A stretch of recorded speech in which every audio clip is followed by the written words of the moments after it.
ಎಲ್ಲರಿಗೂ ನಮಸ್ಕಾರ ಬಂಧುಗಳೇ. ಗ್ರಾಮ ಪಂಚಾಯಿತಿ ಮತ್ತು ತಾಲೂಕು ಪಂಚಾಯಿತಿನಲ್ಲಿ ಹಾಜರಿರುವ ಎಲ್ಲ ಮಾನ್ಯ ಚುನಾಯಿತ ಪ್ರತಿನಿಧಿಗಳೇ ಹಾಗೂ ಅಧಿಕಾರಿಗಳಿಗೆ ಸಂಸ್ಥೆ ಪರವಾಗಿ ಹಾಗೂ ವೈಯಕ್ತಿಕವಾಗಿ ಈ ಒಂದು ಇಂಗಾಲದ ತಟಸ್ಥತೆ ಮತ್ತು ಮಕ್ಕಳ ಸ್ನೇಹಿ ಗ್ರಾಮ ಪಂಚಾಯಿತಿ ಒಂದು ವೆಬಿನಾರ್ ಕಾರ್ಯಕ್ರಮಕ್ಕೆ ಹೃತ್ಪೂರ್ವಕದ ಒಂದು ಸ್ವಾಗತ ಕೋರ್ತಾಯಿನಿ. ಹಾಗೆಯೇ ಮೊಟ್ಟ ಮೊದಲನೇದಾಗಿ ಈ ಒಂದು ತರಬೇತಿ ಕಾರ್ಯಕ್ರಮಕ್ಕೆ ನೋಂದಣಿ ಮಾಡುವ ಕುರಿತಂತೆ ಒಂದು ಪ್ರಕ್ರಿಯೆಯನ್ನು ನೋಡೋಣ ಬಂಧುಗಳೇ. ಮೊಟ್ಟ ಮೊದಲನೇದಾಗಿ ತಾವುಗಳು ಈಗಾಗಲೇ ವಾಟ್ಸಪ್ ಗ್ರೂಪ್ ಮತ್ತು ಟೆಲಿಗ್ರಾಮ್ ಗ್ರೂಪ್ ಹಾಗೆ ತಮ್ಮ ಜಿಲ್ಲೆಯ DPMUಗಳು ತಮಗೆ ಈಗಾಗಲೇ ಲಿಂಕನ್ನು ಶೇರ್ ಮಾಡಿರ್ತಾರೆ. ಆ ಲಿಂಕ್ ಮೂಲಕ ತಾವುಗಳು ನೋಂದಣಿಯನ್ನು ಮಾಡಿಕೊಳ್ಬೇಕಾಗ್ತದೆ. ನೋಂದಣಿಯಲ್ಲಿ ಮೊಟ್ಟ ಮೊದಲನೇದಾಗಿ ತಾವುಗಳು ತಮ್ಮ ಹೆಸರನ್ನು ನಮೂದಿಸಬೇಕಾಗುತ್ತೆ, ಪಾರ್ಟಿಸಿಪೆಂಟ್ ನೇಮ್ ಅಂಥೇಳಿ. ಅದಾದ ನಂತರ ತಮ್ಮ ಹುದ್ದೆಯ ಹೆಸರು ಡೆಸಿಗ್ನೇಷನ್ನ ನಮೂದಿಸಬೇಕಾಗುತ್ತೆ.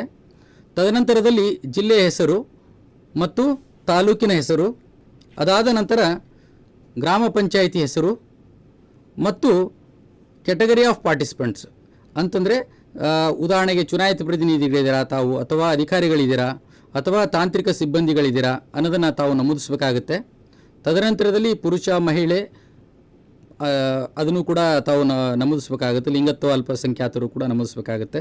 ತದನಂತರದಲ್ಲಿ ತಾವು ಕೆಟಗರಿಯನ್ನು ನಮೂದಿಸಬೇಕಾಗುತ್ತೆ, ವರ್ಗವನ್ನು ನಮೂದಿಸಬೇಕಾಗುತ್ತೆ. ನಮೂದಿಸಿದಾದ ನಂತರ ತಾವು ನಮ್ಮ ಮೊಬೈಲ್ ಸಂಖ್ಯೆಯನ್ನು ನಮೂದಿಸಿ ಆದ ನಂತರ ಮೊಬೈಲ್ ಸಂಖ್ಯೆ ಕಡ್ಡಾಯವಾಗಿರ್ತದೆ. ದಯವಿಟ್ಟು ಮೊಬೈಲ್ ಸಂಖ್ಯೆಯನ್ನು ತಾವು ಟೈಪ್ ಮಾಡಲೇಬೇಕಾಗುತ್ತೆ. ಕೊನೆಯದಲ್ಲಿ ತಾವು ಸಬ್ಮಿಟ್ ಅಂತ ಕೊಟ್ಟರೆ ತಾವು ಇಲ್ಲಿಗೆ ನೋಂದಣಿ ಪ್ರಕ್ರಿಯೆಯನ್ನು ಕಂಪ್ಲೀಟ್ ಮಾಡ್ದಂಗೆ ಆಗುತ್ತೆ ಸ್ನೇಹಿತರೆ. ಮತ್ತೊಮ್ಮೆ ಈ ಒಂದು ತರಬೇತಿ ಕಾರ್ಯಕ್ರಮಕ್ಕೆ ಹೃತ್ಪೂರ್ವಕ ಒಂದು ಸ್ವಾಗತ ಕೋರ್ತಾ ಬಂಧುಗಳೇ, ಮೊಟ್ಟ ಮೊದಲನೇದಾಗಿ ಈ ಒಂದು ತರಬೇತಿ ಕಾರ್ಯಕ್ರಮದ ಶೀರ್ಷಿಕೆ ನೋಡೋದಾದರೆ ಇಂಗಾಲದ ತಟಸ್ಥತೆ ಮತ್ತು ಮಕ್ಕಳ ಸ್ನೇಹಿ ಗ್ರಾಮ ಪಂಚಾಯಿತಿಯ 3G ಪರಿಕಲ್ಪನೆ.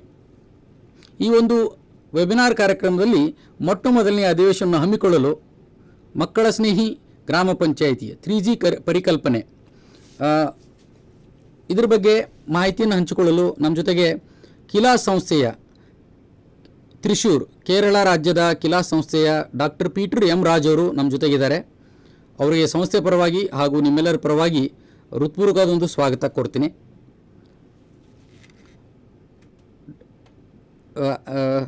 Respected sir, Dr. Peter sir, I welcome to you wholeheartedly for a facilitating session on children-friendly Gram Panchayat 3G concept. I welcome you, sir. Yes, thank you, Dr. Pramod. Yes, sir. So, thanks for the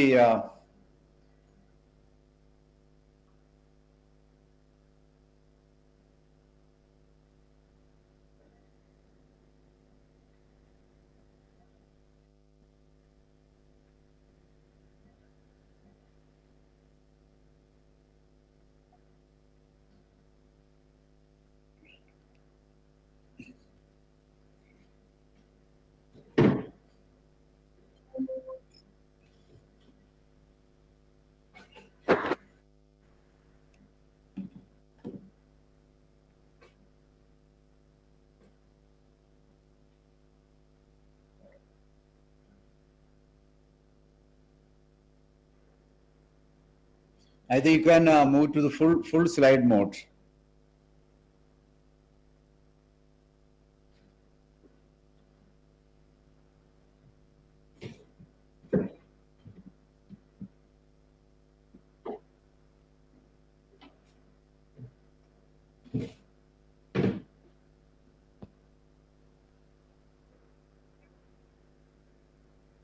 Okay. There is some mistake happened now. Anyway, child-friendly Grama Panchayats.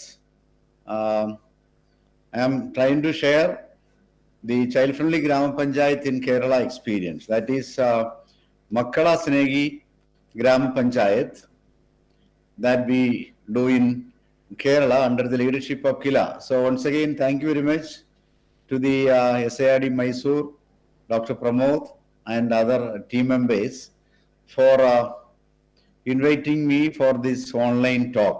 So I'm extremely happy. I think I can take roughly 1 hour, less than 1 hour for this session on the child-friendly Grama Panchayat or Makkala Grama Panchayat, the Kerala experience. So maybe to briefly what I can tell you is, we started this program roughly 10 years back with the support of the UNICEF. The Makkala Snegi Grama Panchayat initiative was started around 10 years back with the help of UNICEF. Now it is getting expanded to all the Grama Panchayats of Kerala. Okay, so that is the introduction. I am happy that two group of Grama Panchayat functionaries, including the president, vice president, and the PDOs, came to Kerala roughly 15 days back in 2 batches in Thrissur, and we had the opportunity to share with them our experience of Kerala's experience of child-friendly program.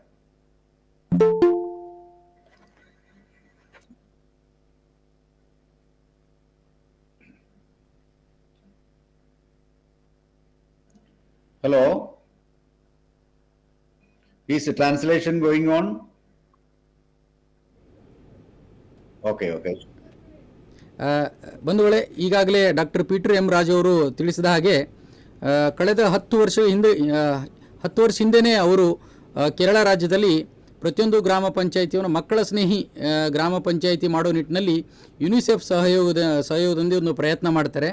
ಕಳೆದ 10 ವರ್ಷದಿಂದ ಕೇರಳದ ಎಲ್ಲ ಕೇರಳ ರಾಜ್ಯದ ಎಲ್ಲ ಗ್ರಾಮ ಪಂಚಾಯಿತಿಗಳನ್ನು ಮಕ್ಕಳ ಸ್ನೇಹಿ ಗ್ರಾಮ ಪಂಚಾಯಿತಿ ಮಾಡೋ ನಿಟ್ಟಿನಲ್ಲಿ ಅವರ ಪ್ರಯತ್ನ ಸಾಗಿದೆ. ಈಗಾಗಲೇ ರಾಜ್ಯದ ಎಲ್ಲ ಗ್ರಾಮ ಪಂಚಾಯಿತಿಗಳು ಮಕ್ಕಳ ಸ್ನೇಹಿ ಗ್ರಾಮ ಪಂಚಾಯಿತಿಗಳಾಗಿರುತ್ತವೆ ಅಂತ ಅವರು ತಿಳಿಸ್ತಾ ಇದ್ದಾರೆ.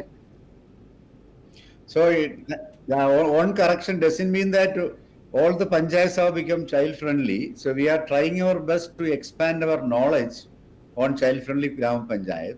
Training is given to all Grama Panchayats, and gradually panchayats are becoming child friendly. So maybe you can correct that also. Yes sir. Sir, ಈಗಾಗಲೇ ಹೇಳ್ತಾರೆ ಎಲ್ಲ ಗ್ರಾಮ ಪಂಚಾಯಿತಿಗಳು ಮಕ್ಕಳ ಸ್ನೇಹಿ ಗ್ರಾಮ ಪಂಚಾಯಿತಿ ಆಗಿರಲಿಕ್ಕಿಲ್ಲ, ಬಟ್ ಒಂದು ಪ್ರಯತ್ನ ಆಗ್ತಿದೆ. ಖಂಡಿತವಾಗಿ ಹಂತವಾಗಿ ಎಲ್ಲ ಗ್ರಾಮ ಪಂಚಾಯಿತಿಗಳು ಮಕ್ಕಳ ಸ್ನೇಹಿ ಗ್ರಾಮ ಪಂಚಾಯಿತಿ ಆಗೋ ನಿಟ್ಟಿನಲ್ಲಿ ಸಾಗಿವೆ ಅಂತ ಹೇಳಿ ಸರ್ ಹೇಳ್ತಾ ಇದ್ದಾರೆ. Sir, over to you sir. Thank you. Yes, so can you go to the next slide? And yes, we have a picture. Yes, there, sir. The picture of children there, a group of children. Can you change that? Yes sir.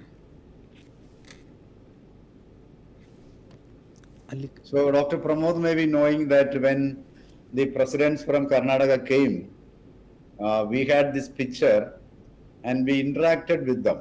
So Dr. Pramod, can you ask them, showing this picture as we did last time, what do they understand from this picture? Yes sir.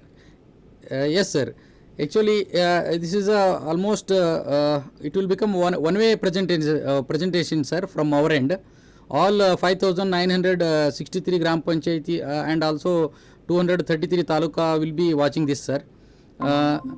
ಬಂಧುಗಳೇ, ಈ ಒಂದು ಪಿಕ್ಚರಲ್ಲಿ ತಾವು ನೋಡ್ಬೋದು. So ಮಕ್ಕಳ ಒಂದು ಚಲನವಲನಗಳನ್ನು ಮತ್ತು ಅವರು ಒಂದು ಫ್ರೀಡಮನ್ನು ನೀವು ಈ ಒಂದು ಚಿತ್ರದಲ್ಲಿ ಅಬ್ಸರ್ವ್ ಮಾಡ್ಬೋದು. ಕಳೆದ ಒಂದು 15 ದಿನ ಹಿಂದುಗಡೆ ನಾವು ನಮ್ಮ ಕರ್ನಾಟಕ ರಾಜ್ಯದ 30 ಜಿಲ್ಲೆಯ ಒಂದೊಂದು ಗ್ರಾಮ ಪಂಚಾಯಿತಿಗಳನ್ನು ಕೇರಳ ರಾಜ್ಯಕ್ಕೆ ಅಧ್ಯಯನ ಪ್ರವಾಸ ಹಮ್ಮಿಕೊಂಡಿದ್ವಿ. ಅಲ್ಲಿ ಪ್ರತಿಯೊಬ್ಬರಿಗೂ ಕೂಡ ಡಾಕ್ಟರ್ ಪೀಟರ್ ಎಂ ರಾಜು ಅವರು ಈ ಒಂದು ಮಕ್ಕಳ ಸ್ನೇಹಿ ಗ್ರಾಮ ಪಂಚಾಯಿತಿ ಪರಿಕಲ್ಪನೆ ಬಗ್ಗೆ ಮಾಹಿತಿಯನ್ನು ನೀಡಿದರು. ಅದು ಈ ಒಂದು ಚಿತ್ರದ ಮೂಲಕ ಇಲ್ಲಿ ಏನು ನಮಗೆ ವ್ಯಕ್ತವಾಗ್ತಿದೆ ಅಂತಂದರೆ, ಮಕ್ಕಳು ಒಂದು ಫ್ರೀನೆಸ್ಸಿಂದ ಮುಕ್ತವಾಗಿ ಉಲ್ಲಾಸಭರಿತದಿಂದ ಈ ಒಂದು ಅವರು ನಡೆದುಕೊಳ್ತಾ ಇದ್ದಾರೆ. ಈ ಚಿತ್ರದಲ್ಲಿ ತಾವು ಗಮನಿಸಬಹುದು ಅಂತ ಅವರು ಹೇಳ್ತಾ ಇದ್ದಾರೆ. Sir, over to you sir. Yeah, okay, thank you. So I can just add 1 or 2 points here. When we had the interaction with the presidents and other members and officials last time at Thrissur, and some of the elected members, presidents, vice president and PDO said, seeing the picture, the children are happy. The children are running, children are active, children are together, they are sharing some common place, and they are running, happy, playing. And why they are happy means, as you said now, Dr. Pramod said, they are free also. They are given freedom. That means children can be happy when they are given freedom, and they should be created with some environment for coming together. The children should come together quite often, and they should create, play, discuss, anything, whatever may be. So that way we have to create some platforms so that children feel happy. And some of the presidents that they said they feel happy because they are not afraid. They are given freedom and they are not at all afraid of anything else. So nobody is controlling them. There is no abuse, no threat posed. So to sum up this picture, what I can tell you again is, only in a capping mode, children can take a decision. And only when they are happy, they can be leaders. So here our intention of child-friendly panchayat is making the children of our place, making the children of our village, leaders of our village. So they should be leaders too, happy leaders. Okay, please tell them. ಸ್ನೇಹಿತರೆ, ಈ ಒಂದು ಚಿತ್ರದಲ್ಲಿ ತಾವು ಗಮನಿಸಬಹುದು, ಮಕ್ಕಳು ಬಹಳ ಸಂತಸದಿಂದ ಇದ್ದಾರೆ, ಒಟ್ಟಾಗಿ ಇದ್ದಾರೆ, ಉಲ್ಲಾಸಭರಿತವಾಗಿದ್ದಾರೆ. ಜೊತೆಗೆ ಸರ್ ಹೇಳಿದ ಹಾಗೆ ಇಂದಿನ ಮಕ್ಕಳು ನಾಳಿನ ನಾಯಕರು ಅಂತ ಅವರು ಹೇಳ್ತಾ ಇದ್ದಾರೆ. ಸೊ ಅವ್ರಿಗೆ ಒಂದು ಮುಕ್ತವಾಗಿ ಮಕ್ಕಳಿಗೆ ಒಂದು ನಾವು ಫ್ರೀಡಮನ್ನು ಕೊಡಬೇಕಾಗುತ್ತೆ.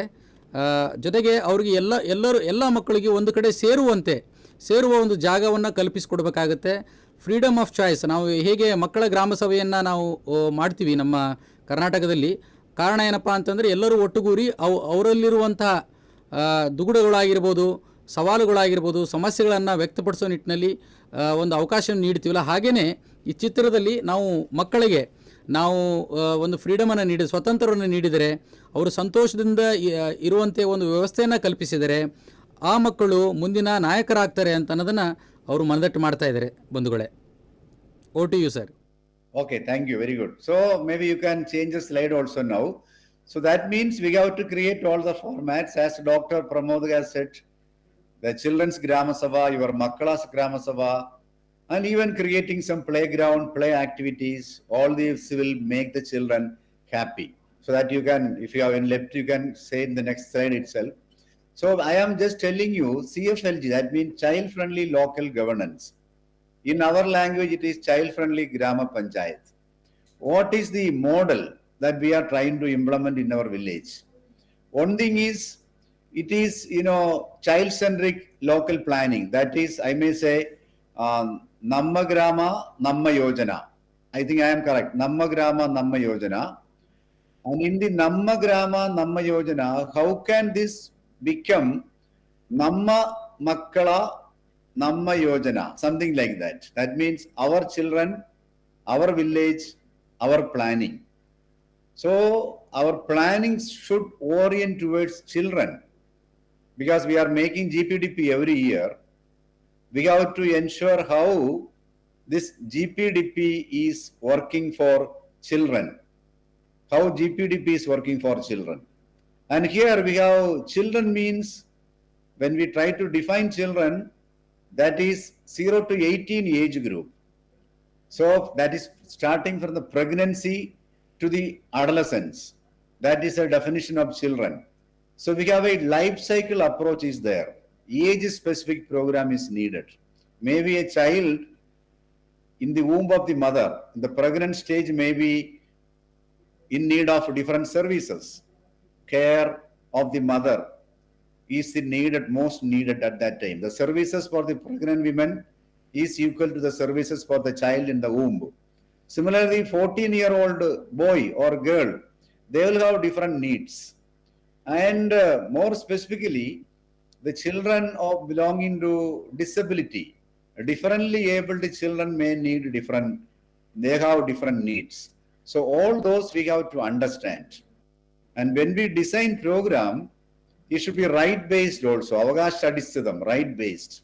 That means, as per UNCRC, UNICEF, we have 4 rights for children, that is survival, health and related things, child health and sanitation, that is survival, development, that is education and nutrition, protection, that is abuse-free environment, no child is differentiated, and no child is left alone, and all those things.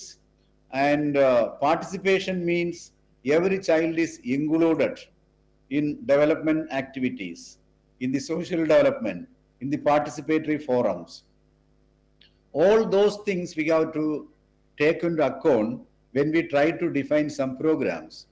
That means child-friendly local governance or child-friendly panchayat is a methodology to localize United Nations Convention on the Right of the Child, right of the children. That means United Nations Convention on the Right of the Child was initiated in the year 1989 by UN in New York, and that was approved, and India became a signatory in the year 1992. So since 1992, India is a signatory to the UN Convention. That means every level of government has to work for children. And here in our context, the Grama Panchayats, utilizing their 3 F's, fund, functions, and functionaries. So we will have fund from different sources, functions from different sources, whatever may be, and we have a lot of functionary, the school teachers, Anganwadi workers, the ASHA workers, the ICDS supervisors, and several other workers, officials working with the panchayats and other department. They have to work together and see that our planning 2023-24 GPDP, our Namma Yojana, Namma Grama Pattadi becomes child centric. Okay, Pramod sir.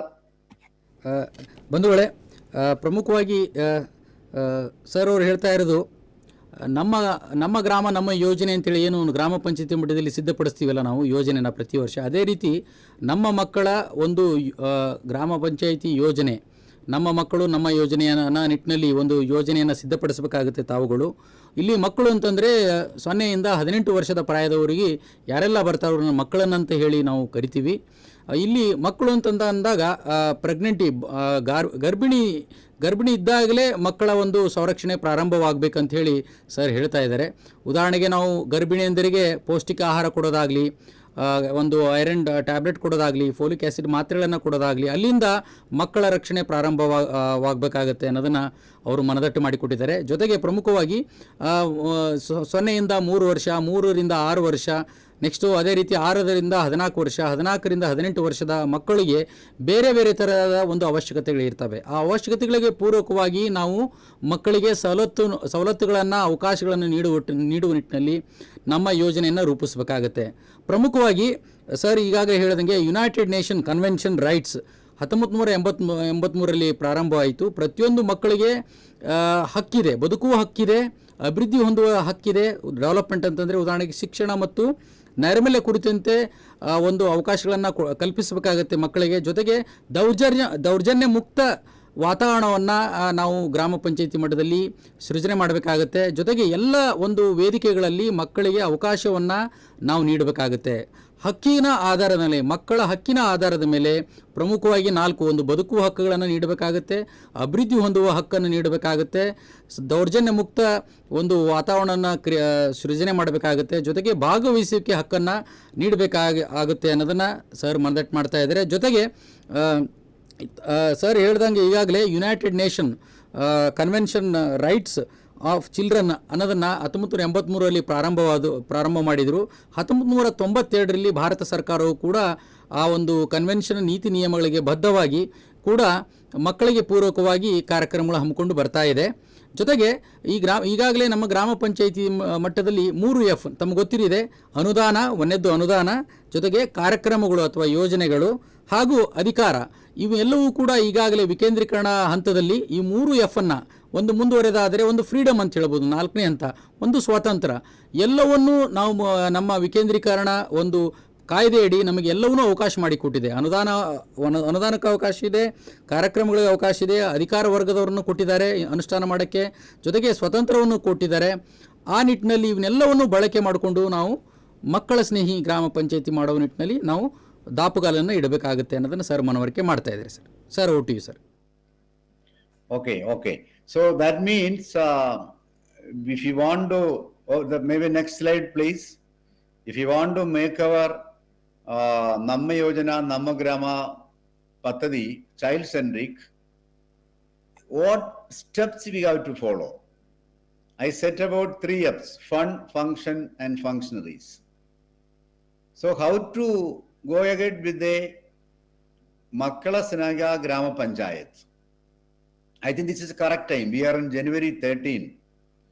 So from April onwards, we are going for a new GPDP cycle. So how to make Makkala Sneha Grama Panchayat in Karnataka? I am telling you the approach or the standards. It is like strengthening the institutions for children. So when we interacted with you last time with some of the presidents, they said, Anganwadi is the institution for children. Schools are the institutions for children. Or hostels are the institutions for children.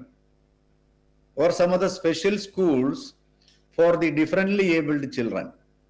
In Kerala, we have a system called Bud School. I will tell you later. We have a slide on that. Bud School for differently abled children.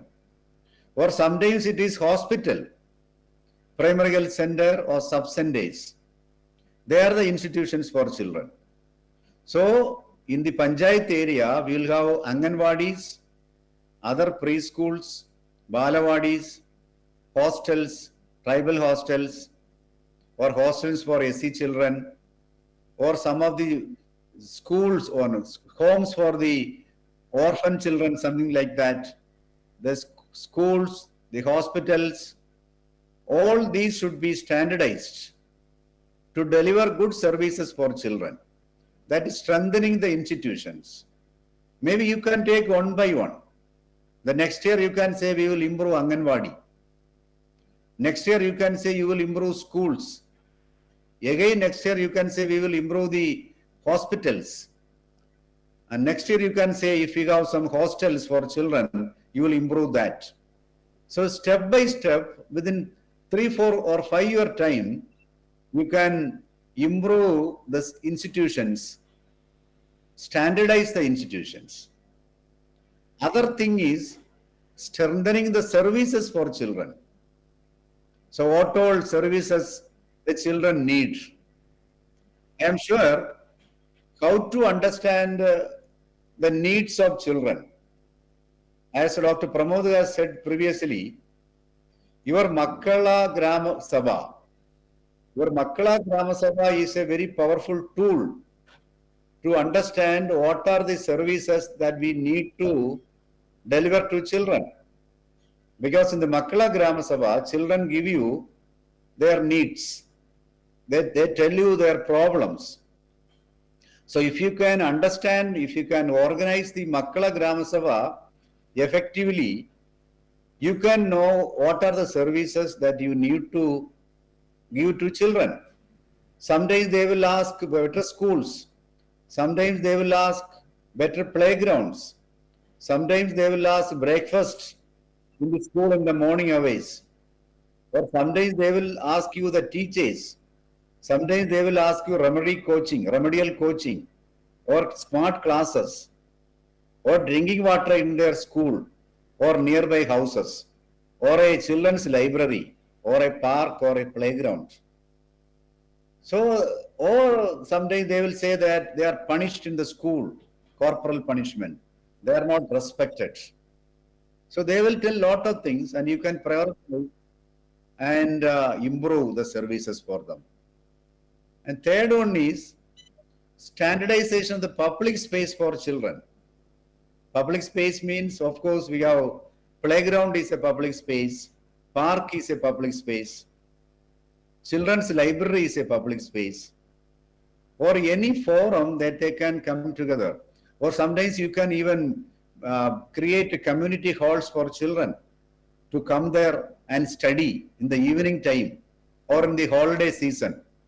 So you have to create some public space so that they can come, sit, enjoy, recreate, all those things.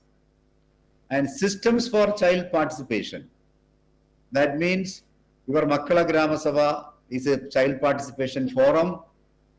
Your schools should have a lot of clubs, the green clubs, the agriculture club, the health clubs, improving the play activities. And we have under Sabala, along with the ICDS program, you have adolescent clubs, you have adolescent girls club, adolescent boys clubs, etc. That system also you can improve. So that means children are created with some forums for participation. Participation is very much important because only through participation children can become leaders. The children become leaders through participation. In participation only they take decisions. So participatory forum should be created. And maybe in some of the standing committees in future or some working groups you can give membership to children also. And I think the important thing they have to do is you have to improve and do the Makkala Grama Sabha very effectively. And we have a lot of legal protocols, the POCSO, Prevention of the Sexual Offense Against Children. And we have, child marriage acts, child labor acts. Okay, all those acts and protocols the Panchayat has to follow. And if there is any child abuse cases, you can report to child line, child welfare committees, or CDPOs, or ICDS supervisor, anybody of that sort. And finally, to take place all the above set activities, you have to create a database on children. You should know who your children are. Number of children, age specific, male, female, girls, boys, school going, not going, differently abled children, children with anemia, etc., etc. On set variables, you need to create database. So database is important in a child-friendly Grama Panchayat. Okay, Pramod sir. ಬಂಧುಗಳೇ, ಪ್ರಮುಖವಾಗಿ ನೋಡಿ sir ಏನು ಹೇಳ್ತಾ ಇರೋದು ಅಂತಂದರೆ, ಗ್ರಾಮ ಪಂಚಾಯಿತಿ ಮಟ್ಟದಲ್ಲಿ ಏನು ಸ್ಥಳೀಯ ಸಂಸ್ಥೆಗಳು ಬರ್ತಾವಲ್ಲ, ಮಕ್ಕಳಿಗೋಸ್ಕರ ಕೆಲಸ ಮಾಡುವಂಥ ಸಂಸ್ಥೆಗಳು, ಒಂದು ಅಂಗನವಾಡಿ ಆಗಿರ್ಬೋದು, ಶಾಲೆ ಆಗಿರ್ಬೋದು, ಹಾಸ್ಟೆಲ್ ಆಗಿರ್ಬೋದು, ಮತ್ತು ಪ್ರಮುಖವಾಗಿ ವಿಶೇಷ ಶಾಲೆಗಳು ಅಂತ ಹೇಳ್ಬೋದು. ವಿಶೇಷಚೇತನ ಕೇರಳ ರಾಜ್ಯದಲ್ಲಿ ಒಂದು ಪ್ರಮುಖವಾಗಿ ನಾವು ಯಾವ ರೀತಿ ಮಕ್ಕಳ ಸ್ನೇಹಿ ಗ್ರಾಮ ಪಂಚಾಯಿತಿಗೆ ನಮ್ಮಲ್ಲಿ ಕೂಡ ಒತ್ತು ಕೊಡ್ತಾ ಇದ್ದಾರೆ, ಅದೇ ರೀತಿ ಕೇರಳ ರಾಜ್ಯದಲ್ಲಿ ಹೆಚ್ಚಿನ ರೀತಿಯಲ್ಲಿ ಈಗಾಗಲೇ ಅವರು ವಿಶೇಷ ಚೇತನ ಮಕ್ಕಳಿಗೆ ಶಾಲೆಯನ್ನು ಪ್ರಾರಂಭ ಮಾಡಿದ್ದಾರೆ. ಜೊತೆಗೆ ಈ ರೀತಿ ಗ್ರಾಮ ಪಂಚಾಯಿತಿ ಮಟ್ಟದಲ್ಲಿ ಬರುವಂಥ ಎಲ್ಲ ಸ್ಥಳೀಯ ಸಂಸ್ಥೆಗಳನ್ನು ಸಬಲೀಕರಣಗೊಳಿಸುವುದು ಮೊಟ್ಟ ಮೊದಲನೆಯ ಆದ್ಯತೆ ಆಗಬೇಕು ಅನ್ನೋದನ್ನು ಅವರು ಮನದಟ್ಟು ಮಾಡಿಕೊಡ್ತಾ ಇದ್ದಾರೆ ನಮಗೆಲ್ಲರಿಗೂ. ಜೊತೆಗೆ ಸರ್ವಿಸು ಮಕ್ಕಳಿಗೆ ಏನೆಲ್ಲ ಸೇವೆಗಳನ್ನು ನಾವು ಕೊಡ್ತಾ ಇದ್ದೀವಿ, ಉದಾಹರಣೆಗೆ ನಾವು ಶಾಲೆಯಲ್ಲಿ ಬಂದಾಗ ಕುಡಿಯುವ ನೀರು ಆಗಿರ್ಬೋದು, ಒಂದು ಆಟದ ಮೈದಾನ ಆಗಿರ್ಬೋದು, ಅಥವಾ ಅವರಿಗೆ ಸ್ಮಾರ್ಟ್ ಕ್ಲಾಸ್ ಆಗಿರ್ಬೋದು, ಒಂದು ಒಳ್ಳೆಯ ವಾತಾವರಣನ ನಿರ್ಮಾಣ ಮಾಡೋದಾಗಿರ್ಬೋದು. ಅದೇ ರೀತಿ ಅಂಗನವಾಡಿಗೆ ಬಂದರೆ ಅಲ್ಲಿ ಕೂಡ ಕುಡಿಯೋ ನೀರಾಗಿರ್ಬೋದು, ಶೌಚಾಲಯಗಳಾಗಿರ್ಬೋದು, ಜೊತೆಗೆ ಪೌಷ್ಟಿಕ ಆಹಾರದ ಒಂದು ಪೂರೈಕೆ ಆಗಿರ್ಬೋದು. ಯಾವೆಲ್ಲ ಸಂಸ್ಥೆಗಳು ಸೇವೆಗಳನ್ನು ಕೊಡೋ ನಿಟ್ಟಿನಲ್ಲಿ ಗ್ರಾಮ ಪಂಚಾಯಿತಿ ಮಟ್ಟದಲ್ಲಿ ಕಾರ್ಯನಿರ್ವಹಿಸಿದ ಎಲ್ಲ ಸಂಸ್ಥೆಗಳು ಕೂಡ ಒಂದು ಸೇವೆಗಳನ್ನು ಉತ್ತಮ ಸೇವೆಗಳನ್ನು ನೀಡಬೇಕಾಗತ್ತೆ. ಜೊತೆಗೆ ಆ ಸೇವೆಗಳನ್ನು ಮಾದರಿ ಸೇವೆಗಳನ್ನಾಗಿ ಮಾಡಬೇಕಾಗತ್ತೆ. ಸ್ಟ್ಯಾಂಡರ್ಡೈಸ್ಡ್ ಸೇವೆಗಳು ಅಂತ ಹೇಳೋದು, ಮಾದರಿ ಸೇವೆಗಳು ಅಂತಂದರೆ ಅತ್ಯುತ್ತಮವಾದ ಒಂದು ಸೇವೆಗಳನ್ನು ನೀಡಬೇಕಾಗತ್ತೆ, ಅತ್ಯುತ್ತಮವಾದ ಒಂದು ಮೂಲಭೂತ ಸೌಕರ್ಯಗಳನ್ನು ಮಕ್ಕಳಿಗೆ ಕೊಡಬೇಕಾಗತ್ತೆ. ಜೊತೆಗೆ standardisation of the public space for children ಅಂತ ಹೇಳ್ತಾರೆ ನೋಡಿ. ಒಂದು ಉದಾಹರಣೆಗೆ ಹೇಳೋದಾದರೆ, ಒಂದು ಉತ್ತಮವಾದ ಒಂದು ಆಟದ ಮೈದಾನ ಆಗಿರ್ಬೋದು, ಅಥವಾ ಇತರೆ ಆಟಗಳ ಒಂದು ಮೈದಾನ ಆಗಿರ್ಬೋದು, ಅಥವಾ ಸಮುದಾಯ ಭವನಗಳಾಗಿರ್ಬೋದು. ಜೊತೆಗೆ ಒಂದು ಏನಂತಂದರೆ ಸಮುದಾಯ ಭವನಗಳು ಅಂತೇಳಿ ನಾವು ನಿರ್ಮಾಣ ಮಾಡ್ತೀವಿ ಗ್ರಾಮ ಪಂಚಾಯಿತಿ ಮಟ್ಟದಲ್ಲಿ. ಪ್ರಮುಖವಾಗಿ ಮಕ್ಕಳಿಗೆ ಅಂತ ಹೇಳಿ ಸಮುದಾಯ ಭವನಗಳನ್ನು ನಿರ್ಮಾಣ ಮಾಡಬಹುದು. ಜೊತೆಗೆ ಈ ಮಕ್ಕಳಿಗೋಸ್ಕರ ನಾವು ಏನು ಈಗಾಗಲೇ ಸಂಸ್ಥೆಗಳನ್ನು ಮಾಡ್ಕೊಂಡಿದ್ದೀವಿ ಅಥವಾ ಸಭೆಗಳನ್ನು ಮಾಡ್ಕೊಂಡಿದ್ದೀವಿ, ಪ್ರಮುಖವಾಗಿ ಮಕ್ಕಳ ಗ್ರಾಮ ಸಭಾ, ಅದನ್ನು ನಾವು ಸ್ಟ್ರೆಂಥನ್ ಮಾಡಬೇಕಾಗುತ್ತೆ. ನಿಯಮಿತವಾಗಿ ಮಕ್ಕಳ ಗ್ರಾಮ ಸಭಾವನ್ನು ಆಯೋಜನೆ ಮಾಡೋದಕ್ಕೆ ಮುಖಾಂತರ ಮಕ್ಕಳು ಪ್ರತಿಯೊಂದು ಗ್ರಾಮದಲ್ಲಿರುವ ಗ್ರಾಮ ಪಂಚಾಯತ್ ವ್ಯಾಪ್ತಿಯಲ್ಲಿರುವ ಪ್ರತಿಯೊಂದು ಮಕ್ಕಳು ಆ ಗ್ರಾಮ ಸಭೆಯಲ್ಲಿ ಭಾಗವಹಿಸಬೇಕು. ಅವರ ಅಹವಾಲುಗಳನ್ನು, ಸಮಸ್ಯೆಗಳನ್ನು ಹೇಳ್ಕೊಳ್ಳೋಕೊಂದು ಅವಕಾಶವನ್ನು ನಾವು ಸೃಜನೆ ಮಾಡಬೇಕಾಗತ್ತೆ. ಇದು ಭಾಳ ಪ್ರಮುಖ ಆಗುತ್ತೆ. ಇದು ನಿಯಮಿತವಾಗಿ ನಾವು ಆಯೋಜನೆ ಮಾಡಬೇಕಾಗತ್ತೆ ಅನ್ನೋದನ್ನು ಸರ್ ಮನದಟ್ಟು ಮಾಡಿಕೊಡ್ತಾ ಇದ್ದಾರೆ. ಯಾಕಂತಂದರೆ ಭಾಗವಹಿಸಿಕೆಯಿಂದ ಮಕ್ಕಳು ಮುಂದಿನ ದಿನಗಳಲ್ಲಿ ಅವರು ನಾಯಕತ್ವ ಗುಣಗಳನ್ನು ಬೆಳೆಸಿಕೊಂಡು ಅವರು ನಾಯಕರಾಗ್ತಾರೆ ಅನ್ನೋದನ್ನು ತಿಳಿಸ್ತಾ ಇದ್ದಾರೆ. ಜೊತೆಗೆ ಮಕ್ಕಳಿಗೆ ಪೂರಕವಾಗಿ ಇರುವಂಥ ಕಾಯ್ದೆಗಳನ್ನು ನಾವು ಜಾರಿ ಮಾಡಬೇಕಾಗತ್ತೆ. ಅನೇಕ ಕಾಯ್ದೆಗಳಿದಾವೆ ಮಕ್ಕಳಿಗೆ ಪೂರಕವಾಗಿ, ಅವಳ ಹಕ್ಕುಗಳಿಗೆ ಸಂಬಂಧಪಟ್ಟಂತೆ ಆಗಿರ್ಬೋದು. ಉದಾಹರಣೆಗೆ ಹೇಳೋದಾದರೆ ಬಾಲ ಕಾರ್ಮಿಕರ ಕಾಯ್ದೆ ತಡೆಗಟ್ಟುವ ಒಂದು ಕಾಯ್ದೆ ಆಗಿರ್ಬೋದು, ಮಕ್ಕಳ ಮೇಲೆ ದೌರ್ಜನ್ಯ ಆಗುವಂಥ ಕಾಯ್ದೆಗಳಾಗಿರ್ಬೋದು, ಉದಾಹರಣೆ ಪೋಕ್ಸೋ ಕಾಯ್ದೆ ಆಗಿರ್ಬೋದು. ಆ ಒಂದು ಎಲ್ಲ ಕಾಯ್ದೆಗಳನ್ನು ನಾವು ಗ್ರಾಮ ಪಂಚಾಯಿತಿ ಮಟ್ಟದಲ್ಲಿ ಪಾಲಿಸುವ ರೀತಿಯಲ್ಲಿ, ಜೊತೆಗೆ ಅದನ್ನು ಅವೇರ್ನೆಸ್ ಮೂಡಿಸೋ ಮುಖಾಂತರ ಗ್ರಾಮ ಪಂಚಾಯಿತಿ ಮಟ್ಟದಲ್ಲಿ ಮಕ್ಕಳಿಗೆ ಪೂರಕವಾಗಿರುವ ಕಾಯ್ದೆಗಳ ಬಗ್ಗೆ ನಾವು ಅವೇರ್ನೆಸ್ ಕೂಡ ಮೂಡಿಸಬೇಕಾಗತ್ತೆ.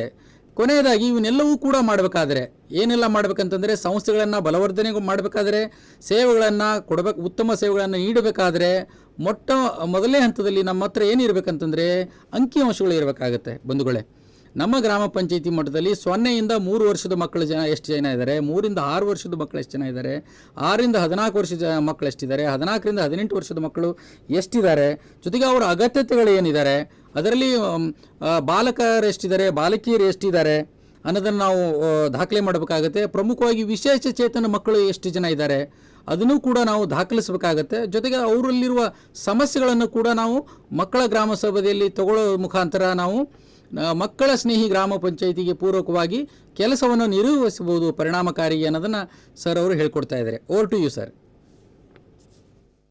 Okay, thank you, sir. So, can you go to the next slide? Okay, so here, based on the previous discussion, our Ministry of Panchayat Raj, Government of India has put forward these targets for Gram Panchayats of India based on the Sustainable Development Goals. That means Sustainable Development Goal is telling us how should proceed with the Makkala Snega Grama Panchayat. So here we have, around 15 to 16 core targets proposed for Grama Panchayat. I will just give some explanation so that Dr. Pramod can give you. End child poverty, that means no child is living in a poor situation. Child poverty is different from the poverty. How a child in a village is experiencing a child poverty. If a child is not attending school because of poverty, that becomes a child labor. So child labor could be an explanation of child poverty. And if child is not getting adequate food in a school, that is a child poverty. If child is not getting newspaper or books, etc., that is also an explanation of child poverty. And all these understanding, when you ask a child, are you facing poverty, they will tell different ways. Sometimes for some children, they may say, I am not getting chances to play. I do not have a playground. I do not have a toy in my house. So all these can be a different manifestations of child poverty that we have to understand and address. So largely in a Makkala Grama Sabha, some children will try to tell this also. For example, if a child doesn't have a uniform, or if a child doesn't have a book, if a child doesn't have, other study materials, or if a child doesn't have some background in some education, some subjects like mathematics and English, I think they are all expansions of child poverty. We have to understand and address. Nutritional security means, if the children, based on the Anganwadi registries, we have to see which all children are they are facing malnutrition, acute and moderate nutritional issues that we have to understand from Anganwadi records, or anemia, or 0 under 5 mortality. No child below the age of 5 is dying in our village. Every birth is taking place in the institution, 100% institutional deliveries. Every child is given 100% immunization. Our Anganwadis are pakka. And every child of the school-going age is enrolled, both preschool as well as, middle school or primary school, anything else. Age-appropriate enrollment, inclusive education. I think you had a discussion on special makala. That means Vishesha makala, the children with some disability. They should be given special education, that inclusive education. No child is dropped out after joining a school, long absence from schools and drop out from the education. There is nothing like that. And children, the Visheshal Makala are given special and support services. Children with disability are given special services. And wash facilities means water and sanitation facilities. That means the schools, the Anganwadis, the homes, they are all covered with drinking water and sanitation facilities. And safe adolescence, that means no adolescent child is facing the issues of crimes, juvenile delinquency, and addiction, both the substance abuse, mobile addiction, all those things. Child abuse free, no child is abused physically, mentally, and sexually. And child labor, no child is doing labor below the age of 14. Zero crime against girl children. So we have to give special focus to girl children, that no crime is committed against girls. Zero in child trafficking. That is to say, that missing children, all those issues will happen. So no child is trafficked from our village. Effective child participation forums for children. I said we have the Makkala Grama Sabha, the school-based clubs, or maybe the Anganwadi-based clubs, and all those clubs should be standardized for children. And children in decision-making forums, not merely our Makkala Grama Sabha, in what all ways Panchayat can ensure their presence in the decision-making forum should be happening. For example, in some places, children attend the Grama Sabha and tell them their needs also. Other than Makkala Grama Sabha, they will also attend and tell their needs. Not every child, their representation. And of course, your Makkala Grama Sabha is happening very well. So these are some of the targets that Sustainable Development Goal is proposing before us to make our village child-friendly. In a way, there should be an attitude change of the public towards children, and children also should be respected. To give respect for children, these are some of the ways. And some of these activities do not need fund also. Some of the activities may need fund, and some activities may need only low fund. That is low cost, no cost interventions are also listed here to make our Panchayat child friendly. Okay, Dr. Pramod? Thank you sir. ಬಂಧುಗಳೇ, ಈಗ ನಮ್ಮ ಪಂಚಾಯತ್ ರಾಜ್ ಮಂತ್ರಾಲಯವು ಅನೇಕ ಸುಸ್ಥಿರ ಗುರಿಗಳನ್ನು ಹಾಕ್ಕೊಂಡಿದೆ ಮಕ್ಕಳಿಗೆ ಪೂರಕವಾಗಿ. ತಾವು ನೋಡಿರ್ಬೋದು, ನಮ್ಮ ಮಕ್ಕಳ ಒಂದು ಸುಸ್ಥಿರ ಅಭಿವೃದ್ಧಿ ಗುರಿಗಳ 9 ಪೈಕಿ ಮಕ್ಕಳ ಮತ್ತು ಮಹಿಳಾ ಸ್ನೇಹಿ ಗ್ರಾಮ ಪಂಚಾಯಿತಿ ಅಂತ ಹೇಳ್ತೀವಿ. ಮಕ್ಕಳಿಗೆ ಪೂರಕವಾಗಿ ಕೂಡ ಸುಸ್ಥಿರ ಅಭಿವೃದ್ಧಿ ಗುರಿಗಳಿದ್ದಾವೆ. ಅದರಲ್ಲಿ ಪ್ರಮುಖವಾಗಿ ಹೇಳೋದಾದರೆ ಎಂಡ್ ಚೈಲ್ಡ್ ಪಾವರ್ಟಿ ಅಂತ ಹೇಳ್ತಾರೆ. ಯಾವುದೇ ಮಕ್ಕಳು ಕೂಡ ಬಡತನದಿಂದ ಮುಕ್ತವಾಗಿರಬೇಕು. ಬಡತನ ಅಂದರೆ ಏನು? ಒಂದು ವೇಳೆ ಆ ಬಾಲಕಿಯರ ಆ ಮಕ್ಕಳ ಒಂದು ತಂದೆ ತಾಯಿಗಳು ಏನಾದರೂ ಬಡವರಿದ್ದರೆ ಆ ಬಡತನ ಮಕ್ಕಳ ಮೇಲೂ ಕೂಡ ಪರಿಣಾಮವನ್ನು ಬೀರುತ್ತೆ.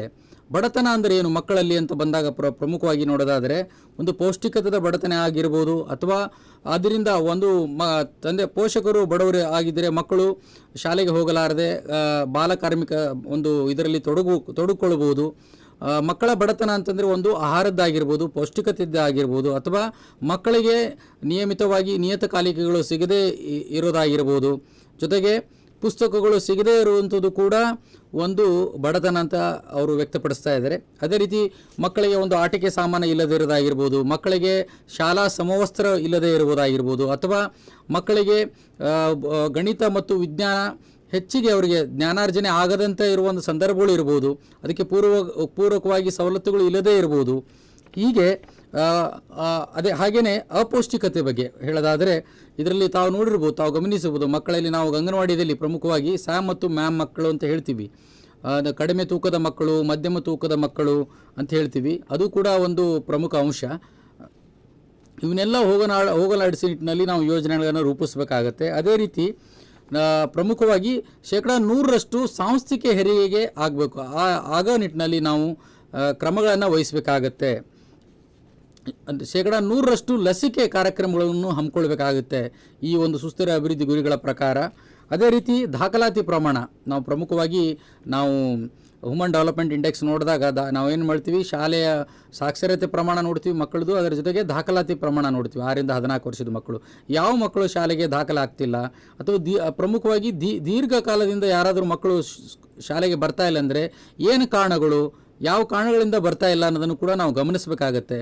ಜೊತೆಗೆ ಇನ್ಕ್ಲೂಸಿವ್ ಎಜುಕೇಷನ್ ಅಂತ ಹೇಳ್ತಾರೆ. ನಾವೇನು ಎಲ್ಲ ದುರ್ಬಲ ವರ್ಗದವರು ಸಾಮಾಜಿಕ ಒಳಗೊಳ್ಳುವಿಕೆ ಆಗೋ ನಿಟ್ಟಿನಲ್ಲಿ ಕಾಯ್ದೆಯಲ್ಲಿ ಏನು ಅವಕಾಶ ಕೊಟ್ಟಿದ್ದಿಲ್ಲ, ಅದೇ ರೀತಿ ಪ್ರತಿಯೊಂದು ಮಕ್ಕಳು ಕೂಡ ನಾವು ಅವಕಾಶವನ್ನು ನೀಡಬೇಕಾಗುತ್ತೆ. ಪ್ರಮುಖವಾಗಿ ವಿಶೇಷ ಚೇತನರಾಗಿರ್ಬೋದು, ಏನು ನಾವು 21 ದೌರ್ಬಲ್ಯಗಳನ್ನು ಏನು ನಾವು ಡಿಸೆಬಿಲಿಟಿಗಳನ್ನು ಕರ್ನಾಟಕ ಸರ್ಕಾರ ಗುರುತಿಸಿದೆ ಅಥವಾ ನಮ್ಮ ಕೇಂದ್ರ ಸರ್ಕಾರ ಗುರುತಿಸಿದೆ. ಆ ಎಲ್ಲ ಡಿಸೆಬಿಲಿಟಿಗೆ ಸಂಬಂಧಪಟ್ಟಂತೆ ಏನಾದರೂ ಮಕ್ಕಳಿದ್ದರೆ, ವಿಶೇಷ ಚೇತನ ಮಕ್ಕಳಿದ್ದರೆ ಕೂಡ ಅವರುಗಳನ್ನು ಶಾಲೆಗೆ ಒಂದು ಹಾಜರಾಗೋ ನಿಟ್ಟಿನಲ್ಲಿ ಅವಕಾಶಗಳನ್ನು ಕಲ್ಪಿಸಬೇಕಾಗತ್ತೆ, ಗುರುತಿಸಬೇಕಾಗತ್ತೆ.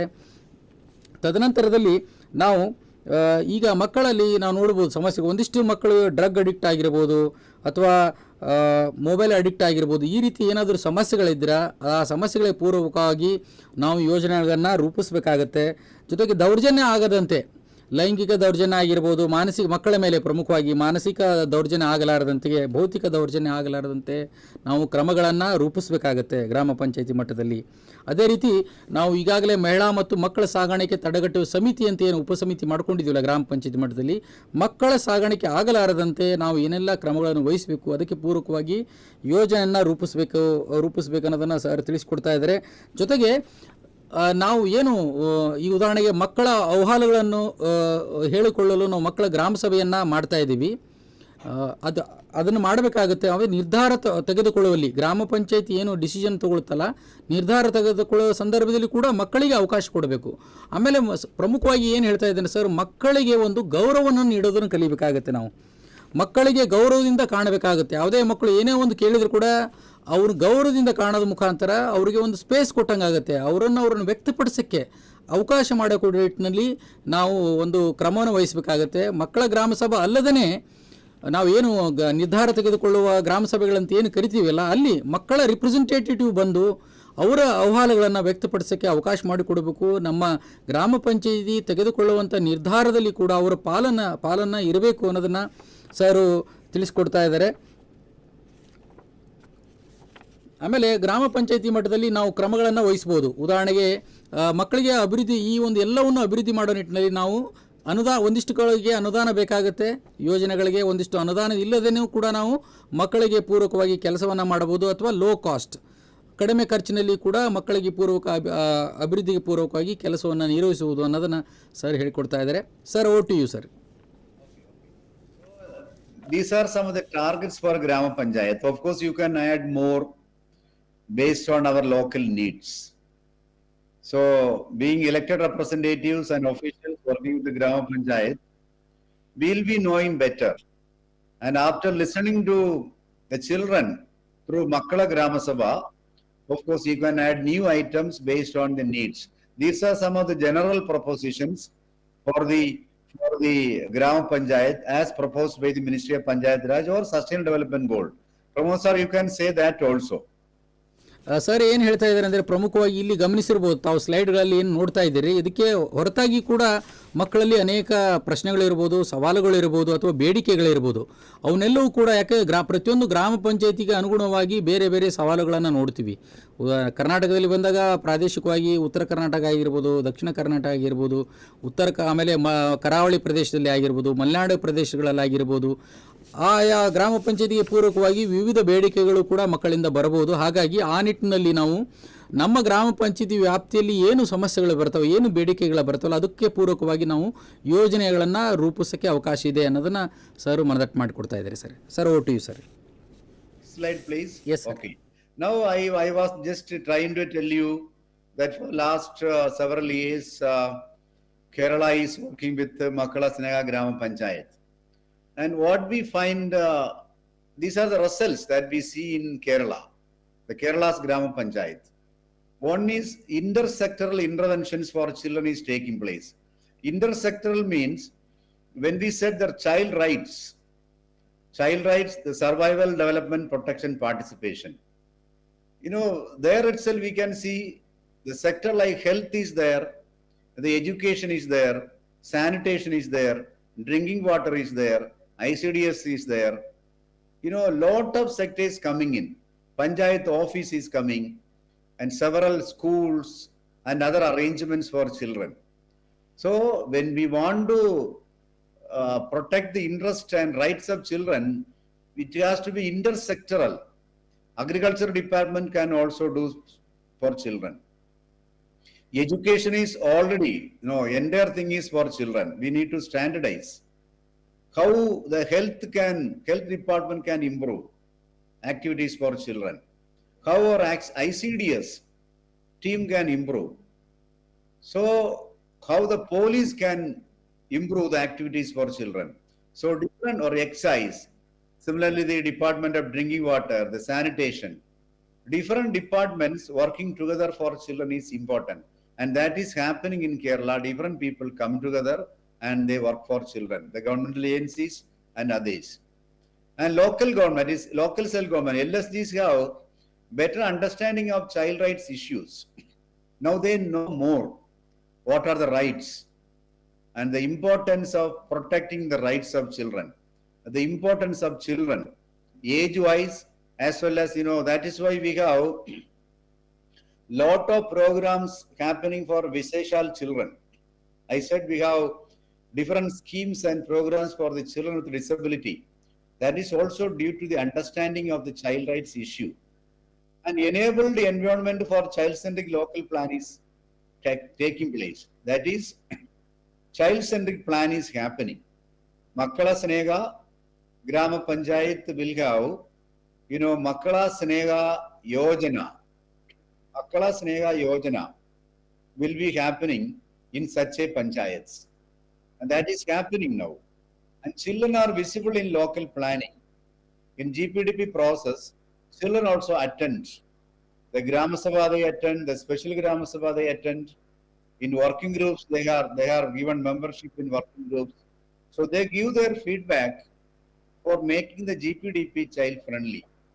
An improved protection and participation mechanism for children. In our panchayat, we have child protection committees. So that is being improved. We have special protection arrangements. Lot of playgrounds, lot of parks for children. Lot of panchayats have come out to the children's libraries or school libraries improved. So all these things happen because of all these programs, improved protection and participation arrangements. The Anganwadi-based adolescent clubs are also improved in several panchayats. And children's issues emerge as public finance priority. That means the fund-wise, every panchayat is trying to allocate more fund for children. So I think some disturbance happening there anyway. So in the budget, children are given priority. More fund allocation is happening for children and their children's issues. And of course, several panchayats, and Dr. Pramod and team knows, when they came here 3 weeks back, they went to several panchayats. They visited several panchayats. So some of the panchayats in Kerala are becoming learning centers.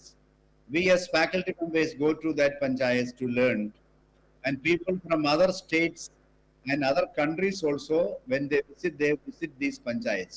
So they have become learning centers also. Maybe within few months, few years time, some years time, the Grama Panchayats in Karnataka, if you become Makkala Sneha Grama Panchayat, several people will come and visit you. That will be a proud moment for children also. Okay, Dr. Pramod? ಬಂಧುಗಳೇ, ಪ್ರಮುಖವಾಗಿ ಸರ್ನ ಏನು ಹೇಳ್ತಿದ್ದಾರೆ ಈ ಒಂದು ಅಂಶದಲ್ಲಿ, ಕೇರಳ ರಾಜ್ಯ ಈಗಾಗಲೇ ಅನೇಕ ಕೆಲಸಗಳನ್ನು ಅಥವಾ ಇಂಟರ್ವೆನ್ಷನ್ಸ್ ಅಂತ ಹೇಳ್ಬೋದು ಮಕ್ಕಳ ಅಭಿವೃದ್ಧಿ ಕಾರ್ಯಕ್ರಮದಲ್ಲಿ ಈಗಾಗಲೇ ತೊಡಸ್ಕೊಂಡಿದೆ. ಅಂದರೆ ವಿವಿಧ ಇಲಾಖೆಗಳು ಒಂದುಗೂಡಿ ಮಕ್ಕಳ ಅಭಿವೃದ್ಧಿಗೆ ಪೂರಕವಾಗಿ ಒಂದು ಇಂಟರ್ವೆನ್ಷನ್ಸನ್ನು ಅದು ಕಾಮಗಾರಿಗಳು ಅಥವಾ ಕ್ರಮಗಳನ್ನು ತಗೊಳ್ತಾ ಇದೆ. ಉದಾಹರಣೆಗೆ ಹೇಳೋದಾದರೆ ಯಾವೆಲ್ಲ ಇಲಾಖೆಗಳು ಕೈ ಜೋಡಿಸ್ಬೋದು ಅಂತಂತಂದರೆ, ಪ್ರಮುಖವಾಗಿ ಆರೋಗ್ಯ ಇಲಾಖೆ, ಶಿಕ್ಷಣ ಇಲಾಖೆ, ಮತ್ತು ಕುಡಿಯುವ ನೀರು ಮತ್ತು ನೈರ್ಮಲ್ಯ ಇಲಾಖೆ, ಅದೇ ರೀತಿ ನಾವು ಇಂಟಿಗ್ರೇಟೆಡ್ ಸಮಗ್ರ ಶಿಶು ಅಭಿವೃದ್ಧಿ ಕಾರ್ಯಕ್ರಮ ಇದೆಲ್ಲ ಅವರು ಮಹಿಳಾ ಮತ್ತು ಮಕ್ಕಳ ಅಭಿವೃದ್ಧಿ ಇಲಾಖೆ ಆಗಿರ್ಬೋದು, ಮತ್ತು ಪಂಚಾಯಿತಿ ಕಚೇರಿ, ಶಾಲೆಗಳು, ಇವೆಲ್ಲವೂ ಕೂಡ ಒಟ್ಟುಗೂಡಿ ನಾವು ಮಕ್ಕಳಿಗೆ ಪೂರಕವಾಗಿ ಅಭಿವೃದ್ಧಿ ಆಗೋ ನಿಟ್ಟಿನಲ್ಲಿ ಯೋಜನೆಗಳನ್ನು ರೂಪಿಸೋಕ್ಕೆ ಅವಕಾಶ ಇದೆ. ಈಗಾಗಲೇ ಕೇರಳದಲ್ಲಿ ಪ್ರತಿಯೊಂದು ಗ್ರಾಮ ಪಂಚಾಯಿತಿಯು ಕೂಡ ಈ ಅಪ್ರೋಚನ್ನು ಅಳವಡಿಸಿದೆ ಅನ್ನೋದನ್ನು ಅವರು ಹೇಳ್ತಾ ಇದ್ದಾರೆ. ಜೊತೆಗೆ ಮಕ್ಕಳ ಹಕ್ಕುಗಳನ್ನು ರಕ್ಷಣೆ ಮಾಡೋ ನಿಟ್ಟಿನಲ್ಲಿ, ಉದಾಹರಣೆಗೆ ಅವರಿಗೆ ನೀತಿಗಳನ್ನು ರೂಪಣೆ ಮಾಡೋ ನಿಟ್ಟಿನಲ್ಲಿ, ಜೊತೆಗೆ ಅನೇಕ ಸೌಲಭ್ಯಗಳನ್ನು ಕೊಡಿಸೋ ನಿಟ್ಟಿನಲ್ಲಿ ನಾವು ಯೋಜನೆಗಳನ್ನು ಅಥವಾ ಇಲಾಖೆಗಳನ್ನು ಒಗ್ಗೂಡಿಸ್ಬೋದು ಅನ್ನೋದನ್ನು ಹೇಳ್ತಾ ಇದ್ದಾರೆ. ಹಾಗೆಯೇ ಕೇರಳ ರಾಜ್ಯದಲ್ಲಿ ಪ್ರಮುಖವಾಗಿ ವಿಶೇಷ ಚೇತನರ ಮಕ್ಕಳಿಗೆ ನಾವು ಕೂಡ ಭೇಟಿ ಕೊಟ್ಟಿದ್ವಿ. ನಮ್ಮ ಕರ್ನಾಟಕ ರಾಜ್ಯದ 30 ಜಿಲ್ಲೆಗಳಿಂದ ಒಂದೊಂದು ಗ್ರಾಮ ಪಂಚಾಯತಿ ಅಧ್ಯಕ್ಷರು, ಪಂಚಾಯತಿ ಅಭಿವೃದ್ಧಿ ಅಧಿಕಾರಿಗಳು ಕೂಡ ಭಾಗವಹಿಸಿದ್ರು ಈ ಒಂದು ಅಧ್ಯಯನ ಪ್ರವಾಸದಲ್ಲಿ. ನಾವು ಕೂಡ ಆ ಒಂದು ಮಕ್ಕಳ ಸ್ನೇಹಿ ಅಥವಾ ವಿಶೇಷ ಚೇತನ ಸ್ನೇಹಿ ಗ್ರಾಮ ಪಂಚಾಯತಿ ಕೂಡ ಭೇಟಿ ನೀಡಿದ ಸಂದರ್ಭದಲ್ಲಿ ಅಲ್ಲಿ ತಾವು ಗಮನಿಸ್ಬೋದು, ವಿಶೇಷ ಚೇತನರು ನಮಗೆ ಮಾಸಿಕವಾಗಿ ಅವರಿಗೆ ನಾವೇನು ಮಾಡ್ತೀವಿ, ವೇತನವನ್ನು ಅಥವಾ ಒಂದು ವೇತನವನ್ನು ನೀಡ್ತಾ ಇದ್ದೀವಿ. ಅಲ್ಲಿ ಏನು ಮಾಡ್ತಾ ಇದ್ದಾರೆ ಅಂತಂದರೆ, ವಿಶೇಷ ಚೇತನ ಮಕ್ಕಳಲ್ಲಿ 4 ಅಥವಾ 5 ಗ್ರಾಮ ಪಂಚಾಯತಿಗಳಿಗೆ ಸೇರಿ ಒಂದು ವಿಶೇಷ ಚೇತನ ಒಂದು ಶಾಲೆಯನ್ನು ಓಪನ್ ಮಾಡಿದ್ದಾರೆ. ವಾರ್ಷಿಕವಾಗಿ ಅವರು ಒಂದು ಶಾಲೆಗೆ ಒಬ್ಬ ಮಗುವಿಗೆ 28,000 ನೀಡ್ತಾ ಇದ್ದಾರೆ. ಫ್ರೀಯಾಗಿ ಎಜುಕೇಷನ್ ಕೊಡ್ತಾ ಇದ್ದಾರೆ. ಜೊತೆಗೆ ಅಲ್ಲಿ ಕುಟುಂಬಶ್ರೀ ಅಂತೇಳಿ ಒಂದು ನಮ್ಮಲ್ಲಿ ಹೇಗೆ ಸಂಜೀವಿನಿ ಯೋಜನೆ, ಅವರು ಸಹಾಯ ಪಡೆದು ಮಕ್ಕಳಿಗೆ ಫ್ರೀಯಾಗಿ ಬಸ್ನಲ್ಲಿ ಬಿಡೋದು, ಸ್ಕೂಲಿಗೆ ಬಿಡೋದು ಮತ್ತು ಕರ್ಕೊಂಡು ಹೋಗೋ ವ್ಯವಸ್ಥೆಯನ್ನು ಕೂಡ ಮಾಡಿದ್ದಾರೆ. ಆ ರೀತಿ ಕಲಿಕಾ ಕೇಂದ್ರಗಳನ್ನು ನಿರ್ಮಾಣ ಮಾಡಿದ್ದಾರೆ. ನಮ್ಮ ಇಡೀ ದೇಶದಲ್ಲಿ ನೋಡಿದಾಗ ಬಂಧುಗಳೇ, ಕೇರಳದಲ್ಲಿ 2.9% ವಿಶೇಷ ಚೇತನರಿದ್ದಾರೆ. ಅದೇ ಕರ್ನಾಟಕದಲ್ಲಿ ಬಂದಾಗ 5% ವಿಶೇಷ ಚೇತನರಿದ್ದೀವಿ ನಾವು ನಮ್ಮ ಕರ್ನಾಟಕದಲ್ಲಿ. ಸೊ ಅಲ್ಲಿ ಈಗಾಗಲೇ ಕೇರಳ ರಾಜ್ಯ ಮುಂದುವರೆದು ಆ 2.9% ಏನು ವಿಶೇಷ ಚೇತನರಿಲ್ಲ, ಅದರಲ್ಲಿ ಪ್ರಮುಖವಾಗಿ ಮಕ್ಕಳು, ಆ ಮಕ್ಕಳಿಗೆ 0 ಇಂದ 18 ವರ್ಷದ ಮಕ್ಕಳಿಗೂ ಕೂಡ ಅವರು ವಿಶೇಷ ಶಾಲೆಗಳನ್ನು ಓಪನ್ ಮಾಡಿ ಅವರಿಗೆ ಪೂರಕವಾದ ಒಂದು ವಾತಾವರಣ ನಿರ್ಮಾಣ ಮಾಡಿ ಮುಖ್ಯವಾಹಿನಿಗೆ ತರುವಂಥ ನಿಟ್ಟಿನಲ್ಲಿ ಶ್ರಮವನ್ನು ಹಾಕ್ತಾ ಇದ್ದಾರೆ. ಅದು ನಿಜವಾಗಲಿ ನಾವೆಲ್ಲ ಹೋಗಿ ಅಧ್ಯಯನ ಪ್ರವಾಸದಲ್ಲಿ ಅದು ಕಂಡುಕೊಂಡಿದ್ದಾಗಿದೆ. ಹಾಗೆಯೇ ಸ್ಥಳೀಯ ಯೋಜನೆಯಲ್ಲಿ ಮಕ್ಕಳ ಭಾಗವಹಿಸುವಿಕೆ ಖಚಿತಪಡಿಸಿಕೊಳ್ಳಬೇಕಾಗುತ್ತೆ ಅನ್ನೋದನ್ನು ಹೇಳಿದ್ದಾರೆ. ಅವರು ಪ್ರತಿಯೊಂದು ಗ್ರಾಮ ಪಂಚಾಯತಿಯಲ್ಲಿ ಕೂಡ ಚೈಲ್ಡ್ ಪ್ರೊಟೆಕ್ಷನ್ ಕಮಿಟಿ, ಅಂದರೆ ಮಕ್ಕಳ ಒಂದು ಸಂರಕ್ಷಣೆ ಮಾಡುವ ಸಮಿತಿಯನ್ನು ರೂಪು ಮಾಡಿದ್ದಾರೆ, ಅಂದರೆ ಜಾರಿಗೆ ತಂದಿದ್ದಾರೆ. ಜೊತೆಗೆ ಕಲಿಕಾ ಕೇಂದ್ರಗಳನ್ನು ಕೂಡ ಎಸ್ಟಾಬ್ಲಿಷ್ ಮಾಡಿದ್ದಾರೆ. ಮಕ್ಕಳಿಗೆ ಪೂರಕವಾಗಿ ಒಂದು ಆಯವನ್ನು ನಿಗದಿಪಡಿಸ್ತಾ ಇದ್ದಾರೆ. ನಾವು ಹೇಗೆ ನಮ್ಮ ಗ್ರಾಮ ಪಂಚಾಯಿತಿಯಲ್ಲಿ ಈಗಾಗಲೇ ಹೇಳ್ತೀವಿ, ನಮ್ಮ ಕರ್ನಾಟಕ ರಾಜ್ಯದಲ್ಲಿ ಕೂಡ ತಮ್ಗೆ ಗೊತ್ತಿರುವ ಹಾಗೆ ನಾವು 25% SC/STಗೆ ಮೀಸಲಿಡಬೇಕು ಕಾಯ್ದೆಯಲ್ಲಿ, 5% ವಿಶೇಷ ಚೇತನರಿಗೆ ಇಡಬೇಕಂತೇಳಿ ಕಾಯ್ದೆ ಪ್ರಕಾರ ಹೇಳ್ತೀವಿ. 2% ಕ್ರೀಡಾ ಒಂದು ಪ್ರೋತ್ಸಾಹ ನೀಡೋ ನಿಟ್ಟಿನಲ್ಲಿ ಕಾಯ್ದೆಯಡಿ ಅವಕಾಶ ಇದೆ. ಹಾಗೆಯೇ ಮಕ್ಕಳಿಗೆ ಪೂರಕವಾಗಿ ಒಂದು ಆಯವನ್ನು ರೂಪಿಸ್ಬೋದು ಅಂತ ಅನ್ನೋದನ್ನು ಸರ್ ನಮಗೆ ಮನಗಾಣಿಸ್ತಾ ಇದ್ದಾರೆ. Sir, over to you sir. So can we go to the next slide? So these are some of the pictures. Just to tell you, I think I have 5 more minutes, 5-7 minutes. Pramod sir? Yes sir. Yeah. So I need not explain every slide. Yes, You sir. can, these are the some of the pictures of our Makkala Grama Sabha. Makkala Grama Sabha, the children sitting along with the elected members, that interaction, and special arrangements for girl children. So next slide. So some of the meeting, life skill education, play activities, children into agriculture, farming, with the help of the schools. We have school clubs, and that's the top one is a special school. That is called the bud school. The children come together, they enjoy, celebrate school day celebrations. And of course, school day celebration is everywhere. So some special arrangements for some of the panchayats. Next slide. So in the Malayalam, what is written is the demand from the children's Grama Sabha. They said, like girls, the boys also should be given nutrition food from Anganwadi. So that was highlighted in some of the dailies also. The Grama Sabha that highlights in the Anganwadis and the children, Girls' Day celebration, anti-drug campaign, all that is going on under the leadership of children. Next. Okay, and slightly you can give the examples or the pictures. Of course, it is taking place everywhere, but still, Dr. Pramod, you can take a half second and tell them what it was. Yes sir. ಬಂಧುಗಳೇ, ಈಗ ಕೇರಳ ರಾಜ್ಯದಲ್ಲಿ ಗ್ರಾಮ ಸಭೆಗಳನ್ನು, ಮಕ್ಕಳ ಗ್ರಾಮ ಸಭೆಯನ್ನು ಆಯೋಜನೆ ಮಾಡ್ತಾ ಇದ್ದಾರೆ. ಅವು ಎಲ್ಲ ನೀವು ಒಂದು ಚಿತ್ರದಲ್ಲಿ ಛಾಯಾಚಿತ್ರಗಳನ್ನು ನೋಡ್ಬೋದು, ಆಯೋಜನೆ ಮಾಡಿದ ಒಂದು ಛಾಯಾಚಿತ್ರಗಳು. ಅದೇ ಹಾಗೆಯೇ ಪ್ರಮುಖವಾಗಿ ಲೈಫ್ ಸ್ಕಿಲ್ಸ್ ಕೊಡುವಂಥ ಅಂಶಗಳನ್ನು ಕೂಡ ಮಕ್ಕಳಿಗೆ ನೀಡ್ತಾ ಇದ್ದಾರೆ. ಕೃಷಿಯಲ್ಲಿ ಕೂಡ ಮಕ್ಕಳಲ್ಲಿ ತೊಡಗ್ತಾ ಇದ್ದಾರೆ. ಒಂದು ಭೌತಿಕವಾಗಿ ಅಭಿವೃದ್ಧಿ ಹೊಂದುವ ನಿಟ್ಟಿನಲ್ಲಿ ಆಟದ ಮೈದಾನಗಳನ್ನು ಅಭಿವೃದ್ಧಿಪಡಿಸಿದ್ದಾರೆ. ಜೊತೆಗೆ ಬಡ್ ಸ್ಕೂಲ್ ಅಂತ ಹೇಳ್ತಾ ಇದ್ದಾರೆ. ಅಲ್ಲಿ ಬಡ್ ಸ್ಕೂಲ್ ಅಂದರೆ ಏನಪ್ಪ ಅಂತಂತಂದರೆ ಮೆಂಟಲಿ ರಿಟಾರ್ಡೆಡ್ ಅಂಥೇಳಿ, ಮಾನಸಿಕವಾಗಿ ಅಸ್ವಸ್ಥ ಮಕ್ಕಳನ್ನು ಅವರು ಅದಕ್ಕೆ ಬಡ್ ಸ್ಕೂಲ್ ಅಂತ ಕರೀತಾರೆ. ಆ ಬಡ್ ಸ್ಕೂಲ್ಗಳನ್ನು ಈಗಾಗಲೇ ಹೇಳಿದಂಗೆ ಪ್ರತಿಯೊಂದು 4 ಗ್ರಾಮ ಪಂಚಾಯಿತಿಗಳಿಗೆ ಒಂದು ಕನಿಷ್ಠ ಪಕ್ಷ ಒಂದು ಬಡ್ ಸ್ಕೂಲನ್ನು ಓಪನ್ ಮಾಡಿದ್ದಾರೆ. ಅಂದರೆ ಮೆಂಟಲಿ ರಿಟಾರ್ಡೆಡ್ ಚಿಲ್ಡ್ರನ್ಸ್ಗೆ ಅವ್ರನ್ನು ಮುಖ್ಯವಾಹಿನಿಗೆ ತರೋ ನಿಟ್ಟಿನಲ್ಲಿ, ಅವರನ್ನು ಒಂದು ಕ್ರಿಯಾಶೀಲಗೊಳಿಸುವ ನಿಟ್ಟಿನಲ್ಲಿ, ಜೊತೆಗೆ ಅವರು ಪೋಷಕರು ಸಾಕಷ್ಟು ಇದು ಇರ್ಬೋದು, ಅವರೂ ಕೂಡ ಒಂದು ಅವಕಾಶಗಳನ್ನು ನೀಡೋ ನಿಟ್ಟಿನಲ್ಲಿ ಒಂದು ಬಡ್ ಸ್ಕೂಲನ್ನು ಅವರು ನಿರ್ಮಾಣ ಮಾಡಿದ್ದಾರೆ. ಅದೇ ರೀತಿ ಮಕ್ಕಳ ಬೇಡಿಕೆಗಳನ್ನು ಅವರು ಗ್ರಾಮ ಸಭೆಯಲ್ಲಿ ತೆಗೆದುಕೊಂಡಿದ್ದಾರೆ. ಜೊತೆಗೆ ಎಸ್ಪೆಷಲಿ ಬಾಲಕರಿಗೂ ಕೂಡ ಪೌಷ್ಟಿಕ ಕೊರತೆಯನ್ನು ನೋಡ್ತಾ ಇದ್ದಾರೆ. ಹಾಗಾಗಿ ಬಾಲಕ ಮತ್ತು ಬಾಲಕಿಯರಿಗಿಬ್ಬರಿಗೂ ಕೂಡ ಪೌಷ್ಟಿಕ ಆಹಾರವನ್ನು ಸರಿಯಾಗಿ ಪೂರೈಕೆ ಆಗಬೇಕನ್ನೋ ನಿಟ್ಟಿನಲ್ಲಿ ಚರ್ಚೆಗಳನ್ನು ಮಾಡ್ತಾ ಇದ್ದಾರೆ. ಈ ಒಂದು ಮುಂದಿನ ಒಂದು ಅಂಶದಲ್ಲಿ 3G ಕಾನ್ಸೆಪ್ಟ್ ಬಗ್ಗೆ ಸರ್ ಅವರು ಹೇಳ್ಬೇಕಂತೇಳಿ ಅವರಲ್ಲಿ ಕೇಳ್ಕೊಳ್ತಾ ಇದ್ದೀನಿ. So over to you sir. I take 1 minute and give you this one. So 3G Anganwadi is 3 generational Anganwadi. I think last time when you all came, you liked this. Some of the Anganwadis in Kerala are becoming 3 generational Anganwadis. I may say one Anganwadi in every panchayat is already emerging as 3 generational Anganwadi. 3 generation means children, adolescents, and the aged people come together. So it's a get together of the adolescent girls, adolescent boys, the mothers, the senior citizens, as well as the children. Already in Anganwadi we have children, and of course along with that we add adolescents, the mothers, and the senior citizens. So I may say children, adolescents, and seniors coming together, and they have the interface. It doesn't mean that Anganwadi functioning will be affected. It will be after Anganwadi time only, preschool time only. Maybe after 3 o'clock, the others can come. On the holidays, they can come. 3 of them can interact. The children, adolescents, and seniors can interact, share stories, can have some common games, carom games, or newspaper reading, sharing, storytelling. All these can happen because in Kerala, the percentage of aged population is also increasing. It is near 20% now, near 19-20%. So that means interaction with the youngsters is also needed. So that way it is improving. And of course, when we go for such Anganwadis, we need more space because it is multi-level utility place. So the construction should be, the space should be more. We can have other institutions also there. The bud school, the children's library also can be arranged in the 3G Anganwadi, 3 generational Anganwadi.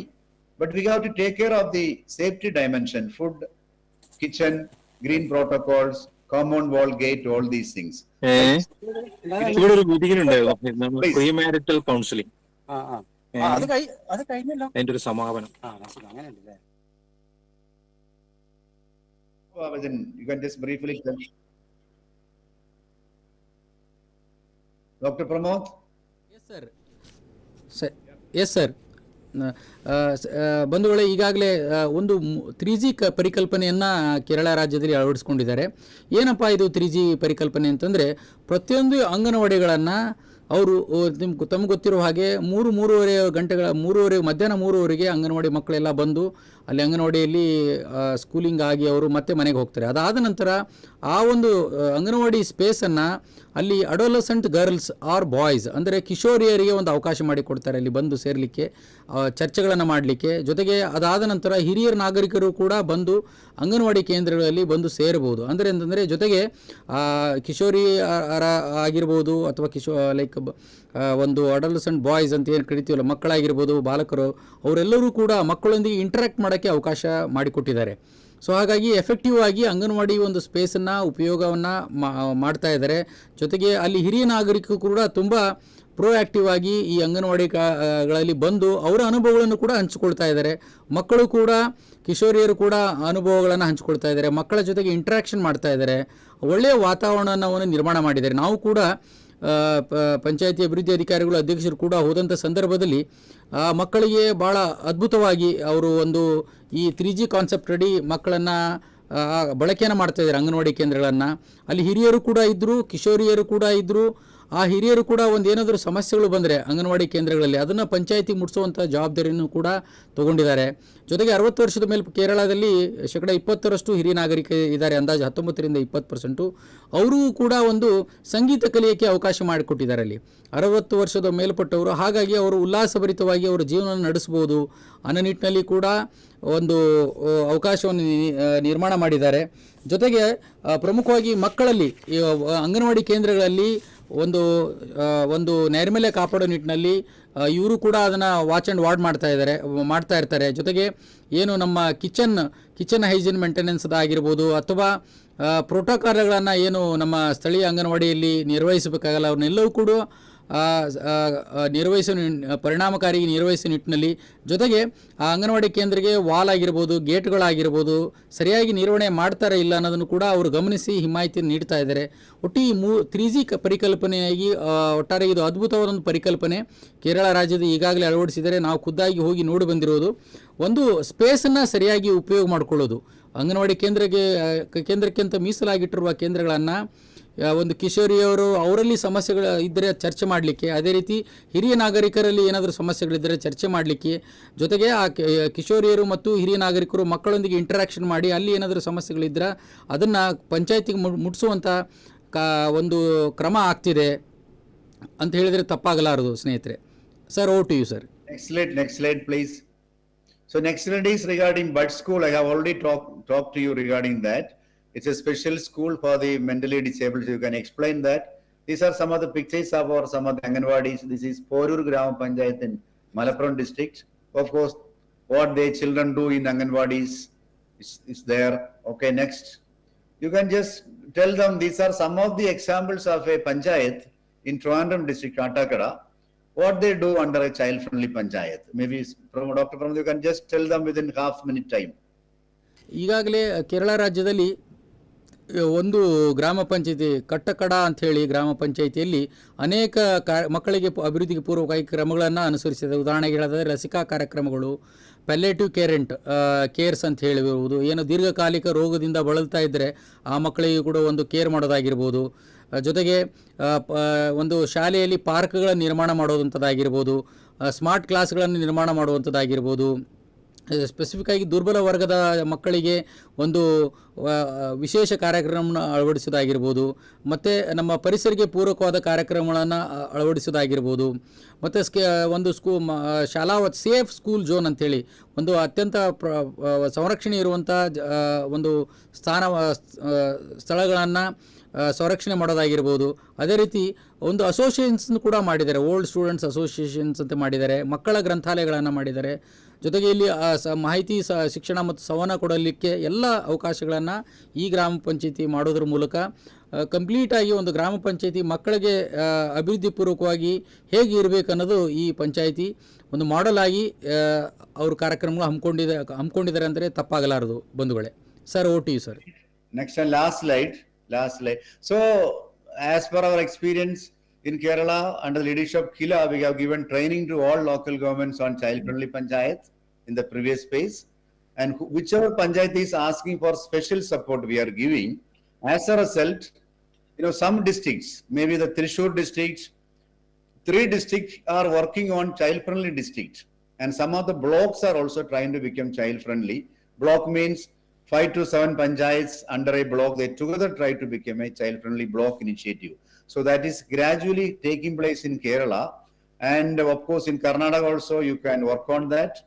Leadership of ANSSIRD training can be given. We will give you support as and when needed, so that the Grama Panchayat, Makkala Snega Grama Panchayat, Makkala Snega Taluka Panchayat, and Makkala Snega Jilla Panchayat can also emerge in Karnataka. Okay. So with that, I end my presentation. Thank you, Dr. Pramod and team. Thank you very much. ಕೊನೆಯದಾಗಿ sir ಅವರು ಹೇಳಿದರು, ಅವರು ಕೇರಳ ರಾಜ್ಯದಲ್ಲಿ ಪ್ರತಿಯೊಂದು ಮಕ್ಕಳ ಸ್ನೇಹಿ ಜಿಲ್ಲಾ ಪಂಚಾಯಿತಿಗಳನ್ನು ನಿರ್ಮಾಣ ಮಾಡ್ತಾ ಇದ್ದಾರೆ. 3 ಜಿಲ್ಲೆಗಳು ಈಗಾಗಲೇ ಆ ಒಂದು ಮಕ್ಕಳ ಸ್ನೇಹಿ ಪಂಚಾಯಿತಿ ಮಾಡೋ ನಿಟ್ಟಿನಲ್ಲಿ ಒಂದು ದಾಪುಗಾಲನ್ನು ಇಟ್ಟಿದ್ದಾರೆ. ಅದೇ ರೀತಿ ಮಕ್ಕಳ ಸ್ನೇಹಿ ತಾಲೂಕು ಪಂಚಾಯಿತಿಗಳನ್ನು ಕೂಡ ಅವರು ಮಾಡ್ತಾ ಇದ್ದಾರೆ. ಜೊತೆಗೆ ಮಕ್ಕಳ ಸ್ನೇಹಿ ಗ್ರಾಮ ಪಂಚಾಯಿತಿಗಳನ್ನು ಮಾಡೋ ನಿಟ್ಟಿನಲ್ಲಿ ಅನೇಕ ಕ್ರಮಗಳನ್ನು ವಹಿಸ್ತಾ ಇದ್ದಾರೆ. ಈ ನಿಟ್ಟಿನಲ್ಲಿ ಅವರು ಪ್ರಮುಖವಾಗಿ ಚುನಾಯಿತ ಪ್ರತಿನಿಧಿಗಳಿಗೆ ತರಬೇತಿಯನ್ನು ಕೂಡ ಕೊಟ್ಟಿದ್ದಾರೆ. ಮತ್ತು ಅವೆಲ್ಲ ಗ್ರಾಮ ಪಂಚಾಯಿತಿಗಳು ಮಕ್ಕಳ ಸ್ನೇಹಿಗೆ ಪೂರಕವಾಗಿ ಯೋಜನೆಗಳನ್ನು ರೂಪಿಸ್ತಾ ಇದ್ದಾರೆ. ಆ ರೂಪಿಸೋ ನಿಟ್ಟಿನಲ್ಲಿ ಸರ್ಕಾರ ಅವರ ಜೊತೆಗೆ ಕೈ ಜೋಡಿಸ್ತಾ ಇದೆ, ಅಭಿವೃದ್ಧಿಗೆ ಪೂರಕವಾಗಿ ಸಹಕಾರವನ್ನು ನೀಡ್ತಾ ಇದೆ ಅನ್ನೋದನ್ನು ಶ್ರೀಯುತ ಡಾಕ್ಟರ್ ಪೀಟರ್ ಎಂ ರಾಜ್ ಅವರು ತಿಳಿಸಿಕೊಟ್ಟಿದ್ದಾರೆ. ಅವರಿಗೆ ಸಂಸ್ಥೆ ಪರವಾಗಿ ಹಾಗೂ ತಮ್ಮೆಲ್ಲರ ಪರವಾಗಿ ಹೃತ್ಪೂರ್ವಕವಾದ ಒಂದು ಧನ್ಯವಾದಗಳು sir. I would like to thank on behalf of ANSSID Karnataka and on behalf of all the Taluka Panchayati officials and Gram Panchayati elected representative and officials, sir. Thank you very much, sir. Thank you very much. Thank you very much, team. Yes, Mr. Vinayan sir is there for next presentation. Yes, hello. Sir. Yes, sir. Thank you. Sir. Thank you very much. Thank you, sir. Okay. So I take leave. Yes, sir. Thank you, sir. Thank you, sir. ಸ್ನೇಹಿತರೆ, ಈ ಒಂದು ಕಾರ್ಯಕ್ರಮದ ಮುಂದುವರೆದ ಭಾಗವಾಗಿ ಇಂಗಾಲದ ತಟಸ್ಥತೆ, carbon neutrality ಗ್ರಾಮ ಪಂಚಾಯಿತಿ ಕುರಿತು ಇಡೀ ನಮ್ಮ ದೇಶದಲ್ಲಿ ಪ್ರಪ್ರಥಮವಾಗಿ ಕೇರಳ ರಾಜ್ಯದ ವಯನಾಡ್ ಜಿಲ್ಲೆಯ ಮೀನಂಗಾಡಿ ಗ್ರಾಮ ಪಂಚಾಯಿತಿಯು ಇಂಗಾಲ ನಿರ್ವಹಣೆ ಅಂತ ಹೇಳಬಹುದು. ಏನಪ್ಪ ಇಂಗಾಲ ನಿರ್ವಹಣೆ ಅಂತ ಕೇಳಬಹುದು ನೀವು. ಮಣ್ಣಿನಲ್ಲಿ ಆಗಿರ್ಬೋದು ಅಥವಾ ವಾತಾವರಣದಲ್ಲಿ ಆಗಿರ್ಬೋದು, ಏರುಪೇರು ಆದರೆ, ಇಂಗಾಲದ ಪ್ರಮಾಣ ಕಡಿಮೆ ಆದರೆ ಅಥವಾ ಹೆಚ್ಚಾದರೆ ಏನೆಲ್ಲ ಪರಿಣಾಮ ಬೀರ್ತದೆ ಅನ್ನೋದ ಒಂದು ಕಡಿಮೆ ಪ್ರಭಾವ ಬೀರೋ ನಿಟ್ಟಿನಲ್ಲಿ ಅನೇಕ ಕ್ರಮಗಳನ್ನು ಮೀನಂಗಾಡಿ ಗ್ರಾಮ ಪಂಚಾಯಿತಿ ಈಗಾಗಲೇ ಅಳವಡಿಸಿದೆ. ಇದು ರಾಜ್ಯದ ಇಡೀ ದೇಶದಲ್ಲಿ ಮೊಟ್ಟ ಮೊದಲ ಗ್ರಾಮ ಪಂಚಾಯಿತಿ ಅಂಥೇಳಿ ಘೋಷಣೆ ಆಗಿದೆ. ಇಂಗಾಲ ತಟಸ್ಥತೆ ಅಂದರೆ ಕಾರ್ಬನ್ ನ್ಯೂಟ್ರಾಲಿಟಿ ಪಂಚಾಯತ್ ಅಂಥೇಳಿ ಘೋಷಣೆ ಆಗಿದೆ. ಅವರು ಅನೇಕ ಕ್ರಮಗಳನ್ನು ಈಗಾಗಲೇ ಅಳವಡಿಸ್ಕೊಂಡಿದ್ದಾರೆ. I would like to welcome sir. I would like to welcome Sri Vinayan sir and Sri Ajit sir from Tanal NGO to facilitate this session. ಬಂಧುಗಳೇ, ಈ ಒಂದು ಕಾರ್ಬನ್ ನ್ಯೂಟ್ರಾಲಿಟಿ ಗ್ರಾಮ ಪಂಚಾಯಿತಿ ಕುರಿತಂತೆ ಮಾತನಾಡಲು ಕೇರಳ ರಾಜ್ಯದ ವಯನಾಡ್ ಜಿಲ್ಲೆಯ ಮೀನಂಗಾಡಿ ಗ್ರಾಮ ಪಂಚಾಯಿತಿ ಅಧ್ಯಕ್ಷರಾದ ಶ್ರೀಯುತ ವಿನಯನ್ ಸರ್ ನಮ್ಮ ಜೊತೆಗಿದ್ದಾರೆ. ವಿನಯನ್ ಸರ್ ಅವರಿಗೆ ಸಂಸ್ಥೆ ಪರವಾಗಿ ಹಾಗೂ ನಿಮ್ಮೆಲ್ಲರ ಪರವಾಗಿ ಹಾಗೂ ವೈಯಕ್ತಿಕವಾಗಿ ಹೃತ್ಪೂರ್ವಕದೊಂದು ಸ್ವಾಗತ ಕೋರ್ತಾ ಇದ್ದೀನಿ sir. Sir, to welcome you from Karnataka and I would like to welcome on behalf of our taluk panchayat officials and gram panchayat officials and elected representative sir. Please speak few words about your panchayat sir. Good afternoon, one and all present over here. First of all, it's my privilege and pride to be with you all in this webinar discussing carbon neutrality. Ours is a panchayat in Kerala in Wayanad district. We have started the step towards carbon neutrality in the year 2016. by a public participation, we have prepared a detailed carbon emission profile of our panchayat. And I hope you can hear me. Yes, sir. Yes, sir. You're audible. So sir. we have started the steps in 2016 by preparing a carbon emission profile of our panchayat. That means the sequestration and emission capacity within our panchayat.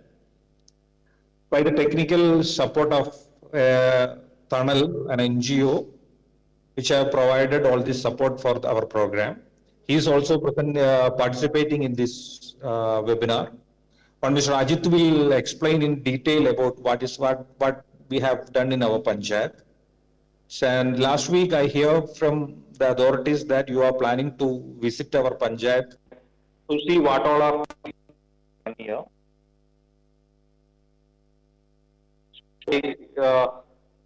Welcome you all representatives to our panchayat for seeing what we have done in the programs that we have done towards carbon neutrality in our panchayat. And I wish all the best and success for this webinar, and I in detail about our carbon neutral program with the PowerPoint presentation.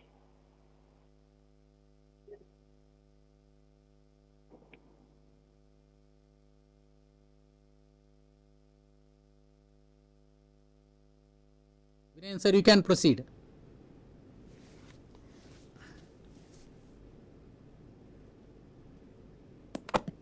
Am I? Yes, sir. am I audible? Yes, sir. Yes, sir. Go ahead, sir. Go ahead, sir. Please. So first of all, I am expressing my sincere gratitude to be a part of this event. Thank you, ANSSIRD and other officials to inviting me to present, share the experience of carbon neutral Minangadi. Okay. Myself, I am Ajit Tomi. I am representing an NGO called Tunnel, which Mr. Vinayan mentioned earlier. So Tunnel is an NGO based on Trivandrum, and we are providing technical support for Minangadi Gram Panchayat for the carbon neutral Minangadi project since 2016. So let's begin. Okay, go to next slide, please.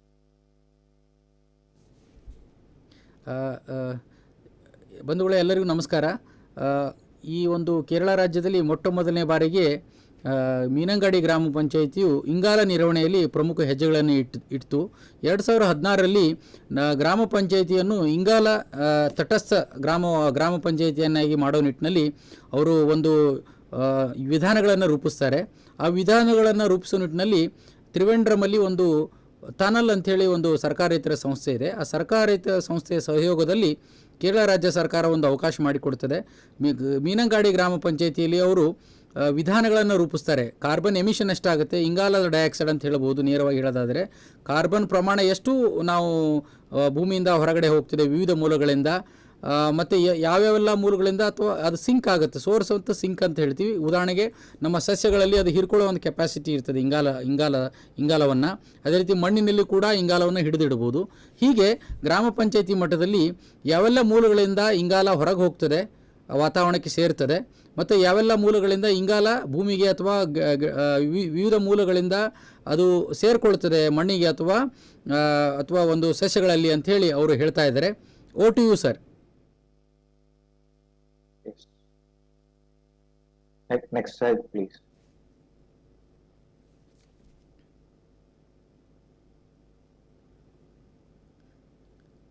Sir, you can, Ajit sir, you can start. Can you please change the slide? Yes, sir.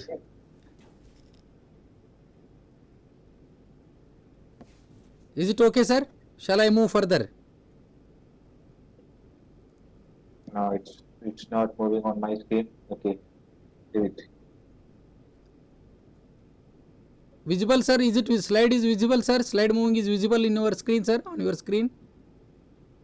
Hello, sir? Yes. Yeah. Is it okay? Okay, it is fifth one. Let's go to the second one. Okay sir, okay sir. ಸ್ಕ್ರೀನಲ್ಲಿ move ಆಗ್ತಿಲ್ಲ. Yes sir, I think ನಾವು it is there in second slide. I think you can start sir. Okay. So let's start from the definition of carbon neutrality. The term, what is meant by carbon neutrality. So we all know that climate change is a great threat of this century. The temperature has rised, and the precipitation pattern has been changed. So a lot of changes is happening in our climate change. So the main reason of climate change is anthropogenic greenhouse gas emission, increased emission of greenhouse gas due to our activities like consuming of energy, electricity consumption, consumption of fossil fuels, and burning of biomass. Lot of things is causing greenhouse gas emission. So due to this higher emission since the 18th century, the temperature of our planet has been raised. So it is causing climate change. Okay, when we are doing a development activities, when we are doing any activities, there will be a significant carbon emission. Carbon means greenhouse gas emission. So in Meenangadi, so carbon neutrality in Panchayat, which means how much carbon is being generated in a Panchayat boundary by its development activities or other day-by-day activities will be calculated, and how much greenhouse gases is being absorbed by the natural ecosystem. The trees are sequestrating the carbon greenhouse gases, the soil is absorbing, the water bodies are absorbing, the forest land is also absorbing carbon greenhouse gases. So when the greenhouse gas emission and sequestration become same, that is the scientific definition of carbon neutrality. So we have to achieve carbon neutrality by reducing the carbon emission and increasing the sequestration. So this is a scientific definition of carbon neutrality. In here, Meenangadi, the carbon neutral Meenangadi concept is put for the notions of zero carbon development. So when we are implementing a development process, so we have to make sure that minimum carbon is being emitted to the atmosphere, and in the carbon neutral development put forth food, energy, self-sufficiency, and economic development. That are the other objectives of the carbon neutral Meenangadi. And I have explained about the climate crisis and high emission of greenhouse gases. So we have to reduce the greenhouse gas emission by implementing carbon neutral activities and projects. So this is the explanation of carbon neutral panchayat or carbon neutrality in a panchayat level. Yes sir. ಬಂಧುಗಳೇ, sir ಅವರು ಒಂದು ಪರಿಕಲ್ಪನೆಯನ್ನು ಕೊಟ್ಟಿದ್ದಾರೆ, ಇಂಗಾಲದ ತಟಸ್ಥತೆ ಅಂತೇಳಿ. ಉದಾಹರಣೆಗೆ ಹೇಳೋದಾದರೆ, ನಮ್ಮ ಗ್ರಾಮ ಪಂಚಾಯತಿ ವ್ಯಾಪ್ತಿಯಲ್ಲಿ ವಿವಿಧ ಜಾನುವಾರುಗಳಿಂದ ಆಗಿರ್ಬೋದು, ಕೈಗಾರಿಕೆಗಳಿಂದ ಆಗಿರ್ಬೋದು, ಮನುಷ್ಯರಿಂದ ಆಗಿರ್ಬೋದು, ಅಥವಾ ಒಂದು ಯಾವುದೇ ಒಂದು ಕೃಷಿ ತ್ಯಾಜ್ಯಗಳನ್ನು ಸುಡೋದ್ರಿಂದ ಆಗಿರ್ಬೋದು, ಒಂದು ಇಂಗಾಲದ ಡೈಆಕ್ಸೈಡು ವಾತಾವರಣಕ್ಕೆ ಸೇರುತ್ತೆ. ಕೈಗಾರಿಕೆಗಳಿಂದ ಆಗಿರ್ಬೋದು, ವಾಹನಗಳಿಂದ ಆಗಿರ್ಬೋದು, ವಿವಿಧ ಮೂಲಗಳಿಂದ ಇಂಗಾಲದ ಪ್ರಮಾಣ ವಾತಾವರಣಕ್ಕೆ ಸೇರ್ತಾ ಇದೆ. ಈ ಒಂದು ವಾತಾವರಣಕ್ಕೆ ಸೇರೋದು ಜೊತೆಗೆ ಆ ಇಂಗಾಲದ ಕೂಡ ಮತ್ತೆ ವಾಪಸ್ಸು ನಾವು ಏನಂತ ವಿವಿಧ ಮೂಲಗಳಿಂದ ಭೂಮಿಗೆ ಸೇರ್ತಾ ಇದೆ ವಿವಿಧ ರೂಪದಲ್ಲಿ. ಉದಾಹರಣೆಗೆ ಸಸ್ಯಗಳಿಗೆ ದ್ಯುತಿಸಂಶ್ಲೇಷಣೆ ಸಂಶ್ಲೇಷಣೆ ಕ್ರಿಯೆ ಆಗಬೇಕಾದಂತಂದರೆ ಫೋಟೋಸಿಂಥಸಿಸ್ ಆಗಬೇಕಂದ್ರೆ ಕಾರ್ಬನ್ ಡೈಆಕ್ಸೈಡನ್ನು ನಿಮ್ಗೆ ಗೊತ್ತಿದೆ, ಇಂಗಾಲದ ಡೈಆಕ್ಸೈಡ್ ನಾವು ತೊಗೊಂಡು ಆಕ್ಸಿಜನನ್ನು ಬಿಡ್ತಾ ಇದೆ. ಅದೇ ರೀತಿ ಒಂದು ಸಿಂಕ್ ಅಂತ ಹೇಳಿ ಕರಿತೀವಿ ನಾವು ಅದನ್ನು. ಎಲ್ಲಿ ಹೋಗುವ ಒಂದು ಮಣ್ಣಿನಲ್ಲಿ ಕೂಡ ಸೇರಿಕೊಳ್ಳುತ್ತೆ. ಉದಾಹರಣೆಗೆ ನಾವು ಸೆಣಬು, ದಹಿಂಚ ಅಂತ ಏನು ಬೆಳಿತೀವಲ್ಲ, ಅದನ್ನು ಮಣ್ಣಿಗೆ ಸೇರಿಸಿದಾಗ ಆ ಇಂಗಾಲದ ಪ್ರಮಾಣ ಹೋಗಿ ಭೂಮಿಗೆ ಸೇರ್ತದೆ. ಅದೇ ರೀತಿ ನೀರು ಕೂಡ ಒಂದು ಇಂಗಾಲದ ಪ್ರಮಾಣವನ್ನು ಹೀರಿಕೊಳ್ಳುವಂಥ ಶಕ್ತಿ ಇದೆ. ಸಮುದ್ರ ಆಗಿರ್ಬೋದು, ಕೆರೆಗಳಾಗಿರ್ಬೋದು, ಆ ನೀರು ಕೂಡ ಇಂಗಾಲದ ಒಂದು ಅಂಶವನ್ನು ಭೂಮಿಗೆ ಅದು ಅಬ್ಸರ್ವ್ ಮಾಡ್ಕೊಳ್ಳುತ್ತೆ ಅನ್ನೋದನ್ನು ಹೇಳ್ತಾ ಇದ್ದಾರೆ. ಒಟ್ಟಾರೆಯಾಗಿ ಹೇಳೋದಾದರೆ ಮತ್ತು ವಿವಿಧ ಚಟುವಟಿಕೆಗಳಿಂದ, ಉದಾಹರಣೆಗೆ ಫ್ರಿಡ್ಜ್ ಆಗಿರ್ಬೋದು, ಗ್ರೀನ್ ಹೌಸಸ್ ಗ್ಯಾಸ್ ಎಮಿಷನ್ಸ್ ಅಂತ, ಹಸಿರು ಮನೆಯ ಪರಿಣಾಮ ಅಂತ ಕೇಳಿರ್ಬೋದು. ಈ ಕಾರಣಗಳಿಂದ ವಾತಾವರಣದಲ್ಲಿ ಕಾರ್ಬನ್ ಡೈಆಕ್ಸೈಡ್ ಪ್ರಮಾಣ ಹೆಚ್ಚಾಗೋದರಿಂದ ವಾತಾವರಣದಲ್ಲಿ ಏರ್ಪೇರನ್ನು ಕಾಣ್ತಾ ಇದ್ದೀವಿ. ತಾವೆಲ್ಲ ಗಮನಿಸಿರ್ಬೋದು, ಈಗಾಗಲೇ ನಮ್ಮ ಮಳೆಯ ಒಂದು ಮಾನ್ಸೂನಲ್ಲಿ ಬದಲಾವಣೆ ಆಗ್ತಾ ಇದೆ. ಮಳೆಯ ಪ್ರಮಾಣ ಜೂನಲ್ಲಿ ಆಗೋದು ಜುಲೈದಲ್ಲಿ ಮಳೆ ಆಗ್ತಿದೆ. ಅದೇ ರೀತಿ ಒಂದು ಉಷ್ಣತೆಯ ಪ್ರಮಾಣ ಟೆಂಪ್ರೇಚರ್ ಕೂಡ ಇನ್ಕ್ರೀಸ್ ಆಗ್ತಿದೆ. ಆಮೇಲೆ ಅನೇಕ ಒಂದು ಜಾಗಗಳಲ್ಲಿ ಕೂಡ ನಾವು ಇದು ಅರಣ್ಯ ಬೆಂಕಿಗೆ ಆಹುತಿ ಆಗೋದು ನೋಡ್ತಾ ಇದ್ದೀವಿ. ಇವೆಲ್ಲವೂ ಕೂಡ ಹವಾಮಾನದಲ್ಲಿ ಆಗ್ತಾ ಇರುವಂಥ ಒಂದು ಬದಲಾವಣೆಗಳಂತ ಹೇಳುವುದು. ಪ್ರಮುಖವಾಗಿ ಕಾರಣ ಅಂತಂದರೆ ಕಾರ್ಬನ್ ಡೈಆಕ್ಸೈಡ್ ಮತ್ತು ಇತರೆ ಗ್ರೀನ್ ಹೌಸ್ ಗ್ಯಾಸಸ್ಗಳು. ಅದನ್ನು ನಾವು ಏನು ಮಾಡಬೇಕಂತಂದರೆ ಸಮ ಪ್ರಮಾಣದಲ್ಲಿ ನಮ್ಮ ಎಮಿಷನ್ಸು ಕೂಡ ಅಷ್ಟೇ ಇರಬೇಕು, ಜೊತೆಗೆ ಅದು ಅಬ್ಸಾರ್ಪ್ಷನ್ನು ವಾತಾವರಣಕ್ಕೆ ಹೋಗುವಂಥ ಕಾರ್ಬನ್ ಡೈಆಕ್ಸೈಡ್ ಅಷ್ಟೇ ಆದರೆ ವಾತಾವರಣದಿಂದ ಭೂಮಿಗೆ ಸೇರುವುದು ಅಥವಾ ಇತರೆ ಒಂದು ಪರಿಸರ ವ್ಯವಸ್ಥೆಗೆ ಸೇರಿಕೊಳ್ಳುವುದು ಸಮವಾಗಿರಬೇಕು.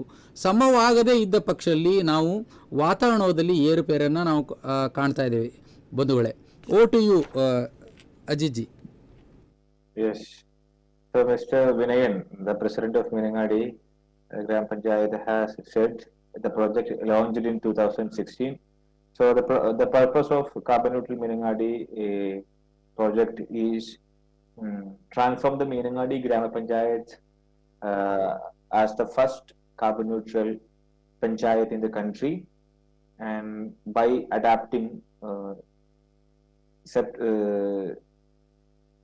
sector-wise adaptation and mitigation strategies. Sector-wise means these greenhouse gas emissions activities are categorized into different sectors: energy, transportation, industry, Afolo means agriculture, forest and other land use, and waste.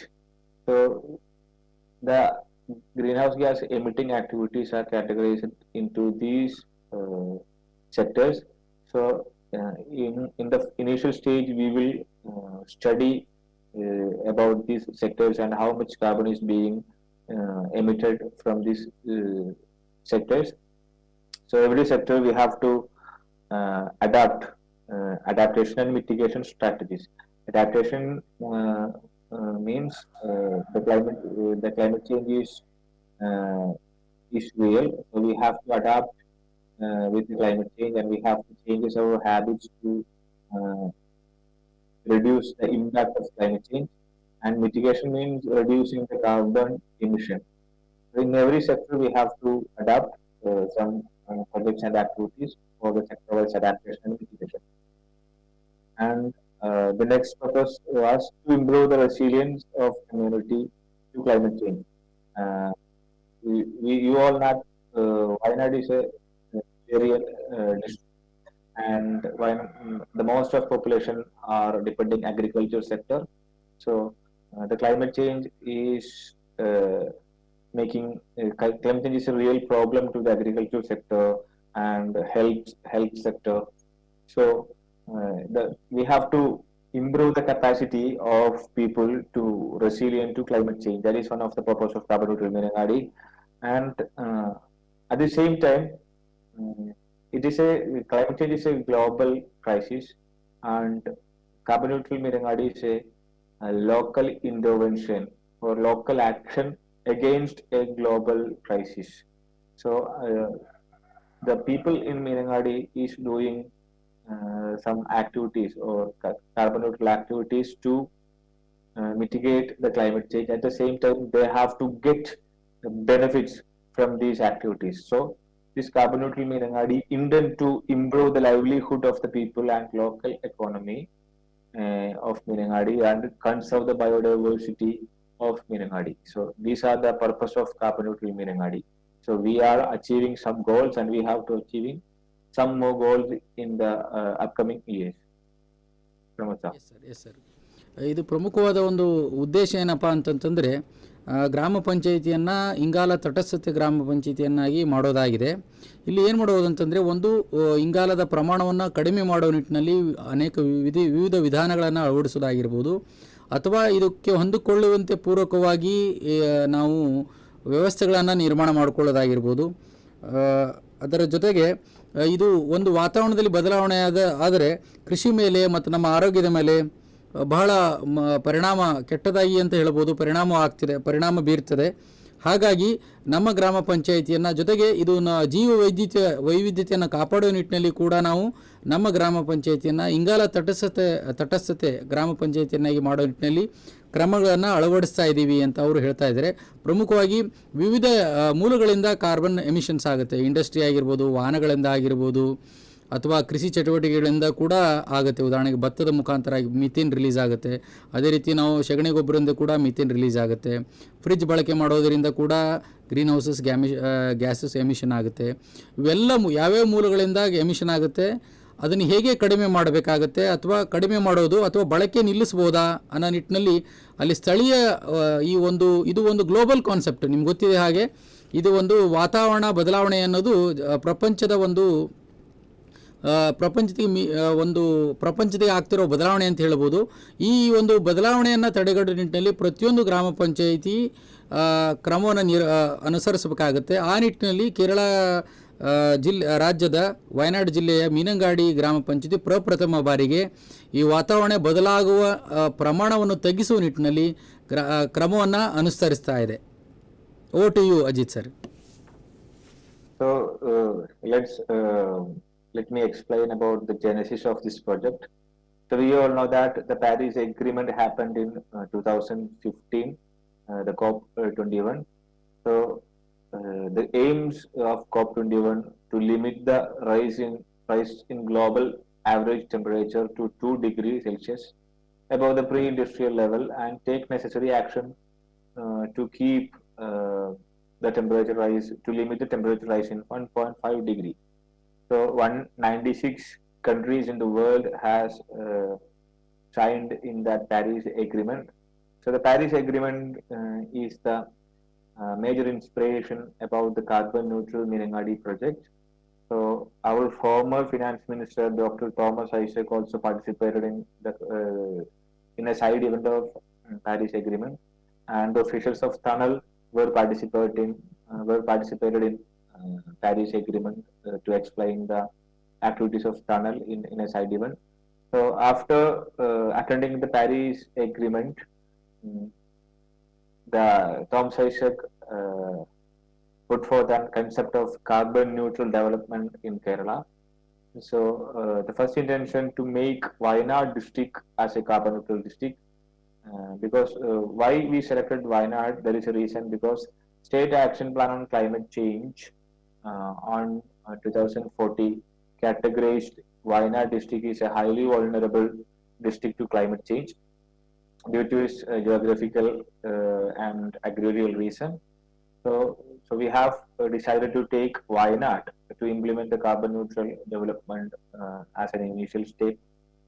So before implementing carbon neutral Wayanad district, we have to transform a panchayat to carbon neutral panchayat as a pilot scale. So we organized a meeting of all panchayats in Wayanad, and the leadership of Meenangadi panchayat came forward and they were willing to implement the carbon neutral project. So after that discussions, the project was launched in 2016, June 5th. Thomas Isaac inaugurated the project at 2016. This is the reason behind why we selected Wayanad and Meenangadi. Okay. Kerala ರಾಜ್ಯದ ಹಣಕಾಸು ಮಂತ್ರಿಯಾದ doctor TM Thomas ಮತ್ತು tunnel representative Paris ಅಗ್ರಿಮೆಂಟಲ್ಲಿ ಪಾಲ್ಗೊಳ್ತಾರೆ. ಈ ಒಂದು ಪಾಲ್ಗೊಂಡು ತಮ್ಮ ಗ್ರಾಮ ಪಂಚಾಯಿತಿಯನ್ನು carbon neutral ಗ್ರಾಮ ಪಂಚಾಯಿತಿ ಮಾಡೋ ನಿಟ್ಟಿನಲ್ಲಿ ಏನು ಮಾಡ್ಬೋದು ಅಂಥೇಳಿ ಅವರು ಗಮನಿಸ್ತಾರೆ. ಲೈಕ್ ಮುಂದಿನ ದಿನಗಳಲ್ಲಿ ನಮ್ಮ ಭೂಮಿಯ ತಾಪಮಾನ 2 ಡಿಗ್ರಿಗೆ ಟೆಂಪ್ರೇಚರ್ ಜಾಸ್ತಿ ಆಗೋದಿದೆ. ಹಾಗಾಗಿ ಅದು ಕಡಿಮೆ ಮಾಡೋ ನಿಟ್ಟಿನಲ್ಲಿ ಪ್ಯಾರಿಸ್ ಅಗ್ರಿಮೆಂಟ್ ಪ್ರಕಾರ ಅದನ್ನು 1.5ಕ್ಕೆ ಸೀಮಿತಗೊಳಿಸಿ ಅದಕ್ಕೆ ಪೂರಕವಾಗಿ ಕ್ರಮಗಳನ್ನು ಅನುಸರಿಸಬೇಕಾಗುತ್ತೆ ಅಂತ ಹೇಳ್ತಾರೆ. ಕೇರಳ ರಾಜ್ಯವು ಮೊಟ್ಟ ಮೊದಲನೇ ಬಾರಿಗೆ ವಯನಾಡ್ ಜಿಲ್ಲೆಯನ್ನು ಆಯ್ಕೆ ಮಾಡ್ಕೊಳ್ತಾರೆ ಈ ಒಂದು ಯೋಜನೆಯನ್ನು ಅನುಷ್ಠಾನ ಮಾಡಲಿಕ್ಕೆ. ಯಾಕೆ ಅಂತಂದರೆ ಇದು ದುರ್ಬಲವಾಗಿದೆ ಜಿಲ್ಲೆ ಅಂತ ಹೇಳಿ, ಪ್ರಮುಖವಾಗಿ ಅಲ್ಲಿ ಪ್ರವಾಸಿ ತಾಣ ಜಾಸ್ತಿ ಇರೋದ್ರಿಂದ, ಜೊತೆಗೆ ಅದು ನಮ್ಮ ಕರ್ನಾಟಕದ ಗಡಿ ಭಾಗವಾಗಿರೋದ್ರಿಂದ ವಾಹನದ ವಾಹನದ ದಟ್ಟಣೆ ಆಗಿರ್ಬೋದು, ಜನಸಂದಣಿ ಆಗಿರ್ಬೋದು, ಎಲ್ಲ ಹೆಚ್ಚಿಗೆ ಆಗೋ ಕಾರಣದಿಂದ ಅಲ್ಲಿ ಈ ಒಂದು ಯೋಜನೆಯನ್ನು ಅವರು ಆಯ್ಕೆ ಮಾಡ್ತಾರೆ. 2016ರಲ್ಲಿ ಈ ಕಾರ್ಬನ್ ನ್ಯೂಟ್ರಲ್ ಗ್ರಾಮ ಪಂಚಾಯತಿ ಮಾಡೋ ನಿಟ್ಟಿನಲ್ಲಿ ಅವರು ಈ ಗ್ರಾಮ ಪಂಚಾಯತಿಗೆ ಚಾಲನೆಯನ್ನು ನೀಡುತ್ತಾರೆ. ಕೇರಳ ರಾಜ್ಯದ ಹಣಕಾಸು ಮಂತ್ರಿಯಾದಂಥ ಡಾಕ್ಟರ್ TM ಥಾಮಸ್ ಅವರು ಅವಾಗ ನಿರ್ಧಾರ ಮಾಡ್ತಾರೆ, ಈ ಒಂದು ನಮ್ಮ ಗ್ರಾಮ ಪಂಚಾಯತಿಯನ್ನು ಕಾರ್ಬನ್ ನ್ಯೂಟ್ರಲ್ ಗ್ರಾಮ ಪಂಚಾಯತಿಯನ್ನಾಗಿ ಮಾಡ್ತೀವಿ ಅಂತ ಹೇಳಿ. Over to you sir. Okay. So let me say something about the profile of Meenangadi. The population of Meenangadi Panchayat is 36,000, distributed as 19 wards and 8,199 households, and 23% of the population are tribal community and 3% are SC, and total area of the panchayat is 53.52 square kilometer. This is the profile of Meenangadi. I just shared for your information. Okay, next slide. Do you want to explain? ಒಟ್ಟು ಸ್ನೇಹಿತರೆ, ಈ ಬಂಧುಗಳೇ, ಈ ಒಂದು ಗ್ರಾಮ ಪಂಚಾಯತಿ ಬಗ್ಗೆ ಹೇಳೋದಾದರೆ, ಒಟ್ಟು ಈ ಗ್ರಾಮ ಪಂಚಾಯತಿ ಜನಸಂಖ್ಯೆ 36,000 ಇದೆ ಜನಸಂಖ್ಯೆ. ಅಲ್ಲಿ 23% ಟ್ರೈಬಲ್ ಕಮ್ಯುನಿಟಿಯವರಿದ್ದಾರೆ, ಹಾಡಿಯವರಿದ್ದಾರೆ, ಶೆಡ್ಯೂಲ್ಡ್ ಟ್ರೈಬ್ಸ್ ಅಂತ ಏನು ಕಳಿತೀವಿ. ಜೊತೆಗೆ 2200 ಮಿಲಿಮೀಟರ್ ಮಳೆಯ ಪ್ರಮಾಣ ಇದೆ. 8,000 ಕುಟುಂಬಗಳಿದ್ದಾವೆ ಈ ಒಂದು ಗ್ರಾಮ ಪಂಚಾಯತಿ ವ್ಯಾಪ್ತಿಯಲ್ಲಿ. Over to you Ajit. Yeah. So after the launching of carbon neutral Meenangadi Panchayat, the major challenge was there were no prior example of carbon neutral activities or carbon neutral projects in local self-government level, Panchayat level. So we have a lot of guidelines and protocols and methodologies for assessing greenhouse gas emission for a nation or a subnational level. There are UNFCCC, United Nations Framework for Control of Climate Change. There is a UNFCCC guidelines for greenhouse gas assessment. There is UNEP. There is UNEP law carbon protocol to assess national level greenhouse gas emission, but there were no methodology or no model for carbon neutral activity in panchayat level. That was a major challenge we faced in the initial stage. So we have referred a lot of journals and publications. We have researched a lot, and we have collected more data. We had discussed with a lot of experts. After that, we have decided to collect or create a database of Meenangadi Gram Panchayat. So when we looking to the data collection, so there is a lot of data available at state level and district level, but the data collection in panchayat level was a major challenge, because the adequate data for creating greenhouse gas emission profiles were not available at panchayat level. So we had conducted a lot of public consultation meeting, public interaction activities, public events, trainings. So we had interacted with the public and we collected their knowledge. We discussed about the climate change, and they shared their experience and their problems they are facing related to climate change.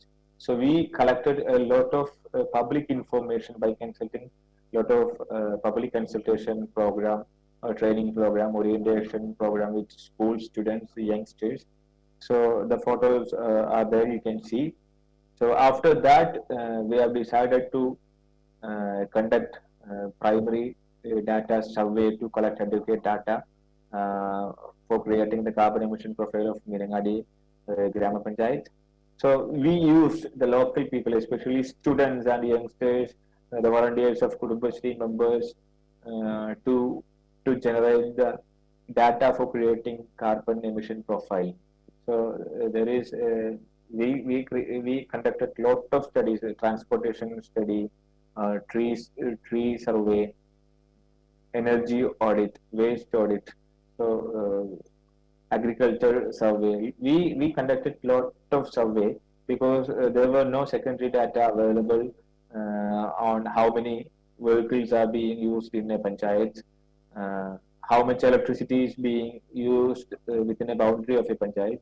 So we had to generate all data we want to create the emission profile. So we conducted primary survey with the support of public, students and volunteers. So the people participation in the data collection process of Meenangadi was an advantage to in the implementation stage of carbon neutral Meenangadi project.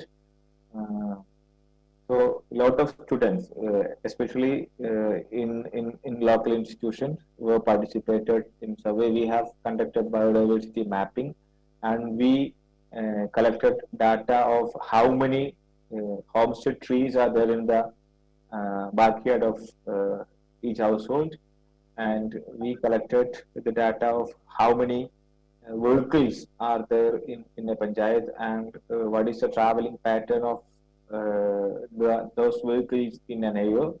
So the data collection was a major challenge, and we had completed with the massive participation of public. Okay. Yes sir ಬಂಧುಗಳೇ, ಪ್ರಮುಖವಾಗಿ ಈ ಒಂದು carbon ಇಂಗಾಲ ತಟಸ್ಥತೆ ಬಗ್ಗೆ ಯಾವುದೇ ಗ್ರಾಮಸ್ಥರಲ್ಲಿ ಮಾಹಿತಿ ಇರಲಿಲ್ಲ. So ಮೊಟ್ಟ ಮೊದಲನೇದಾಗಿ ಗ್ರಾಮ ಪಂಚಾಯಿತಿ ತನಲ್ NGO ಸಂಸ್ಥೆಯಿಂದ ಒಂದು ಇಂಗಾಲ ತಟಸ್ಥತೆ ಅಂದರೆ ಏನು ಅನ್ನೋದು ತಿಳ್ಕೊಳ್ಳೋ ಒಂದು ಪ್ರಯತ್ನ ಮಾಡುತ್ತೆ. ಅಥವಾ ಇದಕ್ಕೆ ಪೂರಕವಾಗಿ ಇಂಗಾಲವನ್ನು ಮಣ್ಣಿಗೆ ಸೇರಿಸೋದಾಗಿರ್ಬೋದು, ಅಥವಾ ಎಮಿಷನ್ ಪ್ರಮಾಣ ಕಡಿಮೆ ಮಾಡೋ ನಿಟ್ಟಿನಲ್ಲಿ ಏನೆಲ್ಲ ಚಟುವಟಿಕೆಗಳನ್ನು ಹಮ್ಮಿಕೊಳ್ಬೋದು ಅನ್ನೋ ನಿಟ್ಟಿನಲ್ಲಿ ಜನರ ಜೊತೆಗೆ ಚರ್ಚೆ ಮಾಡ್ತದೆ, ವಿದ್ಯಾರ್ಥಿಗಳ ಜೊತೆ ಚರ್ಚೆ ಮಾಡುತ್ತೆ, ಜೊತೆಗೆ ಏನೆಲ್ಲ ಮಾಡ್ಬೋದು ಅನ್ನೋದು ಕೂಡ ಪಬ್ಲಿಕ್ ಜೊತೆ ಕೂಡ ಡಿಸ್ಕಷನ್ ಮಾಡುತ್ತೆ. ಯಾಕೆ ನಾವು ಇಂಗಾಲ ತಟಸ್ಥತೆಯನ್ನು ಮಾಡಬೇಕಾಗುತ್ತೆ ಅಂದ ನಮ್ಮ ಇಂಗಾಲ ಕಾರ್ಬನ್ ನ್ಯೂಟ್ರಾಲಿಟಿ ಗ್ರಾಮ ಪಂಚಾಯತಿ ಮಾಡಬೇಕನ್ನೋ ನಿಟ್ಟಿನಲ್ಲಿ ಏನು ಮಾಡ್ಬೋದು ಅಂಥೇಳಿ ಪಬ್ಲಿಕ್ಕಿಂದ, ಸಾರ್ವಜನಿಕರಿಂದ ಮಾಹಿತಿನ ಪಡೀತದೆ. ಜೊತೆಗೆ ಅಲ್ಲಿ ಸ್ಥಳೀಯವಾಗಿ ಆ ಒಂದು ಗ್ರಾಮ ಪಂಚಾಯತಿ ವ್ಯಾಪ್ತಿಯಲ್ಲಿ ಇರುವ ವೈವಿಧ್ಯತೆ ಏನಿರ್ತದೆ ಅದನ್ನೆಲ್ಲ ಒಂದು ಕ್ರಮಬದ್ಧವಾಗಿ ಅಧ್ಯಯನ ಮಾಡುತ್ತೆ. ಅಲ್ಲಿ ಸ್ಟೂಡೆಂಟ್ಸ್ಗಳನ್ನು ಬಳಸ್ಕೊಳ್ಳುತ್ತೆ, ಕಮ್ಯುನಿಟಿಯನ್ನು, ಸಮುದಾಯವನ್ನು ಬಳಸ್ಕೊಳ್ಳುತ್ತೆ. ಗ್ರಾಮ ಪಂಚಾಯತಿ ವ್ಯಾಪ್ತಿಯಲ್ಲಿ ಯಾವೆಲ್ಲ ವಿವಿಧ ಬಗೆಯ ವೈವಿಧ್ಯತೆ ಇದೆ ಅನ್ನೋದನ್ನು ಮನಗಾಣುತ್ತೆ. ಜೊತೆಗೆ ಸೊ ಅದಕ್ಕೆ ಈ ಒಂದು ಮನಗಂಡಾದ ನಂತರ ಒಂದು ವಿಧಾನವನ್ನು ಅಳವಡಿಸುತ್ತೆ. ಯಾವೆಲ್ಲ ಮೂಲಗಳಿಂದ ಕಾರ್ಬನ್ ಎಮಿಷನ್ ಆಗ್ತಿದೆ. ಉದಾಹರಣೆಗೆ ಹೇಳೋದಾದರೆ ಗ್ರಾಮ ಪಂಚಾಯತಿ ವ್ಯಾಪ್ತಿಯಲ್ಲಿ ಪ್ರಮುಖವಾಗಿ ನಾವು ಇಂಧನ ಬಳಸ್ತೀವಿ, ಅಂದ್ರೇನು ಎಲೆಕ್ಟ್ರಿಸಿಟಿ ಬಳಸ್ತೀವಿ. ಎಲೆಕ್ಟ್ರಿಸಿಟಿ ಬಳಸ್ತೀವಿ ನಾವು, ಬಟ್ ಅದರಿಂದ ನೇರವಾಗಿ ಇಂಗಾಲ ವಾತಾವರಣಕ್ಕೆ ಸೇರಲ್ಲ. ಬಟ್ ಅದು ಪ್ರೊಡ್ಯೂಸ್ ಆಗಬೇಕಾದ್ರೆ, ಉತ್ಪನ್ನ ಆಗಬೇಕಾದ್ರೆ ಇಂಗಾಲ ವಾತಾವರಣಕ್ಕೆ ಸೇರುತ್ತೆ. ಉದಾಹರಣೆಗೆ ನಾವು ಫಾಸಿಲ್ ಫ್ಯೂಯಲ್ಗಳು, ಪಳೆಯುಳಿಕೆಯನ್ನು ಬಳಸಿ ಅದನ್ನು ಬೆಂಕಿಗೆ ಆಹುತಿಯನ್ನು ಮಾಡಿದಾಗ ನಾವು ಎಲೆಕ್ಟ್ರಿಸಿಟಿಯನ್ನು ಬೆಂಕಿಗೆ ಅದನ್ನು ಸುಟ್ಟಾಗ ನಮಗೆ ಒಂದು ಇಂಧನ ಅದರಿಂದ ನಾವು ಎಲೆಕ್ಟ್ರಿಸಿಟಿಯನ್ನು ಉತ್ಪಾದನೆ ಮಾಡ್ತೀವಿ. ಆ ಎಲೆಕ್ಟ್ರಿಸಿಟಿ ನಾವು ಇಂಧನ ರೂಪದಲ್ಲಿ ನಮಗೆ ಸಿಗುತ್ತೆ. ಸೊ ಪ್ರತಿಯೊಂದು ಯೂನಿಟ್ ವ್ಯಾಟಿಗೂ ಎಷ್ಟು ಫಾಸಿಲ್ ಫ್ಯೂಲ್ಗಳನ್ನು ನಾವು ಸುಡ್ತಾ ಇದ್ದೀವಿ ಅಥವಾ ಬಳಕೆ ಮಾಡ್ತಿದ್ದೀವಿ ಅನ್ನೋದನ್ನು ಒಂದು ಪ್ರಮುಖವಾಗಿ ಇಂಧನದ ಫಾಸಿಲ್ ಫ್ಯೂಯಲ್ಗಳ ಬಳಕೆ ಆಗಿರ್ಬೋದು. ಎರಡನೇದು ವಾಹನಗಳಿಂದ ಕೂಡ ಇಂಗಾಲದ ಡೈಆಕ್ಸೈಡ್ ವಾತಾವರಣಕ್ಕೆ ಸೇರ್ತಾ ಇದೆ, ಅದನ್ನು ಗಮನದಲ್ಲಿ ಅವರು ಸ್ಟಡಿ ಮಾಡ್ತಾರೆ. ಎರಡನೇ ಅಂಶ ವಿಧಾನದಲ್ಲಿ ಅಳವಡಿಸ್ಕೊಳ್ತಾರೆ. ಜೊತೆಗೆ ಕೃಷಿ, ಅರಣ್ಯ ಮತ್ತು ಇತರೆ ಒಂದು ಪರಿಸರ ವ್ಯವಸ್ಥೆಯಿಂದ ವಾತಾವರಣಕ್ಕೆ ಏನಾದರೂ ಇಂಗಾಲದ ಡೈಆಕ್ಸೈಡ್ ಹೋಗುತ್ತಾ ಅಂತೇಳಿ ಅದನ್ನು ಕೂಡ ಅಧ್ಯಯನ ಮಾಡ್ತಾರೆ. ಅದರ ಜೊತೆಗೆ ನಮ್ಮ ಘನತ್ಯಾಜ್ಯ ಏನು ಜನರೇಟ್ ಆಗುತ್ತಲ್ಲ, ಘನತ್ಯಾಜ್ಯ ಆಗಿರ್ಬೋದು, ದ್ರವ ತ್ಯಾಜ್ಯ ಆಗಿರ್ಬೋದು, ಅದರಿಂದ ಕೂಡ ವಾತಾವರಣಕ್ಕೆ ಇಂಗಾಲದ ಡೈಆಕ್ಸೈಡ್ ಅಥವಾ ಇತರೆ ಒಂದು ಗ್ರೀನ್ ಹೌಸ್ ಗ್ಯಾಸ್ ಎಮಿಷನ್ ಕೂಡ ಆಗುತ್ತೆ. ಯಾವೆಲ್ಲ ಮೂಲಗಳಿಂದ ಆಗುತ್ತೆ ಅಂತೇಳಿ ಪಟ್ಟಿ ಮಾಡ್ತಾರೆ. ಪ್ರಮುಖವಾಗಿ ಇಂಧನ ಕ್ಷೇತ್ರ ನಮ್ಮ ವಾಹನದ ಮುಖಾಂತರ ಸೇರುತ್ತೆ. ಜೊತೆಗೆ ಕೈಗಾರಿಕೆಗಳ ಮುಖಾಂತರ ವಾತಾವರಣಕ್ಕೆ ಇಂಗಾಲದ ಪ್ರಮಾಣ ಸೇರುತ್ತೆ. ಹಾಗೆಯೇ ಘನತ್ಯಾಜ್ಯದ ಮುಖಾಂತರ ಸೇರುತ್ತೆ ಅಂತೇಳಿ ಅವರು ಐಡೆಂಟಿಫೈ ಮಾಡಿ ಅದಕ್ಕೆ ಪೂರಕವಾಗಿ ಹೌಸ್ ಹೋಲ್ಡ್ ಸರ್ವೆಯನ್ನು ಮಾಡ್ತಾರೆ, ಮನೆ ಸರ್ವೆಯನ್ನು ಮಾಡ್ತಾರೆ. ಇದಕ್ಕೆ ಪೂರಕವಾಗಿ ಮಾಹಿತಿನ ಕಲೆ ಹಾಕ್ತಾರೆ. ಜೊತೆಗೆ ಯಾವೆಲ್ಲ ಮೂಲಗಳಿಂದ ಅದು ಕಾರ್ಬನ್ ಸಿಕ್ವೆಸ್ಟ್ರೇಷನ್ ಆಗುತ್ತೆ ಅಥವಾ ಸೇರಿಕೊಳ್ಳುತ್ತೆ ಭೂಮಿಗೆ. ಉದಾಹರಣೆಗೆ ಹೇಳೋದಾದರೆ ಪ್ರಮುಖವಾಗಿ ಅರಣ್ಯದಿಂದ ನಾವು ಈಗಾಗಲೇ ತಮಗೆ ತಿಳಿಸಿದಂಗೆ ಫೋಟೋಸಿಂಥಸಿಸ್ ಮುಖಾಂತರ ನಮ್ಮ ಸಸ್ಯಗಳಲ್ಲಿ ಸೇರಿಕೊಳ್ಳುತ್ತೆ. ಜೊತೆಗೆ ಮಣ್ಣಿನಲ್ಲಿ ನಾವು ಹಸಿರು ಬೆಳೆಗಳನ್ನು ಭೂಮಿಗೆ ಸೇರಿಸೋದು ಮುಖಾಂತರ ನಾವು ಇಂಗಾಲದ ಪ್ರಮಾಣವನ್ನು ಭೂಮಿಗೆ ಸೇರಿಸ್ಬೋದು. ಹೀಗೆ ಸೋರ್ಸು ಮತ್ತು ನಾವೇನು ಎಮಿಷನ್ ಮತ್ತು ಸಿಂಕ್ ಅಂತ ಕರಿತೀವಿ ನಾವು, ಎರಡಕ್ಕೆ ಪೂರಕವಾದ ಮಾಹಿತಿಯನ್ನು ಅವರು ಗ್ರಾಮ ಪಂಚಾಯತಿವಾರು ಕಲೆ ಹಾಕ್ತಾರೆ ಬಂಧುಗಳೇ. Ajit, over to you sir. So the next slide is very important. That is the research methodology which we have used in Minangadi Panchayat to formulate the emission profile. So, as I earlier mentioned, the sectors we considered for the greenhouse gas emission estimation are energy, transportation, affolu, and waste.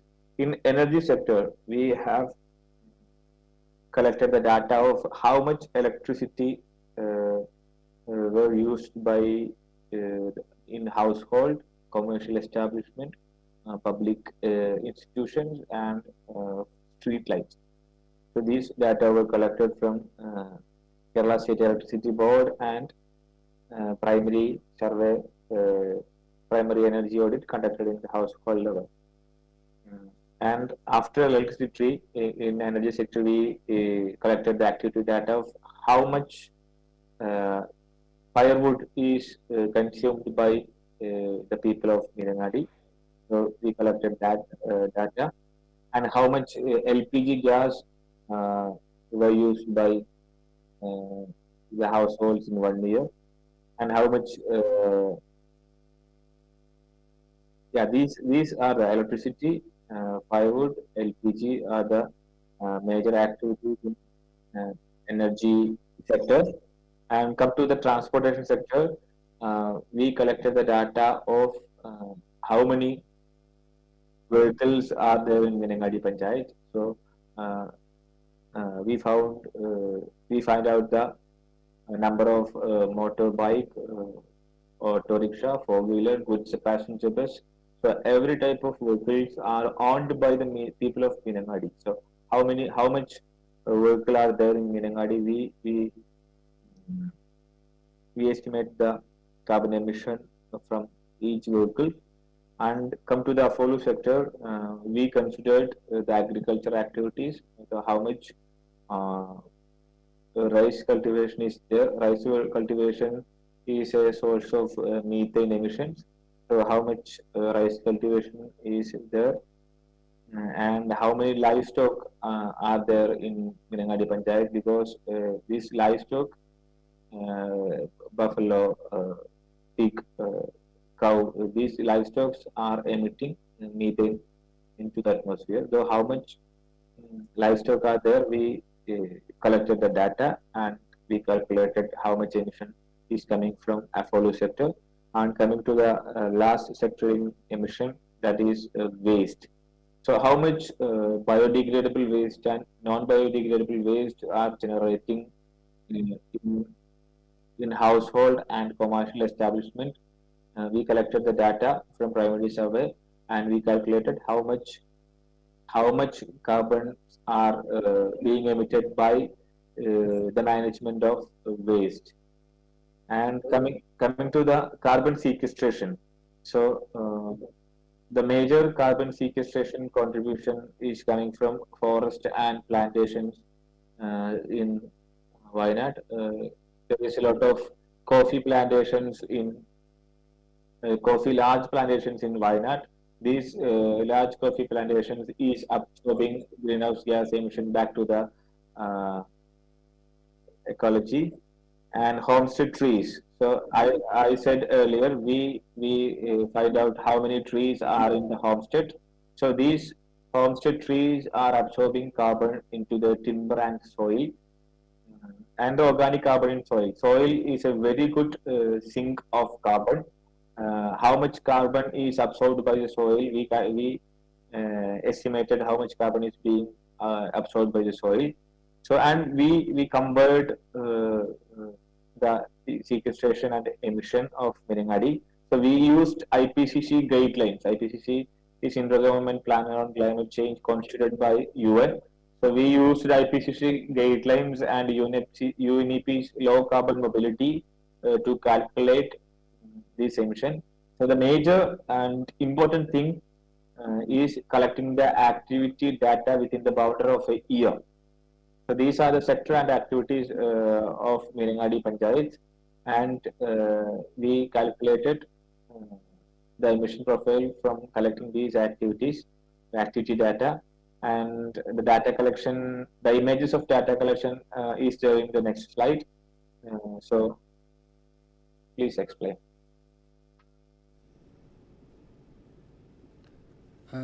ಸ್ನೇಹಿತರೆ, ಪ್ರಮುಖವಾಗಿ ಯಾವೆಲ್ಲ ಮೂಲಗಳಿಂದ carbon emission ಆಗುತ್ತೆ, ಅಂದರೆ ವಾತಾವರಣಕ್ಕೆ ಸೇರಿಕೊಳ್ಳುತ್ತೆ ಅನ್ನೋದನ್ನು ಅವರು ಮೊದಲ ಒಂದು ವಿಧಾನದ ಮೂಲಕ ಅವರು ಕ್ಯಾಲ್ಕುಲೇಟ್ ಮಾಡ್ತಾರೆ. ಉದಾಹರಣೆಗೆ ಮೀನಂಗಡಿ ಗ್ರಾಮ ಪಂಚಾಯತಿಲಿ ಇಂಧನದ ಮೂಲ, ಉದಾಹರಣೆಗೆ ನಾವೆಲ್ಲರೂ ಕೂಡ ಮನೆಯಲ್ಲಿ ಇಂಧನನ ಬಳಸ್ತೀವಿ, ಅಥವಾ ನಮ್ಮ ಕಚೇರಿಗಳಲ್ಲಿ ಇಂಧನ ಬಳಸ್ತೀವಿ, ಅಥವಾ ಕೈಗಾರಿಕೆಗಳಲ್ಲಿ ಇಂಧನವನ್ನು ಬಳಸ್ತೀವಿ. ಹಾಗೆಯೇ ಕಟ್ಟಿಗೆ, ಉರುವಲು ಕಟ್ಟಿಗೆ ಬಳಸ್ತೀವಿ, ಅದರಿಂದ ಕೂಡ ವಾತಾವರಣದಲ್ಲಿ ಕಾರ್ಬನ್ ಡೈಆಕ್ಸೈಡ್ ಸೇರುತ್ತೆ. ಅದೇ ರೀತಿ LPG ಗ್ಯಾಸ್ ಕೂಡ ಬಳಸ್ತೀವಿ. ಈ ಯಾವೆಲ್ಲ ಮೂಲಗಳಿಂದ ಕಾರ್ಬನ್ ಡೈಆಕ್ಸೈಡ್ ವಾತಾವರಣಕ್ಕೆ ಸೇರುತ್ತೆ ಅನ್ನೋದು ಪ್ರಮುಖವಾಗಿ ಇಂಧನ ಮತ್ತು ಎಷ್ಟು ಬಳಕೆ ಮಾಡ್ತೀವಿ, ಮನೆಗಳಾಗಿರ್ಬೋದು, ವಾಣಿಜ್ಯ ಕಚೇರಿಗಳಾಗಿರ್ಬೋದು, ಅಥವಾ ಬೀದಿ ದೀಪಗಳಲ್ಲಿ ಎಷ್ಟು ಇಂಧನ ಖರ್ಚಾಗ್ತಿದೆ ಅನ್ನೋದನ್ನು ಅವರು ಪ್ರಮುಖವಾಗಿ ಕ್ಯಾಲ್ಕುಲೇಟ್ ಮಾಡಿದ್ದಾರೆ. ಅದೇ ರೀತಿ ವಾಹನಗಳಿಂದ ಅವರ ಗ್ರಾಮ ಪಂಚಾಯತಿ ವ್ಯಾಪ್ತಿಯಲ್ಲಿ ಆಟೋ ರಿಕ್ಷಾ ಎಷ್ಟುಗಳಿದ್ದಾವೆ, ಬೈಕ್ ಎಷ್ಟಿದೆ, ಕಾರ್ಗಳೆಷ್ಟಿದೆ, ಎಷ್ಟು ಯಾವಾಗ ಯೂಸ್ ಮಾಡ್ತಾರೆ, ಎಲ್ಲವನ್ನೂ ಅವರು ಪರಿಗಣನೆ ತೆಗೆದುಕೊಂಡು ಎಷ್ಟು ಎಮಿಷನ್ ಆಗ್ತದೆ ವೆಹಿಕಲ್ಗಳಿಂದ ಅನ್ನೋದನ್ನು ಒಂದು ಕ್ಯಾಲ್ಕುಲೇಷನ್ಸ್ ಮಾಡಿದ್ದಾರೆ. ಮತ್ತು ಕೃಷಿ ಕ್ಷೇತ್ರದಿಂದ ಕೂಡ ಕಾರ್ಬನ್ ಎಮಿಷನ್ ಆಗುತ್ತೆ, ಗ್ರೀನ್ ಹೌಸಸ್ ಗ್ಯಾಸಸ್ ಬಂದಾಗ, ಪ್ರಮುಖವಾಗಿ ಭತ್ತದ ಬೆಳೆಗಳಿಂದ, ಹಾಗೆಯೇ ಪಶುಸಂಗೋಪನೆ ಆ್ಯಕ್ಟಿವಿಟಿಗಳಿಂದ. ಈಗ ನಮ್ಮ ಹಸು ಆಗಿರ್ಬೋದು, ಮೇಕೆ, ಕುರಿಗಳಿಂದ ಕೂಡ ಏನು ಸಗಣಿ ಗೊಬ್ಬರ ಬರ್ತಲ್ಲ, ಅದರಿಂದ ಏನು ಮೀಥೇನ್ ಗ್ಯಾಸ್ ರಿಲೀಸ್ ಆಗುತ್ತೆ, ಭತ್ತದಿಂದ ಮೀಥೇನ್ ಗ್ಯಾಸ್ ರಿಲೀಸ್ ಆಗುತ್ತೆ. ಹಾಗಾಗಿ ಈ ರೀತಿ ಅವರು ಮತ್ತು ಇತರೆ ಒಂದು ಪರಿಸರ ವ್ಯವಸ್ಥೆಯಿಂದ ಕೂಡ ಕಾರ್ಬನ್ ಡೈಆಕ್ಸೈಡ್ ಎಮಿಟ್ ಆಗುತ್ತೆ. ಅದು ಎಷ್ಟು ಪ್ರಮಾಣದಲ್ಲಿ ಆಗ್ತದೆ ಅನ್ನೋದನ್ನು ಅವರು ಕ್ಯಾಲ್ಕುಲೇಟ್ ಮಾಡಿದ್ದಾರೆ. ಕೊನೆಯಲ್ಲಿ ವೇಸ್ಟ್ ಅಂತಂದರೆ ಘನತ್ಯಾಜ್ಯ ಅಥವಾ ದ್ರವ ತ್ಯಾಜ್ಯ ಆಗಿರ್ಬೋದು, ಯಾವೆಲ್ಲ ಮೂಲಗಳಿಂದ, ಅದರಲ್ಲಿ ಘನತ್ಯಾಜ್ಯ ಅಂತಂದಾಗ ಅವರು ಬಯೋಡಿಗ್ರೇಡ್, ಯಾವುದು ಕೊಳೆಯುವಂಥದ್ದು ಇದೆ, ಯಾವುದು ಕೊಳೆಯುವಂಥದ್ದಿಲ್ಲ. ಉದಾಹರಣೆ ಕೊಳೆಯುವಂಥದ್ದು ಅಂದರೆ ನಮ್ಮ ತ್ಯಾಜ್ಯ ಆಗಿರ್ಬೋದು, ಕೃಷಿ ತ್ಯಾಜ್ಯ ಆಗಿರ್ಬೋದು, ಅಥವಾ ಮನೆಯ ತ್ಯಾಜ್ಯ ಆಗಿರ್ಬೋದು. ಕೊಳೆಯಲಾಗಲಾರದೆ ಅಂತಂದರೆ ಪ್ಲಾಸ್ಟಿಕ್ ಆಗಿರ್ಬೋದು, ಇತರೆ ಎಲೆಕ್ಟ್ರಾನಿಕ್ ಒಂದು ಕಮೋಡಿಟೀಸ್ ಆಗಿರ್ಬೋದು. ಹೀಗೆ ಕ್ಲಾಸಿಫಿಕೇಷನ್ ಮಾಡಿ ಯಾವೆಲ್ಲ ಮೂಲಗಳಿಂದ ಕಾರ್ಬನ್ ಡೈಆಕ್ಸೈಡ್ ಎಮಿಟ್ ಆಗುತ್ತೆ ಅನ್ನೋದನ್ನು ಒಟ್ಟು ಪ್ರಮುಖವಾಗಿ 4 ವಿಂಗಡಣೆಯಾಗಿ ಮಾಡಿದ್ದಾರೆ. ಒಂದು ಇಂಧನ ಕ್ಷೇತ್ರ, ಒಂದು ಟ್ರಾನ್ಸ್ಪೋರ್ಟೇಷನ್ ಕ್ಷೇತ್ರ, ಇನ್ನೊಂದು ಕೃಷಿ ಅರಣ್ಯ ಮತ್ತು ಕೃಷಿಯೇತರ ಪರಿಸರ ವ್ಯವಸ್ಥೆ, ಕೊನೆಯದಾಗಿ ಒಂದು ತ್ಯಾಜ್ಯ. ಈ 4 ಮೂಲಗಳಿಂದ ಕಾರ್ಬನ್ ಡೈಆಕ್ಸೈಡ್ ಎಮಿಟ್ ಆಗುತ್ತೆ. ಅದೇ ರೀತಿ ಕಾರ್ಬನ್ ಸಿಂಕ್ ಅಂದರೆ ಕಾರ್ಬನ್ ಹೀರಿಕೊಳ್ಳುವಂಥ ಮೂಲಗಳನ್ನು ನೋಡೋದಾದರೆ ಪ್ರಮುಖವಾಗಿ ಅಲ್ಲಿ ಮೀನಂಗಾಡಿ ಗ್ರಾಮ ಪಂಚಾಯತಿಯಲ್ಲಿ ಬಂದಾಗ ಕಾಫಿ ಪ್ಲಾಂಟೇಷನ್ಸ್ ಇದೆ, ಕಾಫಿ ಪ್ಲಾಂಟೇಷನ್ ಬೆಳೆಗಳು ಇದ್ದಾವೆ, ಜೊತೆಗೆ ಅರಣ್ಯ ಇದೆ. ಇನ್ನೊಂದು ಅಂತಂದರೆ ಪ್ರಮುಖವಾಗಿ ಮಣ್ಣು ಕೂಡ ವಾತಾವರಣದಲ್ಲಿರುವ ಒಂದು ಕಾರ್ಬನ್ ಡೈಆಕ್ಸೈಡ್ ಪ್ರಮಾಣವನ್ನು ಹೀರಿಕೊಳ್ಳುತ್ತೆ. ಒಟ್ಟು 3 ಸೋರ್ಸ್ಗಳನ್ನು ಐಡೆಂಟಿಫೈ ಮಾಡಿದ್ರಿ. ಯಾವೆಲ್ಲ ರೂಪದಿಂದ ನಾವು ವಾತಾವರಣದಲ್ಲಿರುವ ಕಾರ್ಬನ್ ಡೈಆಕ್ಸೈಡ್ ಪ್ರಮಾಣವನ್ನು ಕಡಿಮೆ ಮಾಡ್ಬೋದು ಅನ್ನೋದನ್ನು, ವಿಧಾನಗಳನ್ನು, ಈ ಎಲ್ಲ ಕುರಿತಂತೆ ಅವರು ಮಾಹಿತಿಯನ್ನು ಕಲೆ ಹಾಕ್ತಾರೆ. Vote ಯೋಜಿತ್. Okay, there is a carbon balance of Meenangadi Panchayat. So there is the statistics of how much tons of carbon dioxide equivalent is being emitted from each sector. So you can see the amount of carbon emission. The energy sector, there is 13,000 of CO2 equivalent. Transportation, there is 14,900, which is the highest emitter of carbon. And coming to the Apollo sector, it is only 4,400 tons. And waste sector is the least emitting sector in Meenangadi, which is only 948 tons of carbon dioxide equivalent. So the carbon dioxide equivalent means we have considered the major 3 greenhouse gases for this calculation. So the one is carbon dioxide, and the rest are methane and nitrous oxide. So we have to convert the methane and nitrous oxide in terms of CO2 equivalent with a multiplication factor. So after the final amount of emission will be in the unit of carbon dioxide equivalent. So these are the calculations. The total emission of Minangadi Grama Panchayat in 2070-2080 financial year was 33,375 tons of carbon dioxide equivalent. So coming to the carbon sequestration sector, the homestead coffee is holding around 5,000 tons of CO2 equivalent. The large coffee plantations are sequestrating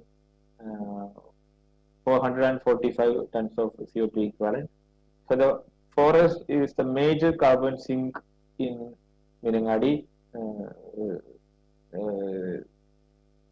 The total area of forest land in Minangadi is only 2% of total geographical area, but these 2% of forest land is holding the higher amount of carbon sink.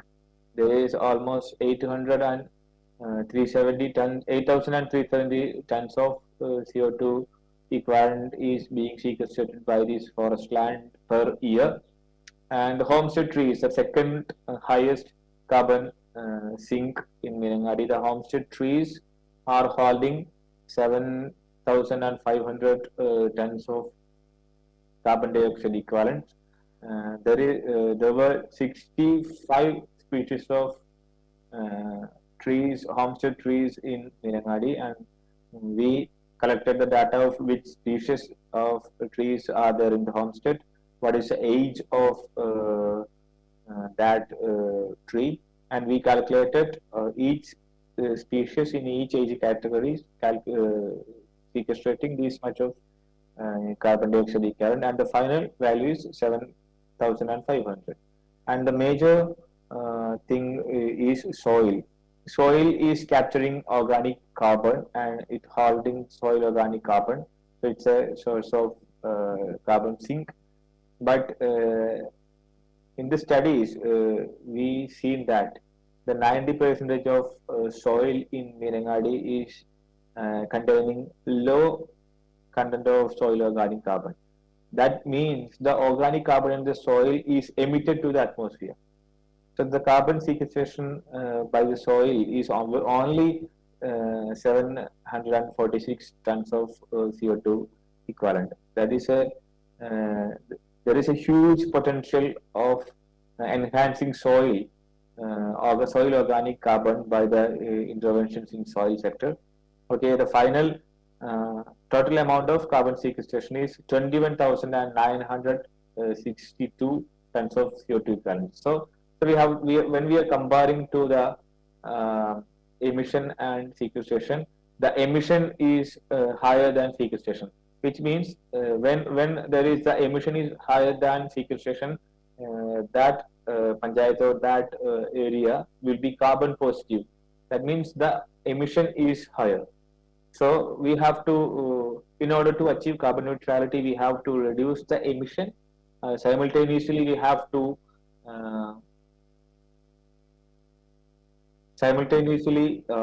to enhance the carbon sequestration. So these both are when these both are becoming the same value, the panchayat will be carbon neutral. This is the concept.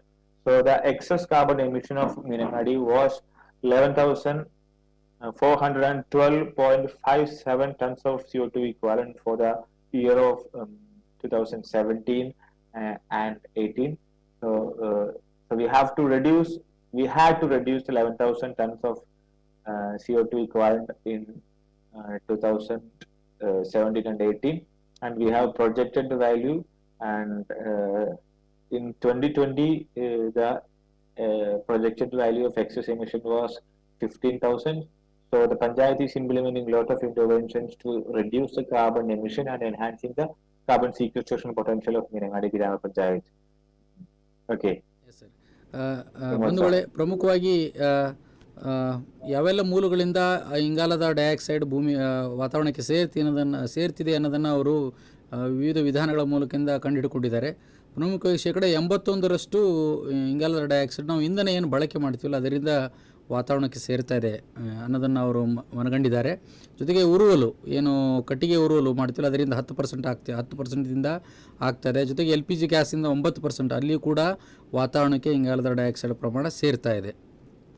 That ವಾಹನಗಳ ವಿವಿಧ ವಾಹನಗಳಿಂದ ಏನು emission ಆಗುತ್ತಲ್ಲ ಅದನ್ನು ನೋಡಿದಾಗ ಕೂಡ highest auto ರಿಕ್ಷಾಗಳ ಬಳಕೆಯಿಂದ 37ರಷ್ಟು auto rickshaw ಬಳಕೆಯಿಂದ ಆಗ್ತಾಯಿದೆ ಎಮಿಷನ್ಸು. ಅದರ ಜೊತೆಗೆ ಪ್ಯಾಸೆಂಜರ್ ಬಸ್ ಶೇಕಡ 23ರಷ್ಟಿಂದ ಪ್ಯಾಸೆಂಜರ್ ಬಸ್ಸಿಂದ ಆಗ್ತಿದೆ, ಗೂಡ್ಸ್ ಕ್ಯಾರೇಜಿಂದ ಆಗ್ತಿದೆ, ಟೂ ವೀಲರಿಂದ ಎಷ್ಟಾಗ್ತಿದೆ, ಲೋಕಲ್ ಮೋಟ್ರ್ ವೆಹಿಕಲ್ಸ್ ಇಂದ ಎಷ್ಟಾಗ್ತಿದೆ ಎಲ್ಲವನ್ನೂ ಕೂಡ ಅವರು ವಿವಿಧ ವಿಧಾನಗಳಿಂದ ಕಂಡುಕೊಂಡಿದ್ದಾರೆ. ಜೊತೆಗೆ ಭತ್ತದಿಂದ ಎಷ್ಟು ಗ್ರೀನ್ ಹೌಸ್ ಗ್ಯಾಸಸ್ ಎಮಿಷನ್ ಆಗುತ್ತೆ ನೋಡಿ. ಏನಂತಂದರೆ ನಾ ಈಗಾಗಲೇ ಹೇಳಿದಂಗೆ ಭತ್ತದಿಂದ ಮೀಥೇನ್ ರಿಲೀಸ್ ಆಗುತ್ತೆ, ಜೊತೆಗೆ ನಮ್ಮ ಸಗಣಿ ಗೊಬ್ಬರಿಂದ ಕೂಡ ಮೀಥೇನ್ ರಿಲೀಸ್ ಆಗುತ್ತೆ. ಆಮೇಲೆ ಗೋಟು, ಆಮೇಲೆ ಅದೇನು ಕುರಿ, ಮೇಕೆ ಮತ್ತು ಹಸುಗಳಿಂದ ಏನೆಲ್ಲ ಎಮಿಟ್ ಆಗುತ್ತಲ್ಲ ಅದನ್ನು ಈ ಮೀಥೇನ್ ಪ್ರಮಾಣವನ್ನು ಅವರು ಕಾರ್ಬನ್ ಡೈಆಕ್ಸೈಡ್ ಈಕ್ವಲೆಂಟಾಗಿ ಕ್ಯಾಲ್ಕುಲೇಟ್ ಮಾಡಿದ್ದಾರೆ. ಎಷ್ಟು ಇದು ಆದರೆ ಎಷ್ಟು ಕಾರ್ಬನ್ ಡೈಆಕ್ಸೈಡ್ಗೆ ಈಕ್ವಲ್ ಆಗುತ್ತೆ ಅನ್ನೋದನ್ನು ವಿವಿಧ ವಿಧಾನಗಳ ಮೂಲಕಿಂದ ಅವರು ಕಂಡುಹಿಡ್ಕೊಂಡಿದ್ದಾರೆ.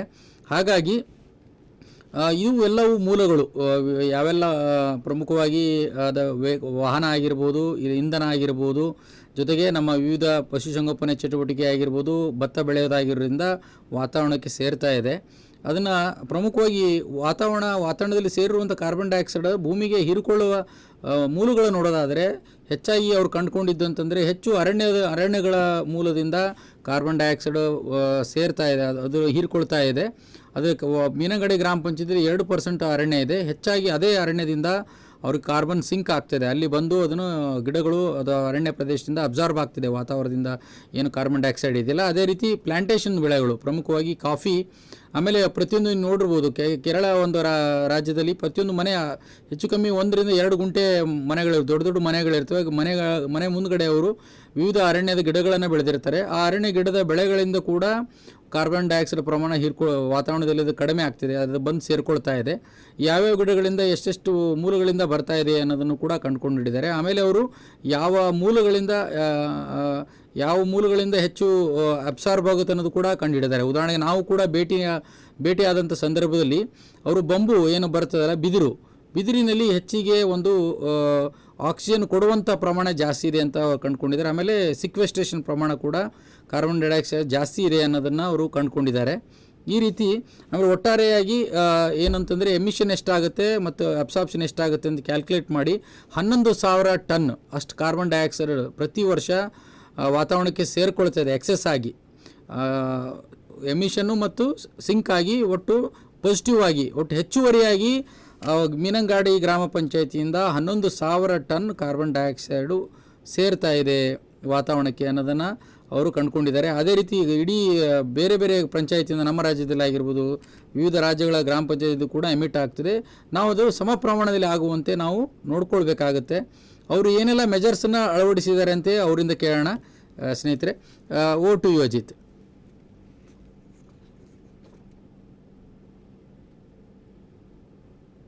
So there is a diagram of every emission from every sector.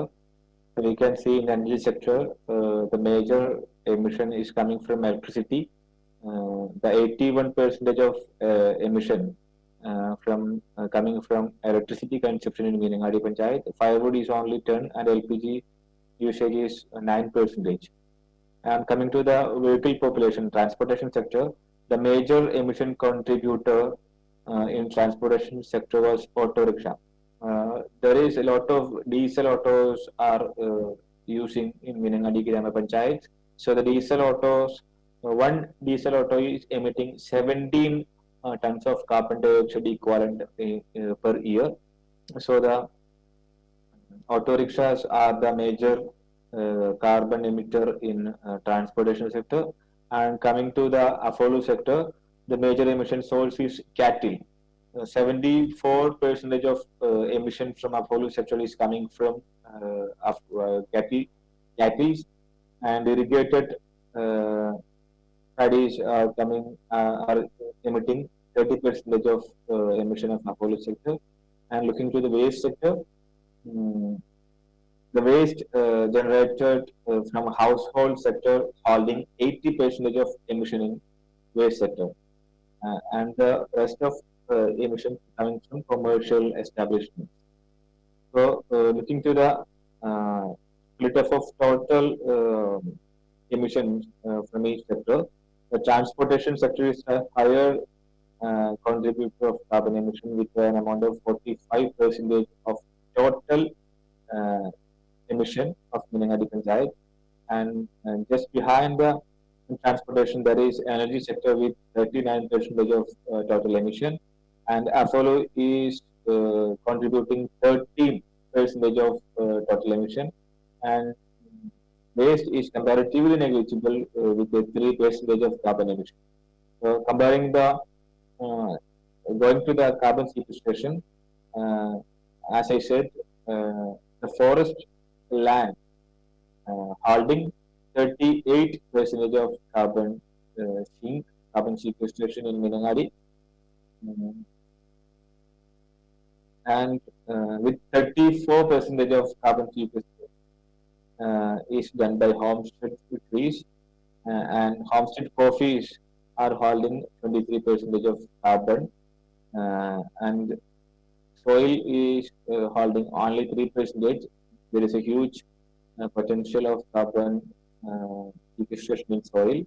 So in Minangadi, there is only 3% of carbon is sequestrated by soil, and large coffee plantations sequestrate 2% of the total carbon sequestration in Minangadi Panchayat. As I said, we have projected the value in 2020, the excess emission will be 15,000, and 2024, the excess emission will be 19,000.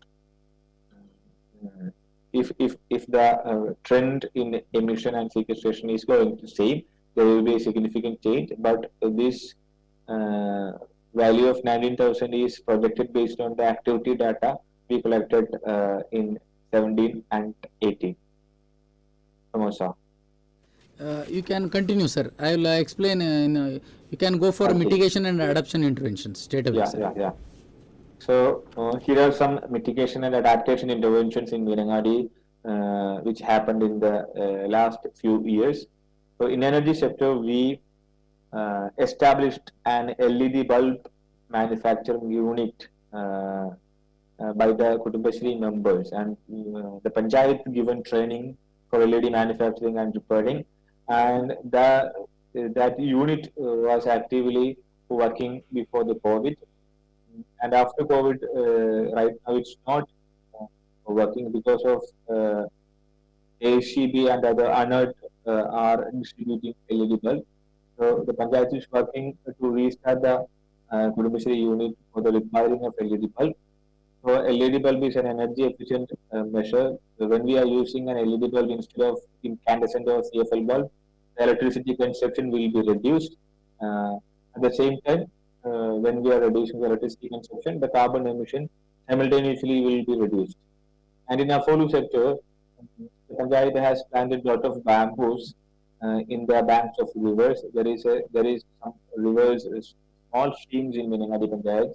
Panchayat is actively still planting bamboos on the river banks because it's a soil conservation, water conservation measure. At the same time, these bamboos will sequestrate, capture more carbon.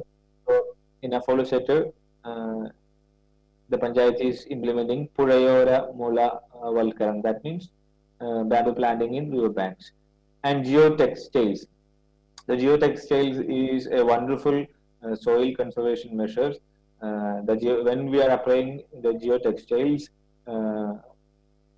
the water content and organic content or soil organic carbon of soil will be protected in the soil, and at the same time, the soil will be protected and soil organic carbon will be enriched by the application of geotextiles. The Panchayat is laid geotextiles on river banks, and 1.5 lakhs of trees were planted under tree banking scheme. And there is a sacred forest, there is artificial forest is created by the Panchayat in around 30 acres of land surrounded by a surrounding to a temple that called Punyavanam Sacred Forest, and I will explain more about tree banking on the next slide. And the panchayat is converted more than 100 acres of land into organic cultivation from chemical farming. So organic farming is very important because when we are doing organic farming, the organic carbon in the soil will be protected. When we are applying chemical fertilizer, there will be a huge amount of methane emission and nitrous oxide emission.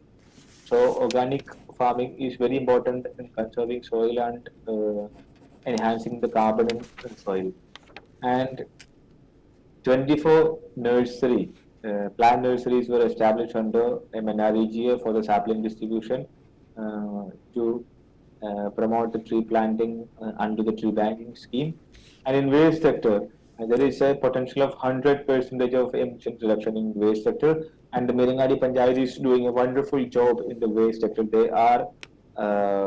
There is a Tumbur Muri compost bin was established in the Panchayat, and in that using these Tumbur Muri compost, the biodegradable waste from the commercial establishment and the Panchayat center is collected and being and composting using these Tumbur Muri compost bin.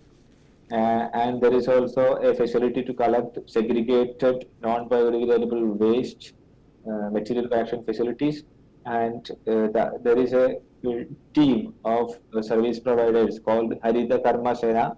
These Harita Karma Sena members are collecting segregated and cleaned plastic and other biodegradable waste from the household, and which is collected and stored in material collection facilities, and these segregated waste will go for recycling, and the single-use plastic is being shredded and used for road construction at Miringadi, and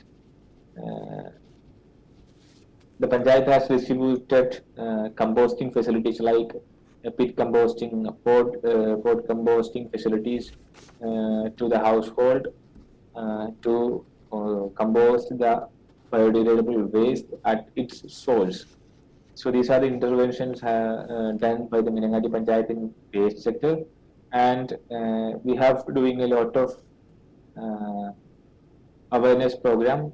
The Miringadi Panchayat is the first panchayat in the country who launched climate campaign at a panchayat level.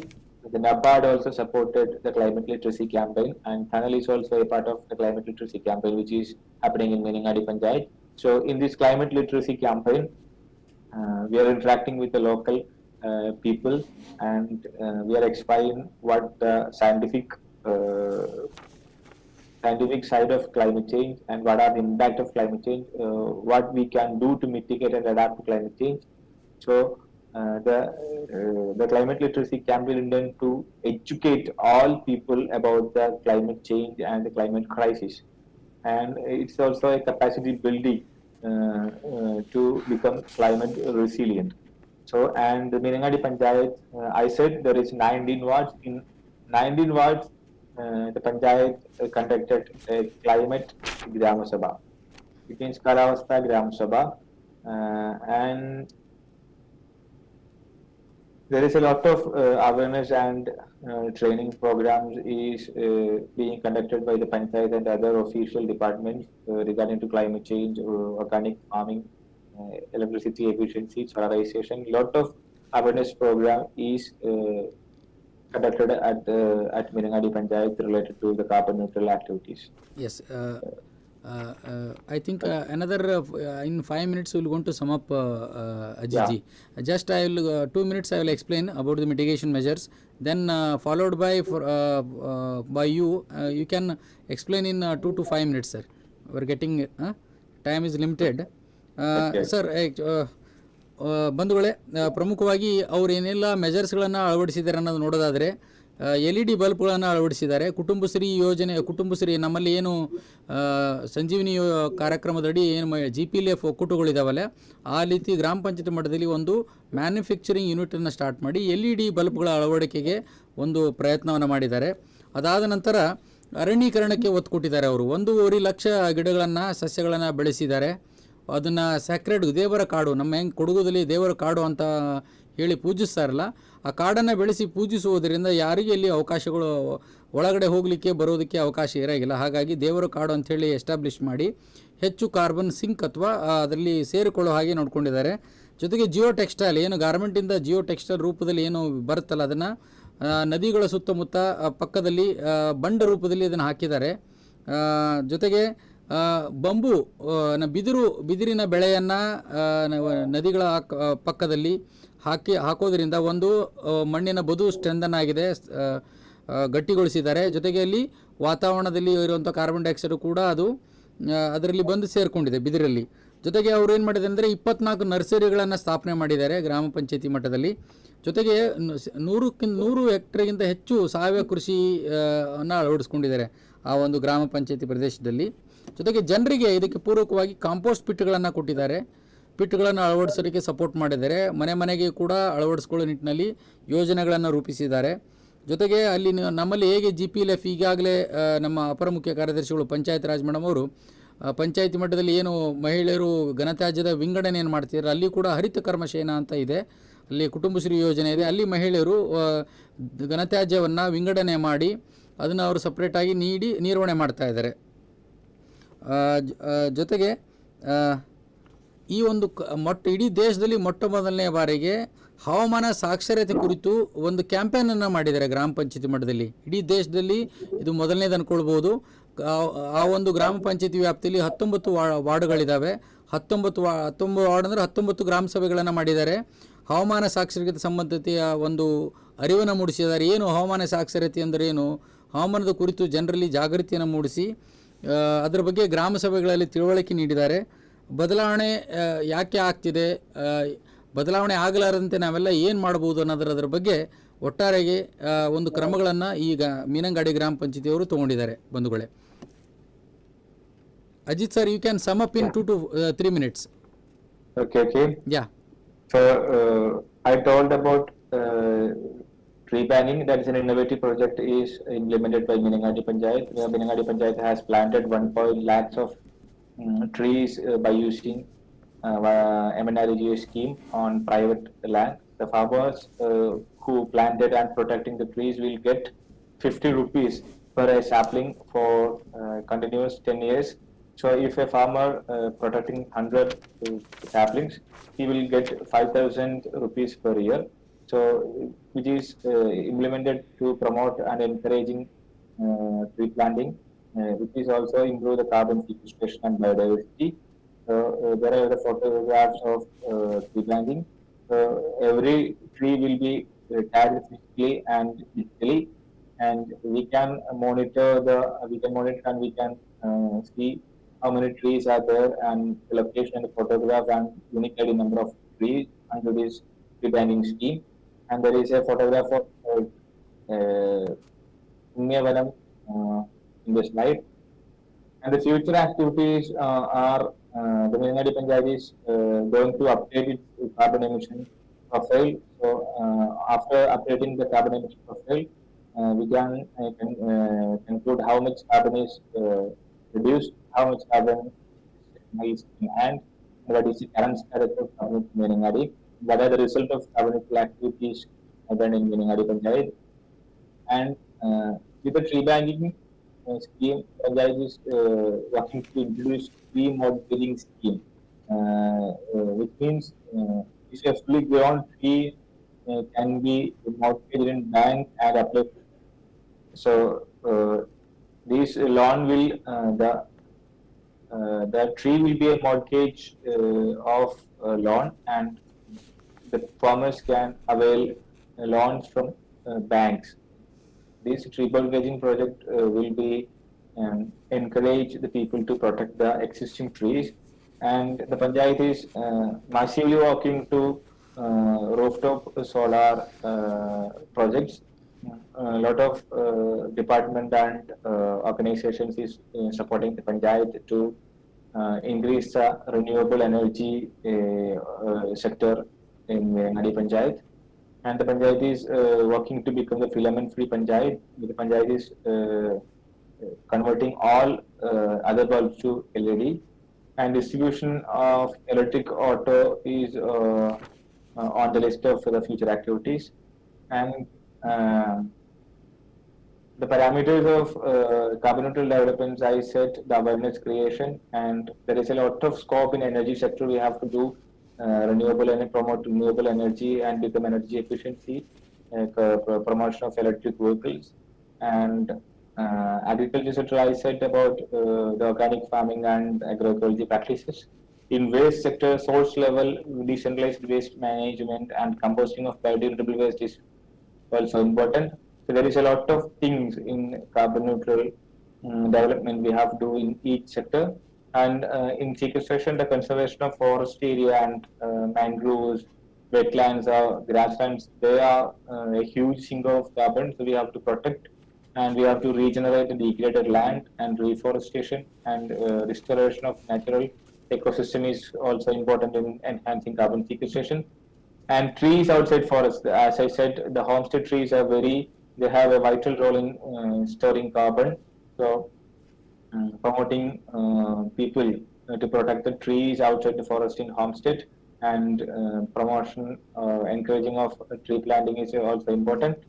And soil is a very good sink of carbon. So we have to protect the soil, and we have to take the measures to promote organic farming and natural farming to protect the soil and organic carbon. And cover cropping method is very efficient and effective method to soil conservation and carbon sequestration.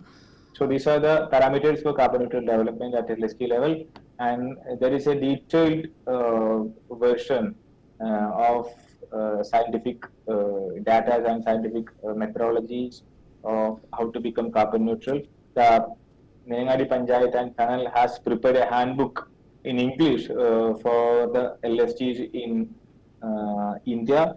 This publication can be used for your carbon neutral activities, and Tunnel can provide technical assistance and support for the Panchayat to become carbon neutral, because India has to become carbon neutral in 2070. The effective way to become carbon neutral for India is converting its 2.5 lakhs of LSTs to carbon neutral. There is a huge potential of carbon emission reduction at LST levels. So these are the experience of carbon neutral Nenengadi by Tunnel, and on behalf of Nenengadi Panchayat and Tunnel, once again I am expressing my gratitude for inviting me and giving this opportunity to present the experience. So I am looking forward for collaboration with SIRD and other officials in Mysuru, and thank you so much. Thank you very much, Ajit. I think ಬಂಧುಗಳೇ, ಪ್ರಮುಖವಾಗಿ ಏನೆಲ್ಲ ಚಟುವಟಿಕೆಗಳನ್ನು ಹಮ್ಮಿಕೊಂಡಿದ್ದಾರೆ ಅಂತ ನೋಡೋದಾದರೆ, ಒಂದು ಅವರು LED ಬಲ್ಬ್ಗಳನ್ನು ಅಳವಡಿಸಿದ್ದಾರೆ. Tree mortgage ಅಂತ ಮಾಡ್ತಾ ಇದ್ದಾರೆ. ಅಂದ್ರೇನು, ಈ ಉದಾಹರಣೆಗೆ 10 ವರ್ಷದ ಗಿಡ ಇತ್ತು ಅಂದರೆ ಅದನ್ನು ಅವರು ಏನೋ ತೊಂದರೆ ಬಂದು ಮನೆಯಲ್ಲಿ ಕಡಿದು ಏನಾದರೂ ಮಕ್ಕಳ ಮದುವೆ ಮತ್ತೊಂದು ಮಾಡ್ತಾ ಇದ್ದಾರೆ ಅಂತಂದರೆ ಅದಕ್ಕೆ ಒಂದು ಲೋನ್ ಕೊಡುವಂಥ ವ್ಯವಸ್ಥೆ ಮಾಡಿದ್ದಾರೆ ಕೇರಳ ಸರ್ಕಾರದಲ್ಲಿ. ಅದೊಂದು ಒಳ್ಳೆಯ ಒಂದು ಪ್ರಯತ್ನ ಅನ್ಬೋದು. ಅವರು ನೆಕ್ಸ್ಟ್ 15 ವರ್ಷಗಳ ಕಾಲ ಅದು ಬೆಳೆಯೋಕ್ಕೆ ಅವಕಾಶ ಮಾಡಿಕೊಡ್ತಾರೆ. ಅದರ ಬೇಸಿಸ್ ಮೇಲೆ ಅವರು ಲೋನ್ ತೊಗೊಳ್ಳೋಕ್ಕೆ ಒಂದು ಪರ್ಮಿಷನನ್ನು ನೀಡಿದ್ದಾರೆ. ಜೊತೆಗೆ ಎಲೆಕ್ಟ್ರಿಕ್ ಆಟೋ ರಿಕ್ಷಾ ಮತ್ತು ಎಲೆಕ್ಟ್ರಿಕ್ 2 ವೀಲರ್ ಕೊಡ್ತಾ ಇದ್ದಾರೆ. ಮತ್ತು ಇಂಧನ ಕ್ಷೇತ್ರಗಳಲ್ಲಿ ಮತ್ತು ಕೃಷಿ ಕ್ಷೇತ್ರಗಳಲ್ಲಿ ಮತ್ತು ಘನತ್ಯಾಜ್ಯ ನಿರ್ವಹಣೆಯಲ್ಲಿ ಅನೇಕ ಕ್ರಮಗಳನ್ನು ಅವರು ಅಳವಡಿಸಿಕೊಂಡು ಅವರ ಗ್ರಾಮ ಪಂಚಾಯಿತಿಯನ್ನು ಕಾರ್ಬನ್ ನ್ಯೂಟ್ರಲ್ ಗ್ರಾಮ ಪಂಚಾಯಿತಿ ಮಾಡೋ ನಿಟ್ಟಿನಲ್ಲಿ ಬಹಳ ನವೀಕರಣದ ಹೊಸ ಪ್ರಯತ್ನಗಳನ್ನು ಮಾಡಿದ್ದಾರೆ ಅಂತ ಹೇಳಿದ್ರೆ ತಪ್ಪಾಗಲಾರದು ಬಂಧುಗಳೇ. ತನಲ್ NGO ಮತ್ತು ಮೀಣಂಗಾಡಿ ಗ್ರಾಮ ಪಂಚಾಯತಿ ಒಟ್ಟಾರೆ ಸೇರಿ ಈ ಒಂದು ಪ್ರಯತ್ನದಲ್ಲಿ ಭಾಗಿದಾರರಾಗಿದ್ದಾರೆ. ತನಲ್ NGOದವರು ಅವರು ಒಂದು ಹ್ಯಾಂಡ್ಬುಕ್ಕನ್ನು ಪ್ರಿಪೇರ್ ಮಾಡಿದ್ದಾರೆ. ಸೊ ಅದು ಎಲ್ಲ ರಾಜ್ಯಗಳಿಗೆ ಉಪಯೋಗಕ್ಕೆ ಬರಲಿ. ಪ್ರತಿಯೊಂದು ಗ್ರಾಮ ಪಂಚಾಯತಿನ, ನಮ್ಮ ಇಡೀ ದೇಶದಲ್ಲಿ 2.5 ಲಕ್ಷ ಗ್ರಾಮ ಪಂಚಾಯತಿಗಳಿದ್ದಾವೆ. 2.5 ಲಕ್ಷ ಗ್ರಾಮ ಪಂಚಾಯತಿಗಳು ಕೂಡ ಪ್ರಯತ್ನ ಪಟ್ಟರೆ ನಮ್ಮ ಭಾರತ ದೇಶ 2070 ವೇಳೆಗೆ ಕಾರ್ಬನ್ ನ್ಯೂಟ್ರಲ್ ಭಾರತ ದೇಶ ಆಗಬೇಕಂಥೇಳಿ ಒಂದು ಘೋಷಣೆ ಆಗಿದೆ. ಆ ನಿಟ್ಟಿನಲ್ಲಿ ನಾವು ಎಲ್ಲರೂ ಸೇರಿ ಪ್ರಯತ್ನ ಮಾಡಬೇಕಾಗಿದೆ ಅಂಥೇಳಿ ಶ್ರೀಯುತ ಅಜಿತ್ ಅವರು ಮತ್ತು ಮೀನಂಗಾಡಿ ಗ್ರಾಮ ಪಂಚಾಯತಿ ಪ್ರೆಸಿಡೆಂಟ್ ಆದಂಥ ಶ್ರೀಯುತ ವಿನಯ್ ಅವರು ನಮ್ಮ ಮಾಹಿತಿ ನೀಡಿದರು. ಅವರಿಗೆ ಸಂಸ್ಥೆ ಪರವಾಗಿ ಹಾಗೂ ನಿಮ್ಮೆಲ್ಲರ ಪರವಾಗಿ ಹಾಗೂ ವೈಯಕ್ತಿಕವಾಗಿ ಹೃತ್ಪೂರ್ವಕವಾದ ಒಂದು ಧನ್ಯವಾದಗಳನ್ನು ತಿಳಿಸ್ತೀನಿ. Respected Ajit sir and Shri Vinayan sir, president.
ಮತ್ತೊಮ್ಮೆ ಎಲ್ಲರಿಗೂ ನಮಸ್ಕಾರ ಬಂಧುಗಳೇ. ಈ ಒಂದು ಕಾರ್ಬನ್ ನ್ಯೂಟ್ರಾಲಿಟಿ ಮಾಡುವತ್ತ ಯಾವೆಲ್ಲ ವಿಧಾನಗಳಿದ್ದಾವೆ, ಈ ವಿಧಾನಗಳ ಬಗ್ಗೆ ಮಾಹಿತಿ ನೀಡಲು ನಮ್ಮ ಜೊತೆಗೆ NIE ಕಾಲೇಜಿನಲ್ಲಿ centre for appropriate rural technology ಒಂದು ವಿಭಾಗದ ನಿರ್ದೇಶಕರಾದಂಥ ಶ್ರೀಯುತ UN ರವಿಕುಮಾರ್ ಸರ್ ಅವರು ನಮ್ಮ ಜೊತೆಗಿದ್ದಾರೆ, ನಿವೃತ್ತ ನಿರ್ದೇಶಕರು. ಅವರು ಈ ಒಂದು ಇಂಗಾಲದ ಸ್ಥಿರೀಕರಣಕ್ಕೆ ಸಂಬಂಧಪಟ್ಟಂತೆ ಅವರ ಅನುಭವಗಳನ್ನು ಮತ್ತು ಪ್ರಾತ್ಯಕ್ಷಿಕೆಯವರು ಕೂಡ ಮಾಡ್ತಾ ಇದ್ದಾರೆ. ಅವರ ಮನೆ ಹಂತದಲ್ಲಿ ಆಗಿರ್ಬೋದು, ಕಚೇರಿಗಳ ಹಂತಗಳಲ್ಲಿ ಆಗಿರ್ಬೋದು, ಮತ್ತು ವಿವಿಧ ವಿಧಾನಗಳ ಮೂಲಕ ಒಂದು ಏನು ನಮ್ಮ ಕಾರ್ಬನ್ ಡೈಆಕ್ಸೈಡ್ ಪ್ರಮಾಣ ವಾತಾವರಣಕ್ಕೆ ಏನು ಸೇರಿಕೊಳ್ತಾ ಇದೆಯಲ್ಲ, ಆ ಪ್ರಮಾಣ ತಗ್ಗಿಸುವ ನಿಟ್ಟಿನಲ್ಲಿ ಏನೆಲ್ಲ ವಿಧಾನಗಳನ್ನು ಅಳವಡಿಸಬಹುದು ಅನ್ನೋದರ ಕುರಿತು ಮಾಹಿತಿ ನೀಡ್ತಾರೆ. ಅವರಿಗೆ ಸಂಸ್ಥೆಯ ಪರವಾಗಿ ಹಾಗೂ ವೈಯಕ್ತಿಕವಾಗಿ ಹಾಗೂ ನಿಮ್ಮೆಲ್ಲರ ಪರವಾಗಿ ಹೃತ್ಪೂರ್ವಕ ಒಂದು ಸ್ವಾಗತ ಕೋರ್ತಾ ಇದ್ದೀನಿ ಸರ್.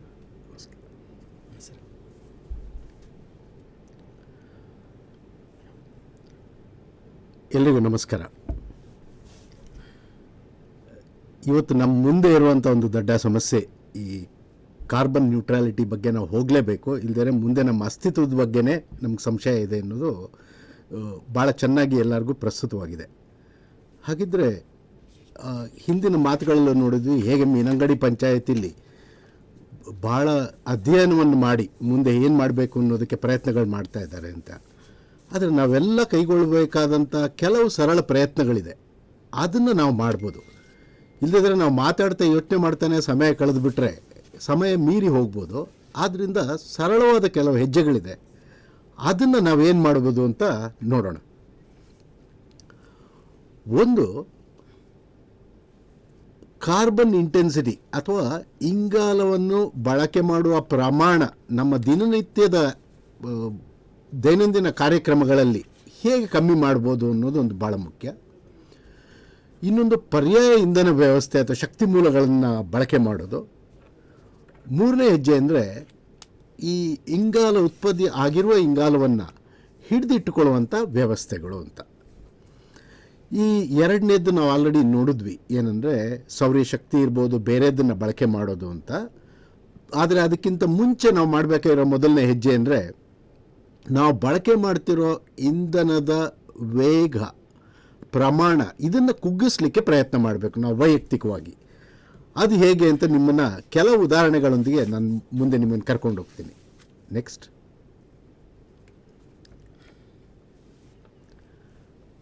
ಮೊದಲನೇ ಹೆಜ್ಜೆಯಾಗಿ ನೀರಿನ ಬಳಕೆಯಲ್ಲಿ ನಾವೇನು ಮಾಡ್ಬೋದು ಅನ್ನೋದು ಕೆಲವು ಸರಳ ವಿಧಾನ. ನಮ್ಮ ಗ್ರಾಮೀಣ ಪ್ರದೇಶದಲ್ಲಿ ಹಿಂದೆ ನಾವು ನೀರು ತರಬೇಕು ಅಂದರೆ ಬಾವಿಯಿಂದ ನೀರು ಸೇದಿ ತರ್ತಾ ಇದ್ವಿ. ಆವಾಗ ಈ ಕಾರ್ಬನ್ನ ಪ್ರಶ್ನೆನೇ ಇರಲಿಲ್ಲ, ಯಾಕೆಂದರೆ ನಮ್ಮ ಮಾನವ ಶಕ್ತಿ ಸಂಪನ್ಮೂಲದಿಂದ ಮಾಡ್ತಾ ಇದ್ದಿದ್ದು. ಅಭಿವೃದ್ಧಿಯ ಪಥದಲ್ಲಿ ನಾವು ಭಾಳ ಮುಂದೆ ಬಂದಿದ್ದೀವಿ. ಈಗ ನೀರು ಬೇಕು ಅಂದರೆ ನಾವು ನಲ್ಲಿ ತಿರುಗಿಸಿದ್ರೆ ನೀರು ಬರುವಂಥ ಪರಿಸ್ಥಿತಿ. ಅದು ಕೆರೆಗಳಿಂದ ಇರ್ಬೋದು, ನದಿಗಳಿಂದ ಇರ್ಬೋದು, ಆದರೆ ಹೆಚ್ಚಾಗಿ ಅಂತರ್ಜಲದಿಂದ ಪೂರೈಕೆ ಆಗ್ತಾಯಿದೆ. ಇದಕ್ಕೆ ಅಗಾಧ ಪ್ರಮಾಣದ ಶಕ್ತಿ ಬೇಕು ನಮಗೆ ಈ ಅಂತರ್ಜಲದಿಂದ ನೀರನ್ನೆತ್ತಕ್ಕೆ. ಹಾಗಿದ್ರೆ ನಾವು ನೀರಿನ ಬಳಕೆಯ ಅಥವಾ ನೀರಿನ ಮೂಲ ಮತ್ತು ನೀರಿನ ಬಳಕೆಯನ್ನು ಕಡಿಮೆ ಮಾಡಿದ್ರೆ, ಅಥವಾ ನೀರಿನ ಮೇಲಿನ ಒತ್ತಡ ಇದೆಯಲ್ಲ, ಇಂಧನದ ಒತ್ತಡ, ಅದನ್ನು ಕಡಿಮೆ ಮಾಡಿಕೊಂಡ್ರೆ ನಮಗೆ ಮುಂದೆ ಸಹ ಇದು ಎರಡು ಕೆಲಸ ಮಾಡುತ್ತೆ. ಒಂದು, ಸುಸ್ಥಿರವಾಗಿ ನಿರ್ವಹಣೆ ಮಾಡೋಕ್ಕಾಗುತ್ತೆ. ಇನ್ನೊಂದು, ನಮ್ಮ ಈ ಇಂಗಾಲದ ಹೆಜ್ಜೆ ಗುರುತನ್ನು ಕಮ್ಮಿ ಮಾಡಲಿಕ್ಕಾಗುತ್ತೆ.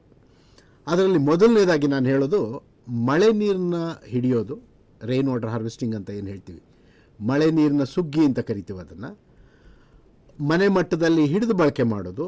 ಹೆಚ್ಚುವರಿ ನೀರನ್ನು ಅಂತರ್ಜಲ ಪೂರೈಕೆಗಾಗಿ ಇಂಗಿಸುವುದು. ಎರಡನೇ ಹೆಜ್ಜೆ ಅಂದರೆ, ನಾವು ಒಮ್ಮೆ ಬಳಕೆ ಮಾಡಿದಂಥ ನೀರು ನಮಗೆ ನಿಷ್ಪ್ರಯೋಜಕ ಆಗುತ್ತೆ. ಇದರಲ್ಲಿ ಎರಡು ಬಗೆಯ ನೀರಿದೆ. ಒಂದು, ಕಂದು ನೀರು, ನಾವು ಅಡುಗೆ ಮನೆಯಲ್ಲಿ ಬಳಕೆ ಮಾಡಿದ್ದಾಗಲಿ, ಸ್ನಾನದ ಮನೆ, ಪಾತ್ರೆ ತೊಳೆಯೋಕ್ಕೆ ಬಳಕೆ ಮಾಡಿದ್ದು, ಇಂಥ ನೀರನ್ನು ನಾವು ಸುಲಭವಾಗಿ ಶುದ್ಧಪಡಿಸಿ ಪುನರ್ಬಳಕೆ ಮಾಡ್ಬೋದು. ಮೂರನೇದು, ನಮ್ಮ ಹೆಚ್ಚುವರಿ ನೀರು ಬರ್ತಾ ಇರೋದು ನಾವು ಸಿವೇಜ್ ಅಂತ ಹೇಳ್ತೀವಿ, ನಮ್ಮ ಕಲುಷಿತ ನೀರಾಗಿ ಹೊರಗಡೆ ಏನು ಬರುತ್ತೆ ನಮ್ಮ ಮನೆಗಳಿಂದ ಅಥವಾ ನಮ್ಮ ಗ್ರಾಮದಿಂದ, ಇವತ್ತು ಅದನ್ನು ನಾವು ಹರಿಯಲಿಕ್ಕೆ ಬಿಟ್ಟು ಒಂದು ಅಂತರ್ಜಲವನ್ನು ಕಲುಷಿತಗೊಳಿಸ್ತಾ ಇದೆ ಅಥವಾ ನಮ್ಮ ನೀರಿನ ಮೂಲಗಳನ್ನೇ ಕಲುಷಿತಗೊಳಿಸ್ತಾ ಇದೆ. ಸೊ ಇದನ್ನು ಸಹ ನಾವೇನಾದರೂ ಸಂಸ್ಕರಣೆ ಮಾಡಿದ್ರೆ ಸರಳವಾಗಿ ಇದನ್ನು ಪುನರ್ಬಳಕೆ ಮಾಡುವಂಥ ಒಂದು ಅವಕಾಶ. ಹೀಗಾಗಿ ನಮ್ಮ ನೀರಿನ ಬಳಕೆಯೇ ಕಮ್ಮಿ ಆಗುತ್ತೆ ಮತ್ತು ನಮ್ಮ ಈ ಇಂಗಾಲದ ಹೆಜ್ಜೆ ಗುರುತನ್ನು ಸಹ ಕಮ್ಮಿ ಮಾಡಲಿಕ್ಕಾಗುತ್ತೆ. ಇದು ಎರಡೂ ಸೇರಿ ನಮ್ಮ ಜೀವನ ಸುಸ್ಥಿರವಾಗಿರೋದಕ್ಕೆ ಸಾಧ್ಯ ಆಗುತ್ತೆ. ನೆಕ್ಸ್ಟ್, ಒಂದು ಸರಳ ಉದಾಹರಣೆ ಅಂದರೆ ಮಳೆ ನೀರಿನ ಸಂಗ್ರಹಣೆ.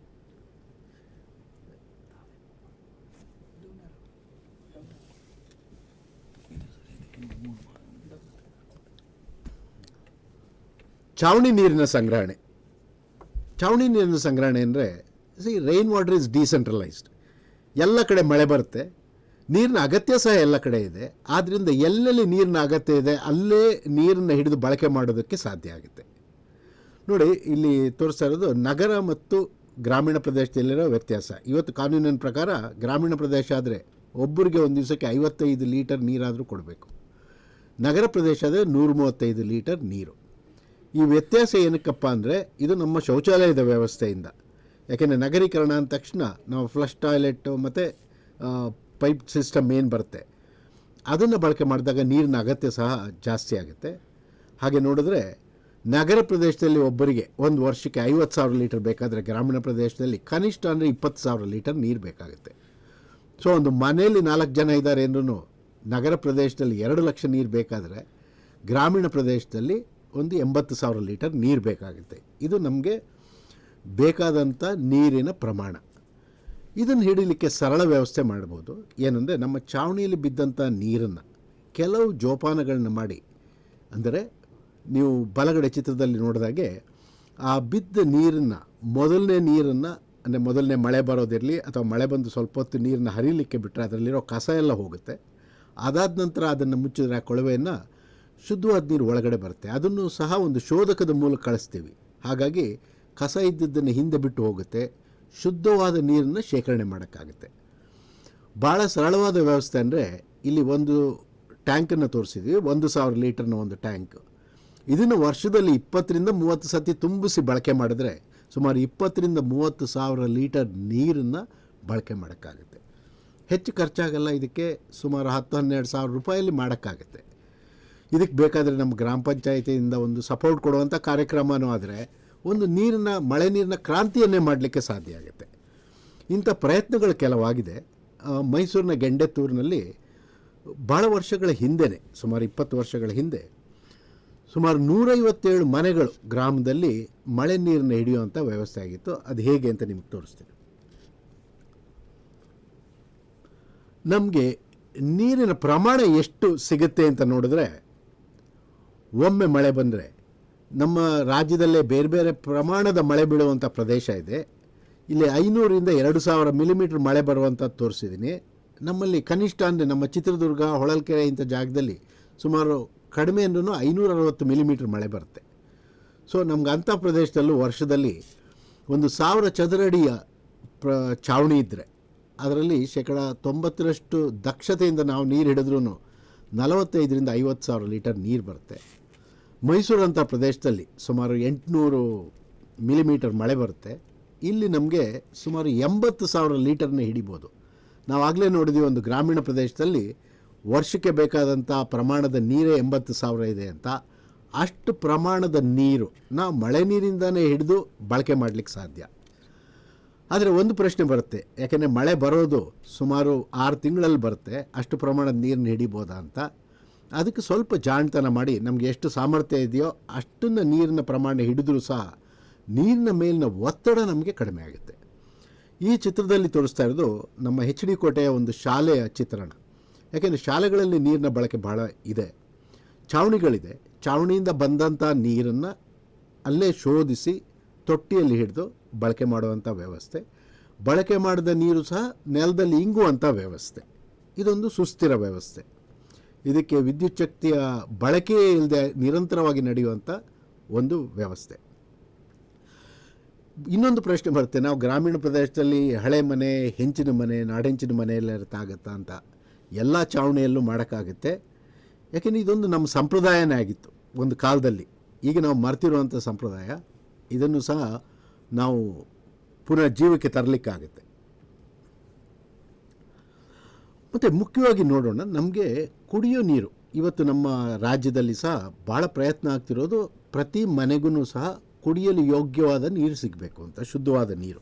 ಯಾಕೆಂದರೆ ನಮ್ಮ ಆರೋಗ್ಯ ಕಾಪಾಡಬೇಕಾಗಿರೋದು, ಒಳ್ಳೆಯ ಆರೋಗ್ಯ ಕಾಪಾಡಬೇಕು ಅಂದರೆ ನಾವು ಕುಡಿಯೋಕ್ಕೆ ಮತ್ತು ಅಡುಗೆಗೆ ಬಳಕೆ ಮಾಡುವಂಥ ನೀರು ಪರಿಶುದ್ಧವಾಗಿರಬೇಕು. ನಗರ ಪ್ರದೇಶ ಆಗಲಿ ಗ್ರಾಮೀಣ ಪ್ರದೇಶ ಆಗಲಿ, ಒಬ್ಬ ವ್ಯಕ್ತಿಗೆ ಒಂದು ದಿವಸಕ್ಕೆ ಬೇಕಾದಂಥ ನೀರಿನ ಪ್ರಮಾಣ ಅಂದರೆ ಒಂದು 5 ಲೀಟರ್. ಇಷ್ಟಿದ್ದರೆ ನಾವು ನಮ್ಮ ಆರೋಗ್ಯವನ್ನು ಕಾಪಾಡೋಕ್ಕೆ ಆಗುತ್ತೆ. ಬೇರೆ ನೀರು ನಮಗೆ ಕೊಳವೆ ಬಾವಿ ನೀರಾಗಿ ಸ್ವಲ್ಪ ಉಪ್ಪಾಗಿದ್ದರೂ ಬೇರೆ ಉಪಯೋಗಗಳಿಗೆ ನಾವು ಅದನ್ನು ಬಳಕೆ ಮಾಡಿ ಜೀವನ ಮಾಡ್ಬೋದು. ಆದರೆ ಕುಡಿಯೋ ನೀರು ಪರಿಶುದ್ಧವಾಗಿರಬೇಕು. ಆ ರೀತಿ ನೋಡಿದ್ರೆ ಮಳೆ ನೀರು ಒಂದು ಪರಿಶುದ್ಧವಾದಂಥ ನೀರು. ನೀವು ಚಿತ್ರದಲ್ಲಿ ನೋಡಿದ್ರೆ ಛಾವಣಿ ಮೇಲೆ ಒಂದು ವಾಲ್ಯೂಮ್ ತೋರಿಸಿದ್ದೀನಿ. ಇಡೀ ವರ್ಷ ಬೀಳುವಂಥ ಮಳೆ ನೀರು ನಿಲ್ಲಕ್ಕೆ ಬಿಟ್ಟರೆ ಆ ಪ್ರಮಾಣದ ಅಗಾಧ ಪ್ರಮಾಣದ ನೀರು ಬರುತ್ತೆ. ಅದರ ಎತ್ತರ ಎಷ್ಟು ಅಂದರೆ ನಮ್ಮ ಮಳೆಯ ಪ್ರಮಾಣ ಎಷ್ಟಿದೆ, ಎಷ್ಟು ಮಿಲಿಮೀಟ್ರ್ ಇದೆ ಅಷ್ಟು ನೀರು ನಿಲ್ಲುತ್ತೆ ಅಂತ. ಆದರೆ ಅಷ್ಟು ದೊಡ್ಡ ತೊಟ್ಟಿ ಬೇಕಾ? ಖಂಡಿತ ಬೇಕಾಗಿಲ್ಲ. ನೋಡಿ, ಕುಡಿಯೋ ನೀರಿನ ಪ್ರಮಾಣ ಒಂದು ಕುಟುಂಬದಲ್ಲಿ 6 ಜನ ಇದ್ದಾರೆ ಅಂದರೆ ಪ್ರತಿ ದಿನಕ್ಕೆ 30 ಲೀಟರ್ ನೀರು ಬೇಕು. ತಿಂಗಳಿಗೆ 900 ಲೀಟ್ರು ಅಥವಾ ವರ್ಷಕ್ಕೆ ಒಂದು 11,000 ಲೀಟರ್ ನೀರು ಬೇಕು. ನಮಗೆ 6 ತಿಂಗಳು ಮಳೆಯಲ್ಲೇ ನೀರು ಬರೋದ್ರಿಂದ ಒಂದು 5,000 ಲೀಟರ್ ತೊಟ್ಟಿಯನ್ನು ನಿರ್ಮಾಣ ಮಾಡಿಕೊಂಡು ಛಾವಣಿಯಲ್ಲಿ ಬರುವಂಥ ನೀರನ್ನು ಶೋಧಿಸಿ ಅದರಲ್ಲಿ ಸಂಗ್ರಹಣೆ ಮಾಡಿದ್ರೆ ನಮಗೆ ಇಡೀ ವರ್ಷಕ್ಕೆ ಬೇಕಾದಂಥ ಕುಡಿಯೋ ಅಡುಗೆ ನೀರು ಸಿಗುತ್ತೆ. ಈ ಚಿತ್ರಗಳಲ್ಲಿ ನೀವು ಕಾಣೋದು 3 ಚಿತ್ರ ಕಾಣುತ್ತೆ. ಮುಳ್ಳೂರು ಗ್ರಾಮದಲ್ಲಿ ಮಾಡಿದಂಥ ಒಂದು ವ್ಯವಸ್ಥೆ, 5,000 ಲೀಟರ್ ನೀರಿನ ತೊಟ್ಟಿ. ಎರಡನೇ ಚಿತ್ರದಲ್ಲಿ ತೆಂಡೆಕೆರೆ ಅಂದ್ಬಿಟ್ಟು ಮಂಡ್ಯ ಜಿಲ್ಲೆಯಲ್ಲಿ ಮಾಡಿದಂಥದ್ದು, ಪಾಂಡವಪುರ ಜಿಲ್ಲೆ ತಾಲೂಕಲ್ಲಿ ಒಂದು ನಾಡೆಂಚಿನ ಮನೆ, ಅಲ್ಲೂ ಸಹ ತೊಟ್ಟಿ ಮನೆ, ಒಳಗಡೆ ನೀರನ್ನು ಸಂಗ್ರಹಣೆ ಮಾಡಿ ಬಳಕೆ ಮಾಡ್ತಿರೋದು. ಕೆಳಚಿತ್ರದಲ್ಲಿ ನಿಮಗೆ ಕಾಣ್ತಾ ಇರೋದು ಗೆಂಡತ್ತೂರು ಗ್ರಾಮದಲ್ಲಿ ಮಾಡಿದಂಥ ವ್ಯವಸ್ಥೆ. ಛಾವಣಿ ನೀರನ್ನು ಶುದ್ಧೀಕರಿಸಿ ಶೇಖರಿಸಿ ಮಳೆಗಾಲದಲ್ಲಿ ಎಲ್ಲದಕ್ಕೂ ಬಳಕೆ ಮಾಡ್ತಾರೆ. ಸ್ನಾನ, ಪಾತ್ರೆ ತೊಳೆಯೋಕ್ಕೆ ಎಲ್ಲದಕ್ಕೂ ವರ್ಷದಲ್ಲಿ 6 ತಿಂಗಳು ಎಲ್ಲದಕ್ಕೂ ಬಳಕೆ ಮಾಡ್ತಾರೆ. ನವೆಂಬರ್ ತಿಂಗಳ ಕೊನೆಯಲ್ಲಿ 5,000 ಲೀಟರ್ ನೀರು ಶೇಖರಣೆ ಆಗಿರೋದನ್ನು ನಾವು ದಿನಕ್ಕೆ 30 ಲೀಟರ್ ಥರ ಬಳಕೆ ಮಾಡಿದ್ರೆ ಮುಂದೆ 6 ತಿಂಗಳಿಗೆ ಬೇಕಾದಂಥ ನೀರು, ಪರಿಶುದ್ಧವಾದಂಥ ನೀರು ಅದರಲ್ಲಿರುತ್ತೆ. ಅಷ್ಟರಲ್ಲಿ ನಮ್ಮ ಮಳೆ ತಿರ್ಗಾ ಬಂದರೆ ಆ ನೀರನ್ನ ಪುನರ್ನವೀಕರಿಸುತ್ತೆ. ಈ ಎಲ್ಲ ವ್ಯವಸ್ಥೆಗಳದ್ದು ಒಂದು ಮುಖ್ಯ ಅಂಶ ಅಂತ ಹೇಳಿದ್ರೆ, ವಿದ್ಯುತ್ ಶಕ್ತಿ ಇಲ್ಲದೆ ನೀರನ್ನು ಬಳಕೆ ಮಾಡೋಕ್ಕಾಗುತ್ತೆ. ಮನೆಯಲ್ಲಿ ಮಹಿಳೆಯರಿಗೆ ಶ್ರಮ ಇಲ್ಲದೆ ನೀರನ್ನ ಕೈಗೆ ಸಿಗುವಂಥ, ಎಟುಕುವಂಥ ವ್ಯವಸ್ಥೆ ಇದರಲ್ಲಿದೆ. ಸೊ ಇದಕ್ಕೆ ನಮ್ಮ ಇಂಧನದ ಶಕ್ತಿಯೇ ಬೇಕಾಗಿಲ್ಲ. ಹಾಗಾಗಿ ನೀರಿನ ಬಳಕೆಯಂತೂ ನಾವು ಕಮ್ಮಿ ಮಾಡೋಕ್ಕಾಗೋದಿಲ್ಲ. ಕನಿಷ್ಠ ನೀರಂತೂ ಬಳಕೆ ಮಾಡಬೇಕು. ಆದರೆ ಅದಕ್ಕೆ ಬೇಕಾದಂಥ ಶಕ್ತಿಯ ಬಳಕೆಯನ್ನು ಕಡಿಮೆ ಮಾಡಲಿಕ್ಕಾಗುತ್ತೆ. ಸ್ವಾವಲಂಬಿ ಗ್ರಾಮ ಮಾಡಲಿಕ್ಕಾಗುತ್ತೆ. ಇದರಿಂದ ನೋಡಿ, ನಾವು ಸ್ವಾವಲಂಬಿಗಳಾಗೋದಲ್ಲದೆ ಯಾವಾಗ ನಾವು ಅಂತರ್ಜಲವನ್ನು ಎಳೆಯೋದಿಲ್ವೋ ಅಂತರ್ಜಲವನ್ನು ಕಾಪಾಡಲಿಕ್ಕಾಗುತ್ತೆ. ನಮಗೆ ಬೇಸಿಗೆ ಕಾಲದಲ್ಲಿ, ಆಪತ್ತು ಕಾಲದಲ್ಲಿ ನಮಗೆ ಅಂತರ್ಜಲ ಕೈಗೆಟುಕೋ ಥರ ಇರೋದಕ್ಕೆ ವ್ಯವಸ್ಥೆ ಮಾಡಲಿಕ್ಕಾಗುತ್ತೆ. ಬಳಕೆ ಮಾಡಿ ಹೆಚ್ಚುವರಿ ನೀರಿರೋದನ್ನು ನಾವು ಒಂದು ಇಂಗು ಗುಂಡಿ ಅಥವಾ ಇಂಗು ಬಾವಿಗಳ ಮೂಲಕ ನಾವು ಅಂತರ್ಜಲ ಪೂರೈಕೆಗೆ ಬಿಡ್ಬೋದು. ಸಣ್ಣ ಇಂಗು ಗುಂಡಿಗಳನ್ನ ಮಾಡ್ಬೋದು, ಸುರಕ್ಷಿತವಾದ ಗುಂಡಿಗಳು. ಸೊ ದಟ್ ನೀರು ಅದರಲ್ಲಿ ಇಂಗಿ ಹೋಗುತ್ತೆ. ಈಗ ನೀರಿಗೆ ಭಾಳ ತೊಂದರೆ ಇರೋ ಕಾರಣ ಇಂಗು ಬಾವಿಗಳನ್ನು ಸಹ ಮಾಡೋಕ್ಕಾಗುತ್ತೆ.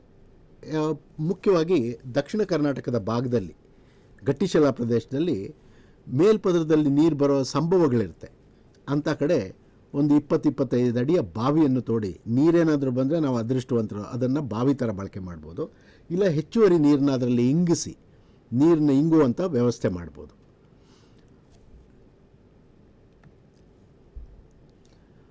ಮತ್ತು ನಮ್ಮ ಜಮೀನಿನಲ್ಲಿ ಈಗ ಮೈಸೂರಿನಂಥ ಒಂದು ಪ್ರದೇಶದಲ್ಲಿ 1 ಎಕರೆಯಲ್ಲಿ 32 ಲಕ್ಷ ಲೀಟರ್ ನೀರು ಬಿದ್ದು ಹರಿದು ಹೋಗ್ತಾ ಇದೆ.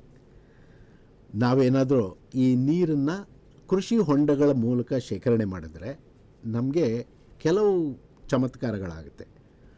ನೀರು ನಿಂತ ಕಡೆ ಅದನ್ನು ಈ ಕೃಷಿಯಲ್ಲಿ ಮಳೆಗಳ ಮಧ್ಯೆ ಸ್ವಲ್ಪ ನಮಗೆ ನೀರಿನ ಅಗತ್ಯ ಇರುತ್ತೆ ಬೆಳೆಗಳನ್ನ ಕಾಪಾಡಲಿಕ್ಕೆ. ಆ ನೀರಿನ ಲಭ್ಯತೆ ಎಲ್ಲ ಆಗುತ್ತೆ. ಅದರ ಸುತ್ತಮುತ್ತ ಮರಗಿಡಗಳನ್ನ ಹಾಕೋದ್ರಿಂದ ನಮಗೆ ಗಾಳಿಯ ರಭಸ ಕಮ್ಮಿಯಾಗಿ ನಮ್ಮ ಸೂಕ್ಷ್ಮ ವಾತಾವರಣ ಸಹ ಆಗುತ್ತೆ. ಮೂರನೇದು ಮುಖ್ಯವಾಗಿ ಅಂತರ್ಜಲ ಪೂರೈಕೆಗೆ ಇದು ಭಾಳ ಮುಖ್ಯ. ಎಲ್ಲಿ ನೀರಿನ ಅಗತ್ಯ ಭಾಳ ಹೆಚ್ಚಿದೆ ಅದಕ್ಕೆ ಪ್ಲಾಸ್ಟಿಕ್ ಲೈನಿಂಗ್ ಸಹ ಮಾಡಲಿಕ್ಕಾಗುತ್ತೆ. ಹಾಗೆ ಮಾಡಿ ಆ ನೀರನ್ನ ಶೇಖರಣೆ ಮಾಡಿ ಆ ನೀರು ಸುಮಾರು ತಿಂಗಳು ನಮಗೆ ಕೃಷಿಗೆ ಬಳಕೆ ಮಾಡಲಿಕ್ಕೆ ಸಣ್ಣ ಪ್ರಮಾಣದಲ್ಲಿ ನಮಗೆ ಸಾಧ್ಯ ಆಗುತ್ತೆ. ಇದರಿಂದ ಅಂತರ್ಜಲದ ಬಳಕೆ ಕಮ್ಮಿ ಆಗುತ್ತೆ ಒಂದು ಕಡೆ. ಇನ್ನೊಂದು ಕಡೆ ಅಂತರ್ಜಲದ ಮಟ್ಟ ಸಹ ವೃದ್ಧಿಸಲಿಕ್ಕೆ ನಮಗೆ ಸಾಧ್ಯ ಆಗುತ್ತೆ. ಈಗ ನೋಡಿ, ಈ ಥರ ಮಾಡೋದ್ರಿಂದ ನಮಗೆ ಡಬಲ್ ಬೆನಿಫಿಟ್ ಅಂತ ಹೇಳ್ತೀವಿ. ಅಂತರ್ಜಲದ ಮಟ್ಟ ಏರುತ್ತೆ. ಅಂತರ್ಜಲದ ಮಟ್ಟ ಏರಿದ್ರೆ ಸುಮಾರು 10 ಮೀಟರ್ ನೀರಿನ ಮಟ್ಟ ಮೇಲೆ ಇರಿದ್ರೆ ನಮಗೆ ಒಂದು ಅಶ್ವಶಕ್ತಿಯ ಬಳಕೆ ಕಡಿಮೆ ಆಗುತ್ತೆ. ಹೀಗಾಗಿ ನಮಗೆ it's A win win situation, ನಮಗೆ ಗೆಲುವಿನ ಒಂದು ಸನ್ನಿವೇಶ. ಮಾಡೋದ್ರಿಂದ ನಮ್ಮ ಇಂಗಾಲದ ಹೆಜ್ಜೆ ಗುರುತನ್ನು ಕಮ್ಮಿ ಮಾಡುವಂಥ ಒಂದು ಸಂಸ್ಕೃತಿಯನ್ನೇ ನಾವು ಹುಟ್ಟು ಹಾಕಲಿಕ್ಕಾಗುತ್ತೆ ನಮ್ಮ ಗ್ರಾಮಗಳಲ್ಲಿ. ಸೊ ಇದು ನೀರಿನ ಬಳಕೆ ಆಯಿತು. ನೀರಿನ ಬಳಕೆ ಆದ ತಕ್ಷಣ ನಮಗೆ ಆ ನೀರಿನ ಮೇಲೆ ನಮಗೆ ಅಲಕ್ಷ್ಯವನ್ನು ಪಡಿತೀವಿ. ಯಾಕೆಂದರೆ ಅದು ಹರಿದೋಗುತ್ತೆ, ಅದು ಎಲ್ಲಿ ಹೋಗುತ್ತೆ ಅನ್ನೋದು ನಮಗಿಲ್ಲ. ಒಂದು ಕಾಲದಲ್ಲಿ ಸಣ್ಣ ಪ್ರಮಾಣದಲ್ಲಿ ನೀರು ಬಳಕೆ ಮಾಡ್ತಿದ್ದಾಗ ಮನೆ ಹಿತ್ತಲಿಗೆ ಹೋಗಿ ಒಂದು ಬಾಳೆ ತೋಟದಲ್ಲಿ ಇಂಗಿ ಹೋಗ್ತಾಯಿತ್ತು. ಆದರೆ ಇವತ್ತು ನಮ್ಮ ನೀರಿನ ಪ್ರಮಾಣ ಜಾಸ್ತಿ ಆಗ್ತಾ ಇದ್ದಾಗ ಅದು ಹರಿದು ಹೋಗಿ ಒಂದು ಕಡೆ ನಿಲ್ಲೋದು, ಚರಂಡಿಲಿ ಹೋಗಿ ನಮ್ಮ ಕೆರೆ ಕಟ್ಟೆಗಳನ್ನ ಸೇರೋದಾಗ್ತಾ ಇದೆ. ಸೊಳ್ಳೆಗಳ ಸಂತಾನೋತ್ಪತ್ತಿ ತಾಣಗಳಾಗ್ತಾಯಿದೆ. ಇದಕ್ಕೇನಾದ್ರು ಮಾಡ್ಬೋದಾ? ಖಂಡಿತ ಮಾಡ್ಬೋದು. ಸರಳವಾದ ವಿಧಾನಗಳೇ ಇದೆ. ನಿಮಗಿಲ್ಲಿ ಒಂದು ಪ್ಲ್ಯಾಂಟೆಡ್ ಗ್ರಾವೆಲ್ ಫಿಲ್ಟರ್ ಅಂತ ಕರಿತೀವಿ, ಅಥವಾ ರೀಡ್ ಬೆಡ್ ಅಂತ. ಏನಪ್ಪ ಅಂದರೆ ಒಂದು ಉದ್ದವನ್ನೇ ತೊಟ್ಟಿಯನ್ನು ಮಾಡಿ ಅದರಲ್ಲಿ ನಾವು ಜಲ್ಲಿಕಲ್ಲನ್ನು ಹಾಕಿರ್ತೀವಿ. ಅದರಲ್ಲಿ ನೀರನ್ನು ಹರಿಲಿಕ್ಕೆ ಬಿಟ್ಟು, ಆದರೆ ಅದು ಜಾಣ್ತನದಲ್ಲಿ ಏನಂದರೆ ಆ ತೊಟ್ಟಿಯಲ್ಲಿ ಕಲ್ಲುಗಳನ್ನು ಹಾಕಿರ್ತೀವಿ, ಜಲ್ಲಿಕಲ್ಲಿನ ಮಟ್ಟದ ಕೆಳಗಡೆ ನೀರು ಹರಿಯುತ್ತೆ. ಆದ್ದರಿಂದ ಮೇಲ್ಗಡೆ ನಿಮ್ಮ ನೀರು ಕಾಣೋದು ಇಲ್ಲ, ಸೊಳ್ಳೆಗಳು ಬರೋದಕ್ಕೆ ಸಾಧ್ಯ ಇರೋದಿಲ್ಲ. ಆ ಜಲ್ಲಿಕಲ್ಲಿನ ಮೇಲೆ ಸೂಕ್ಷ್ಮ ಜೀವಿಗಳು ಬೆಳೆದು ಆ ನೀರಿನಲ್ಲಿರುವಂಥ ಪೋಷಕಾಂಶವನ್ನು ಬಳಕೆ ಮಾಡಿ ನೀರನ್ನ ಶುದ್ಧೀಕರಿಸುತ್ತೆ. ಹಾಗಾಗಿ ಇದೊಂದು ನೈಸರ್ಗಿಕ ವಿಧಾನ. ಇದರ ಜೊತೆಗೆ ಆ ಕಲ್ಲಿನ ಹಾಸಿನ ಮೇಲೆ ನೀರಿನಲ್ಲಿ ಬೆಳೆಯುವಂಥ ಜೊಂಡು ಜಾತಿ ಅಥವಾ ಕೆಲವು ಹೂವಿನ ಜಾತಿ ಗಿಡಗಳನ್ನ ಬೆಳೆಸ್ತೀವಿ. ಈ ಗಿಡದ ಬೇರುಗಳು ಸಹ ನೀರನ್ನು ಶುದ್ಧೀಕರಿಸೋಕ್ಕೆ ಮತ್ತು ಆಮ್ಲಜನಕವನ್ನು ಪೂರೈಕೆ ಮಾಡಲಿಕ್ಕೆ ಸಹಾಯ ಮಾಡಿ ವಾಸನೆ ಇಲ್ಲದೆ ನೀರನ್ನ ಸಂಸ್ಕರಣೆ ಮಾಡಲಿಕ್ಕೆ ಸಹಾಯ ಮಾಡುತ್ತೆ. ನಿಮಗೆ ಇಲ್ಲಿ ಒಂದು 3 ಚಿತ್ರವನ್ನು ತೋರಿಸ್ತಾ ಇದ್ದೀನಿ. ಇದು ಮೈಸೂರಿನಲ್ಲಿ ಮನೆ ಮಟ್ಟದಲ್ಲಿ ಮಾಡಿಕೊಂಡಂಥ ವ್ಯವಸ್ಥೆ. ಮನೆಯಲ್ಲಿ ಬಳಕೆಯಾದಂಥ ನೀರನ್ನು ಇದ್ರ ಮೂಲಕ ಹರಿಸಿ ಅವುಗಳನ್ನ ಶುದ್ಧೀಕರಿಸಿ ಮನೆಯಲ್ಲೇ ತೋಟಕ್ಕೆ ಅಂದ್ಬಿಟ್ಟು ಪುನರ್ಬಳಕೆ ಆಗ್ತಾಯಿದೆ. ನಿಮಗೆ ನೋಡಿದ್ರೂ ಅದೊಂದು ಸುಂದರವಾದ ವ್ಯವಸ್ಥೆ ಥರ ಕಾಣುತ್ತೆ ಹೊರತು ಇದೊಂದು ನಿಮ್ಮ ಕಲ್ಮಶ ನೀರನ್ನು ಶುದ್ಧೀಕರಿಸ್ತಾ ಇರೋದು ಅಂತ ನಿಮ್ಗೆ ಅನಿಸೋದೇ ಇಲ್ಲ. ಇವುಗಳನ್ನ ವೈಯಕ್ತಿಕ ಮಟ್ಟದಲ್ಲೂ ಮಾಡ್ಬೋದು ಅಥವಾ ಗ್ರಾಮ ಪಂಚಾಯಿತಿ ಮಟ್ಟದಲ್ಲೂ ಮಾಡ್ಬೋದು. ಇದರಿಂದ ಅದು ಕೃಷಿ ಮೂಲವಾದ ನಮ್ಮ ಗ್ರಾಮೀಣ ಪ್ರದೇಶದಲ್ಲಿ ಒಂದು ತೋಟದಲ್ಲಿ ಈ ನೀರಿನ ಲಭ್ಯತೆ ಇದ್ದರೆ ನಮ್ಮ ತೋಟಗಾರಿಕೆಗೂ ಅನುಕೂಲ ಆಗುತ್ತೆ. ಇಲ್ಲದೇ ಇದ್ದರೆ ನಮ್ಮ ಮೀನುಗಳನ್ನ ಬೆಳೆಸೋದಕ್ಕೆ ಒಂದು ಸಣ್ಣ ತೊಟ್ಟಿಯನ್ನು ನಿರ್ಮಾಣ ಮಾಡಿ, ಹಿಂದೆ ತೋರಿಸಿದಾಗ ಪ್ಲಾಸ್ಟಿಕ್ ಲೈನ್ ಟ್ಯಾಂಕ್ ಥರ ಇದ್ದರೆ ಈ ನೀರನ್ನ ಹರಿಸಿ ಮೀನುಗಳನ್ನು ಸಹ ಸಾಕಿ ಅದು ಸಹ ನಮಗೆ ಒಂದು ವರಮಾನ ಅಥವಾ ಆಹಾರಕ್ಕೆ ಒಂದು ಸಪ್ಲಿಮೆಂಟ್ ಆಗೋ ಥರ ನಾವು ನೋಡ್ಕೊಳ್ಳೋದಕ್ಕೆ ಸಾಧ್ಯ. ನಾವು ಅಸ್ಸಾಂಗೆಲ್ಲ ಹೋದರೆ ಇದು ಪ್ರತಿ ಮನೆಯಲ್ಲಿ ಮಾಡುವಂಥ ವ್ಯವಸ್ಥೆಯನ್ನು ನಾವು ಕಾಣ್ತೀವಿ. ನೀರಿನ ಕೊರತೆ ಇದ್ದಂಥ ಕಡೆ ನಾವು ಇದನ್ನು ಮಾಡಿದ್ರೆ ನಮ್ಮ ನೀರಿನ ಮೇಲಿನ ಒತ್ತಡವನ್ನು ಕಡಿಮೆ ಮಾಡಿಕೊಳ್ಳಿಕ್ಕಾಗುತ್ತೆ. ಇನ್ನೂ ಒಂದು ಹೆಜ್ಜೆ ಮುಂದೆ ಹೋದರೆ ನಾವು ಭಾಳ ಶುದ್ಧವಾದ ನೀರನ್ನ ಮನೆಗೆ ಅಂತ ಸರಬರಾಜು ಮಾಡಿದ್ರೆ ಕೊನೆಗೆ ಹೆಚ್ಚಾಗಿ ಬಳಕೆ ಆಗೋದು ಅದು ನಮ್ಮ ಶೌಚಾಲಯಗಳಲ್ಲಿ. ಈ ಶೌಚಾಲಯದಲ್ಲಿ ಬಳಕೆಯಾದಂಥ ನೀರನ್ನು ನಾವು ಹಾಗೆ ಊರ ಹೊರಗಡೆ ಹರಿಯಲಿಕ್ಕೆ ಬಿಡ್ತೀವಿ, ನಮ್ಮಿಂದ ದೂರ ಹೋದರೆ ಸಾಕು ಅಂತ, ಅಥವಾ ಇಂಗ್ಲಿಕ್ಕೆ ಬಿಡ್ತೀವಿ. ಒಂದು ಇದು ಹೋಗಿ ಅಂತರ್ಜಲವನ್ನು ಕಲುಷಿತಗೊಳಿಸ್ಬೋದು. ಇನ್ನೊಂದು ನಾವೊಂದು ಒಳ್ಳೆಯ ಅವಕಾಶವನ್ನು ಕಳ್ಕೊಳ್ತಾ ಇದ್ದೀವಿ. ಯಾಕೆಂದರೆ ಒಂದು ಅಗಾಧ ಪ್ರಮಾಣದ ನೀರನ್ನೇ ಕಳ್ಕೊತಾ ಇದ್ದೀವಿ. ಯಾಕೆಂದರೆ ಈ ನೀರನ್ನು ಎತ್ತಕ್ಕೆ ನಮಗೆ ಶಕ್ತಿ ಬೇಕು. ನಾವೇನಾದರೂ ಸರಳ ರೀತಿಯಲ್ಲಿ ಇದನ್ನು ಸಂಸ್ಕರಣೆ ಮಾಡಿಕೊಂಡ್ರೆ ಇದನ್ನು ಪುನರ್ಬಳಕೆ ಮಾಡಲಿಕ್ಕೆ ನಮಗೆ ಅವಕಾಶ ಇದೆ. ಈ ಚಿತ್ರದಲ್ಲಿ ನಿಮಗೆ ಕಾಣೋ ಹಾಗೆ ಒಂದೊಂದೇ ಹಂತದಲ್ಲಿ ಬರೋ ನೀರನ್ನು ಒಂದೇ ಒಂದು ದೊಡ್ಡ ಘಟಕ, ನಿಮಗೆ ಸೆಪ್ಟಿಕ್ ಟ್ಯಾಂಕ್ ಏನಿದೆ ಅದಕ್ಕಿಂತ ಸ್ವಲ್ಪ ದೊಡ್ಡದಾಗಿರುತ್ತೆ, ಅದರಲ್ಲಿ ಅನೇಕ ತಡೆಗೋಡೆಗಳನ್ನ ನಿರ್ಮಾಣ ಮಾಡಿರ್ತೀವಿ ಮತ್ತು ಒಂದು ಜಾಣತದಲ್ಲಿ ನೀರು ಹರಿಯುವಂಥ ವ್ಯವಸ್ಥೆ ಇರುತ್ತೆ. ಸೊ ಅದರ ಮೂಲಕ ಹರಿದು ಬಂದು ಅದರಲ್ಲೇ ಇರುವಂಥ ಒಂದು ಶೋಧಕ ಇದೆ, ಆ ಶೋಧಕದ ಮೂಲಕ ಹರಿದು ಕೊನೆಯಲ್ಲಿ ನಾನು ಹಿಂದೆ ನಿಮಗೆ ತೋರಿಸ್ದಂಗೆ ಒಂದು ಜೊಂಡಿನ ತೊಟ್ಟಿ, ಆ ತೊಟ್ಟಿಯ ಮೂಲಕ ಹರಿಯುತ್ತೆ. ಅದರಿಂದ ಹೊರಬಂದ ನೀರು ವಾಸನೆ ಇರೋದಿಲ್ಲ, ಅದರಲ್ಲಿ ಸೂಕ್ಷ್ಮ ಜೀವಿಗಳು, ನಮಗೆ ತೊಂದರೆ ಕೊಡುವಂಥ ಸೂಕ್ಷ್ಮ ಜೀವಿಗಳು ಇರೋದಿಲ್ಲ.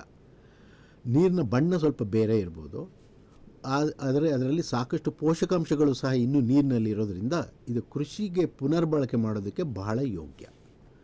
ನಿಮಗೆ ಕೆಳಗೆ ಚಿತ್ರದಲ್ಲಿ ನಾನೊಂದೇನು ತೋರಿಸ್ತಾ ಇದ್ದೀನಿ ಅಂದರೆ ಒಂದು ಮನೆ ಮಟ್ಟದಲ್ಲಿ ಮಾಡಿದಂಥ ವ್ಯವಸ್ಥೆ. ಸೊ ಇದನ್ನು ಹಿಂಗೆ ಹೋಗಲಿಕ್ಕೆ ಬಿಡೋದ್ರ ಬದಲು ಈ ರೀತಿಯ ವ್ಯವಸ್ಥೆಯನ್ನು ಮಾಡಿ, ಅದರಲ್ಲಿ ಮೊದಲನೇ ಚಿತ್ರದಲ್ಲಿ ಆ ವ್ಯವಸ್ಥೆಯನ್ನು ತೋರಿಸ್ತಾ ಇದ್ದೀನಿ, ಒಳಗಿನ ವ್ಯವಸ್ಥೆ. ಎರಡನೇದರದೆಲ್ಲ ಮುಚ್ಚಿ ಈಗ ಬಳಕೆಗೆ ತಯಾರಾಗಿದೆ.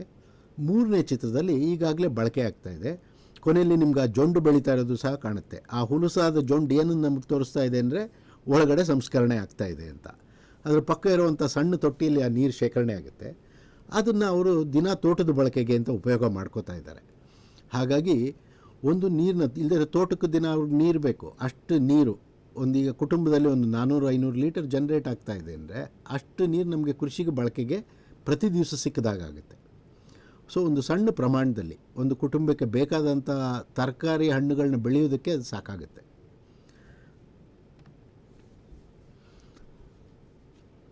ಆ ಸಣ್ಣ ವ್ಯವಸ್ಥೆ ಒಂದೊಂದು ತೋರಿಸ್ದೆ. ನಿಮಗೆ ಒಂದು ಸಂಶಯ ಬರ್ಬೋದು, ನಮ್ಮ ಗ್ರಾಮ ಪಂಚಾಯತಿ ವ್ಯವಸ್ಥೆ ಆ ದೊಡ್ಡ ವ್ಯವಸ್ಥೆ ಎಲ್ಲ ಆಗುತ್ತೆ ಅಂತ. ಅದನ್ನು ತೋರ್ಸೋಕ್ಕೆ ಅಂತ ಒಂದು ಉದಾಹರಣೆ ತೋರಿಸ್ತಾ ಇದ್ದೀನಿ. ಇದು ಅರವಿಂದ್ ಐ ಹಾಸ್ಪಿಟಲ್ ಅಂತ ಪಾಂಡಿಚೇರಿಯಲ್ಲಿ ಮಾಡಿದಂಥ ವ್ಯವಸ್ಥೆ. ಪ್ರತಿನಿತ್ಯ ಅವರು 3 ಲಕ್ಷ ಲೀಟರ್ ನೀರನ್ನು ಬಳಕೆ ಮಾಡ್ತಾರೆ. ನಿಮಗೆ ಎಡಚಿತ್ರದಲ್ಲಿ ಕಾಣೋದು ಆ ಸಂಸ್ಕರಣಾ ವ್ಯವಸ್ಥೆ, ಆ ಡಿವ್ಯಾಟ್ಸ್ ಅಂತ ಏನಿದೆ. ಜಾಗವನ್ನು ಸಹ ಕಳ್ಕೊಂಡಿಲ್ಲ, ಅದನ್ನು ಮೇಲ್ಗಡೆ ಪಾರ್ಕಿಂಗ್ ಏರಿಯಾಗಿ ಯೂಸ್ ಮಾಡ್ತಾರೆ, ಒಳಗಡೆ ಸಂಸ್ಕರಣೆ ಆಗ್ತಾಯಿದೆ. ಮೊದಲನೇ ಹಂತದಲ್ಲಿ ಸಂಸ್ಕರಣೆ ಆದಂಥ ನೀರು ಬಂದು ಜೊಂಡಿನ ಹಾಸಿನ ಮೂಲಕ ಹರಿಯೋದನ್ನು ನೀವು ಬಲಚಿತ್ರದಲ್ಲಿ ಕಾಣಿಸ್ತಿದ್ದೀರ. ಅದನ್ನು ಸಹ ನಿಮಗೊಂದು ಒಳ್ಳೆಯ ಪಾರ್ಕ್ ಥರ ಕಾಣುತ್ತೆ, ಯಾಕೆಂದರೆ ಅದರಲ್ಲಿ ಆ ಹೂವಿನ ಗಿಡಗಳಿರೋದರಿಂದ ಕ್ಯಾನ ಬೆಳೀತಾ ಇದೆ. ನಿಮಗೆ ಒಳ್ಳೆ ಕಣ್ಣು ತುಂಬ ಹಸಿರು ಕಾಣುವಂಥ ಒಂದು ಸಸ್ಯ ರಾಶಿ. ಅದರ ಬೇರುಗಳಿರುವಂಥ ಕಡೆ ನೀರಿನ ಸಂಸ್ಕರಣೆಯಾಗಿ ಹೊರಬರುವಂಥ ನೀರು ವಾಸನೆ ಇರೋದಿಲ್ಲ ಮತ್ತು ಬ್ಯಾಕ್ಟೀರಿಯಾಗಳ ಮುಕ್ತವಾಗಿರೋದ್ರಿಂದ ಅದನ್ನು ಪುನಃ ಅಲ್ಲಿ ತೋಟಗಾರಿಕೆಯಲ್ಲಿ ಪುನರ್ಬಳಕೆ ಮಾಡಲಿಕ್ಕಾಗುತ್ತೆ. ಸೊ ಇಂಥ ವ್ಯವಸ್ಥೆಯನ್ನು ನಮ್ಮ ಗ್ರಾಮ ಪಂಚಾಯಿತಿಗಳಲ್ಲಿ ಅಳವಡಿಸ್ಕೊಂಡ್ರೆ ನಾವು ನೀರಿನ ಸ್ವಾವಲಂಬಿಗಳಾಗೋದು ಒಂದು ಕಡೆ, ಮತ್ತು ನೀರಿನ ಸುಸ್ಥಿರತೆಯನ್ನು ಕಾಪಾಡಲಿಕ್ಕಾಗುತ್ತೆ. ನಮ್ಮ ಅಂತರ್ಜಲವನ್ನು ಕಾಪಾಡಿ ನಾವು ಒಮ್ಮೆ ಎತ್ತದಂಥ ನೀರನ್ನ ಸುಮಾರು ಪುನರ್ಬಳಕೆಯನ್ನು ಮಾಡಲಿಕ್ಕೆ ಸಾಧ್ಯ ಆಗುತ್ತೆ. ಮತ್ತು ಭಾಳ ಮುಖ್ಯವಾಗಿ ಇನ್ನೊಂದು ನಾವು ಗಮನ ಕೊಡಬೇಕಾಗಿರೋದು ಅಂದರೆ, ನಮ್ಮಲ್ಲಿ ಸಾಂಪ್ರದಾಯಿಕವಾಗಿ ಒಣಭೂಮಿಯಲ್ಲಿ ಮುಖ್ಯವಾಗಿ ಬೆಳೆ ಬೆಳೆಯೋದ್ರ ಜೊತೆ ಮರಗಳನ್ನು ಬೆಳೆಯುವಂಥ ಸಂಪ್ರದಾಯ ಇತ್ತು. ನಾವು ಇವತ್ತು ಅದನ್ನು ಆಗ್ರೋ ಫಾರೆಸ್ಟ್ರಿ ಅಂತ ಕರಿತೀವಿ. ವ್ಯವಸಾಯದ ಜೊತೆ ಮರಗಳ ಕೃಷಿ, ಮರ ಗಿಡ ಜಾನುವಾರುಗಳು ವ್ಯವಸಾಯದ ಒಂದು ಭಾಗವಾಗಿತ್ತು, ಅವಿಭಾಜ್ಯ ಅಂಗವಾಗಿತ್ತು. ಈಗಲೂ ಸಹ ಅದು ಭಾಳ ಪ್ರಸ್ತುತ. ಮಧ್ಯಪ್ರದೇಶದ ಮೂಲ ನಿವಾಸಿಗಳ ಹತ್ರ ಹೋದರೆ ಅವರೊಂದು ಗಾದೆ ಹೇಳ್ತಾರೆ, ಏನಂದರೆ ಮಳೆ ಬರದೇ ಇದ್ದರೆ ಬರ ಅಲ್ಲ, ಮರ ಗಿಡಗಳಲ್ಲಿ ಹೂವು ಹಣ್ಣು ಆಗದೇ ಇದ್ದರೆ ಅದು ಬರ ಅಂತ. ಅದರಲ್ಲಿ ಭಾಳ ಅರ್ಥ ಇದೆ. ಯಾಕೆಂದರೆ ಮಳೆ ಏರುಪೇರಾದಾಗ ನಮಗೆ ಬೆಳೆ ಬರದೇ ಇರ್ಬೋದು, ನಮ್ಮ ಮರ ಗಿಡಗಳಿದ್ದರೆ ಅವುಗಳಿಗೆ ಅದಕ್ಕೆ ಧಾರಣ ಸಾಮರ್ಥ್ಯ ಹೆಚ್ಚಿರೋದ್ರಿಂದ ನಮಗೆ ಬೇಕಾದಂಥ ಜಾನುವಾರುಗಳಿಗೆ ಕಷ್ಟ ಕಾಲದಲ್ಲಿ ಮೇವು ಸಹ ಸಿಗುತ್ತೆ, ನಮಗೆ ಹಣ್ಣು ಹಂಪಲುಗಳ ಮೂಲಕ ನಾವು ಜೀವನ ಮಾಡಲಿಕ್ಕೆ ಬೇಕಾದಂಥ ಒಂದು ಸ್ಥಿರತೆ ಸಹ ಸಿಗುತ್ತೆ. ಇದ್ರ ಜೊತೆ ಇವತ್ತು ನಾವು ಮಾತಾಡ್ತಾ ಇರೋದು ಇಂಗಾಲವನ್ನು ಹಿಡಿಯಲಿಕ್ಕೆ ನಮ್ಮಲ್ಲಿ ಇರುವಂಥ ಒಂದು ಮುಖ್ಯ ವಿಧಾನ ಅಂದರೆ ಮರಗಳನ್ನ ಬೆಳೆಸೋದು. ಸೊ ಅದಕ್ಕೆ ಬೇರೆ ಎಲ್ಲೂ, ಯಾಕೆಂದರೆ ಕಾಡುಗಳ ಪ್ರಮಾಣ ಕಮ್ಮಿ ಆಗ್ತಿದೆ. ನಮ್ಮ ಕೃಷಿ ಭೂಮಿ ಸುತ್ತಮುತ್ತ ಮತ್ತು ಗ್ರಾಮೀಣ ಪ್ರದೇಶದಲ್ಲಿ ಸಾಕಷ್ಟು ಮರ ಬೆಳೆಸಲಿಕ್ಕೆ ಸಾಧ್ಯ ಇದೆ. ಆ ಒಂದು ಸಂಸ್ಕೃತಿಗೆ ಮರ ಕಳಿಸ್ಬೇಕು. ಒಣಭೂಮಿಯಲ್ಲಿ ಇದು ಈಗಲೂ ಸಹ ಪ್ರಸ್ತುತವಾಗಿ ಬಳಕೆ ಆಗ್ತಿರುವಂಥ ಒಂದು ಸಂಸ್ಕೃತಿ, ಇದು ನಮ್ಗೆ ಬೆಳಿಬೇಕು. ನಿಮ್ಗೆ ಒಂದು ಉದಾಹರಣೆ ಕೊಡೋಕ್ಕೆ ಅಂತ, ಇಲ್ಲೇ ನಮ್ಮ ಪಿರಿಯಾಪಟ್ಟಣದ ಹತ್ತಿರ ಬೈಲ್ಕುಪ್ಪೆಯಲ್ಲಿ ಒಂದು ಕಾಗ್ಯು ನಲಂದ ಅಂತ ಒಂದು ಮೊನಾಸ್ಟ್ರಿ ಇದೆ. ಅಲ್ಲಿ ಒಂದು ಕಾಡನ್ನೇ ಬೆಳೆಸುವಂಥ ಒಂದು ಪ್ರಯತ್ನ ಆಯಿತು. ಸುಮಾರು ಪ್ರದೇಶ ಅಲ್ಲಿ ಒಂದು 40 ಎಕರೆಯಲ್ಲಾಯಿತು. ಅದಕ್ಕೆ ಒಂದು ಅಧ್ಯಯನವನ್ನು ಸಹ ಮಾಡಿತು. 10 ವರ್ಷದಲ್ಲಿ ಹಾಕಿದ ಗಿಡಗಳು ಜೋಪಾನ ಮಾಡಿದ್ರಿಂದ ಇವತ್ತು ಬೆಳೆದ ಒಂದು ಕಾಡು ನಿಂತಿದೆ. ಸುಮಾರು 2.5 ಹೆಕ್ಟೇರ್ ಪ್ರದೇಶದಲ್ಲಿ 927 ಮರಗಳಿದೆ. ಅಲ್ಲಿ 45 ವಿವಿಧ ಜಾತಿಯ ಮರಗಳಿದೆ. ಇವುಗಳ ಇಂಪ್ಯಾಕ್ಟ್ ಏನಪ್ಪ ಅಂತ ಹೇಳಿದ್ರೆ, ಪ್ರತಿ ವರ್ಷ ಈ ಮರಗಳ ಮೂಲಕ ಸುಮಾರು 590 ಟನ್ನಷ್ಟು ಇಂಗಾಲದ ಆಮ್ಲವನ್ನು ಹಿಡಿದಿಡಲಿಕ್ಕೆ ಆಗುತ್ತೆ ಅಂತ. ಹಿಂದೆ ನೀವು ಕಾಡಿನ ಅಂಕಿಅಂಶ ನೋಡ್ತಿದ್ರಿ. ನಾವು ನಮ್ಮಲ್ಲೇ ಸೃಷ್ಟಿ ಮಾಡುವಂಥ ಕಾಡು, ಪ್ರತಿ ಗ್ರಾಮ ಪಂಚಾಯತಿ ಮಟ್ಟದಲ್ಲಿ ಮಾಡುವಂಥ ಕಾಡಿದು. ಆ ಥರ ಮಾಡೋದ್ರಿಂದ ಒಂದು ನಮ್ಮ ಗ್ರಾಮಕ್ಕೆ ಒಂದು ಸುಸ್ಥಿರತೆಯನ್ನು ಕೊಡುತ್ತೆ. ಹೇಗೆ ಅಂದರೆ, ನಮಗೆ ನೆರಳಿರ್ಬೋದು, ಕಟ್ಟಿಗೆ ಇರ್ಬೋದು, ಜೊತೆಗೆ ನಮಗೆ ಸಸ್ಯರಾಶಿ ಅಂದರೆ ಹಸಿರೆಲೆಗಳ ಗೊಬ್ಬರ ಮತ್ತು ಮೇವುಗಳ ಲಭ್ಯತೆ ಜೊತೆ ನಮಗೆ ಇಂಗಾಲನ್ನು ಹಿಡಿಯುವಂಥ ಒಂದು ಸಾಮರ್ಥ್ಯವನ್ನು ಕೊಡುತ್ತೆ ಇದು. ಸೊ ಇದು ನಾವೀಗ ಅಳವಡಿಸಲೇಬೇಕಾದಂಥ ಒಂದು ವಿಧಾನ. ನಾನೀಗ ಇನ್ನೊಂದು ಹೆಜ್ಜೆ ಮುಂದೆ ಹೋಗಿ ತೋರಿಸ್ತೀನಿ. ಯಾಕೆಂದರೆ ನಾವು ಈ ಪರಿಸ್ಥಿತಿ ಮುಟ್ಟಲಿಕ್ಕೆ ಭಾಳ ಸಮಯದಿಂದ ನಾವು ನಮ್ಮ ಜಮೀನನ್ನು ನೋಡ್ಕೊಳ್ಳೋದು ನಿರ್ಲಕ್ಷ್ಯ ಮಾಡೋದು. ನಿರ್ಲಕ್ಷ್ಯ ಅಂದರೆ, ನಾವು ಹಿಂದೆ ಗ್ರಾಮೀಣ ಪ್ರದೇಶದಲ್ಲಿ ಒಂದು ಜಮೀನಿನ ಉತ್ಪತ್ತಿ ಏನು ಅಂದರೆ ಬರೀ ಹಣ ಮಾತ್ರ ಅಲ್ಲ. ಅಲ್ಲಿ ಜಾನುವಾರುಗಳಿಗೆ ಮೇವು, ಕಿರು ಉತ್ಪನ್ನಗಳು, ಕಟ್ಟಿಗೆ, ಉರುವಲು ಮತ್ತು ಮನೆ ಮಟ್ಟಕ್ಕೆ ಬೇಕಾದಂಥ ಕಟ್ಟಿಗೆಗಳನ್ನ ಬರುವಂಥ, ಹೀಗೆ ಅನೇಕ, ಮತ್ತು ದನಗಳಿಗೆ ಮೇವು, ಈ ಎಲ್ಲದೂ ಬರ್ತಾಯಿತ್ತು. ಇವತ್ತು ನಾವು ಬರೀ ಹಣ ಅಂತ ನೋಡಲಿಕ್ಕೆ ಹೋದಾಗ ನಮ್ಮ ಸ್ಥಿತಿ ಬದಲಾಗ್ತಾ ಹೋಗುತ್ತೆ. ಈಗ ನಾವು ಮಾಡಬೇಕಾಗಿರುವಂಥ ಕೆಲವು ಕಾರ್ಯಕ್ರಮಗಳಿದೆ, ಮತ್ತು ಕ್ಷಿಪ್ರವಾಗಿ ಕೆಲವನ್ನ ಮಾಡಬೇಕು. ಅಂದರೆ ಅನಿವಾರ್ಯ. ನಾವೇನೋ ಭಾರತ ಕಾರ್ಬನ್ ನ್ಯೂಟ್ರಲ್ 2070 ಅಂತ ಹೇಳಿದ್ವಿ, ಬಟ್ ಅಷ್ಟು ಹೊರಗಡೆ ನಮಗೆ ಅಸ್ತಿತ್ವನೇ ಇರುತ್ತಾ ಅನ್ನೋ ಕೆಲವು ಸಂಶಯ ಬರುತ್ತೆ. ಆದ್ದರಿಂದ ನಾವು ಕೆಲವು ತೀವ್ರ ಗತಿಯಲ್ಲಿ ಮಾಡಬೇಕಾಗತ್ತೆ. ಒಂದು ಅರಣ್ಯೀಕರಣ, ಇನ್ನೊಂದು ಅರಣ್ಯೀಕರಣದಿಂದ ಬಂದ ಕಟ್ಟಿಗೆಯನ್ನು ಜಾಣತನದಿಂದ ನಾವು ಬಳಕೆ ಮಾಡಿ ಈ ಶಾಶ್ವತವಾಗಿ ಈ ಕಾರ್ಬನ್ನ ನಾವು ಹಿಡಿದಿಡ್ಲಿಕ್ಕಾಗುತ್ತೆ. ಅದು ಹೇಗೆ ಅಂತ ಮುಂದಿನ ಹೆಜ್ಜೆ ತೋರಿಸ್ತೀನಿ. ಈ ಕಾರ್ಬನ್ ಸೆಕ್ವಿಸ್ಟ್ರೇಷನ್ ಅಥವಾ ಇಂಗಾಲವನ್ನು ಹಿಡಿದಿಡುವಿಕೆ. ಈಗ ಒಂದು ಮರ ಸಹ ಏನು ಮಾಡುತ್ತೆ ಅಂದರೆ, ತನ್ನ ಇಂಗಾಲವನ್ನು ಹೀರಿಕೊಂಡು ಅದನ್ನು ಹಿಡಿದಿಟ್ಟಿರುತ್ತೆ. ಎಷ್ಟು ದಿನ ಅಂದರೆ ಆ ಮರ ಇರುವಷ್ಟು ಹೊತ್ತು. ಆ ಮರ ಸತ್ತ ಮೇಲೆ ಅದನ್ನು ನಾವು ಪುನಃ ಮಣ್ಣಿಗೆ ಹಾಕಿದ್ರೆ ಅಥವಾ ಸುಟ್ಟರೆ ಅದು ತಿರ್ಗಾ ಆ ವಾತಾವರಣಕ್ಕೆ ಹೋಗುತ್ತೆ. ಸೊ ಇದು ಕೆಲವು ವರ್ಷಗಳ ವಿಷಯ. ಇದು 10 ವರ್ಷ ಇರ್ಬೋದು, 50 ವರ್ಷ ಇರ್ಬೋದು, 100 ವರ್ಷ ಇರ್ಬೋದು. ಹಾಗೆ ಇದೊಂದು ತಾತ್ಕಾಲಿಕ ವ್ಯವಸ್ಥೆ. ಇದಕ್ಕಿಂತ ಹೆಚ್ಚಿನ ವ್ಯವಸ್ಥೆ ಮಾಡ್ಬೋದಾ? ಖಂಡಿತ ಮಾಡ್ಬೋದು. ಹೇಗೆ ಅಂತ ತೋರಿಸ್ತೀನಿ. ಬಯೋಚಾರ್ ಅಂತ ಹೇಳಿದ್ರೆ, ನಮ್ಮ ಇದ್ದಲು ಏನಿದೆ ಆ ಇದ್ದಲನ್ನ ಸರಿಯಾದ ರೀತಿಯಲ್ಲಿ, ಯಾಕೆಂದರೆ ಇದ್ದಲನ್ನ ಬಟ್ಟೆಯಲ್ಲಿ ಮಾಡಿದ ಇದ್ದಲಿನಲ್ಲಿ ಈ ಪ್ರಭಾವ ಕಮ್ಮಿ. ಇದನ್ನು ಜೋಪಾನ ಮಾಡಿ ಅದು ಹೇಗೆ ಅಂತ ನಾನು ತೋರಿಸ್ತೀನಿ. ಮಾಡಿದ್ರೆ ನಿಮ್ಮ ಬಲಚಿತ್ರದಲ್ಲಿ ಕಾಣುತ್ತೆ. ಒಂದು ಇದ್ದಲಿನ ಒಳಗಡೆ ರಚನೆಯೇ ಎಷ್ಟು ಸಂಕೀರ್ಣವಾಗಿರುತ್ತೆ ಅಂದರೆ, ಅದರಲ್ಲಿ ಸಾಕಷ್ಟು ಪ್ರಮಾಣದ ಜಾಗ ಇರುತ್ತೆ, ಅಂದರೆ ಸರ್ಫೇಸ್ ಇರುತ್ತೆ. ಸೊ ಇದು ಸುಮಾರು ಪೋಷಕಾಂಶವನ್ನು ಹಿಡಿದಿಡೋ, ನೀರನ್ನ ಹಿಡುವಂಥ ಜಾಣತನ ಶಕ್ತಿಯನ್ನು ತೋರಿಸುತ್ತೆ. ಸೊ ಬಯೋಚಾರ್ ಅಂದರೆ ಇದನ್ನು ಆಮ್ಲಜನಕ ಇದು ಮುಕ್ತವಾದ ವಾತಾವರಣದಲ್ಲಿ ನಾವು ಬಿಸಿ ಮಾಡಿದ್ರೆ ಅಥವಾ ಸುಟ್ಟರೆ ನಮಗೆ ಬರುವಂಥದ್ದು. ಇದನ್ನು ನಾವು ಪುಡಿ ಮಾಡಿ ನಾವು ಸ್ವಲ್ಪ ಗೊಬ್ಬರದ ಜೊತೆ ಸೇರಿಸಿ ಇದನ್ನು ಮಣ್ಣಿಗೆ ಹಾಕಿದಾಗ ಮಣ್ಣಿನ ಒಳಗಡೆ ಇದು ಸುಮಾರು 1000 ವರ್ಷ ಇರುತ್ತೆ. ಅಂದರೆ ನಾವು ಇಂಗಾಲವನ್ನು ಹಿಡಿದಿದ್ದು ಮಾತ್ರ ಅಲ್ಲ, ಇದನ್ನು ಒಂದು ಶಾಶ್ವತವಾಗಿ ನಾವು ಮಣ್ಣಿನಲ್ಲಿ ಹಿಡಿದಿಟ್ಟು ಇರುವಂಥ ಪ್ರಯತ್ನವನ್ನು ಮಾಡ್ಬೋದು. ಸೊ ಇವತ್ತಿನ ಪರಿವರ್ತನೆ, ನಾವು ಇಂಗಾಲವನ್ನು ಹಿಡಿಯೋದು ಅಂತ ಏನಂತೆ, ಪ್ರತಿ ಗ್ರಾಮ ಪಂಚಾಯಿತಿ ಮಟ್ಟದಲ್ಲಿ ಒಳ್ಳೆಯ ಪ್ರಮಾಣದಲ್ಲಿ ಮಾಡಲಿಕ್ಕೆ ನಮಗೆ ಅವಕಾಶ ಬರುತ್ತೆ. ಹೇಗೆ ನೋಡೋಣ. ನಾವು ಎಡಚಿತ್ರದಲ್ಲಿ ಏನು ಕಾಣೋದಪ್ಪ ಅಂದರೆ, ಒಂದು ಮರ ತಾನು ಬೆಳಿಬೇಕಾದ್ರೆ ಇಂಗಾಲದ ಡೈಆಕ್ಸೈಡನ್ನು ಹೀರಿಕೊಂಡು ಬೆಳೆಯುತ್ತೆ. ಒಂದು ಮರವನ್ನು ಸುಟ್ಟರೆ ನಮಗೆ ಬೂದಿ ಬರುತ್ತೆ. ಎಷ್ಟು? 5% ಬೂದಿ ಬರ್ಬೋದು. ಆ ಬೂದಿ ಏನು ಬಂತು ಅಷ್ಟನ್ನು ಮಾತ್ರ ಮರ ನೆಲದಿಂದ ಹೀರ್ಕೊಂಡಿದ್ದು. ಮಿಕ್ಕಿದ್ದೆಲ್ಲ ಅದರ ತೂಕ ಏನಿದೆ 95% ಅದು ಗಾಳಿಯಿಂದ ತಗೊಂಡ ಕಾರ್ಬನ್ನಿಂದ ನಿರ್ಮಾಣ ಆಗಿದ್ದು. ಸೊ ಆ ಗಿಡ ತಾನು ಉಸಿರಾಡೋದ್ರಲ್ಲಿ ಸುಮಾರು ಎಕ್ಸ್ಚೇಂಜ್ ಆಗ್ತಾ ಇರುತ್ತೆ. ಗಿಡ ಸತ್ತ ಮೇಲೆ 50% ಅದರಲ್ಲಿ ಇಂಗಾಲ ಇದ್ದಿದ್ದು ಮಣ್ಣನ್ನು ಸೇರುತ್ತೆ. ಸ್ವಲ್ಪ ಕಾಲದಲ್ಲೇ 10-20 ವರ್ಷದಲ್ಲಿ ಪುನಃ ವಾತಾವರಣವನ್ನು ಸೇರುತ್ತೆ.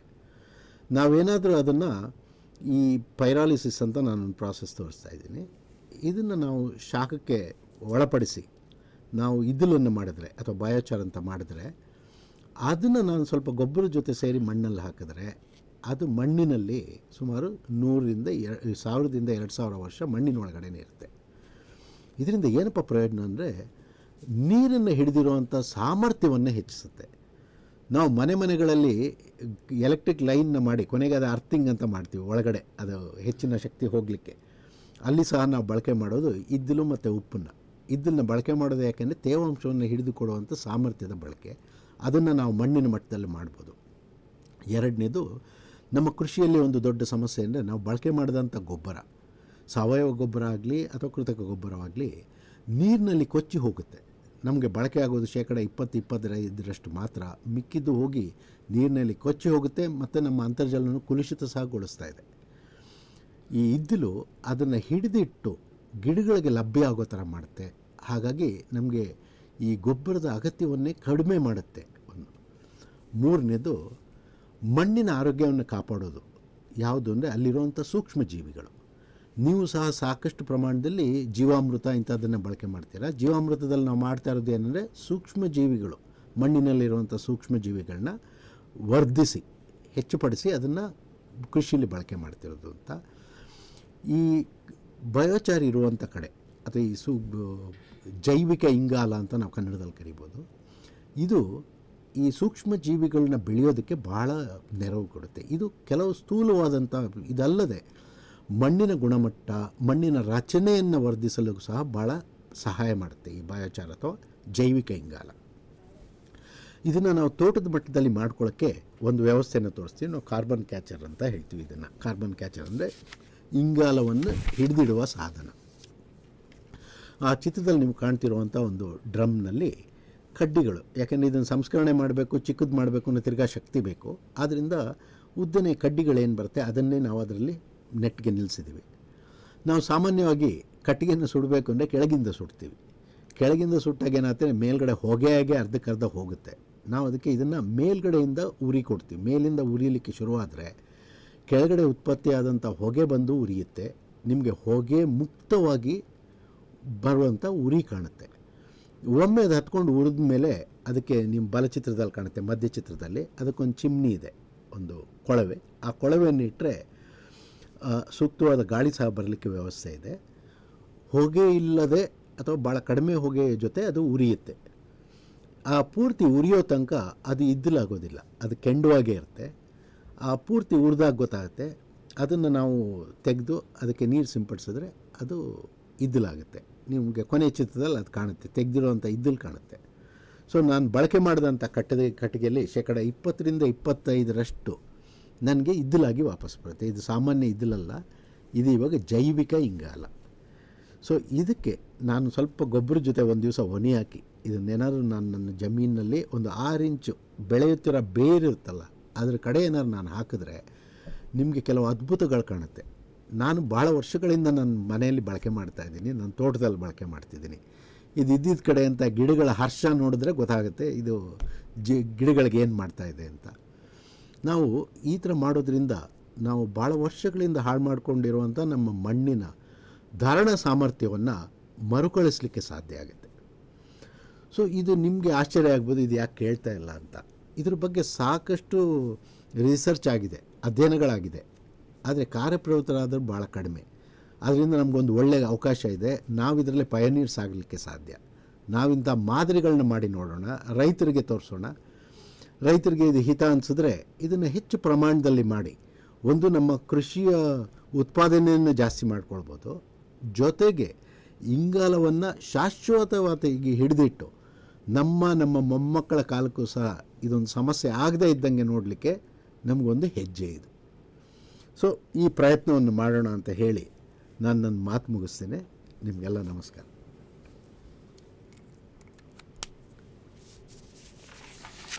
ಸ್ನೇಹಿತರೆ, ಭಾಳ ಕಡಿಮೆ ಸಮಯದಲ್ಲಿ ಅತಿ ಅದ್ಭುತವಾಗಿ ಇಂಗಾಲದ ಒಂದು ಪ್ರಮಾಣ ಯಾವೆಲ್ಲ ಮೂಲಗಳಿಂದ ಹೋಗ್ತಾ ಇದೆ. ಪ್ರಮುಖವಾಗಿ ಒಂದು ಸೋರ್ಸ್ ಅಂತಂದರೆ ಇಂಧನ, ಲೈಕ್ ನಾವು ಇಲೆಕ್ಟ್ರಿಸಿಟಿ ಅಂತ ಹೇಳ್ಬೋದು.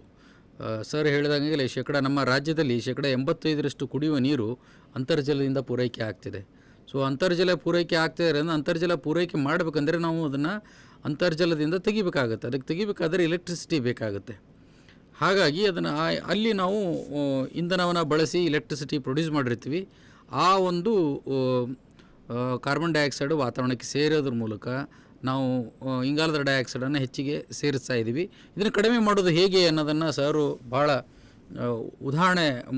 ವಿಧಾನಗಳ ಮೂಲಕ ಒಂದು ಉದಾಹರಣೆಗಳ ಕೊಡೋ ಮುಖಾಂತರ ಅವರು ತಿಳಿಸಿದ್ದಾರೆ. ಉದಾಹರಣೆ ಏನಂದರೆ ಮಳೆ ನೀರು ಕೊಯ್ಲು ಮಾಡೋದರಿಂದ, ಮನೆ ಮಟ್ಟದಲ್ಲಿ ಅಥವಾ ಕಚೇರಿ ಮಟ್ಟದಲ್ಲಿ ಮಾಡೋದರಿಂದ ನಾವು ಅಷ್ಟೊಂದು ಪ್ರಮಾಣದಲ್ಲಿ ಏನು ಎಲೆಕ್ಟ್ರಿಸಿಟಿ ಯೂಸ್ ಮಾಡಿರ್ತೀವಲ್ಲ ಅದನ್ನು ಕಡಿಮೆ ಮಾಡಿದ ಹಾಗೆ ಆಗುತ್ತೆ ಅನ್ನೋದನ್ನು ಒಂದು ಪ್ರಮುಖವಾಗಿ ಹೇಳಿದರು.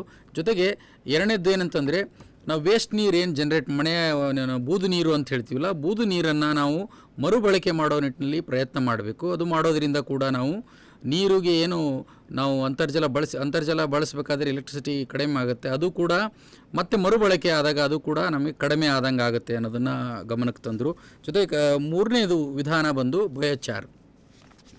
ಇದು ಭಾಳ ನನಗೂ ಕೂಡ ಇದ್ರ ಬಗ್ಗೆ ಮಾಹಿತಿ ಇದ್ದಿಲ್ಲ. ಇದು ಒಂದು ಒಳ್ಳೆಯ ಒಂದು ಸೈಂಟಿಫಿಕ್ ಕಾನ್ಸೆಪ್ಟ್ ಅನ್ಬೋದು. ಯಾಕಂತಂದರೆ ಭಾಳಷ್ಟು ನೇರವಾಗಿ ನಾವು ಸಸ್ಯಗಳನ್ನು ಬೆಳೆಸಿ ಉರುವಲಾಗಿ ಬಳಸಿಬಿಟ್ರೆ ಅಂತಂದರೆ ಅದು ಇಂಗಾಲದ ಪ್ರಮಾಣ ಏನು ಎಷ್ಟೋ ವರ್ಷಗಳಿಂದ ಕೂಡಿಟ್ಟಿರೋದನ್ನು ಅದು ಬೇಗವಾಗಿ ಕರಗಿ ಮತ್ತು ವಾತಾವರಣಕ್ಕೆ ಸೇರಿಬಿಡುತ್ತೆ ಬಂಧುಗಳೇ.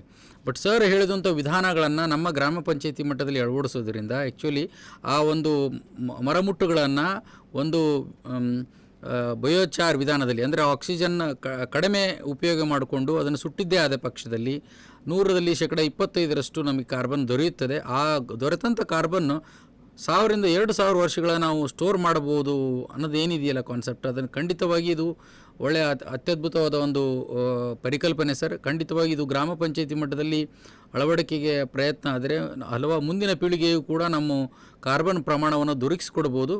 ಮತ್ತು ತಾವು ತಿಳಿಸಿದಂಗೆ ಅನೇಕ ವಿಧಾನಗಳ ಮೂಲಕ, ಒಂದು ಮಳೆ ನೀರು ಕೊಯ್ಲು, ಹಾಗೆಯೇ ಬೂದು ನೀರು ನಿರ್ವಹಣೆ, ಜೊತೆಗೆ ಕಂದು ನೀರು ಕೂಡ ಯಾವ ರೀತಿ ಬಳಸಬೇಕು, ಬ್ಲ್ಯಾಕ್ ವಾಟರ್ ಅಂತ ಏನು ಕರಿತೀವಲ್ಲ ಅದನ್ನು ಕೂಡ ಸರಿಯಾಗಿ ಅದನ್ನು ವಿವಿಧ ಟ್ರೀಟ್ಮೆಂಟ್ ಮೂಲ ಮಾಡೋ ಮುಖಾಂತರ ಮತ್ತು ಆ ನೀರು ಕೂಡ ಮರುಬಳಕೆ ಮಾಡ್ಬೋದು ಅನ್ನೋದನ್ನು ಭಾಳ ಕಡಿಮೆ ಸಮಯದಲ್ಲಿ ಅತಿ ಅದ್ಭುತವಾಗಿ ತಿಳಿಸಿದ್ದಾರೆ. ಜೊತೆಗೆ ಕೃಷಿ ಅರಣ್ಯದ ಬಗ್ಗೆ ಮಹತ್ವ ಏನು, ಹಿಂದಿನ ಕಾಲದಲ್ಲಿ ಏನು ಪದ್ಧತಿ ಇತ್ತಲ್ಲ ಆ ಪದ್ಧತಿಯ ಮೂಲಕ ಹೆಚ್ಚು ಅರಣ್ಯಗಿಡಗಳನ್ನು ಬಳಸೋದರಿಂದ ನಾವು ವಾತಾವರಣದ ಇಂಗಾಲದನ್ನು ನಾವು ಅದನ್ನು ಹಿಡಿದಿಡಬಹುದು ಅರಣ್ಯಗಳ ಮೂಲಕ ಅನ್ನೋದನ್ನು ಮದತ್ ಮಾಡಿಕೊಟ್ಟಿದ್ದಾರೆ.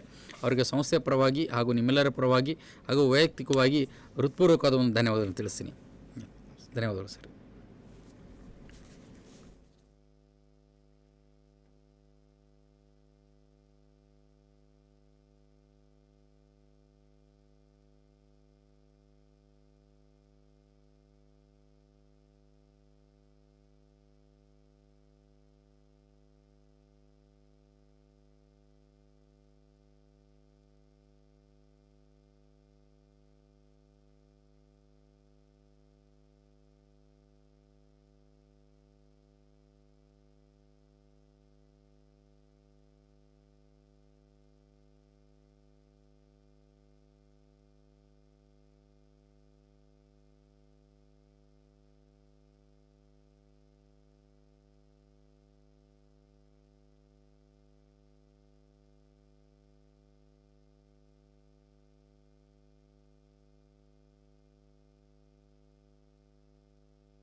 ನಮಸ್ಕಾರ ಬಂಧುಗಳೇ.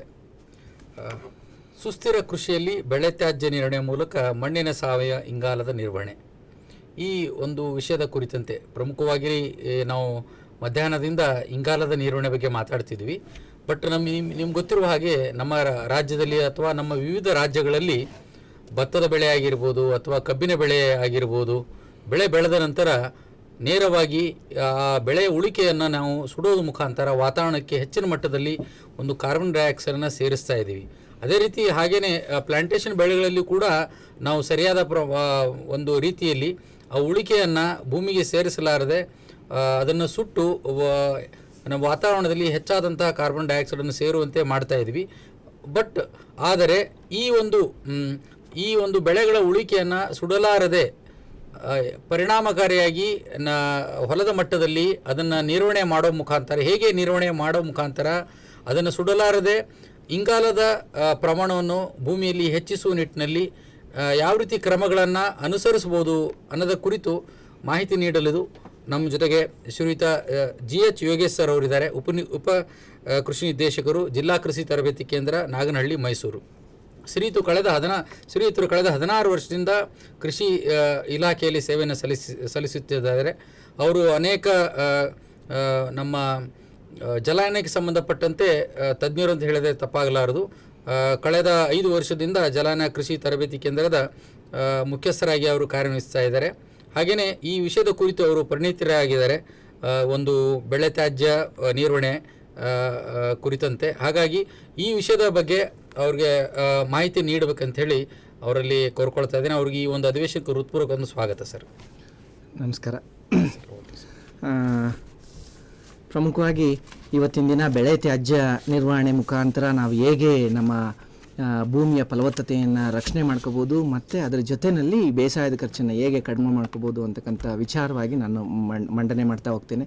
ಮೊಟ್ಟ ಮೊದಲನೇದಾಗಿ ನೋಡ್ತಾ ಬರೋಣ, ನಮ್ಮ ದೇಶದಲ್ಲಿ ಈಗ ಗೊತ್ತಿದೆ ನಮಗೆ ನಮ್ಮ ಉತ್ಪಾದನಾ ಪ್ರಮಾಣ ಎಷ್ಟಾಗಿದೆ ಅಂತಂದು. 1950ರ ದಶಕದಲ್ಲಿ ನಮಗೇನು ಸ್ವಾತಂತ್ರ್ಯ ಬಂತು ಆವಾಗ ನಮಗೆ ಕೇವಲ ಇದ್ದಿದ್ದು ನಮ್ಮ ಆಹಾರದ ಉತ್ಪಾದನೆ 50 ಮಿಲಿಯನ್ ಟನ್ ಇತ್ತು. ಇವತ್ತು 2021-22ನೇ ಸಾಲಿನಲ್ಲಿ ನಮ್ಮ 4th ಎಸ್ಟಿಮೇಟ್ ಅಂತಕ್ಕಂಥದ್ದನ್ನು ನೋಡ್ತಾ ಬಂದರೆ 315 ಮಿಲಿಯನ್ ಟನ್ ಆಹಾರದ ಉತ್ಪಾದನೆಯನ್ನು ನಾವು ಸಾಧಿಸಿದ್ದೀವಿ. ಇದಕ್ಕೆ ಪ್ರಮುಖವಾಗಿ ಕೃಷಿನಲ್ಲಿ ಬಂದಂಥ ಹಲವಾರು ಬದಲಾವಣೆಗಳು ಪ್ರಮುಖ ಕಾರಣವಾಗಿದ್ದಾವೆ. ಅದರಲ್ಲಿ 1960ರ ದಶಕದಲ್ಲಿ ಬಂದಂತಹ ಹಸಿರು ಕ್ರಾಂತಿ, 1960ಕ್ಕಿಂತ ಹಿಂದಕ್ಕೆ ನಾವೇನು ಕೃಷಿಯನ್ನು ಮಾಡ್ತಾ ಇದ್ವಿ ಆ ಕೃಷಿನಲ್ಲಿ ಸಾಕಷ್ಟು ಏರಳವಾಗಿ ನಾವು ಸಾವಯವ ಗೊಬ್ಬರವನ್ನು ಹೆಚ್ಚು ಬಳಕೆ ಮಾಡ್ತಾ ಇದ್ವಿ. 1960ರ ದಶಕದ ನಂತರ ನಾವು ನಮ್ಮ ಸಾವಯವ ಗೊಬ್ಬರಗಳ ಬಳಕೆಯ ಪ್ರಮಾಣವನ್ನು ಕ್ರಮೇಣವಾಗಿ ಕಡಿಮೆ ಮಾಡ್ಕೊಳ್ತಾ ನಮ್ಮ ರಾಸಾಯನಿಕ ಗೊಬ್ಬರಗಳ ಬಳಕೆಯನ್ನು ನಾವು ಹೆಚ್ಚು ಮಾಡ್ಕೊಳ್ತಾ ಬಂದಿದ್ದೇವೆ. ಆ ನಿಟ್ಟಿನಲ್ಲಿ ಬಂದಾಗ ನಾವು ಇವತ್ತಿನ ದಿನ ಯಾವ ಪ್ರಮಾಣದಲ್ಲಿ ಬಳಕೆ ಮಾಡ್ತಿದ್ದೀವಿ ಅಂತಕ್ಕಂಥದ್ದನ್ನು ನೋಡ್ತಾ ಬಂದರೆ, ಇವತ್ತು ಆರ್ಟಿಕಲ್ಚರ್ ಪ್ರೊಡಕ್ಷನನ್ನು ನೋಡ್ಬೋದು. ನಮ್ಮ ದೇಶದಲ್ಲಿ ತೋಟಗಾರಿಕೆ ಬೆಳೆಗಳ ಉತ್ಪನ್ನಗಳ ಉತ್ಪಾದನೆಯನ್ನು ನೋಡಿದಾಗ ಇವತ್ತು ಅದೂ ಸಹಿತ 300 ಮಿಲಿಯನ್ ಟನ್ಸ್ ಇದೆ. ಈ ನಿಟ್ಟಿನಲ್ಲಿ ಬಂದಾಗ ನಮ್ಮ ಕೃಷಿನಲ್ಲಿ ಆದಂತಹ ಪ್ರಮುಖವಾದಂಥ ಬದಲಾವಣೆಗಳೇನು ಅಂತ ನೋಡಿದರೆ, ನಮ್ಮಲ್ಲಿ ಬೇಸಾಯದ ಖರ್ಚು ಹೆಚ್ಚಾಗಿದೆ, ಉತ್ಪಾದಕತೆ ಇವತ್ತು ಕಡಿಮೆ ಆಗ್ತಾಯಿದೆ, ಮತ್ತು ಖರ್ಚು ಜಾಸ್ತಿ ಆಗಿರೋದ್ರಿಂದ ಆದಾಯ ಕಡಿಮೆ ಆಗ್ತಾಯಿದೆ. ಇದು ಆದಾಯ ಕಡಿಮೆ ಆಗಲಿಕ್ಕೆ ಏನು ಕಾರಣಗಳು ಅಂತ ನೋಡ್ತಾ ಬಂದರೆ, ನಮ್ಮಲ್ಲಿ ಪ್ರಮುಖವಾಗಿ ನಮಗೆ ಇತ್ತೀಚಿನ ವರ್ಷಗಳಲ್ಲಿ ಆಗ್ತಾ ಇರತಕ್ಕಂತಹ ನಮ್ಮ ಬರಪೀಡಿತ ವರ್ಷಗಳು ತುಂಬ ಕೃಷಿಯ ಮೇಲೆ ಪರಿಣಾಮವನ್ನು ಬೀರ್ತಾ ಇದ್ದಾವೆ. ನೋಡಿ, ಇಲ್ಲಿ ಒಂದು ಡೇಟಾವನ್ನು ಹಾಕಿದೆ. ಏನಂತಂದರೆ 2001ರಿಂದ 2020ರವರೆಗೆ ಡೇಟಾವನ್ನು ಹಾಕಿದೆ. ಅದರಲ್ಲಿ ನೋಡ್ಬೋದು 2005, 2007, 2010 ಮತ್ತು 2017 ಈ 4 ವರ್ಷಗಳನ್ನು ಹೊರತುಪಡಿಸಿದರೆ ಇನ್ನು 16 ವರ್ಷಗಳು ಒಂದಲ್ಲ ಒಂದು ತಾಲೂಕು, ಒಂದಲ್ಲ ಒಂದು ಜಿಲ್ಲೆಗಳನ್ನು ನಾವು ಬರಪೀಡಿತ ಜಿಲ್ಲೆಗಳು ಅಂತಕ್ಕಂಥದ್ದನ್ನು ಡಿಕ್ಲೇರ್ ಮಾಡ್ತಾ ಬಂದಿದ್ದೀವಿ. ಹಾಗಾಗಿ ಇತ್ತೀಚಿನ ದಿನಗಳಲ್ಲಿ ಬರ ಹೆಚ್ಚಾಗ್ತಾ ಇದೆ. ಅಂದರೆ ತೇವಾಂಶ ಕೊರತೆಯಿಂದ ನಮ್ಮ ಬೆಳೆಗಳು ನಷ್ಟವನ್ನು ಅನುಭವಿಸ್ತಾ ಇದ್ದೀವಿ. ಹಾಗಾಗಿ ರೈತರು ನಷ್ಟಕ್ಕೀಡಾಗ್ತಾ ಇದ್ದಾರೆ. ನೆಕ್ಸ್ಟು, ಈಗ ನಾನು ಆಗಲೇ ಹೇಳ್ತಾ ಇದ್ದೆ, 1960ರ ದಶಕದಲ್ಲಿ ನಮಗೇನು ಹಸಿರು ಕ್ರಾಂತಿ ಬಂತು, ಹಸಿರು ಕ್ರಾಂತಿಯ ನಂತರ ನಾವು ಏನು ರಾಸಾಯನಿಕ ಗೊಬ್ಬರಗಳನ್ನು ಆಹಾರದ ಉತ್ಪಾದನೆ ಹೆಚ್ಚು ಮಾಡಲಿಕ್ಕೆ ತುರ್ತು ಕಾಲದಲ್ಲಿ ನಾವು ರಸಗೊಬ್ಬರಗಳನ್ನ ಅವಲಂಬನೆ ಮಾಡ್ಕೊಂಡ್ವಿ. ಅವತ್ತಿನಿಂದ ಇವತ್ತಿನವರೆಗೆ ನೋಡ್ಕೊತ ಬಂದರೆ ಇವತ್ತು ನಾವು 1 ಹೆಕ್ಟೇರ್ ಪ್ರದೇಶಕ್ಕೆ 144 kg ರಸಗೊಬ್ಬರಗಳನ್ನ ನಾವು ಬಳಕೆ ಮಾಡ್ತಾ ಇದ್ದೀವಿ ನಮ್ಮ ಭಾರತ ದೇಶದಲ್ಲಿ.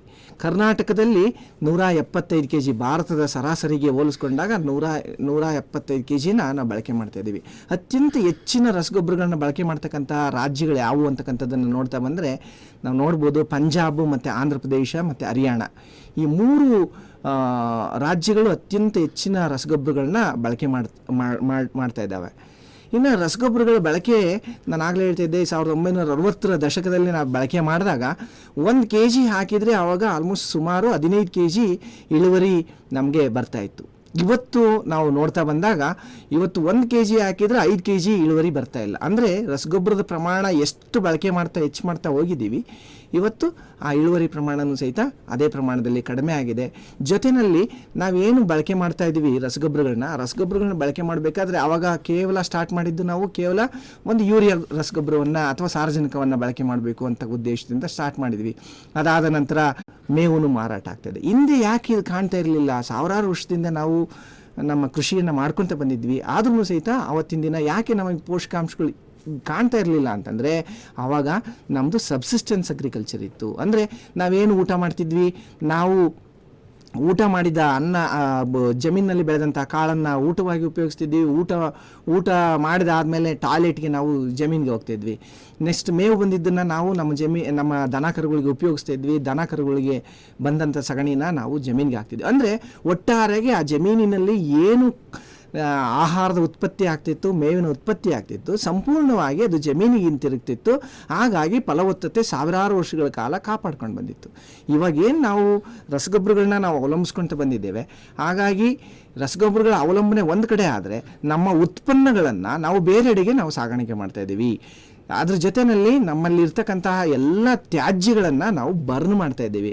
ಆದ್ದರಿಂದಾಗಿ ನಮ್ಮ ಜಮೀನಿನಲ್ಲಿ ಏನಾಗ್ತಾಯಿದೆ, ಈ ಪೋಷಕಾಂಶಗಳ ಕೊರತೆ ಹೆಚ್ಚಾಗ್ತಾಯಿದೆ. ಇದು ಯಾಕೆ ಅಂತಂದರೆ ಗಣಿಗಾರಿಕೆಯಿಂದ ನಮ್ಮ ಬೆಳೆಗಳನ್ನು ಬೆಳೆದು ಭೂಮಿನಲ್ಲಿರ್ತಕ್ಕಂಥ ಪೋಷಕಾಂಶಗಳನ್ನ ಹೀರ್ತಾ ಇದ್ದೀವಿ, ಬೇರೆ ಕಡೆಗೆ ನಾವು ಎಕ್ಸ್ಪೋರ್ಟ್ ಮಾಡ್ತಾ ಇದ್ದೀವಿ. ಆದ್ದರಿಂದ ನಮಗೆ ಈ ರೀತಿಯ ನಮಗೆ ಪರಿಣಾಮ ಕಾಣ್ತಾ ಇದೆ.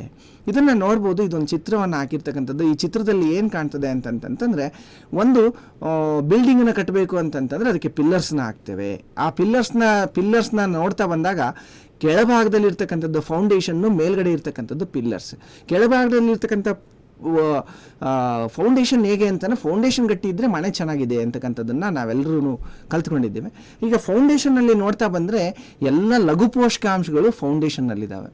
ಏನು ನಾವು ಮುಖ್ಯ ಪೋಷಕಾಂಶಗಳನ್ನ ಕೊಡ್ತಾ ಇದ್ದೀವಿ, ಈ ಸಾರಜನಕ ಇರ್ಬೋದು, ರಂಜಕ ಇರ್ಬೋದು, ಪೊಟ್ಯಾಶ್ ಇರ್ಬೋದು, ಈ ಗೊಬ್ಬರಗಳನ್ನು ನಾವೇನು ಕೊಡ್ತಾ ಇದ್ದೀವಿ, ಇವು ಮೇಲ್ಗಡೆ ಇರ್ತಕ್ಕಂಥ 4.4% ಭೌಗೋಳಿಕ ವಿಸ್ತೀರ್ಣವನ್ನು ಭಾರತ ಹೊಂದಿದೆ.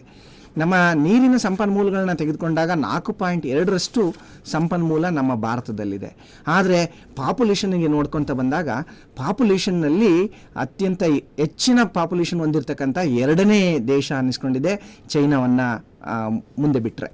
ಹಾಗಾಗಿ ನಮ್ಮ ದೇಶದಲ್ಲಿರ್ತಕ್ಕಂಥ ಪಾಪ್ಯುಲೇಷನ್ ಎಷ್ಟಿದೆ, ಜನಸಂಖ್ಯೆ ಎಷ್ಟಿದೆ ಅಂತಂದರೆ 17.6% ಇದೆ. ಈಗ ನೋಡ್ಬೋದು, ನಮ್ಮ ದೇಶದಲ್ಲಿ 328 ಮಿಲಿಯನ್ ಹೆಕ್ಟೇರ್ ಪ್ರದೇಶ ನಮಗೆ ಸಾಗುವಳಿಗೆ ಯೋಗ್ಯವಾದಂತಹ ಪ್ರದೇಶ, ಸಾಗುವಳಿ ಮಾಡ್ತಾ ಇರ್ತಕ್ಕಂತಹ ಪ್ರದೇಶ. ಅದರಲ್ಲಿ 50% ಈಗ ಆಲ್ರೆಡಿ ರಸಗೊಬ್ಬರಗಳನ್ನ ಬಳಕೆ ಮಾಡಿಕೊಂಡು, ಹಾಗೆಯೇ ನಮ್ಮ ಪೋಷಕಾಂಶಗಳ ಗಣಿಗಾರಿಕೆ ಅಂತಂತಂದರೆ ಇದ್ರ ಮುಖಾಂತರ ಮಳೆ ನೀರಿನ ಪರಿಣಾಮದಿಂದ ನಮ್ಮಲ್ಲಿ ಆಗ್ತಾ ಇರ್ತಕ್ಕಂಥ ಮಣ್ಣಿನ ಸವಕಳಿಯಿಂದ ನಮ್ಮ ಮಣ್ಣು ಏನಾಗಿದೆ, ಶಿಥಿಲಗೊಂಡಿದೆ ಅಥವಾ ಡಿಗ್ರೇಡೆಡ್ ಆಗಿದೆ, ಆ ಫಲವತ್ತತೆಯನ್ನು ಕಳೆದುಕೊಂಡಿದೆ 50%. ಇದೇ ರೀತಿ ನಮ್ಮ ಪಾಪ್ಯುಲೇಷನ್ ನಮ್ಮ ಜನಸಂಖ್ಯೆ ಹೆಚ್ಚಾಗ್ತಾ ಹೋದರೆ ನಮ್ಮ ಇರ್ತಕ್ಕಂಥ ಕೃಷಿ ಜಮೀನಿನಿಂದ ನಮ್ಮ ಕೃಷಿ ಉತ್ಪಾದನೆಯನ್ನು, ಆಹಾರದ ಉತ್ಪಾದನೆಯನ್ನು ಕಂಡುಕೊಳ್ತಕ್ಕಂಥದ್ದು ಮುಂದಿನ ದಿನಗಳಲ್ಲಿ ತುಂಬ ಕಷ್ಟ ಆಗ್ತದೆ. ಹಾಗೆಯೇ ನಮ್ಮ ಕೃಷಿ ಉತ್ಪಾದಕತೆ ಯಾಕೆ ಕಡಿಮೆ ಆಗಿದೆ ಅಂತಕ್ಕಂಥದ್ದನ್ನು ನೋಡ್ತಾ ಬಂದರೆ, ನಾವು ಜಾನುವಾರುಗಳ ಅವಲಂಬನೆಯನ್ನು ಕಡಿಮೆ ಮಾಡ್ಕೊಂಡಿದ್ದೀವಿ, ಟ್ರ್ಯಾಕ್ಟರ್ ಅವಲಂಬನೆಯನ್ನು ಹೆಚ್ಚು ಮಾಡ್ಕೊಂಡಿದ್ದೀವಿ. ಹಾಗಾಗಿ ನಮ್ಮ ದೇಶದಲ್ಲಿ ಉತ್ಪತ್ತಿ ಆಗ್ತಿರ್ತಕ್ಕಂಥ ಎಲ್ಲ ತ್ಯಾಜ್ಯಗಳನ್ನು, ಮ್ಯಾಕ್ಸಿಮಮ್ ತ್ಯಾಜ್ಯಗಳನ್ನು ನಾವು ಸುಡ್ತಾ ಇದ್ದೀವಿ, ಮೇವಾಗಿ ಪರಿವರ್ತನೆ ಮಾಡಲಿಕ್ಕೆ ಸಾಧ್ಯವಾಗ್ತಾ ಇಲ್ಲ. ನೆಕ್ಸ್ಟ್ 2ನೇದಾಗಿ ಸಾವಯವ ಗೊಬ್ಬರಗಳನ್ನ ಹಿಂದೆ ಏನು ನಾವು ತಯಾರು ಮಾಡ್ಕೋತಿದ್ವಿ, ಆ ಸಾವಯವ ಗೊಬ್ಬರಗಳ ಬಳಕೆ ಕಡಿಮೆ ಆಗಿದೆ, ರಾಸಾಯನಿಕ ಗೊಬ್ಬರಗಳ ಬಳಕೆ ಹೆಚ್ಚಾಗಿದೆ. ಇದು ಒಂದು ಕಾರಣ ಆಗಿದೆ. ನೆಕ್ಸ್ಟ್ ಆಸ್ತಿಗಳ ವಿಂಗಡಣೆ ಮುಖಾಂತರ ಏನಾಗಿದ್ದಾವೆ, ಇವತ್ತು ಚಿಕ್ಕ ಚಿಕ್ಕ ಹಿಡುವಳಿಗಳಾಗಿದ್ದಾವೆ. ಭಾರತ ದೇಶದಲ್ಲಿ 85% ಜನ 1 ಹೆಕ್ಟೇರ್ಗಿಂತ ಕಡಿಮೆ ಜಮೀನನ್ನು ಹೊಂದಿರತಕ್ಕಂಥ ರೈತರನ್ನ ಹೆಚ್ಚು ಕಾಣ್ತೇವೆ. ಆ ಜಮೀನುಗಳಲ್ಲಿ ನಮಗೆ ಬದುಗಳಿಲ್ಲ, ಒಡ್ಡುಗಳಿಲ್ಲ, ತ್ಯಾಜ್ಯಗಳನ್ನು ಸುಡ್ತಾ ಇದ್ದೀವಿ. ಆ ನಿಟ್ಟಿನಲ್ಲಿ ಬಂದಾಗ ನಮ್ಮ ಕೃಷಿ ಒಂದು ರೀತಿಯಲ್ಲಿ, ನಮ್ಮ ಕೃಷಿಯಲ್ಲಿ ಇರ್ತಕ್ಕಂತಹ ಮಣ್ಣು ಒಂದು ರೀತಿಯಲ್ಲಿ ಫಲವತ್ತತೆಯನ್ನು ಕಳ್ಕೊಳ್ತದೆ ಅಂತಕ್ಕನ್ನೋದಕ್ಕೆ ಇವೆಲ್ಲ ಸಾಕ್ಷಿಗಳು. ಹಾಗಾದರೆ ನಮ್ಮ ಕೃಷಿಯ ಫಲವತ್ತತೆಯನ್ನು, ಕೃಷಿ ಮಣ್ಣಿನ ಫಲವತ್ತತೆಯನ್ನು ಹೆಚ್ಚು ಮಾಡಲಿಕ್ಕೆ ಇರ್ತಕ್ಕಂಥ ಒಂದು ದಾರಿ ನಮ್ಮ ಬೆಳೆ ತ್ಯಾಜ್ಯಗಳನ್ನು, ಏರಳವಾಗಿ ಉತ್ಪತ್ತಿ ಆಗ್ತಕ್ಕಂಥ ಬೆಳೆ ತ್ಯಾಜ್ಯಗಳನ್ನು ಮರುಬಳಕೆ ಮಾಡ್ತಕ್ಕಂಥದ್ದು. ಆದರೆ ಇವತ್ತು ನಾವೇನು ಮಾಡ್ತಿದ್ದೀವಿ ಅಂತಕ್ಕಂಥದ್ದನ್ನು ಒಂದು ಸ್ವಲ್ಪ ನೋಡ್ತಾ ಬರೋಣ. ಇವತ್ತು ನೋಡ್ಬೋದು, ಪ್ರತಿ ಹಳ್ಳಿಗೆ ಹೋದರೆ ಹಳ್ಳಿಗಳಲ್ಲಿ ಸಿಗ್ತಕ್ಕಂಥ ರಾಗಿ ಇರ್ಬೋದು, ಭತ್ತ ಇರ್ಬೋದು, ಅಥವಾ ನಮ್ಮ ಉರುಳಿ ಇರ್ಬೋದು, ಯಾವುದೇ ಒಂದು ತ್ಯಾಜ್ಯವನ್ನು ಉತ್ಪನ್ನವನ್ನು ತೆಗೆದುಕೊಂಡು ಬಂದು ರೋಡ್ಗೆ ಹಾಕ್ತೀವಿ. ರೋಡ್ನಲ್ಲಿ ವೆಹಿಕಲ್ಗಳು ಓಡಾಡ್ಕೊಂಡು ಅದರಲ್ಲಿ ಸಿಕ್ಕಂತಹ ಅಲ್ಪ ಸ್ವಲ್ಪ ಕಾಳನ್ನು ನಾವು ತೆಗೆದುಕೊಂಡು ತ್ಯಾಜ್ಯವನ್ನು ಅಲ್ಲೇ ರೋಡ್ ಸೈಡ್ನಲ್ಲೇ, ಈಗ ನೋಡ್ಬೋದು 2ನೇ ಚಿತ್ರದಲ್ಲಿ, ಆ ರೋಡ್ ಸೈಡ್ನಲ್ಲೇ ಅಲ್ಲೇ ಬಿಟ್ಟು ಹೋಗ್ತಾರೆ. ಉತ್ಕೃಷ್ಟವಾದಂತಹ ಉರುಳಿಯನ್ನು ಒಕ್ಕಣೆ ಮಾಡ್ತಿರ್ತಕ್ಕಂಥದ್ದು ದನಗಳ್ಳಿ ಗ್ರಾಮ ಮೈಸೂರಿನಲ್ಲಿ, ಲೊಕ್ನಳ್ಳಿ ಗ್ರಾಮ ಕೊಳ್ಳೇಗಾಲ ತಾಲೂಕು ಚಾಮರಾಜನಗರ ಜಿಲ್ಲೆಯಲ್ಲಿ. ಈ ರೀತಿಯ ಇವನ್ನ ನಾವು ಹೆಚ್ಚಾನೆಚ್ಚು ಕಾಣ್ತಾ ಇದ್ದೀವಿ ಗ್ರಾಮೀಣ ಮಟ್ಟದಲ್ಲಿ. ಈಗ ನೋಡ್ಬೋದು, ಇಂಥ ಜಮೀನುಗಳಲ್ಲಿ ಹೋಗಬೇಕಾದ್ರೆ, ಇಂಥ ರಸ್ತೆಯಲ್ಲಿ ನಾವು ಒಕ್ಕಣೆ ಮಾಡಬೇಕಾದ್ರೆ ಏನಾಗ್ತಾ ಇರ್ತದೆ ಅಂದರೆ, ಆಲ್ಮೋಸ್ಟ್ 10% ಕಲ್ಲು ಸೇರ್ಪಡೆ ಆಗ್ತದೆ. ಮಣ್ಣು ಕಲ್ಲು ಸೇರ್ಪಡೆ ಆಗೋದ್ರಿಂದ ಈಗ ನೋಡಿ, ಒಳ್ಳೆ ಉರುಳಿನ ನಾವೇನಾದ್ರು ಮಾರ್ಕೆಟ್ನಲ್ಲಿ ತೆಗೆದುಕೊಳ್ತೀನಿ ಅಂದರೆ 7,500 ರೂಪಾಯಿ ಇದೆ. ಆದರೆ ಕಲ್ಲು ಸೇರ್ಪಡೆ ಆಯಿತು, ಮಣ್ಣು ಸೇರ್ಪಡೆ ಆಯಿತು ಅಂತಂದರೆ ನಮ್ಮ ರೈತರ ಹತ್ರ ಖರೀದಿ ಮಾಡ್ತಕ್ಕಂಥದ್ದು ಉತ್ಪನ್ನದ ಬೆಲೆನ 5,000 ಇಳಿಸ್ಬಿಡ್ತಾರೆ ಯಾರು, ಹಮಾಲಿಗಳು. ಆ ನಿಟ್ಟಿನಲ್ಲಿ ಬಂದಾಗ ನಮ್ಮ ಉತ್ಪನ್ನದ ಬೆಲೆ ಕಡಿಮೆ ಆಗ್ತದೆ. ಎರಡನೇದಾಗಿ ಇಂಥ ಜಮೀನುಗಳು, ಇಂಥ ಒಂದು ರಸ್ತೆ ಮೇಲೆ ಓಡಾಡಬೇಕಾದ್ರೆ ಎಷ್ಟೋ ಬೈಕ್ ಸವಾರರು ಬಿದ್ದು ಕೈಕಾಲು ಮುರ್ಕೊಳ್ತಾರೆ, ಆಕ್ಸಿಡೆಂಟ್ಗಳಾಗ್ತದೆ. ಜೊತೆಯಲ್ಲಿ ನಮ್ಮ ರೈತರ ಜೀವಕ್ಕೂ ಸಹಿತ ಆಪತ್ತು 100%. ಯಾಕೆಂತಂದರೆ ವೇಗವಾಗಿ ಬರ್ತಕ್ಕಂಥ ವಾಹನಗಳು ಎಷ್ಟೋ ಸಾರಿ ಹೊಡ್ಕೊಂಡು ಹೋಗಿರ್ತಕ್ಕಂಥ ಚಾನ್ಸಸ್ ಇದ್ದಾವೆ. ಅದ್ರ ಜೊತೆಯಲ್ಲಿ ಈ ವೆಹಿಕಲ್ಗಳು ಹೋಗಬೇಕಾದ್ರೆ ಏನು ಬೆಂಕಿಯನ್ನು ಉಗುಳ್ತವೆ, ಆ ಬೆಂಕಿಯಿಂದ ಬಂದಂಥ ಕಿಡಿಗಳು, ಏನು ಉತ್ಪನ್ನ ಇದೆ ಮತ್ತು ಬೆಳೆ ತ್ಯಾಜ್ಯಗಳಿದ್ದಾವೆ, ಎರಡನ್ನೂ ಸಹಿತ ಬರ್ನ್ ಆಗ್ತಕ್ಕಂಥ ಸಂದರ್ಭಗಳನ್ನ ನಾವು ಗಮನಿಸ್ತಾ ಇದ್ದೀವಿ. ಇದು ನಮ್ಮ ಮೈಸೂರು ಜಿಲ್ಲೆಯಲ್ಲೇ ಕಂಡು ಬಂದಂಥ ಒಂದು ಚಿತ್ರಣ. ಇದು ಗುಂಡ್ಲುಪೇಟೆ ತಾಲೂಕಿನಲ್ಲಿ ನೋಡ್ಬೋದು. ಈಗ ವೆಹಿಕಲ್ ಹೋಗಬೇಕಾದ್ರೆ ವೆಹಿಕಲ್ನಿಂದ ಹೊಗೆಯಿಂದ ಬರ್ತಕ್ಕಂಥ ಒಂದು ಕಿಡಿ ಈವನ್ ಒಂದು ವಾಹನವನ್ನು ಜೀವಕ್ಕೇ ಆಪತ್ತನ್ನು ತರ್ತಕ್ಕಂಥ ಪರಿಸ್ಥಿತಿಯನ್ನು ನಾವು ನೋಡ್ತಾ ಇದ್ದೀವಿ. ಆ ನಿಟ್ಟಿನಲ್ಲಿ ಅದರ ಜೊತೆಯಲ್ಲಿ ಏನು ರಸ್ತೆಯಲ್ಲಿ ಬೆಂಕಿ ಇಡ್ತಕ್ಕಂಥದ್ದು ಇದನ್ನು ನಾವು ನೋಡಿದ್ವಿ. ಈಗ ಜಮೀನುಗಳಲ್ಲಿ ಬಂದಾಗ ಭತ್ತ ಕಟಾವಾಗಿರ್ತದೆ. ಭತ್ತ ಕಟಾವಾದಮೇಲೆ, ಭತ್ತ ಕಟಾವಾದ ನಂತರ ಅದು ಒಣಗಲಿಕ್ಕೆ ಬಿಟ್ಟಾದ ನಂತರ ಆ ಭತ್ತದಲ್ಲಿ ಕೂಳೆಗಳೇನಿರ್ತವೆ ಅದನ್ನು ಸಹಿತ ನೆಕ್ಸ್ಟ್ ಬೆಳೆ ಹಾಕಬೇಕಾಗಿರ್ತದೆ ಇಮ್ಮಿಡಿಯೇಟಾಗಿ. ಅಂಥ ಸಂದರ್ಭದಲ್ಲಿ ಕೂಳೆಯನ್ನು ಕ್ಲೀನ್ ಮಾಡಲಿಕ್ಕೆ, ಉಳುಮೆ ಮಾಡಿದರೆ ಮತ್ತೆ ಬೇಗನೆ ಭತ್ತ ಹಾಕ್ಲಿಕ್ಕಾಗಲ್ಲ, ಬೆಳೀಲಿಕ್ಕಾಗಲ್ಲ ಅಂತಕ್ಕಂಥ ರೈತರು ಏನು ಮಾಡ್ತಾರೆ, ಅದನ್ನು ಕೂಳೆಯನ್ನು ಕ್ಲೀನ್ ಮಾಡಲಿಕ್ಕೆ ಒಂದು ಬೆಂಕಿ ಕಡ್ಡಿನಲ್ಲಿ 1 ಪೈಸಕ್ಕೆ 1 ಪೈಸಾ ಅಥವಾ 2 ಪೈಸಕ್ಕೆ ಅಥವಾ 5 ಪೈಸಕ್ಕೆ ಸಿಗ್ತಕ್ಕಂಥ ಒಂದು ಬೆಂಕಿ ಕಡ್ಡಿನ ತೀಡಿ ಇಡೋದ್ರಿಂದ ಈ ಸಂಪೂರ್ಣ ಭೂಮಿಯನ್ನು ಅಥವಾ ತ್ಯಾಜ್ಯವನ್ನು ನಾವು ಸುಡ್ತೇವೆ. ಈಗ ನೋಡ್ಬೋದು, ಇದು ಗೋಧಿ ಹೊಲವನ್ನು ಹೇಗೆ ಸುಡ್ತಾ ಇದ್ದಾರೆ ಅಂತಕ್ಕಂಥದ್ದನ್ನು. ನಮ್ಮ ದೇಶದಲ್ಲಿ ಅತ್ಯಂತ ಹೆಚ್ಚು ತ್ಯಾಜ್ಯಗಳನ್ನು ಸುಡ್ತಕ್ಕಂಥ ರಾಜ್ಯಗಳು ಯಾವ್ಯಾವು ಅಂದರೆ ದೆಹಲಿಯ ಸುತ್ತಮುತ್ತ ಇರತಕ್ಕಂಥ ರಾಜ್ಯಗಳು, ಉತ್ತರ ಪ್ರದೇಶ ಇರ್ಬೋದು, ಹರಿಯಾಣ ಇರ್ಬೋದು, ಪಂಜಾಬ್ ಇರ್ಬೋದು ಇವು. ಆದರೆ ಕರ್ನಾಟಕ ಏನು ಹೊರತಾಗಿಲ್ಲ. ಕರ್ನಾಟಕನೂ ಸಹಿತ 5ನೇ ಸ್ಥಾನದಲ್ಲಿದೆ ಏನು ಬೆಳೆ ತ್ಯಾಜ್ಯಗಳನ್ನು ಸುಡೋದ್ರಲ್ಲಿ. ಏನು ಮಾಡ್ತೀವಿ ನಾವು, ಆಳುಗಳನ್ನ ಖರ್ಚು ಮಾಡಿಕೊಂಡು ಆಳುಗಳಿಗೆ ದುಡ್ಡಿಟ್ಟು ಈ ತ್ಯಾಜ್ಯಗಳನ್ನೆಲ್ಲವನ್ನು ಸಹಿತ ಒಟ್ಟುಗೂಡಿಸಿ ಬೆಂಕಿ ಇಟ್ಟು ಬೂದಿಯನ್ನು ನಾವು ಮಾಡ್ಕೊಳ್ತಾ ಇದ್ದೀವಿ. ಇದು ನೋಡಿ, ಯಳಂದೂರಿನಲ್ಲಿ ಕಬ್ಬಿನ ಗದ್ದೆಗಳಿಗೆ ಹೇಗೆ ಬೆಂಕಿ ಇಡ್ತಕ್ಕಂಥದ್ದು. ನಾವು ರೈತರಾಗಿ ಹಲವಾರು ಜನ ಸಾರ್ವಜನಿಕರು ರಸ್ತೆಯಲ್ಲಿ ನಿಂತ್ಕೊಂಡು ಅಮಾಯಕರಾಗಿ ನಾವು ನಿಂತ್ಕೊಂಡು ನೋಡ್ತಾ ಇರ್ತೀವಿ. ಆದರೆ ಇದರಿಂದ ಎಷ್ಟು ಕಾರ್ಬನ್ ಎಮಿಷನ್ ಆಗ್ತದೆ, ಎಷ್ಟು ನಮ್ಮ ಸಾವಯವ ಗೊಬ್ಬರ ಉತ್ಪತ್ತಿ ಮಾಡ್ಕೊಳ್ಲಿಕ್ಕೆ ಉಪಯೋಗಿಸ್ತಕ್ಕಂತಹ ತ್ಯಾಜ್ಯಗಳು ವೇಸ್ಟ್ ಆಗ್ತವೆ. ಜೊತೆಯಲ್ಲಿ ಮೇಲ್ಗಡೆ ಇರ್ತಕ್ಕಂಥ ಅರ್ಧ ಅಡಿ ಮಣ್ಣು ಸುಟ್ಟೋಗ್ತದೆ, ಎರೆಹುಳ ಸುಟ್ಟೋಗ್ತದೆ, ನೆಕ್ಸ್ಟ್ ಸೂಕ್ಷ್ಮಾಣು ಜೀವಿಗಳು ಸುಟ್ಟೋಗ್ತದೆ. ನಮಗೆ ಬೇಕಾದಂತಹ ಮಣ್ಣು ಮೇಲ್ಗಡೆ ಇರ್ತಕ್ಕಂಥದ್ದು ಅರ್ಧ ಅಡಿಯಿಂದ 1 ಅಡಿ ಮಣ್ಣು. ಅಂತಹ ಮಣ್ಣು ಫಲವತ್ತತೆಯನ್ನು ಕಳೆದುಕೊಳ್ತದೆ. ಆ ನಿಟ್ಟಿನಲ್ಲಿ ಭೂಮಿ ಫಲವತ್ತತೆ ಕಳ್ಕೊಳ್ಳೋದ್ರ ಜೊತೆಗೆ ವಾತಾವರಣನೂ ಸಹಿತ ಮಲಿನ ಆಗ್ತದೆ. ಅದನ್ನು ನಾವು ನೋಡ್ತಾ ಬಂದರೆ ನೋಡ್ಬೋದು ನಮ್ಮ ಕೃಷಿ ತ್ಯಾಜ್ಯವನ್ನು ಬೆಂಕಿಗೆ ಸುಡೋದ್ರ ಮುಖಾಂತರ ಏನು ಪರಿಣಾಮ ಆಗ್ತದೆ ಅಂತಕ್ಕಂಥದ್ರ ಬಗ್ಗೆ ನಮ್ಮ ಪ್ರಜಾವಾಣಿನಲ್ಲಿ ಒಂದು ವರದಿಯನ್ನು ಪಬ್ಲಿಷ್ ಮಾಡಿದರು ನವೆಂಬರ್ 11ನೇ ತಾರೀಕು. ಅದನ್ನು ನೋಡ್ತಾ ಬಂದರೆ ನಮ್ಮ ವಾತಾವರಣದಲ್ಲಿ ದೆಹಲಿಯ ಮಾಲಿನ್ಯಕ್ಕೆ ದೆಹಲಿನಲ್ಲಿ ಇದನ್ನು ನಾವು ನೋಡ್ತೀವಿ, ಅಲ್ಲಿ ಸಂಪೂರ್ಣವಾಗಿ ವಾಯುಮಾಲಿನ್ಯ ಆಗ್ತದೆ. ಆ ವಾಯುಮಾಲಿನ್ಯಕ್ಕೆ ಪ್ರಮುಖ ಕಾರಣ ಏನು ಅಂದರೆ 53% ಕಾರಣ ನಮ್ಮ ಕೃಷಿ ತ್ಯಾಜ್ಯಗಳನ್ನು ಬರ್ನ್ ಮಾಡ್ತಕ್ಕಂಥದ್ದು. ಅದನ್ನು ನಮ್ಮ ಬೇರೆ ಗ್ರಾಮೀಣ ಪ್ರದೇಶ ಇರ್ಬೋದು, ಬೇರೆ ನಗರಗಳಲ್ಲಿ ಸಹಿತ ಅದು ಅಲ್ಲಿ 53% ಇದ್ದರೆ ಬೇರೆ ನಗರಗಳಲ್ಲಿ 35-40% ವಾಯುಮಾಲಿನ್ಯಕ್ಕೆ ಕಾರಣ ಇದೂ ಅಂತಕ್ಕಂಥದ್ದನ್ನು ಸರ್ವೆ ಮುಖಾಂತರ ನಾವು ಕಂಡು ಬರ್ತದೆ.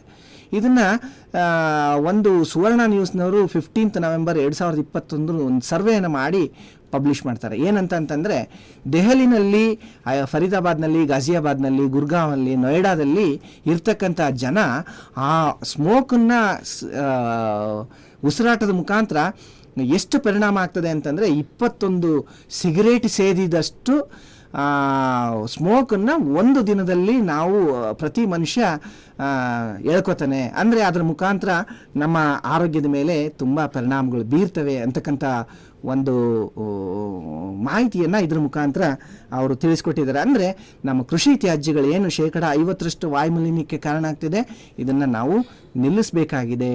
ಅದನ್ನು ಸಾವಯವ ಗೊಬ್ಬರ ರೂಪದಲ್ಲಿ ಬಳಕೆ ಮಾಡ್ಕೋಬೇಕಾಗಿದೆ. ಅದು ಬಳಕೆ ಮಾಡ್ಕೋಬೇಕು ಅಂತಂದರೆ ನಮ್ಮಲ್ಲಿರ್ತಕ್ಕಂತಹ ಏನು ಸ್ಟ್ರೆಂತ್ಸ್ ಏನು ಅಂತಕ್ಕಂಥದ್ದನ್ನು ನೋಡ್ತಾ ಬಂದರೆ, ನಮ್ಮ ದೇಶದ ಆಹಾರದ ಉತ್ಪಾದನೆ 300 ಮಿಲಿಯನ್ ಟನ್ ಇದ್ದರೆ ನಮ್ಮ ದೇಶದಲ್ಲಿ ತ್ಯಾಜ್ಯಗಳ ಉತ್ಪಾದನೆ 683 ಮಿಲಿಯನ್ ಟನ್ಸ್ ಆಹಾರದ ತ್ಯಾಜ್ಯಗಳ ಉತ್ಪಾದನೆ ಇದೆ. ಅದರಲ್ಲಿ ರೆಸಿಡ್ಯೂ ಸರ್ಪ್ಲಸ್ ಅಂತಂದರೆ ಎಲ್ಲ ಬಳಕೆ ಮಾಡಿ ಉಳಿಕೆ ಆಗ್ತಕ್ಕಂಥ ತ್ಯಾಜ್ಯ ಎಷ್ಟು ಅಂತಂತಂದರೆ 178 ಮಿಲಿಯನ್ ಟನ್. ಆ 178 ಮಿಲಿಯನ್ ಟನ್ಸಲ್ಲಿ ಕೆಲವೊಬ್ರು ಆಗಾಗ್ಗೆ ಬಿಸಾಕ್ತಾರೆ, ಇನ್ನು ಉಳಿದಿದ್ದನ್ನು 126 ಮಿಲಿಯನ್ ಟನ್ಸ್ ತ್ಯಾಜ್ಯವನ್ನು ಸಂಪೂರ್ಣವಾಗಿ ಬರ್ನ್ ಮಾಡ್ತಾರೆ. ಅಂದರೆ 18.5% ಆಲ್ಮೋಸ್ಟ್ 20% ತ್ಯಾಜ್ಯವನ್ನು ಭಾರತದ ದೇಶದಾದ್ಯಂತ ನಾವು ಸುಡ್ತೇವೆ. ಇದ್ರ ಮುಖಾಂತರ ವಾಯುಮಾಲಿನ್ಯ, ನೆಕ್ಸ್ಟು ನಮ್ಮ ಕೃಷಿಗೆ ಉಪಯೋಗ ಆಗ್ತಕ್ಕಂತಹ ತುಂಬ ಅತ್ಯಮೂಲ್ಯವಾದಂತಹ ನಮ್ಮ ಒಂದು ಏನು ಸಂಪನ್ಮೂಲ ಇದೆ ಅದನ್ನು ನಾವು ಕಳ್ಕೊತಾ ಇದ್ದೀವಿ. ಇಲ್ಲಿ ಪಕ್ಕದಲ್ಲಿ ನೋಡ್ಬೋದು, ಉತ್ತರ ಪ್ರದೇಶದಲ್ಲಿ 37%, ಪಂಜಾಬ್ನಲ್ಲಿ ಆಲ್ಮೋಸ್ಟ್ 40%, ಹರಿಯಾಣದಲ್ಲಿ 32%, ಕರ್ನಾಟಕದಲ್ಲಿ 17% ನಮ್ಮ ತ್ಯಾಜ್ಯವನ್ನು ನಾವು ಸುಡ್ತಾ ಇದ್ದೀವಿ. ನೋಡ್ಬೋದು ಈ ಸ್ಥಾನವನ್ನು ನಾನು ಆಗಲೇ ಹೇಳಿದೆ. ಉತ್ತರ ಪ್ರದೇಶ ಮೊದಲನೇ ಸ್ಥಾನದಲ್ಲಿದೆ, ಪಂಜಾಬ್ 2ನೇ ಸ್ಥಾನದಲ್ಲಿ, 3ನೇ ಸ್ಥಾನದಲ್ಲಿ ಹರಿಯಾಣ, ಮಹಾರಾಷ್ಟ್ರ 4ನೇ ಸ್ಥಾನದಲ್ಲಿ, ಕರ್ನಾಟಕ 5ನೇ ಸ್ಥಾನದಲ್ಲಿದೆ. ಈ 5 ರಾಜ್ಯಗಳು ಅತ್ಯಂತ ಹೆಚ್ಚಿನ ತ್ಯಾಜ್ಯಗಳನ್ನು ಸುಡ್ತಕ್ಕಂಥ ರಾಜ್ಯಗಳಾಗಿದ್ದಾವೆ. ಆ ನಿಟ್ಟಿನಲ್ಲಿ ನಾವು ತ್ಯಾಜ್ಯಗಳನ್ನು ಮರುಬಳಕೆ ಮಾಡಲಿಕ್ಕೆ ಏನೇನು ಅವಕಾಶಗಳಿದ್ದಾವೆ ಅಂತಕ್ಕಂಥದ್ದನ್ನು ನೋಡ್ತಾ ಬಂದರೆ, ಈ ಪ್ರಸ್ತುತವಾಗಿ ನೋಡಿ ಕಬ್ಬಿರ್ಬೋದು, ಹತ್ತಿ ಇರ್ಬೋದು, ತೊಗರಿ ಇರ್ಬೋದು, ಸೂರ್ಯಕಾಂತಿ ಇರ್ಬೋದು, ಇವನ್ನೆಲ್ಲವನ್ನೂ ಸಹಿತ ನಾವು ಬೆಂಕಿ ಹೆಚ್ಚಿ ಸುಡ್ತಕ್ಕಂಥ ಪ್ರಕ್ರಿಯೆಯಲ್ಲಿ ನಾವು ತೊಡಕೊಂಡಿದ್ದೀವಿ. ಮೊದಲು ಹತ್ತಿ ಆಗಿರ್ಬೋದು, ತೊಗರಿ ಆಗಿರ್ಬೋದು, ಒಲೆಗೆ ಉರುವಲಾಗಿ ಉಪಯೋಗಿಸ್ತಾ ಇದ್ವಿ. ಇವತ್ತಿನ ದಿನ ಎಲ್ಲರ ಮನೆಯಲ್ಲೂ ಸಹಿತ ಗ್ಯಾಸ್ ಇದೆ. ಆ ನಿಟ್ಟಿನಲ್ಲಿ ಇದನ್ನು ಬಳಕೆ ಮಾಡ್ತಾ ಇಲ್ಲ. ನೆಕ್ಸ್ಟು ಬಾಳೆ, ತೆಂಗು, ಅಡಿಕೆ ಇದನ್ನು ಸಹಿತ ಕಂಪ್ಲೀಟಾಗಿ ಬರ್ನ್ ಮಾಡ್ತಕ್ಕಂಥದ್ದು. ಇಷ್ಟೂ ಬೆಂಕಿ ಹಚ್ಚಿದರೆ ನಾವು ಭತ್ತ ಮತ್ತು ರಾಗಿಯ ಹುಲ್ಲುಗಳನ್ನು ಮಾತ್ರ 50% ನಮ್ಮ ಜಮೀನಿನಲ್ಲಿ ನಾವು ಮೇವಾಗಿ ಉಪಯೋಗಿಸ್ತೇವೆ. ಇಲ್ಲ ಅಂದರೆ ಒಂದು 50% ಜನ ಮಾರಾಟ ಮಾಡ್ತೇವೆ. ಮುಸ್ಕಿನ ಜೋಳದಲ್ಲಿ 50% ಮೇವಾಗಿ ಬಳಕೆ ಮಾಡ್ತಾರೆ, ಇನ್ನು 50% ಜನ ಆಲ್ಮೋಸ್ಟು ಅದನ್ನು ಸುಡ್ತಾರೆ. ಈ ನಿಟ್ಟಿನಲ್ಲಿ ಸುಡೋದ್ರಿಂದ ಏನು ಕಾರಣ, ಯಾಕೆ ಸುಡ್ತಾ ಇದ್ದೀವಿ ನಾವು ಅಂತಕ್ಕಂಥದ್ದನ್ನು ನೋಡ್ತಾ ಬಂದರೆ, ಇವತ್ತು ನಮ್ಮಲ್ಲಿ ಮೆಕನೈಸೇಷನ್ ಜಾಸ್ತಿ ಆಗಿದೆ, ಯಾಂತ್ರೀಕರಣ ಜಾಸ್ತಿ ಆಗಿರೋದ್ರಿಂದ ಹುಲ್ಲು ಕಟ್ಟಾಗ್ತದೆ ಸರ್, ಅದನ್ನು ಬಳಕೆ ಮಾಡಲಿಕ್ಕಾಗಲ್ಲ, ಅದನ್ನು ಮೇವಾಗಿ ಕಲೆಕ್ಟ್ ಮಾಡಲಿಕ್ಕಾಗಲ್ಲ, ಹಾಗಾಗಿ ಸುಡ್ತಾ ಇದ್ದೀವಿ. ಎರಡನೇದು, ಜಾನುವಾರುಗಳ ಸಂಖ್ಯೆ ಗ್ರಾಮೀಣ ಮಟ್ಟದಲ್ಲಿ ಕಡಿಮೆ ಆಗಿದೆ. ನೆಕ್ಸ್ಟು ಮಣ್ಣಿಗೆ ಸೇರಿಸಬೇಕು, ಅದಕ್ಕೆ ಕೂಲಿ ಹೆಚ್ಚಾಗ್ತದೆ, ನಿರ್ವಹಣೆ ಹೆಚ್ಚಾಗ್ತದೆ, ಬೇಸಾಯದ ಖರ್ಚು ಹೆಚ್ಚಾಗ್ತದೆ, ಮತ್ತು ತ್ಯಾಜ್ಯ ಕಳೀಲಿಕ್ಕೆ ಸಾಕಷ್ಟು ಹೆಚ್ಚು ಸಮಯ ಬೇಕು. ತ್ಯಾಜ್ಯ ಸುಡೋದು ತುಂಬ ಸುಲಭ, ಮತ್ತು ನಮಗೆ ಸುಡೋದ್ರಿಂದ ನೆಕ್ಸ್ಟ್ ಬೆಳೆ ಹಾಕಲಿಕ್ಕೆ ತುಂಬ ಕಡಿಮೆ ಸಮಯದಲ್ಲಿ ಭೂಮಿ ತಯಾರು ಮಾಡಲಿಕ್ಕೆ ತುಂಬ ಅನುಕೂಲ ಆಗ್ತದೆ. ಹಾಗಾಗಿ ನಾವು ಇದನ್ನು ಸುಡ್ತಾ ಇದ್ದೀವಿ. ಕೆಲವೊಬ್ಬರು ರೈತರನ್ನ ಮಾತಾಡಿಸಿದಾಗ ಸರ್ ಸುಡೋದ್ರಿಂದ ಆ ಬೂದಿ ಇರ್ತದಲ್ಲ, ಬೂದಿನೂ ಸಹಿತ ತುಂಬ ಚೆನ್ನಾಗಿ ಕೆಲಸವನ್ನು ಮಾಡ್ತದೆ ಅಂತಕ್ಕಂಥದ್ದನ್ನು ಹೇಳ್ತಾರೆ. ಬಟ್ ಅದು ಓನ್ಲಿ ಕೇವಲ ಕಡಿಮೆ ಅವಧಿಗೆ ಮಾತ್ರ ಅದು ಕೆಲಸವನ್ನು ಮಾಡ್ಬೋದು. ಆದರೆ ಕಡಿಮೆ ಖರ್ಚಿನಲ್ಲಿ ಇನ್ನೂ ಪರ್ಯಾಯ ಮಾರ್ಗಗಳಿದ್ದಾವೆ, ಅವನ್ನು ನೋಡ್ತಾ ಹೋಗೋಣ ಹೇಗೆ ಮಾಡ್ಬೋದು ಅಂತಕ್ಕಂಥದ್ದನ್ನು. ನಮ್ಮ ಬೆಳೆ ತ್ಯಾಜ್ಯಗಳನ್ನ ಬೆಂಕಿಯಿಂದ ಸುಡದೇ ಇರತಕ್ಕಂಥ ರಾಜ್ಯಗಳು ನೋಡ್ತಾ ಬಂದರೆ ಹಿಮಾಚಲ ಪ್ರದೇಶ, ಜಮ್ಮು ಕಾಶ್ಮೀರ, ಜಾರ್ಖಂಡ್, ರಾಜಸ್ಥಾನ, ಒರಿಸ್ಸಾ ಈ ರಾಜ್ಯಗಳೇನಿದ್ದಾವೆ ಇಲ್ಲಿ ಕಂಪ್ಲೀಟಾಗಿ ಯಾವುದೇ ರೈತರ ಜಮೀನಿನಲ್ಲಿ ತ್ಯಾಜ್ಯಗಳನ್ನು ಸುಡೋದಿಲ್ಲ. ಆದರೆ ನಮ್ಮ ಭಾರತದ ಸಂವಿಧಾನದಲ್ಲಿ 7ನೇ ಶೆಡ್ಯೂಲ್ನಲ್ಲಿ ಬೆಳೆ ತ್ಯಾಜ್ಯಗಳನ್ನ ಸುಡದಂತೆ ನಿರ್ಬಂಧಿಸಲಿಕ್ಕೆ ನಮ್ಮ ಕರ್ನಾಟಕ ಆಯಿತು ಅಥವಾ ಯಾವುದೇ ರಾಜ್ಯಗಳಿಗೆ ಆಯಾ ರಾಜ್ಯಗಳಿಗೆ ಅಧಿಕಾರವನ್ನು ಕೊಟ್ಟಿದ್ದಾರೆ. ಆ ನಿಟ್ಟಿನಲ್ಲಿ ಇವತ್ತು ನಮ್ಮ ಪಂಜಾಬ್ನಲ್ಲಿರ್ಬೋದು, ಹರಿಯಾಣದಲ್ಲಿರ್ಬೋದು ಯಾರಾದರೂ ತ್ಯಾಜ್ಯಗಳನ್ನ ಸುಡ್ತಾರೆ ಅಂತಂತಂದರೆ ಅವರಿಗೆ ಫೈನ್ ಆಗ್ತಕ್ಕಂಥ ವ್ಯವಸ್ಥೆಯೂ ಸಹಿತ ಇದೆ. ಈಗ ನಾವು ಇದನ್ನೆಲ್ಲ ಮಾತಾಡಿದ್ವಿ, ತ್ಯಾಜ್ಯ ಹೆಂಗೆ ಉತ್ಪತ್ತಿ ಆಗ್ತದೆ, ಎಷ್ಟು ಉತ್ಪತ್ತಿ ಆಗ್ತದೆ, ಹೇಗೆ ಅದನ್ನು ನಾವು ಸುಡ್ತಾ ಇದ್ದೀವಿ ಅಂತಕ್ಕಂಥದ್ದನ್ನು. ಈಗ ಬೆಳೆವಾರು ತ್ಯಾಜ್ಯಗಳ ಉತ್ಪಾದನೆಯನ್ನು ನಾವು ನೋಡ್ತಾ ಬಂದರೆ ಈಗ ನಮ್ಮ ಕರ್ನಾಟಕದಲ್ಲಿ ಬೆಳೀತಕ್ಕಂಥ ಪ್ರಮುಖ ಬೆಳೆಗಳನ್ನು ನೋಡ್ತಾ ಬಂದಾಗ ಭತ್ತದಲ್ಲಿ 1 ಎಕರೆನಲ್ಲಿ 4 ಟನ್ ತ್ಯಾಜ್ಯವನ್ನು, ಕೃಷಿ ತ್ಯಾಜ್ಯವನ್ನು ನಾವು ಉತ್ಪತ್ತಿ ಮಾಡ್ತೇವೆ.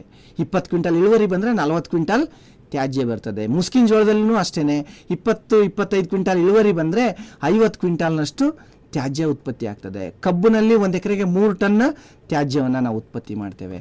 ಹತ್ತಿನಲ್ಲಿ 1 ಎಕರೆಗೆ 2.5 ಟನ್ ಇದು ತ್ಯಾಜ್ಯಗಳು ಉತ್ಪತ್ತಿ ಆಗ್ತದೆ. ತೊಗರಿನಲ್ಲಿ 3-4 ಟನ್ ತ್ಯಾಜ್ಯಗಳನ್ನು ನಾವು ಉತ್ಪತ್ತಿ ಮಾಡ್ತೀವಿ. ಸೂರ್ಯಕಾಂತಿನಲ್ಲಿ 2 ಟನ್ ತ್ಯಾಜ್ಯಗಳನ್ನ. ತೆಂಗು ಏರಳವಾಗಿ ಬೆಳಿತೇವೆ. ನಮ್ಮಲ್ಲಿ ಗೊತ್ತಿದೆ ನಮಗೆ, ನಮ್ಮ 1 ಎಕರೆನಲ್ಲಿ 40 ಮರ ಇದ್ದಾವೆ. ಒಂದು ಮರದಿಂದ 1 ವರ್ಷದಲ್ಲಿ 1 ತಿಂಗಳಿಗೆ ಒಂದರಂತೆ 12 ಗರಿಗಳನ್ನ ಆಗ್ತದೆ. 12 ಗರಿಗಳನ್ನ, ಒಂಬಾಳೆಗಳನ್ನ, ಕಾಯಿ ಸಿಪ್ಪೆಗಳನ್ನ ಅವನ್ನೆಲ್ಲವೂ ಲೆಕ್ಕ ಹಾಕ್ಕೊಂಡಾಗ ಆಲ್ಮೋಸ್ಟ್ 1 ಎಕರೆ ತೆಂಗಿನಿಂದ 2.5 ಟನ್ ನಮಗೆ ತ್ಯಾಜ್ಯ ಉತ್ಪತ್ತಿ ಆಗ್ತದೆ. ತುಂಬ ಹೆಚ್ಚು ಪೊಟ್ಯಾಷನ್ನು ಹೊಂದಿರ್ತದೆ. ಜೊತೆಯಲ್ಲಿ ಇತ್ತೀಚಿನ ದಿನಗಳಲ್ಲಿ ನೋಡ್ಬೋದು, ಅಡಿಕೆ ಏರಳವಾಗಿ ನಾವು ಎಲ್ಲ ಕಡೆನೂ ಬೆಳಿತೀವಿ. ಅಡಿಕೆನಲ್ಲೂ ಸಹಿತ 1 ಎಕರೆನಲ್ಲಿ 600-750 ಮರಗಳನ್ನ ಹಾಕಿರ್ತಾರೆ. ಅಲ್ಲಿನೂ ಸಹಿತ 1 ಎಕರೆನಲ್ಲಿ ಆಲ್ಮೋಸ್ಟ್ 2 ಟನ್ ಅಡಿಕೆ ಸಿಪ್ಪೆಯನ್ನು ನಾವು ಉತ್ಪತ್ತಿ ಮಾಡ್ತೇವೆ. ನೆಕ್ಸ್ಟ್ ಬಾಳೆ ಏರಳವಾಗಿ ಬೆಳೀತಕ್ಕಂಥ ಬೆಳೆ, ಹೆಚ್ಚು ಉಪಯೋಗಿಸ್ತಕ್ಕಂಥ ಹಣ್ಣಿನ ಬೆಳೆ. ಅದನ್ನು ನೋಡಿದ್ರೂ 1 ಎಕರೆನಲ್ಲಿ 1000-1200 ಗಿಡ ಇದ್ದಾವೆ ಅಂತಂತಂದರೆ 1 ಗಿಡಕ್ಕೆ 5 kg ತ್ಯಾಜ್ಯ ಉತ್ಪತ್ತಿ ಆಗ್ತದೆ ಅಂದ್ರೂ 5-6 ಟನ್ ತ್ಯಾಜ್ಯ ಉತ್ಪತ್ತಿ ಆಗ್ತದೆ. ಇನ್ನು ನೋಡೋಣ ಒಂದೊಂದು ಹೇಗೆ. ಈಗ ಸುಡೋದ್ರಿಂದ ಏನಾಗ್ತದೆ ಭೂಮಿಯ ಮೇಲೆ ಪರಿಣಾಮ ನೋಡಿ. ಒಂದು ಮೇವಿನ ನಷ್ಟ ಆಗ್ತದೆ. ಎರಡನೇದು ಪ್ರಮುಖವಾಗಿ ಆ ಒಂದು ಬೆಳೆಯನ್ನು ತೆಗೆದುಕೊಂಡಾಗ, ಆ ಬೆಳೆನಲ್ಲಿ ತ್ಯಾಜ್ಯವನ್ನು ತೆಗೆದುಕೊಂಡಾಗ ಆ ತ್ಯಾಜ್ಯವನ್ನು 4 ಟನ್ ಮುಸ್ಕಿನ ಜೋಳದ ಬರ್ತದೆ ಅಂತಂದರೆ ಆ 4 ಟನ್ನಲ್ಲಿ 95% ಆ ಕಾರ್ಬನ್ ಅಂಶ ಇರ್ತದೆ. 95%. ಇನ್ನು 5% ಮಾತ್ರ ಪೋಷಕಾಂಶಗಳಿರ್ತವೆ. ಆ 5% ಪೋಷಕಾಂಶಗಳು ಯಾವುದು? ಸಾರ್ವಜನಿಕ ಇರ್ಬೋದು, ರಂಜಕ ಇರ್ಬೋದು, ಪೊಟ್ಯಾಷ್ ಇರ್ಬೋದು, ಮತ್ತು ನಮ್ಮ ಗಂಧಕ ಇರ್ಬೋದು. ಅದರ ಜೊತೆಯಲ್ಲಿ ಎಲ್ಲ ಮೈಕ್ರೋನ್ಯೂಟ್ರಿಯೆಂಟ್ಸನ್ನು ಸಹಿತ ಬರ್ನ್ ಆಗಿ ಹೋಗ್ತವೆ, ನಶಿಸಿ ಹೋಗ್ತವೆ. ಆ ನಿಟ್ಟಿನಲ್ಲಿ ನೋಡ್ತಾ ಬಂದಾಗ ನಾವು ಸಾವಯವ ಅದ್ರ ಜೊತೆಯಲ್ಲಿ ನಾನು ಆಗಲೇ ಹೇಳ್ತಾ ಇದ್ದೆ 95% ಸಾವಯವ ಇಂಗಾಲ ನಷ್ಟ ಆಗ್ತದೆ. ನೆಕ್ಸ್ಟು ಸಾವಯವ ನೈಟ್ರೋಜನ್, ಸಾವಯವ ಸಾರಜನಕನೂ ಸಹಿತ ಕಡಿಮೆ ಆಗ್ತದೆ. ಜೊತೆಗೆ ಆಗಲೇ ಹೇಳ್ತಾ ಇದ್ದೆ ನಾನು, ಮಣ್ಣಿನ ಗುಣಧರ್ಮಗಳು ಹಾಳಾಗ್ತವೆ. ಮೇಲಿನ 15 ಸೆಂಟಿಮೀಟರ್ ಮಣ್ಣು ನಮಗೆ ಸುಟ್ಟೋಗ್ತದೆ. ಜೊತೆಗೆ ಅಲ್ಲಿರ್ತಕ್ಕಂಥ ಸೂಕ್ಷ್ಮಾಣುಜೀವಿಗಳಿರ್ಬೋದು, ಅಲ್ಲಿರ್ತಕ್ಕಂಥ ಎರೆಹುಳ ಇರ್ಬೋದು, ಸತ್ತು ಹೋಗೋದ್ರಿಂದ ಆ ಮಣ್ಣಿನ ಗುಣಧರ್ಮ, ಭೌತಿಕ ಗುಣಧರ್ಮಗಳು ಹಾಳಾಗ್ತದೆ. ಹಾಗಾಗಿ ಆ ಜಮೀನಿನಲ್ಲಿ ನಾವು ಮುಂದಿನ ದಿನಗಳಲ್ಲಿ ಯಾವುದೇ ರಸಗೊಬ್ಬರಗಳನ್ನ ಹೆಚ್ಚಿನ ಪ್ರಮಾಣದಲ್ಲಿ ಹಾಕಿ ನಾವು ಬೆಳೆಯನ್ನು ಬೆಳೆದ್ರೂ ಸಹಿತ ನಿರೀಕ್ಷಿತ ಪ್ರಮಾಣದಲ್ಲಿ ಇಳುವರಿನ ಪಡೀಲಿಕ್ಕೆ ನಮಗೆ ಆಗೋದಿಲ್ಲ. ಜೊತೆಯಲ್ಲಿ ಇಷ್ಟು ಅಂಶಗಳ ಜೊತೆಗೆ ಇನ್ನೊಂದೇನಪ್ಪ ಅಂತಂದರೆ ನಮಗೆ ವಾತಾವರಣಕ್ಕೆ ಕಾರ್ಬನ್ ಮಾನಾಕ್ಸೈಡ್ ಬಿಡುಗಡೆ ಆಗ್ತದೆ. ಅದರ ಮುಖಾಂತರ ಗ್ರೀನ್ ಹೌಸ್ ಎಫೆಕ್ಟ್ ಆಗಿ ವಾತಾವರಣದಲ್ಲಿ ಟೆಂಪ್ರೇಚರ್ ಜಾಸ್ತಿ ಆಗ್ತದೆ. ನಮಗೆ ಮಳೆ ಬರ್ತಕ್ಕಂಥ ಪ್ರಮಾಣವೂ ಸಹಿತ ಕಡಿಮೆ ಆಗ್ತದೆ. ಆ ನಿಟ್ಟಿನಲ್ಲಿ ನಮ್ಮ ವಾಯುಮಾಲಿನ್ಯನೂ ಸಹಿತ ಹೆಚ್ಚಾಗ್ತದೆ. ಈಗ ನೋಡ್ಬೋದು ತ್ಯಾಜ್ಯಗಳ ಮುಖಾಂತರ ಎಷ್ಟು ಪೋಷಕಾಂಶಗಳು ನಷ್ಟ ಆಗ್ತದೆ ಅಂತಕ್ಕಂಥದ್ದನ್ನು ಒಂದು ಚಿತ್ರಣವನ್ನು ನಿಮ್ಗೆ ಹಾಕಿದರೆ, 1 ಎಕರೆನಲ್ಲಿ ನಾನು ಕಬ್ಬು ಬೆಳಿತೀನಿ ಅಂತಂದರೆ 3 ಟನ್ ನಮಗೆ ತ್ಯಾಜ್ಯ ಉತ್ಪತ್ತಿ ಆಯಿತು ಅಂತಂದರೆ ಆ ತ್ಯಾಜ್ಯದಲ್ಲಿ 11 kg ಸಾರಜನಕ ಇರ್ತದೆ, 5 kg ರಂಜಕ ಇರ್ತದೆ, 20 kg ಪೊಟ್ಯಾಷ್ ಇರ್ತದೆ, 4 kg ಸಲ್ಫರ್ ಇರ್ತದೆ. ಈ 11 kg ಸಾರಜನಕ ಅಂದರೆ ಅದು 1 ಚೀಲ ಯೂರಿಯಾ ಗೊಬ್ಬರದಿಂದ ಬರ್ತಕ್ಕಂಥ ಸಾರಜನಕ ಏನು ಭೂಮಿಗೆ ಹಾಕಿದಾಗ ಏನು ಕೆಲಸವನ್ನು ಆ ಬೆಳೆನಲ್ಲಿ ಮಾಡ್ತದೆ ಅಷ್ಟು ಕೆಲಸವನ್ನು ಮಾಡಲಿಕ್ಕೆ ಅಷ್ಟು 11 kg ಸಾರಜನಕ, ಅದು ಸಾವಯವ ರೂಪದಲ್ಲಿರ್ತಕ್ಕಂಥ ಸಾರಜನಕ ನಷ್ಟ ಆಗ್ತದೆ. ಇನ್ನು ಮುಸ್ಕಿನ ಜೋಳ ಬಂದಾಗ ಇದು ಮುಸ್ಕಿನ ಜೋಳ ಅತ್ಯಂತ ಹೆಚ್ಚು ಪೊಟ್ಯಾಷ್ ಗೊಬ್ಬರವನ್ನು ಬಳಕೆ ಮಾಡ್ತಕ್ಕಂಥ ಬೆಳೆ. ನೋಡಿ, 1 ಎಕರೆನಲ್ಲಿ ಬೆಳೀತಕ್ಕಂಥ ಏನು ಮುಸ್ಕಿನ ಜೋಳ 4 ಟನ್ ತ್ಯಾಜ್ಯವನ್ನು ಉತ್ಪತ್ತಿ ಮಾಡ್ತದೆ ಅಂತಂದರೆ ಆ 4 ಟನ್ ತ್ಯಾಜ್ಯದಿಂದ ನಮಗೆ ಆಲ್ಮೋಸ್ಟ್ 66 kg ಪೊಟ್ಯಾಷ್ ಸಿಗ್ತದೆ. 66 kg ಪೊಟ್ಯಾಷ್ ಅಂತಂತಂದರೆ 2 ಚೀಲ ಪೊಟ್ಯಾಷ್ ಹಾಕಿದಾಗ ಏನು ನಮ್ಮ ಭೂಮಿಗೆ ಪೊಟ್ಯಾಷ್ ಅಂಶ ಸಿಗ್ತದೆ ಅಷ್ಟು ಪೊಟ್ಯಾಷು ಇದರಲ್ಲಿ ಸಿಗ್ತದೆ. ಅಂದರೆ ಸುಡೋದ್ರ ಮುಖಾಂತರ ನಾವು ಈ ಪೋಷಕಾಂಶಗಳನ್ನ ನಷ್ಟ ಮಾಡ್ತಾ ಇದ್ದೀವಿ. ಹಾಗೆಯೇ ನೋಡಿ, ಭತ್ತದಲ್ಲಿ ನೋಡ್ಬೋದು 4 ಟನ್ ಹುಲ್ಲು ಬರ್ತದೆ 1 ಎಕರೆನಲ್ಲಿ ಅಂತಂತಂದರೆ 14 kg ಸಾರಜನಕ, 6 kg ರಂಜಕ, 24 kg ಪೊಟ್ಯಾಷ್, 5 kg ಸಲ್ಫರ್. ಅದಲ್ಲದೆ ಇನ್ನೂ ಏರಳವಾಗಿ ನಮ್ಮ ಸೂಕ್ಷ್ಮ ಪೋಷಕಾಂಶಗಳನ್ನ ನಾವು ಇದ್ರ ಮುಖಾಂತರ ಸುಡ್ತೀವಿ ಅಂತಕ್ಕಂಥದ್ದನ್ನು ನಮ್ಮ ಮನಸ್ಸಿನಲ್ಲಿ ಇಟ್ಕೊಂಡಿರಬೇಕಾಗ್ತದೆ. ಇದನ್ನು ನಾನು ಆಗಲೇ ಹೇಳ್ತಾ ಇದ್ದೆ, ವಾತಾವರಣಕ್ಕೆ ನಾವೇನು ಈ ಇಂಗಾಲವನ್ನು ಹೊರಸೂಸ್ತೀವಿ ಇದ್ರ ಮುಖಾಂತರ ಗೊತ್ತಿದೆ ನಮಗೆ. ಮನುಷ್ಯನ ಆಗಲೇ ಹೇಳ್ತಾ ಇದ್ದೆ, ಸಿಗರೇಟ್ ಎಷ್ಟು 21 ಸಿಗರೇಟ್ ಸೇರಿದಷ್ಟು ಹೊಗೆಯನ್ನು ನಾವು ತೆಗೆದುಕೊಳ್ತೇವೆ. ನಾವು ಇಲ್ಲಿ ಮೈಸೂರಿನ ಕುತ್ಕೊಂಡಿರೋರು 5 ರಿಂದ 10 ಸಿಗರೇಟ್ ಸೇರಿದಷ್ಟು ಹೊಗೆಯನ್ನು ತೆಗೆದುಕೊಳ್ತೀವಿ 100%. ಡೆಲ್ಲಿನಲ್ಲಿರೋದು ಪರಿಸ್ಥಿತಿ ಅದು. ಆ ನಿಟ್ಟಿನಲ್ಲಿ ನೋಡಿದಾಗ ನಮಗೆ ಏನಂತಂದರೆ ಈ ಹೃದಯಾಘಾತಗಳು ಅಂತಂತಂದರೆ ಆಗಿರ್ತದೆ, ಆದರೆ ಅದು ಸಾವಿಲ್ಲದ ಹೃದಯಾಘಾತಗಳು, ಅಸ್ತಮಾ ಹೆಚ್ಚಾಗ್ತಕ್ಕಂಥದ್ದು, ಶ್ವಾಸಕೋಶಗಳ ಕ್ರಿಯೆ ಕುಂಠಿತ ಆಗ್ತಕ್ಕಂಥದ್ದು, ಉಸಿರಾಟದ ತೊಂದರೆ ಆಗ್ತಕ್ಕಂಥದ್ದು, ಇವೆಲ್ಲವೂ ಸಹಿತ ಬ್ಯಾಡ್ ಎಫೆಕ್ಟ್ಸ್ ಆಗ್ತದೆ. ಹಾಗಿದ್ದರೆ ತ್ಯಾಜ್ಯಗಳನ್ನ ಮರುಬಳಕೆ ಮಾಡ್ಬೋದಾ? ಅವನ್ನು ಹೇಗೆ ಬಳಕೆ ಮಾಡಬೇಕು? ಬಳಕೆ ಮಾಡೋದ್ರಿಂದ ನಾವೇನಾದರೂ ರಸಗೊಬ್ಬರಗಳ ಮೇಲಿನ ಅವಲಂಬನೆ ಕಡಿಮೆ ಮಾಡ್ಬೋದಾ? ಬೇಸಾಯದ ಖರ್ಚನ್ನು ಕಡಿಮೆ ಮಾಡ್ಬೋದಾ? ಇಳುವರಿ ಹೆಚ್ಚು ಮಾಡ್ಬೋದಾ? ಮಣ್ಣಿನ ಆರೋಗ್ಯ ಯಾವ ರೀತಿ ಸುಧಾರಣೆ ಆಗ್ತದೆ? ಇವನ್ನೆಲ್ಲವೂ ಕ್ವಶನ್ಸು ನಮ್ಮ ರೈತರ ತಲೆಯಲ್ಲಿ ಇದೆ. ಎಸ್, ಹೌದು, ಇವೆಲ್ಲವೂ ಸಹಿತ ಸಾಧ್ಯ ನಮ್ಮ ತ್ಯಾಜ್ಯಗಳನ್ನು ನಾವು ಬಳಕೆ ಮಾಡಿಕೊಂಡಾಗ. ನಮ್ಮ ನ್ಯಾಚುರಲ್ ಫಾರ್ಮಿಂಗ್ ಇವತ್ತು ಗೌರ್ಮೆಂಟ್ ಆಫ್ ಇಂಡಿಯಾ 2022ರಲ್ಲಿ ಒಂದು ಹೊಸ ಪಾಲಿಸಿನ ತೆಗೆದುಕೊಂಡು ಬಂದಿದೆ. ಅದು ಆರ್ಗ್ಯಾನಿಕ್ ಫಾರ್ಮಿಂಗ್ ಅಥವಾ ನ್ಯಾಚುರಲ್ ಫಾರ್ಮಿಂಗ್ ಪಾಲಿಸಿ. ಇದರ ಮುಖಾಂತರ ನಮ್ಮ ದೇಶದ ಆಹಾರದ ಉತ್ಪಾದನೆಯನ್ನು ಹೆಚ್ಚು ಮಾಡಬೇಕು. ಎರಡನೇದಾಗಿ ನಮ್ಮ ದೇಶದಲ್ಲಿರ್ತಕ್ಕಂಥ ಸಂಪನ್ಮೂಲಗಳಿರ್ಬೋದು, ಮಣ್ಣಿರ್ಬೋದು, ಅವನ್ನು ನಾವು ಕಡಿಮೆ ಮಾಡಬೇಕು, ಅವನ್ನ ಗುಣಮಟ್ಟವನ್ನು ಚೆನ್ನಾಗಿ ಇಟ್ಕೋಬೇಕು. ಜೊತೆಯಲ್ಲಿ ನಾವು ಏನು ರಸಗೊಬ್ಬರಗಳ ಮೇಲಿನ ಅವಲಂಬನೆಯನ್ನು ನಾವು ಕಡಿಮೆ ಮಾಡ್ಕೋಬೇಕು ಅಂತಕ್ಕಂಥ ನಿಟ್ಟಿನಲ್ಲಿ ಭಾರತ ಸರ್ಕಾರ ಹೊರಟಿದೆ. ಆ ನಿಟ್ಟಿನಲ್ಲಿ ಈ ಬೆಳೆ ತ್ಯಾಜ್ಯಗಳು ಬಹಳ ಪ್ರಮುಖ ಪಾತ್ರವನ್ನು ವಹಿಸ್ತದೆ. ಇದರಲ್ಲಿ ನೋಡ್ಬೋದು, ನಮ್ಮ ಮಣ್ಣಿನ ಆರೋಗ್ಯವನ್ನು ತುಂಬ ಚೆನ್ನಾಗಿ ಇಟ್ಕೊಳ್ಲಿಕ್ಕೆ ನಮ್ಮ ರೀಸೈಕ್ಲಿಂಗ್, ನಮ್ಮ ಏನು ತ್ಯಾಜ್ಯಗಳನ್ನು ಭೂಮಿಗೆ ಮರುಸೇರಿಸ್ತಕ್ಕಂಥದ್ದೇನಿದೆ ಇದು ತುಂಬ ಒಳ್ಳೆ ಪದ್ಧತಿಯಾಗಿದೆ. ಜೊತೆಯಲ್ಲಿ ಇವು ರೂಟ್ ಬೆಳವಣಿಗೆಗೆ ತುಂಬ ಸಹಕಾರಿಯಾಗ್ತದೆ. ಯಾಕೆ ಅಂತಂತಂದರೆ ಯಾವಾಗ ಬೆಳೆ ತ್ಯಾಜ್ಯಗಳು ಮಣ್ಣಿಗೆ ಸೇರ್ತವೆ, ಮಣ್ಣಿಗೆ ಸೇರಿದಾಗ ಮಣ್ಣಿನಲ್ಲಿ ಗಾಳಿ ಆಡ್ತಕ್ಕಂಥ ಅಂಶ, ನೀರಿಡಿದಿಟ್ಕೊಳ್ತಕ್ಕಂಥ ಅಂಶ, ಮಣ್ಣಿನಲ್ಲಿ ಸ್ಪೇಸ್ ಜಾಸ್ತಿ ಆಗೋದ್ರಿಂದ ಮಣ್ಣು ತುಂಬ ಹಗುರವಾಗಿರೋದ್ರಿಂದ ಏನಾಗ್ತದೆ, ಬೇರುಗಳ ಬೆಳವಣಿಗೆ ತುಂಬ ಚೆನ್ನಾಗಾಗ್ತದೆ. ಜೊತೆಯಲ್ಲಿ ಕೆನೋಪಿ ಬೆಳವಣಿಗೆಗೂ ಸಹಿತ ತುಂಬ ಸಹಕಾರಿಯಾಗ್ತದೆ. ಯಾಕೆಂತಂದರೆ ಎಲ್ಲ ಪೋಷಕಾಂಶಗಳು ಇದರ ಮುಖಾಂತರ ಸಿಗ್ತದೆ ಅಂತಕ್ಕಂಥದ್ದನ್ನು.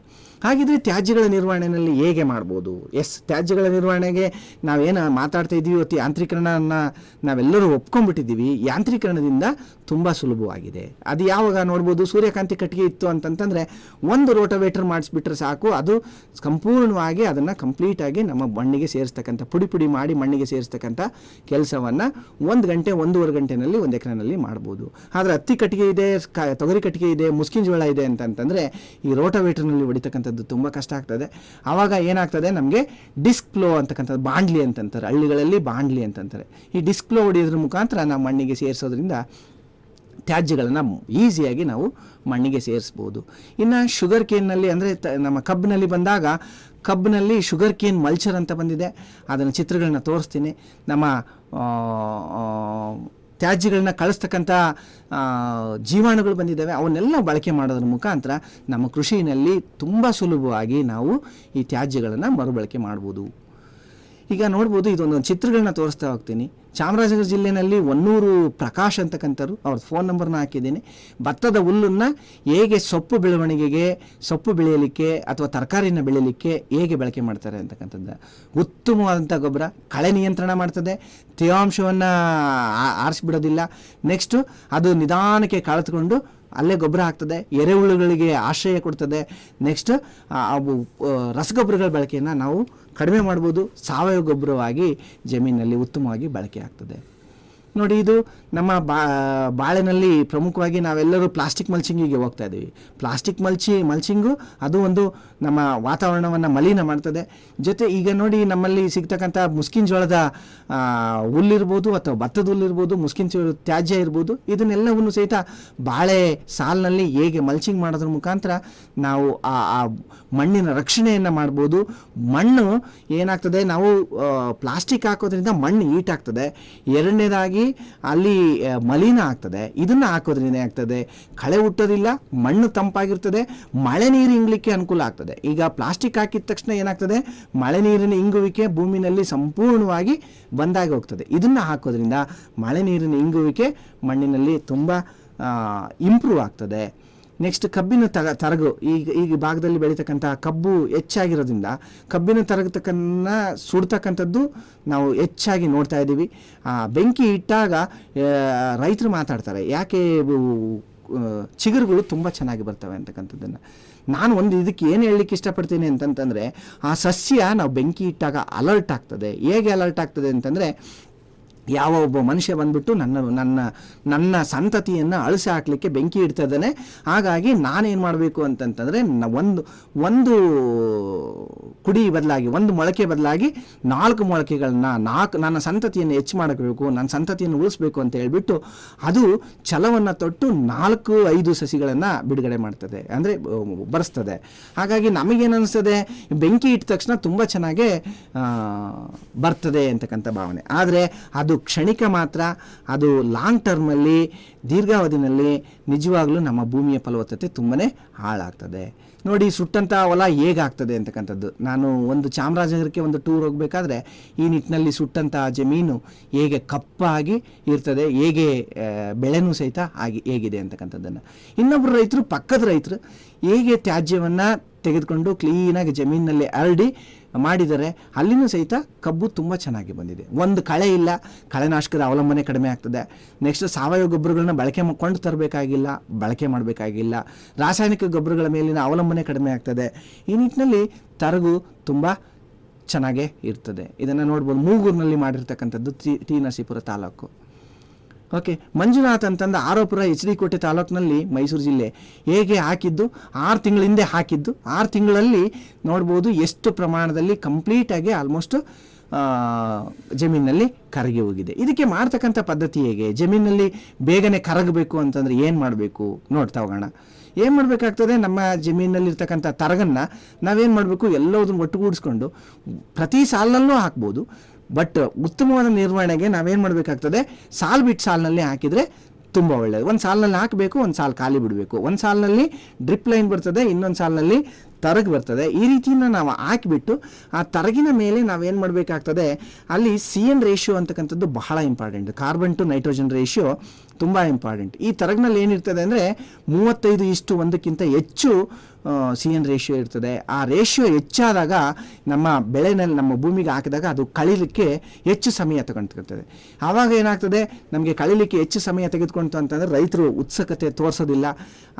ಮತ್ತು ನೈಟ್ರೋಜನ್, ಭೂಮಿನಲ್ಲಿರ್ತಕ್ಕಂಥ ನೈಟ್ರೋಜನ್ ಇಮ್ಮೊಬಿಲೈಸೇಷನ್ ಆಗ್ತಕ್ಕಂಥ ಚಾನ್ಸಸ್ ಇರ್ತದೆ.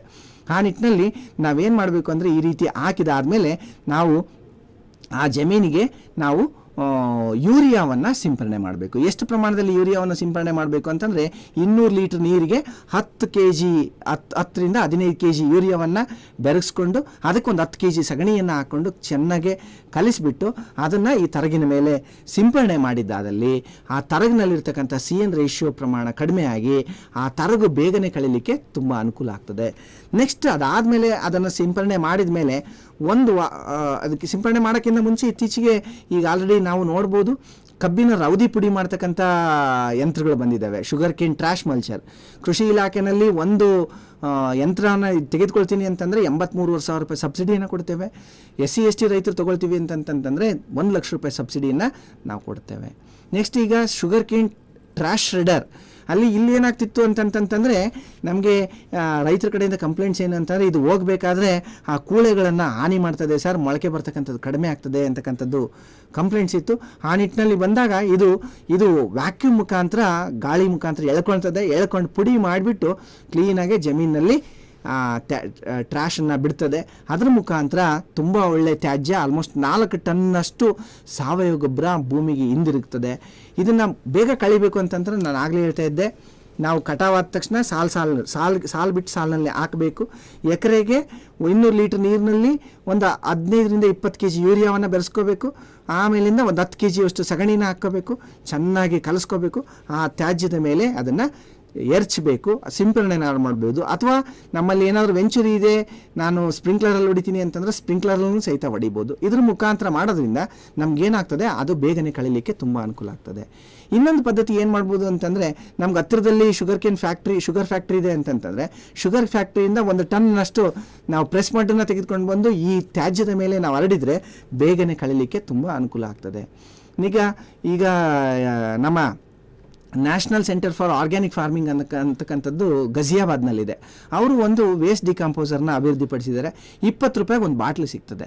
ಇದನ್ನು ನಾವೇನು ಮಾಡಬೇಕು, ತೆಗೆದುಕೊಂಡು ನಾವು ಜಮೀನಿನಲ್ಲಿ ಬಳಕೆ ಮಾಡಿದಾಗ ತುಂಬ ಚೆನ್ನಾಗಿ ಬೇಗನೆ ಆ ತ್ಯಾಜ್ಯಗಳು ಕಳೀಲಿಕ್ಕೆ ಅನುಕೂಲ ಆಗ್ತದೆ. ಇದನ್ನು ಬಳಸ್ತಕ್ಕಂಥದ್ದು ಹೇಗೆ ಅಂತಕ್ಕಂಥದ್ದನ್ನು ನೋಡ್ತಾ ಬಂದರೆ 200 ಲೀಟರ್ ಡ್ರಮ್ಗೆ ಒಂದು 2 kg ಬೆಲ್ಲ ಹಾಕಬೇಕು. ಇದು 30 ml ಇರ್ತದೆ, 20 ರೂಪಾಯಿಗೆ ಸಿಗ್ತದೆ.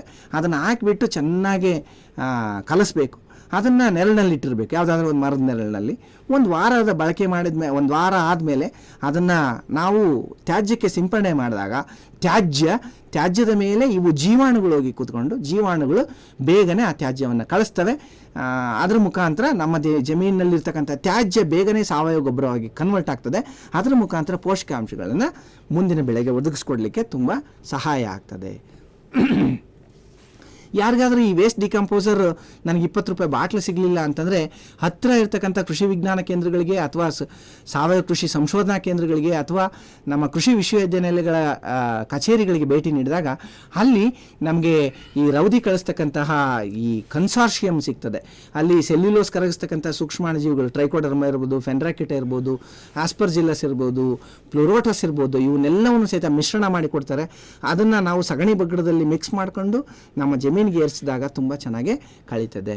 ನೆಕ್ಸ್ಟ್ ಇನ್ನೂ ಆ ಅದು ಕಳೀತಕ್ಕಂಥದ್ದನ್ನು ಹೆಚ್ಚು ಮಾಡಬೇಕು ಅಂತಂದರೆ ಏನು ಮಾಡಬೇಕು ಅಂತಂದರೆ, ನಮ್ಮ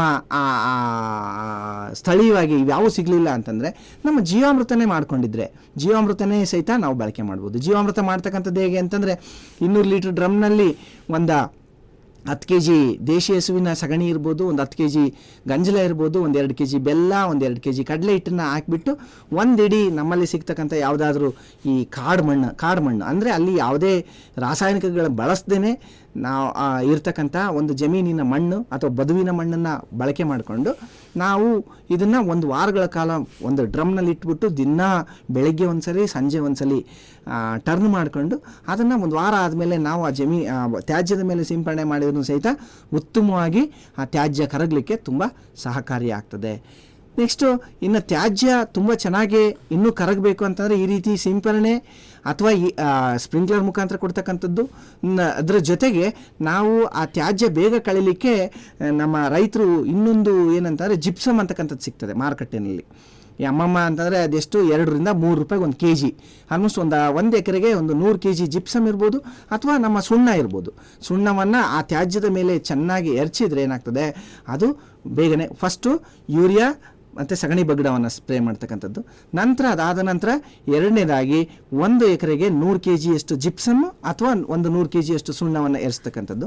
ಅದಾದ ಮೇಲೆ ವೇಸ್ಟ್ ಡಿಕಂಪೋಸರ್ ಅಥವಾ ಏನು ತ್ಯಾಜ್ಯ ಕಳಿಸ್ತಕ್ಕಂಥ ಏನು ಜೀವಾಣುಗಳು ಬರ್ತವೆ ಆ ಜೀವಾಣುಗಳನ್ನು ಒಂದು 200 ಲೀಟರ್ ಡ್ರಮ್ನಲ್ಲಿ ಕರಗಿಸ್ಕೊಂಡು ಅಥವಾ ಜೀವಾಮೃತವನ್ನು ಸಿಂಪಡಣೆ ಮಾಡಿದ್ದಲ್ಲಿ ಒಂದು ವಾರ ಗ್ಯಾಪನ್ನು ಕೊಟ್ಕೊಂಡು ಸಿಂಪಡಣೆ ಮಾಡಿದ್ದರಲ್ಲಿ ಆಲ್ಮೋಸ್ಟ್ 2 ತಿಂಗಳಿನಲ್ಲಿ ಅಂದರೆ 40 ರಿಂದ 50 ದಿನ ಮ್ಯಾಕ್ಸಿಮಮ್ 2 ತಿಂಗಳಲ್ಲಿ ಆ ಸಂಪೂರ್ಣ ತ್ಯಾಜ್ಯ ಮಣ್ಣಿನಲ್ಲಿ ಕರಗಿ ಗೊಬ್ಬರ ಆಗ್ತದೆ, ಒಳ್ಳೆಯ ಪೋಷಕಾಂಶಗಳನ್ನು ಒದಗಿಸ್ತದೆ, ಕಾರ್ಬನ್ ಭೂಮಿನಲ್ಲೇ ಇರ್ತದೆ, ನೆಕ್ಸ್ಟ್ ಮಳೆ ನೀರು ಇಂಗ್ಲಿಕ್ಕೆ ತುಂಬ ಸಹಕಾರಿ ಮಾಡ್ತದೆ.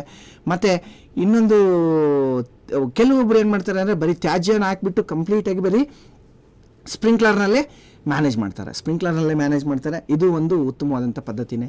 ಇನ್ನು ಬಾಳೆ ತ್ಯಾಜ್ಯ ಹಾಗೆ ಬಿಟ್ಟರೂ ಸಹಿತ ಕಳೀತದೆ. ಇಲ್ಲ ಅಂತಂದರೆ ಹಳ್ಳಿಗಳಲ್ಲಿ ಈಗ ನೋಡ್ಬೋದು ಬನಾನಾ ರೋಟೋವೇಟರ್ಸ್ ಅಂತ ಬಂದಿದ್ದಾವೆ. ಆ ಕಂಪ್ಲೀಟ್ ಕಾಂಡವನ್ನು ಸೀಳ್ಕೊಂಡು ಎಲೆಯನ್ನು ಸೀಳ್ಕೊಂಡು ಮಣ್ಣಿಗೆ ಸೇರಿಸ್ತಕ್ಕಂಥ ಬನಾನಾ ರೋಟೋವೇಟರ್ಸ್ನ ಹಾಕ್ಬಿಟ್ಟು ನಾವು ಮಣ್ಣಿಗೆ ಇದು ಮಾಡ್ಬೋದು. ಕೆಲವೊಬ್ಬರು ರೈತರು ಏನೇನು ಎಲೆಗಳು ಬರ್ತವೆ, ಮೊದಲನೇ ಕಟಾವು ಆದ ತಕ್ಷಣ ಏನು ಎಲೆಗಳು ಬರ್ತವೆ ಆ ಎಲೆಗಳನ್ನೆಲ್ಲವನ್ನು ಸಹಿತ ಮಲ್ಚಿಂಗ್ ಮಾಡಿಕೊಂಡು ಉಪಯೋಗಿಸ್ತಾರೆ. ಇಲ್ಲಿ ಒಬ್ಬ ರೈತರು ಇದನ್ನು ಹಾಕಿದ್ದೀನಿ ಚಿತ್ರಗಳನ್ನು. ಕೆಲವೊಬ್ಬರು ರೈತರು ತೆಂಗಿನ ಗಿಡ ಇದೆ, ತೆಂಗಿನ ಗಿಡದಲ್ಲಿ ಹಾಕಿದ್ದೀನಿ ಅಂತಂದರೆ ತೆಂಗಿನ ಗಿಡದ ಸುತ್ತ ಈ ರೀತಿ ಬಾಳೆ ತ್ಯಾಜ್ಯವನ್ನು ಈ ರೀತಿ ಹಾಕೋದ್ರಿಂದ ಏನು ನಮ್ಮ ತೆಂಗಿನ ಗಿಡಕ್ಕೆ ಬೇಕಾದಂಥ ಎಲ್ಲ ಪೋಷಕಾಂಶಗಳಿರ್ಬೋದು, ತೇವಾಂಶ ಇರ್ಬೋದು, ಇದು ಒದಗಿಸ್ಕೊಡ್ತದೆ, ಕಳೆ ನಿಯಂತ್ರಣ ಮಾಡ್ತದೆ, ಭೂಮಿಯನ್ನು ತಂಪಾಗಿಟ್ಟಿರ್ತದೆ. ಸೋಮಶೇಖರ್ ತಳೂರು ಜೈಪುರ ಹೋಬಳಿಯವರು ಮಾಡಿರ್ತಕ್ಕಂಥ ಒಂದು ಚಿತ್ರವನ್ನು ಇಲ್ಲಿ ಹಾಕಿದ್ದೀನಿ. ಇನ್ನು ಅದೇ ಆಗಲೇ ಹೇಳ್ತಾ ಇದ್ದೆ ಬನಾನಾ ರೋಟೋವೇಟರ್ಸ್ನ ಈ ರೀತಿ ಬಳಕೆ ಮಾಡಿಕೊಂಡು ಜಮೀನಲ್ಲಿ ಸಂಪೂರ್ಣ ತ್ಯಾಜ್ಯವನ್ನು ನಾವು ಇನ್ಕಾರ್ಪೊರೇಟ್ ಮಾಡೋದ್ರಿಂದ ಆಲ್ಮೋಸ್ಟ್ 1 ಎಕರೆನಲ್ಲಿ 4 ರಿಂದ 5 ಟನ್ ತ್ಯಾಜ್ಯವನ್ನು ಮಣ್ಣಿಗೆ ಸೇರಿಸ್ಬೋದು. ನೆಕ್ಸ್ಟ್ ಇನ್ನೊಂದು ಚಿತ್ರ ತೆಂಗು. ಮೊದಲೆಲ್ಲ ತೆಂಗಿನ ಗರಿಗಳನ್ನು ನಾವೆಲ್ಲ ಏನು ಮಾಡ್ತಿದ್ವಿ ಅಂತಂದರೆ ಉರುವಲಾಗಿ ಉಪಯೋಗಿಸ್ತಿದ್ವಿ. ಇವತ್ತು ಯಾರ ಮನೆಯಲ್ಲೂ ಸಹಿತ ಉರುವಲಾಗಿ ಉಪಯೋಗಿಸ್ತಾ ಇಲ್ಲ. ಅಂಥ ಸಂದರ್ಭಗಳಲ್ಲಿ ನಾವು ನೋಡಿ ತೆಂಗಿನ ತೋಟದಲ್ಲಿ ಸಿಗ್ತಕ್ಕಂಥ ಒಂದೊಂದು ಮರದಿಂದ 12 ತೆಂಗಿನ ಗರಿಗಳು ಬೀಳ್ತವೆ. 40 ಮರ ಅಂತಂತಂದರೆ 12 48 480 500 ಗರಿಗಳು ಬೀಳ್ತವೆ. ಆ ಗರಿಗಳನ್ನು ಮಟ್ಟೆಯನ್ನು ತೆಗೆದುಬಿಟ್ಟು ಈ ರೀತಿ ಗರಿಗಳನ್ನು ಸಂಪೂರ್ಣ ಜಮೀನಲ್ಲಿ ಏನಾದ್ರು ನಾವು ಹರಡ್ಬಿಟ್ರೆ ನಮ್ಗೆ ಏನಾಗ್ತದೆ ಅಂತಂತಂದರೆ ಮುಚ್ಚಿಗೆ ಆಗ್ತದೆ, ಮಲ್ಚಿಂಗ್ ಆಗ್ತದೆ. ಎರಡನೇದಾಗಿ ಮಳೆ ಹನಿಯ ಹೊಡೆತಗಳು ಮಣ್ಣಿಗೆ ಬೀಳೋದಿಲ್ಲ, ಅವಾಗ ಏನಾಗ್ತದೆ ಮಣ್ಣಿನ ಕೊಚ್ಚಣೆ ಆಗೋದಿಲ್ಲ. ಎರಡನೇದಾಗಿ ಭೂಮಿ ಕೂಲಾಗಿರ್ತದೆ. ನಮ್ಮ ತೆಂಗಿನ ತೋಟಗಳಲ್ಲಿ ಕಳೆನಾಶಕವನ್ನು ಬಳಕೆ ಮಾಡಿ ಕಳೆ ನಿಯಂತ್ರಣ ಮಾಡ್ತಕ್ಕಂಥ ಪದ್ಧತಿ ಇದೆ. ಕಳೆನಾಶಕಗಳ ಬಳಕೆಯನ್ನು ಸಹಿತ ಕಡಿಮೆ ಮಾಡ್ಬೋದು. ಕಳೆನಾಶಕಗಳನ್ನ ಉತ್ಪತ್ತಿ ಮಾಡಬೇಕು ಅಂತಂತಂದರೆ ಪೆಟ್ರೋಲಿಯಂ ಪ್ರಾಡಕ್ಟ್ಸ್ನ ಬಳಕೆ ಮಾಡ್ತೇವೆ. ರಸಗೊಬ್ಬರಗಳನ್ನ ಉತ್ಪತ್ತಿ ಮಾಡಬೇಕು ಅಂತಂತಂದರೆ ಪೆಟ್ರೋಲಿಯಂ ಪ್ರಾಡಕ್ಟ್ಸ್ನ ಬಳಕೆ ಮಾಡ್ತೇವೆ. ಒಟ್ಟಾರೆಯಾಗಿ ನಮ್ಮ ಏನು ವಾತಾವರಣಕ್ಕೆ ಇಂಗಾಲ ಹೋಗ್ತದೆ ಅದು ಕಡಿಮೆ ಆಗ್ತದೆ. ಎರಡನೇದಾಗಿ ಮಣ್ಣು ಚೆನ್ನಾಗಿರ್ತದೆ, ಬೆಳೆ ಚೆನ್ನಾಗಿರ್ತದೆ, ಮಣ್ಣಿನ ಆರೋಗ್ಯ ತುಂಬ ಚೆನ್ನಾಗಿರ್ತದೆ. ರಂಗ ಸಮುದ್ರದಿಂದ ನಮ್ಮ ರಮಾನಂದ್ ಅಂತಂತಂದು ಅವ್ರ ಫೋನ್ ನಂಬರ್ ಹಾಕಿದ್ದೀನಿ, ಯಾರಾದರೂ ಅವ್ರನ್ನ ಸಂಪರ್ಕ ಮಾಡ್ಬೋದು, ಅವ್ರನ್ನ ನೋಡ್ಕೊಂಬರ್ಬೋದು. ನೋಡಿ ಇಲ್ಲಿ ಪಕ್ಕದ ರೈತರು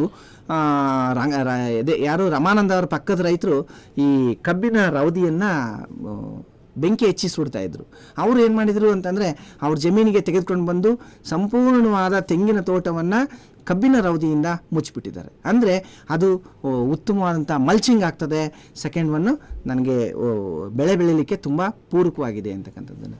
ಇನ್ನು ತೆಂಗಿನ ತೋಟದಲ್ಲಿ ನನಗೆ ಮುಚ್ಚಲಿಕ್ಕೆ ಆಗಲ್ಲ, ನನಗೆ ತುಂಬ ಕಷ್ಟ ಇದೆ, ಬೇರೆ ಬೇರೆ ಬೆಳೆನ ಬೆಳೀತಾ ಇರ್ತೀನಿ, ಅಂಥ ಸಂದರ್ಭದಲ್ಲಿ ನಾನು ಏನು ಮಾಡ್ಬೋದು ಅಂತಕ್ಕಂಥದ್ದನ್ನು ರೈತರು ಪ್ರಶ್ನೆ ಕೇಳಿದರೆ ಅಂಥ ರೈತರಿಗೆ ಒಂದು ಉದಾಹರಣೆ ಏನಂತಂದರೆ ಈ 2 ತೆಂಗಿನ ಸಾಲುಗಳ ಮಧ್ಯದಲ್ಲಿ ಒಂದು ಸಾಲಿನಲ್ಲಿ ಏನು ಮಾಡಬೇಕು, ನಾವು ಈ ರೀತಿ ಟ್ರೆಂಚನ್ನು ಓಪನ್ ಮಾಡಬೇಕು. ಎಷ್ಟಿರಬೇಕು ಟ್ರೆಂಚ್ ಅಂತಂತಂದರೆ 3 ಅಡಿ ಅಗಲ 15 ಅಡಿ ಉದ್ದ 2 ಅಡಿ ಆಳದ ಟ್ರೆಂಚನ್ನು ಓಪನ್ ಮಾಡ್ಕೋಬೇಕು. ಟ್ರೆಂಚ್ನಿಂದ ಬಂದಂತಹ ಮಣ್ಣನ್ನು 2 ಅಡಿ ಜಾಗವನ್ನು ಬಿಟ್ಟು, ಟ್ರೆಂಚಿನ ಪಕ್ಕದಲ್ಲಿ 2 ಅಡಿ ಜಾಗವನ್ನು ಬಿಟ್ಬಿಟ್ಟು ಕೆಳಭಾಗಕ್ಕೆ ಹಾಕ್ಕೊಂಡಾಗ ಮೇಲ್ಗಡೆಯಿಂದ ಬರ್ತಕ್ಕಂಥ ಏನು ಸಂಪೂರ್ಣವಾದಂಥ ಮಳೆ ನೀರಿರ್ತದೆ ಇಲ್ಲಿ ಶೇಖರಣೆ ಆಗ್ತದೆ.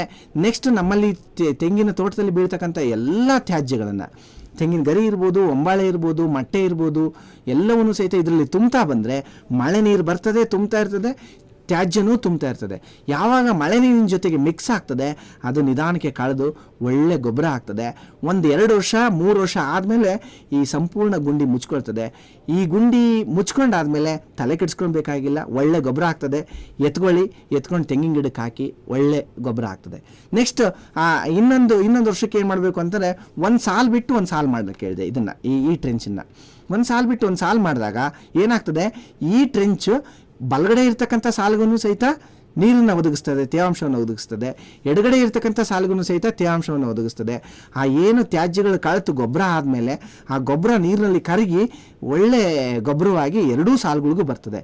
ಈ ಸಾಲು ಆದಮೇಲೆ ಮುಂದಿನ ಸಾಲು ಗ್ಯಾಪ್ ಕೊಡಿ, ನೆಕ್ಸ್ಟ್ ಸಾಲನ್ನು ನಾವು ಈ ರೀತಿ ಟ್ರೆಂಚನ್ನು ಓಪನ್ ಮಾಡಿ 3 ವರ್ಷ ಆದಮೇಲೆ ನಾವು ಈ ಟ್ರೆಂಚನ್ನು ಮುಚ್ಕೊಂಬಿಡಿ, ನೆಕ್ಸ್ಟ್ ಇನ್ನೊಂದು ಟ್ರೆಂಚನ್ನು ಓಪನ್ ಮಾಡ್ಕೊಳ್ಳಿ, ಇನ್ನೊಂದು ಖಾಲಿ ಬಿಟ್ಟಿರ್ತೀರಲ್ಲ ಆ ಸಾಲಿನಲ್ಲಿ ಓಪನ್ ಮಾಡ್ಕೊಳ್ಳಿ.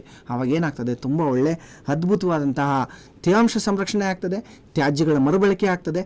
ತೆಂಗಿನ ಗಿಡಗಳು, ಯಾವ ತೆಂಗಿನ ಗಿಡಗಳು ನಮಗೆ ಇದು ಏನು ಫಲ ಬಿಡೋದಿಲ್ಲ, ಅಂಥ ತೆಂಗಿನ ಗಿಡಗಳು ಫಲ ಬಿಡಲಿಕ್ಕೆ ತುಂಬ ಅನುಕೂಲ ಆಗ್ತದೆ. ನೋಡಿ, ಇದು ಹೊಸಕೋಟೆಯಲ್ಲಿ ಒಬ್ಬರು ಸಿದ್ದಪ್ಪ ಅಂತ, ಸುತ್ತೂರು ಹತ್ರ, ಮೈಸೂರು ಜಿಲ್ಲೆ, ಅಡಿಕೆ ತೋಟದಲ್ಲಿ 2 ಅಡಿಕೆ ಸಾಲುಗಳ ಮಧ್ಯದಲ್ಲಿ ಈ ರೀತಿ ಟ್ರೆಂಚನ್ನು ಮಾಡಿಕೊಂಡು ಏನು ಅಡಿಕೆ ಗರಿಗಳು ಬರ್ತವೆ, ತೆಂಗಿನ ಗರಿಗಳು ಬರ್ತವೆ, ಸಂಪೂರ್ಣವಾಗಿ ಜಮೀನಿನಲ್ಲಿ ಈ ರೀತಿ ಟ್ರೆಂಚ್ನಲ್ಲಿ ಆಗ್ತಕ್ಕಂಥದ್ದು. ಟ್ರೆಂಚ್ 2 ನಾನು ಆಗಲೇ ಹೇಳಿದೆ, ಮಳೆ ನೀರಿನ ಸಂರಕ್ಷಣೆ, ತ್ಯಾಜ್ಯ ಕಳೆಯುವಿಕೆಗೆ. ಏನಾದರೂ ಆ ತ್ಯಾಜ್ಯವನ್ನು ಎತ್ತಿ ನೋಡಿದರೆ ಒಳಗಡೆ 1 ಅಡಿ ಎತ್ತರಕ್ಕೆ ಹ್ಯೂಮಸ್ ಇದೆ, ಕಾರ್ಬನ್ ಇದೆ, ನೆಕ್ಸ್ಟು ಜೀವಾಣುಗಳಿದ್ದಾವೆ, ಎರೆಹುಳ ಅಂತೂ ತುಂಬಿಬಿಟ್ಟಿದ್ದಾವೆ. ಆಮೇಲೆ ನಮ್ಮ ರೈತರು ನೋಡ್ತೀವಿ ಹಲವಾರು ಸಂದರ್ಭಗಳಲ್ಲಿ ಇತ್ತೀಚಿನ ವರ್ಷಗಳಲ್ಲಿ ಮಳೆ ಜಾಸ್ತಿ ಆಗಿರೋದ್ರಿಂದ ಸೀಪೇಜ್ ಜಾಸ್ತಿ ಆಗ್ತಾಯಿದೆ, ನಮ್ಮ ಜಮೀನಿನಲ್ಲಿ ತುಂಬ ಜೌಗಾಗ್ತಾಯಿದೆ, ಅಡಿಕೆ ಸರಿಯಾಗಿ ಬಿಡ್ತಾ ಇಲ್ಲ. ಜೌಗಾದಾಗೂ ಸಹಿತ ತುಂಬ ಪರಿಣಾಮಕಾರಿಯಾಗಿ ಕೆಲಸ ಮಾಡ್ತದೆ. ಮಳೆ ಕಡಿಮೆ ಆದಾಗೂ ಸಹಿತ ಮಳೆ ನೀರಿನ ಸಂರಕ್ಷಣೆಗೆ ಇದು ತುಂಬ ಕೆಲಸವನ್ನು ಮಾಡ್ತದೆ. ಅಡಿಕೆ, ತೆಂಗು ಬೆಳೆಗಾರರು ಒಂದು ಸಾಲನ್ನು ಬಿಟ್ಟು ಇನ್ನೊಂದು ಸಾಲಿನಲ್ಲಿ ಈ ರೀತಿ ನಾವು ಗುಂಡಿಗಳನ್ನು ಮಾಡಿ ನಾವು ತ್ಯಾಜ್ಯಗಳನ್ನು ಮರುಬಳಕೆ ಮಾಡೋದ್ರಿಂದ ತುಂಬ ಉತ್ತಮ ಪರಿಣಾಮಕಾರಿಯಾಗಿ ಆ ಮಣ್ಣಿನ ಫಲವತ್ತತೆಯನ್ನು ಕಾಪಾಡ್ಕೊಳ್ಬೋದು ಅಂತಕ್ಕಂಥದ್ದು ನನ್ನ ಒಂದಿದು. ಇದು ನೋಡಿ, ನಮ್ಮ ಇದು ಹಿರಿಯೂರು ತಾಲೂಕು ದೇವರಾಜು ಅಂತ ಸಮುದ್ರದಳ್ಳಿಯವರು, ಅವ್ರ ತೋಟದಲ್ಲಿನೂ ಸಹಿತ ಈ ರೀತಿ ಟ್ರೆಂಚ್ ಮಾಡಿಬಿಟ್ಟು ಈ ರೀತಿ ಜಮೀನಲ್ಲಿ ಹಾಕ್ತಕ್ಕಂಥದ್ದು. ಈ ತ್ಯಾಜ್ಯವನ್ನು ಕಳೀಲಿಕ್ಕೆ ಆಗಲೇ ಹೇಳ್ತಾ ಇದ್ದೆ ನಾನು, ಏನು ನಮ್ಮ ಜೀವಾಮೃತವನ್ನು ಮಾಡ್ತೇವೆ, ಜೀವಾಮೃತವನ್ನು ಮಾಡಿ ವೆಂಚುರಿ ಮುಖಾಂತರ ಈ ಕೊಟ್ಟರೆ ತುಂಬ ಚೆನ್ನಾಗಿ ಇವು ಕಳೀತವೆ. ಇದು ಸಿದ್ದಪ್ಪ ಅಂತಂದು ಹೊಸಕೋಟೆ ತಾಲೂಕು, ಹೊಸಕೋಟೆ ಗ್ರಾಮದವರು. ಇನ್ನೊಬ್ಬರು ರೈತರು ನಂಜನಗೂಡು ತಾಲೂಕಿನಲ್ಲಿ ಹೋಗಿದ್ದೆ, ಇವ್ರ ಹೆಸರು ನನಗೆ ಇಲ್ಲಿ ಹಾಕಲಿಕ್ಕೆ ಸಾಧ್ಯವಾಗಿಲ್ಲ. ಏನಪ್ಪ ಅಂತಂದರೆ, ಏನು ಈ ತೆಂಗಿನ ಕಾಯಿ ಸಿಪ್ಪೆ ಬರ್ತವೆ, ಆ ಕಾಯಿ ಸಿಪ್ಪೆಗಳನ್ನೆಲ್ಲವನ್ನೂ ಸಹಿತ ಟ್ರೆಂಚ್ ಓಪನ್ ಮಾಡಿ ರಿವರ್ಸಲ್ಲಿ ಕ್ಲೀನಾಗಿ ಇಟ್ಬಿಟ್ಟು ಅದ್ರ ಮೇಲ್ಗಡೆ ಮಣ್ಣು ಹಾಕಿದ್ದಾರೆ. ನಾನು ಅಲ್ಲಿ ಮುಟ್ಟಿ ನೋಡ್ತಾ ಇದ್ದೀನಿ. 6 ತಿಂಗಳಿಂದ ಹಾಕಿರ್ತಕ್ಕಂಥದ್ದು. 6 ತಿಂಗಳಲ್ಲಿ ಸಂಪೂರ್ಣವಾಗಿ ಆಲ್ಮೋಸ್ಟ್ 50% ಕಳೆತು ಗೊಬ್ಬರ ಆಗಿದೆ. ನೀರು ಹೆಚ್ಚಿಡ್ದಿಟ್ಕೊಳ್ತದೆ, ಎರೆಹುಳ ಬಂದುಬಿಟ್ಟು ಅದರಲ್ಲಿ ಸೇರಿಕೊಂಡಿದ್ದಾವೆ. ಹಾಗೆ ಅವರ ಅಡಿಕೆ ತೋಟ ಇರ್ಬೋದು ಅಥವಾ ತೆಂಗಿನ ಗರಿಗಳಿರ್ಬೋದು, ಅದರಲ್ಲಿ ಬೇರೆ ಬೇರೆ ಬೆಳೆಗಳನ್ನ ಹಾಕಿದ್ದಾರೆ, ತುಂಬ ಚೆನ್ನಾಗಿ ಅಲ್ಲಿ ಬರ್ತದೆ.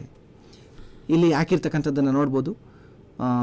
ಅಡಿಕೆ ಎತ್ತರದಲ್ಲಿದೆ, ಯಾವುದೇ ಕಾರಣಕ್ಕೂ ಶೀತ ಆಗೋದಿಲ್ಲ, ಜೌಗಾಗೋದಿಲ್ಲ, ತ್ಯಾಜ್ಯಗಳು ಬಿದ್ದು ಕಳೆದುಕೊಂಡು ಗೊಬ್ಬರ ಆಗ್ತದೆ. ಆಮೇಲೆ ನಮ್ಮ ರೈತರನ್ನ ಗಮನಿಸ್ಕೋಬೋದು, ಅಡಿಕೆ ಗಿಡಗಳಿಗೆ ಗೊಬ್ಬರವನ್ನು ಹಾಕಬೇಕು ಅಂತ ಬಂದಾಗ ಗಿಡದಿಂದ ಗಿಡದ ಪಕ್ಕನೇ ಹಾಕ್ತಕ್ಕಂಥದ್ದನ್ನು ನೋಡ್ತೇವೆ. ಗಿಡದ ಪಕ್ಕನೇ ಹಾಕ್ತಕ್ಕಂಥದ್ದು ತಪ್ಪು. ನಾವೇನು ಮಾಡಬೇಕು, ಈ ರೀತಿ 2 ಸಾಲನ್ನು ಮಾಡ್ಕೊಂಡು 2 ಸಾಲಿನಲ್ಲಿ ನಮ್ಮ ಏನು ಸಾವಯವ ಗೊಬ್ಬರ ಇರ್ಬೋದು ಅಥವಾ ರಾಸಾಯನಿಕ ಗೊಬ್ಬರ ಇರ್ಬೋದು ಅಥವಾ ನಮ್ಮ ನೀರು ಕೊಡ್ತಕ್ಕಂಥದ್ದು ಇರ್ಬೋದು, ಈ ರೀತಿ ಮಾಡಿದಾಗ ನಮ್ಮ ಬೇರುಗಳು ಹೆಚ್ಚು ಉದ್ದಕ್ಕೆ ಬೆಳ್ಕೊಂಡು ನಮ್ಮ ಗಿಡಗಳು ನೋಡಿ ಕಾಂಡಗಳನ್ನ ನೋಡ್ಬೋದು ಎಷ್ಟು ಚೆನ್ನಾಗಿ ಬಂದಿದೆ ಅಂತಕ್ಕಂಥದ್ದನ್ನು ನೋಡ್ಬೋದು. ಇನ್ನೊಬ್ಬರು ನಮ್ಮ ಮೈಸೂರು ತಾಲೂಕಿನಲ್ಲಿ ಶಂಕರೇಗೌಡ ಅಂತ ದೇವಗಳ್ಳಿಯವರು, ಇವ್ರದ್ದು ಒಂದು ವಿನೂತನವಾದ ಪದ್ಧತಿ ಏನಂತಂತಂದರೆ, ನಾವು ನೋಡ್ತೇವೆ ಈ ತೆಂಗಿನ ಸಿಪ್ಪೆಗಳನ್ನ ಇವನ್ನೆಲ್ಲವನ್ನು ಸಹಿತ ₹1 ಕೊಡ್ತಾರೆ ಅಂತ ತೊಗೊಂಡೋಗಿ ಈ ನೀರು ಒಲೆ ಕಾಸೋರಿಗೆ ನಾವು ಮಾರಾಟ ಮಾಡ್ತೇವೆ. ₹1 ಒಂದೊಂದು ಅಂತಂತಂದು. ದಯಮಾಡಿ ಹೇಳ್ತೀನಿ, ಅದರಲ್ಲಿ ₹10 ಗೊಬ್ಬರ ಅಡಗಿದೆ. ಯಾವುದು ಒಂದೊಂದು ತೆಂಗಿನ ಸಿಪ್ಪೆನಲ್ಲಿ ₹10 ಸಾವಯವ ಗೊಬ್ಬರ ಇರ್ಬೋದು ಅಥವಾ ರಾಸಾಯನಿಕ ಗೊಬ್ಬರ ಇರ್ಬೋದು ಅಡಗಿದೆ. ನಾವು ₹1 ಮಾರ್ಕೊಂಡು ನಾವು ನಮ್ಮ ಬೆಳೆ ನಮ್ಮ ಭೂಮಿನ ಹಾಳು ಮಾಡ್ಕೋಬಾರ್ದು ಅಂತಕ್ಕಂಥದ್ದು ನನ್ನ ಕೋರಿಕೆ. ಈ ಒದಿಕೆಯಾಗಿ ತೆಂಗಿನ ತ್ಯಾಜ್ಯಗಳನ್ನ ಹೇಗೆ ಅಂತಂದರೆ, ತೆಂಗಿನ ಗಿಡದ ಸುತ್ತ 5 ಅಡಿ ಉದ್ದ, 5 ಅಡಿ ಅಗಲಕ್ಕೆ 5 ಅಡಿ ಉದ್ದಕ್ಕೆ ತೆಂಗಿನ ಗಿಡದ ಸುತ್ತ ಪರಿಧಿನಲ್ಲಿ ಈ ರೀತಿಯಾಗಿ ಏನೇನು ತ್ಯಾಜ್ಯಗಳು ಬರ್ತವೆ ಎಲ್ಲವನ್ನು ಸಹಿತ ಪೀಸ್ ಮಾಡಿ ಹಾಕ್ತಾರೆ. ಅದನ್ನು ಹಾಕೋದ್ರಿಂದ ಅವರ ಅಭಿಪ್ರಾಯ ಏನಂತಂತಂದರೆ, ನನ್ನ ಜಮೀನಿನಲ್ಲಿ ಮೊದಲು ಒಂದು ಗಿಡದಿಂದ 40-50 ಕಾಯಿ ಬಿಡ್ತಾ ಇದ್ವು, ಇದನ್ನು ಹಾಕೋದ್ರಿಂದ ನನಗೆ 100-120 ಕಾಯಿಗೆ ಹೋಗಿದೆ. ಯಾಕೆ ಗೌಡ್ರೆ ಹೀಗಾಗಿದೆ ಅಂತಕ್ಕಂಥದ್ದನ್ನು ನಾನು ಒಂದು ಸುಮ್ಮನೆ ಆಶ್ಚರ್ಯಕರವಾಗಿ ಪ್ರಶ್ನೆ ಮಾಡಿದಾಗ, ಸರ್ 1 ನಿಮಿಷ ಇರಿ ಅಂತಕ್ಕಂಥದ್ದನ್ನು ತೋರಿಸಿ 2 ಇಂಚ್ ಬೋರ್ವೆಲ್ನಿಂದ ಪೈಪನ್ನು ತೆಗೆದುಕೊಂಡು ಬಂದು ಆಲ್ಮೋಸ್ಟ್ ಅರ್ಧ ಗಂಟೆ ಆ ತೆಂಗಿನ ಗಿಡದ ಹತ್ರ ಬಿಟ್ಟರು. ಒಂದನೇ ನೀರು ಹೊರಗಡೆ ಬರಲ್ಲ. ಅಂದರೆ ಮಳೆ ನೀರಿನ ಇಂಗುವಿಕೆ ಹೆಚ್ಚಾಗ್ತದೆ, ಭೂಮಿ ಒಳಗಡೆ ಜೈವಿಕ ಚಟುವಟಿಕೆ ಹೆಚ್ಚಾಗ್ತದೆ. ನೆಕ್ಸ್ಟ್ ಅದು ಮೇಲ್ಗಡೆ ಹಾಕ್ಕೊಳ್ತಾ ಹೋದಂಗೆ ಕೆಳಗಡೆ ಇರ್ತಕ್ಕಂಥ ಮಟ್ಟೆಗಳು ಒಳ್ಳೆ ಗೊಬ್ಬರ ಆಗ್ತವೆ, ಪೋಷಕಾಂಶಗಳನ್ನ ಒದಗಿಸ್ತವೆ. ಹಾಗಾಗಿ ತೆಂಗಿನ ಗಿಡ ತುಂಬ ಚೆನ್ನಾಗಿ ಬೆಳೆಯನ್ನು ಕೊಡ್ತದೆ. ಇನ್ನು ಅಡಿಕೆನಲ್ಲಿ ನೋಡ್ಬೋದು, ಅಡಿಕೆನಲ್ಲಿ ನಾನು ಆಗಲೇ ಹೇಳ್ತಾ ಇದ್ದೆ ಎಷ್ಟು ಮೊಟ್ಟೆ ಬೀಳ್ತವೆ, ಎಷ್ಟು ಸಿಪ್ಪೆ ಬೀಳ್ತದೆ, ಎಲ್ಲದನ್ನು ಸಹಿತ ಆಲ್ಮೋಸ್ಟ್ ಹೆಚ್ಚಿನ ಜನ ಬೆಂಕಿ ಹೆಚ್ಚಿ ಸುಡ್ತಕ್ಕಂಥದ್ದನ್ನು ನಾವು ನೋಡ್ತೇವೆ. ಇವರು ಮಂಜುನಾಥ್ ಅವರು ಒಂದು ಕಡೆ ಸಂಗ್ರಹಣೆ ಮಾಡಿದ್ದಾರೆ, ಒಂದು ಮಿಷಿನನ್ನು ತರಿಸ್ತಾರೆ, ಪುಡಿ ಮಾಡ್ತಾರೆ, ಒಳ್ಳೆ ಗೊಬ್ಬರ ಮಾಡ್ತಾರೆ, ಜಮೀನಿಗೆ ಕಂಪ್ಲೀಟಾಗಿ ಹರಡಿಸ್ತಾರೆ. HD ಕೋಟೆ ತಾಲೂಕು ಹಾರೋಹಳ್ಳಿ ಗ್ರಾಮದಿಂದ. ಇನ್ನು ಇವು ಕೆಲವೊಂದು ಚಿತ್ರಗಳು ಹೇಗೆ ಬಳಕೆ ಮಾಡ್ತಾರೆ ಅಂತಕ್ಕಂಥದ್ದಕ್ಕೆ.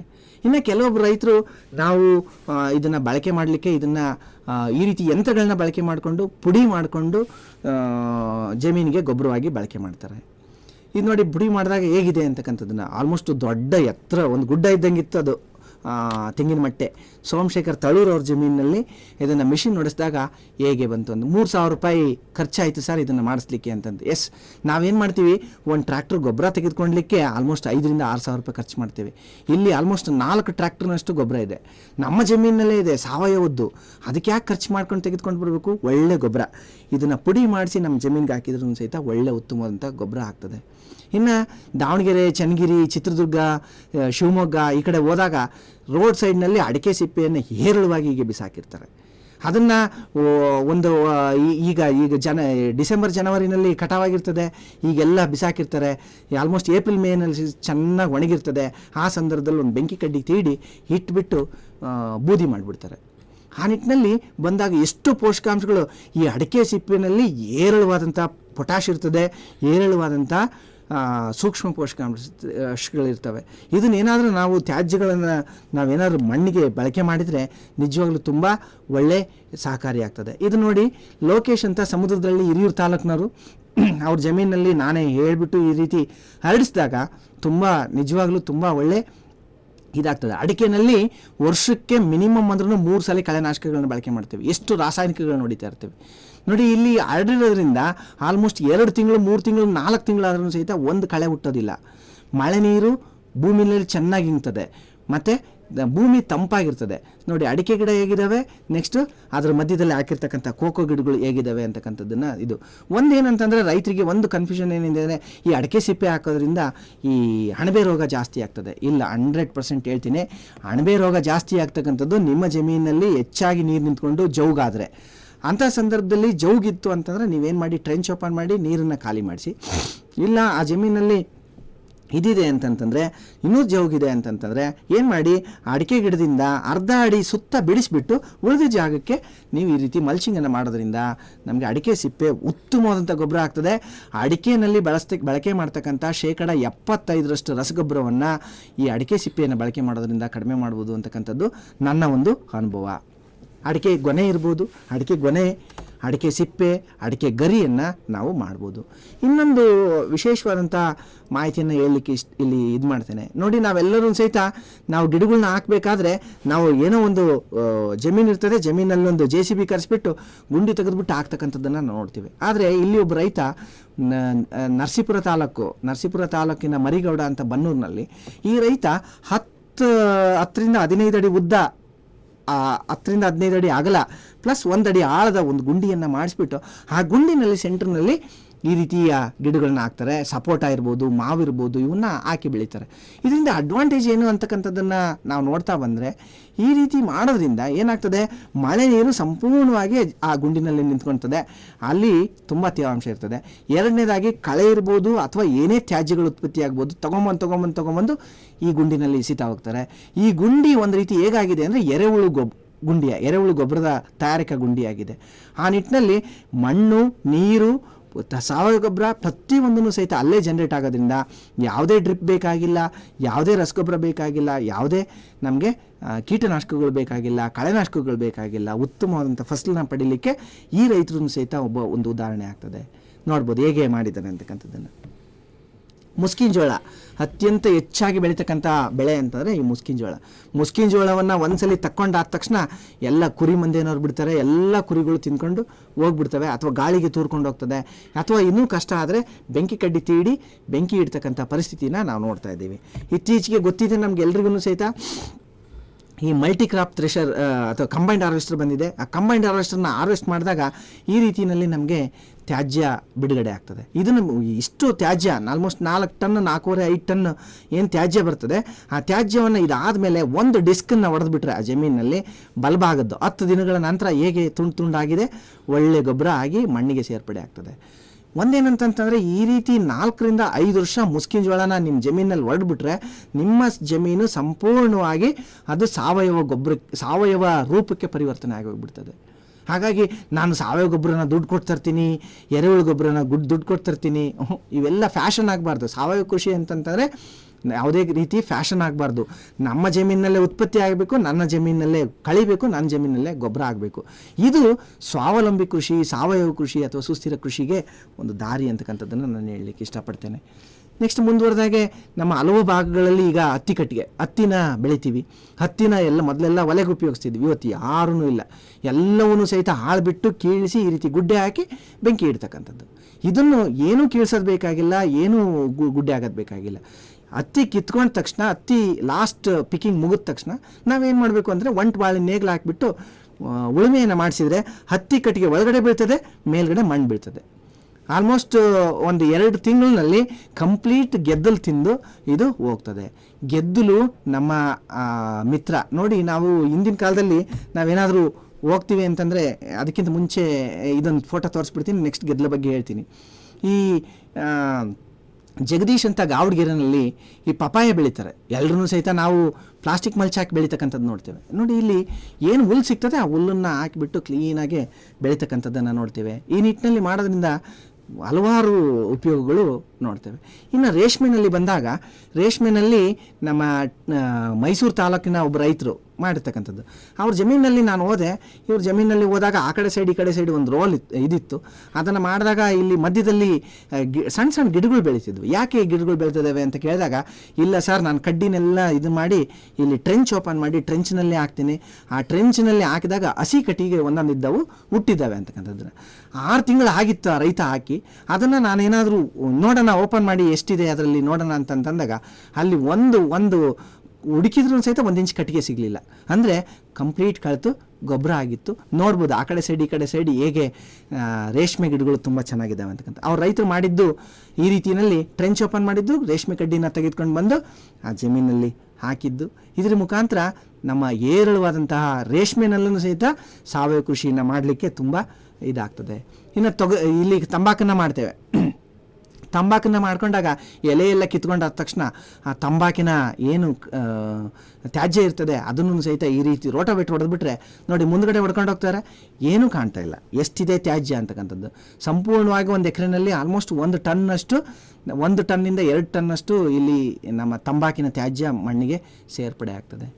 ನಾನು ಒಂದು ಆರ್ಟಿಕಲ್ನ ಸುಮ್ಮನೆ ಗೊತ್ತಿರಲಿ ಅಂತಂತಂದು ಬರೆದಿದ್ದೆ. ನಮಗೆ ಗೊತ್ತಿದೆ ನಾವೆಲ್ಲರೂ ನಮಗೆಲ್ಲ ಅಮೃತ ಬೇಕು ಅಂತ ಅಂತೀವಿ. ಅಮೃತ ಅಂದರೆ ನಮಗೇನು ನಮ್ಮ ತುಪ್ಪ ಇದೆ ಅದನ್ನು ಅಮೃತ ಅಂತ ನಾವು ಭಾಗವಹಿಸ್ತೀವಿ, ನಾವು ತಿಂತೀವಿ.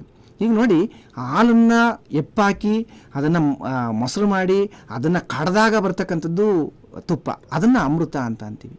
ಅಂದರೆ ನಮ್ಮ ಕೃಷಿಗೆ ಬೇಕು ಅಂತಂತಂದ್ರೆ ಕೃಷಿಗೆ ಅಮೃತ ಯಾವುದು ಅಂತಂದರೆ ನಮ್ಮ ತ್ಯಾಜ್ಯ. ಆ ತ್ಯಾಜ್ಯಗಳು ಭೂಮಿಗೆ ಸೇರ್ಪಡೆ ಆಗಿ ಭೂಮಿನಲ್ಲಿ ಕಳೆತು ಒಳ್ಳೆ ಗೊಬ್ಬರ ಆದರೆ ನಿಜವಾಗ್ಲೂ ಅದು ಒಂದು ಅಮೃತ. ಆ ಅಮೃತವನ್ನು ದಯಮಾಡಿ ನಮ್ಮ ಯಾವುದೇ ರೈತರು ಸುಡಬಾರ್ದು ಅಂತಕ್ಕಂಥದ್ದು ನನ್ನ ಒಂದು ಕೋರಿಕೆ. ಏನಪ್ಪ ಭಯ ಅಂತಕ್ಕಂಥದ್ದು ಗೆದ್ದಲು ಭಯ. These are the threats.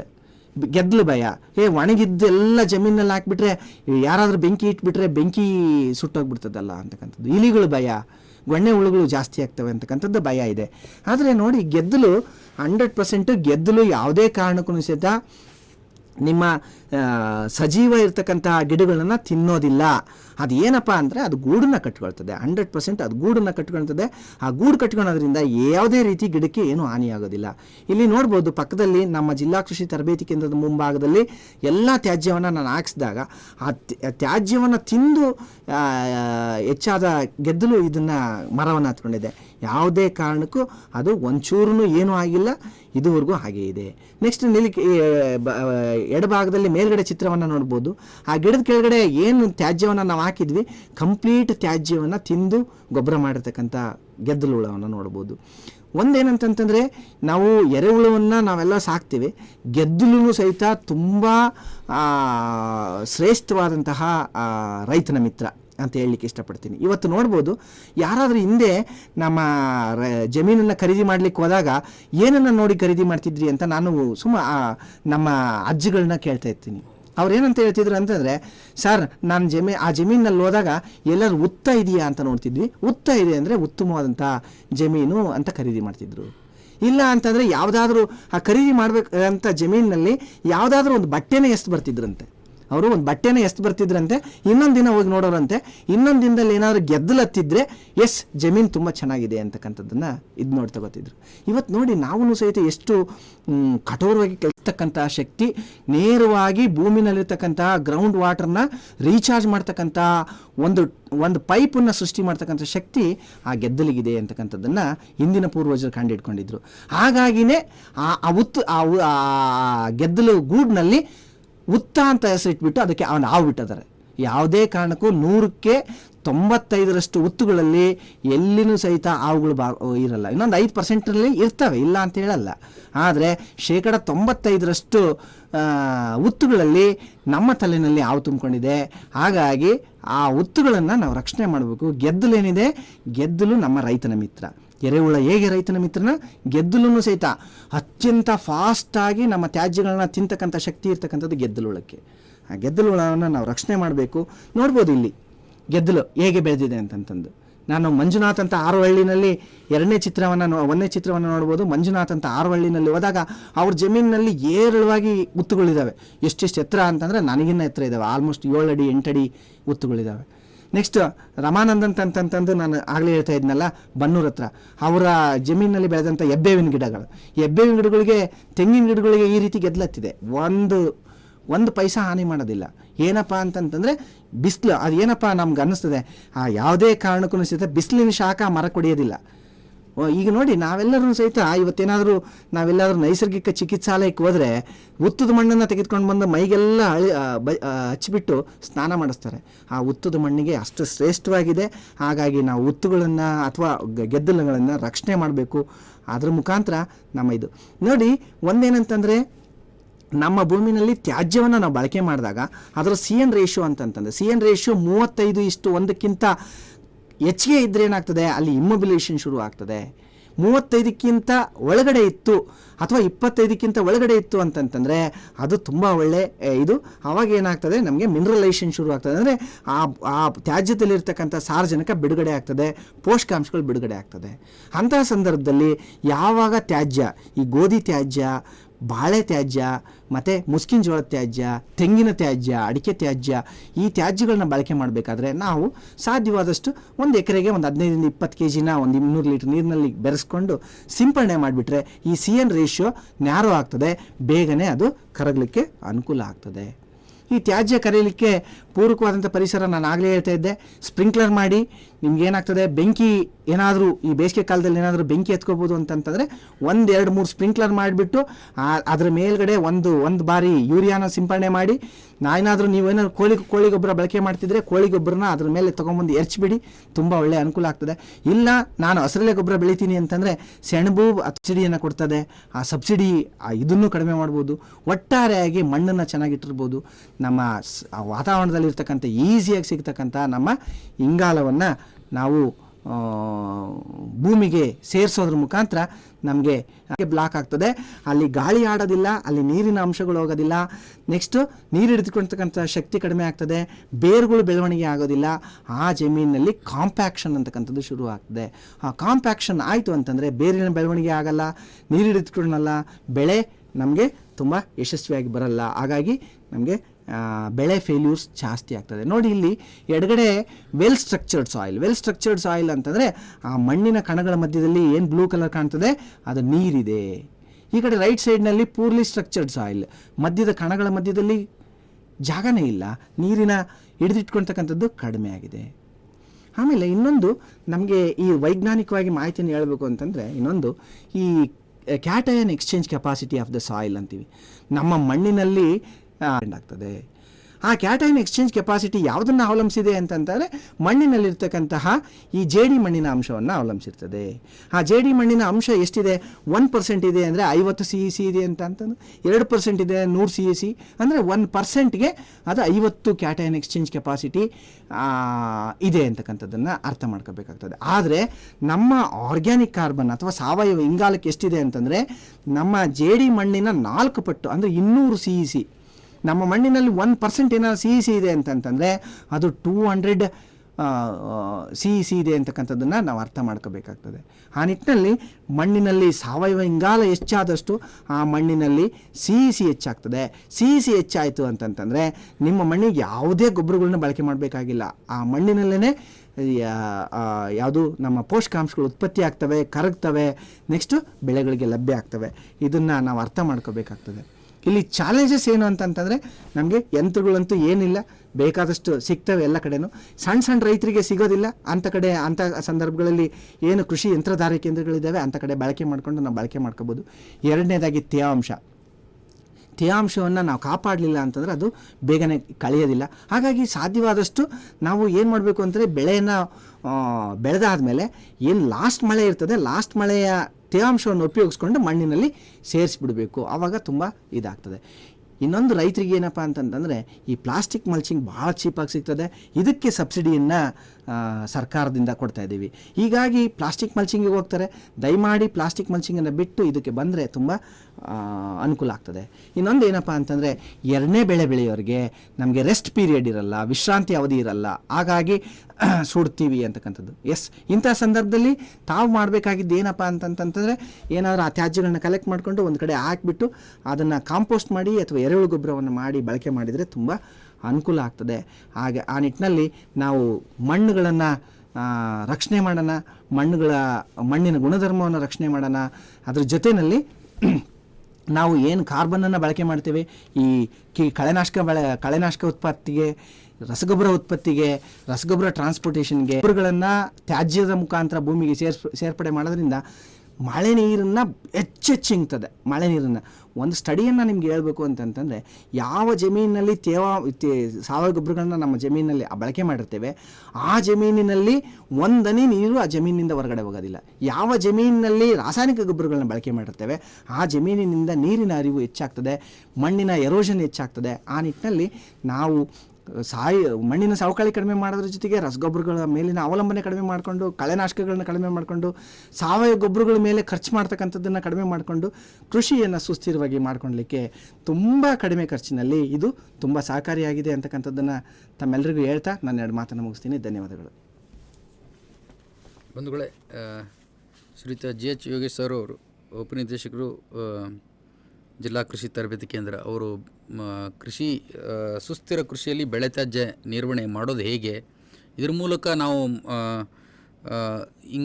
ಮಣ್ಣಿನ ಸಾವಯವ ಇಂಗಾಲ ನಿರ್ವಹಣೆ ಹೇಗೆ ಮಾಡ್ಬೋದು, ಪ್ರಮುಖವಾಗಿ ಈಗಾಗಲೇ ಅವರು ಹೇಳ್ದಂಗೆ ನಾವು ಒಂದು ಈ ಸಾವಯವ ಪದಾರ್ಥಗಳನ್ನು ಬಳಸೋ ಮುಖಾಂತರ ರಾಸಾಯನಿಕ ಗೊಬ್ಬರಗಳನ್ನು ಅವಾಯ್ಡ್ ಮಾಡ್ಬೋದು. ರಾಸಾಯನಿಕ ಗೊಬ್ಬರಗಳನ್ನು ಅವಾಯ್ಡ್ ಮಾಡ್ಬೋದು ಅಂದರೆ ಅಲ್ಲಿಗೆ ಆ ಕ್ವಾಂಟಿಟಿಯನ್ನು ನಾವು ಬೇರೆ ದೂರದ ಊರಿಂದ ನಾವು ಇಂಪೋರ್ಟ್ ಮಾಡ್ಕೊಳ್ತೀವಿ. ಅನೇಕ ಫರ್ಟಿಲೈಸರ್ಗಳನ್ನು ನಾವು ಬೇರೆ ದೇಶದಿಂದ ಇಂಪೋರ್ಟ್ ಮಾಡ್ಕೊಳ್ತೀವಿ. ಬೇರೆ ದೇಶದಂತ ಬಂದಂಥ ಗೊಬ್ಬರಗಳನ್ನು ಮತ್ತೆ ನಾವು ಹಳ್ಳಿಗೆ ತಲುಪಿಸ್ತೀವಿ. ಎಲ್ಲ ಒಂದು ವೆಚ್ಚಗಳಲ್ಲಿ ಕಡಿಮೆ ಆಗ್ತದೆ. ಮತ್ತು ಅದರ ಜೊತೆಗೆ ಸರ್ಕಾರಿ ನಾವು ರಾಸಾಯನಿಕ ಗೊಬ್ಬರಗಳ ಬಳಸೋದ್ರಿಂದ ಮಣ್ಣಿನಲ್ಲಿ ನೀರು ಹಿಡಿಯುವ ಕೆಪಾಸಿಟಿ ಕೂಡ ಕಡಿಮೆ ಆಗ್ತದೆ. ಸೂಕ್ಷ್ಮಾಣುಗಳು ಸತ್ತೋಗ್ತವೆ. ಹಾಗಾಗಿ ಈ ಒಂದು ಎಫೆಕ್ಟಿವ್ ಆಗಿ ನಾವು ನಮ್ಮ ಏನು ಬೆಳೆ ಉಳಿಕೆಗಳನ್ನು ಭೂಮಿಗೆ ಸೇರಿಸುವ ಮುಖಾಂತರ ಸಾಕಷ್ಟು ಪ್ರಮಾಣದಲ್ಲಿ ವಾತಾವರಣದಲ್ಲಿರುವ ಇಂಗಾಲವನ್ನು ಭೂಮಿಗೆ ಸೇರಿಸ್ಬೋದು. ಜೊತೆಗೆ ಬೆಳೆಗಳಲ್ಲಿರುವ ಇಂಗಾಲವನ್ನು ಕೂಡ ಭೂಮಿಗೆ ಸೇರಿಸುವ ಮುಖಾಂತರ ಗೊಬ್ಬರದ ಪ್ರಮಾಣ ಬಳಕೆ ಕಡಿಮೆ ಆಗ್ತದೆ.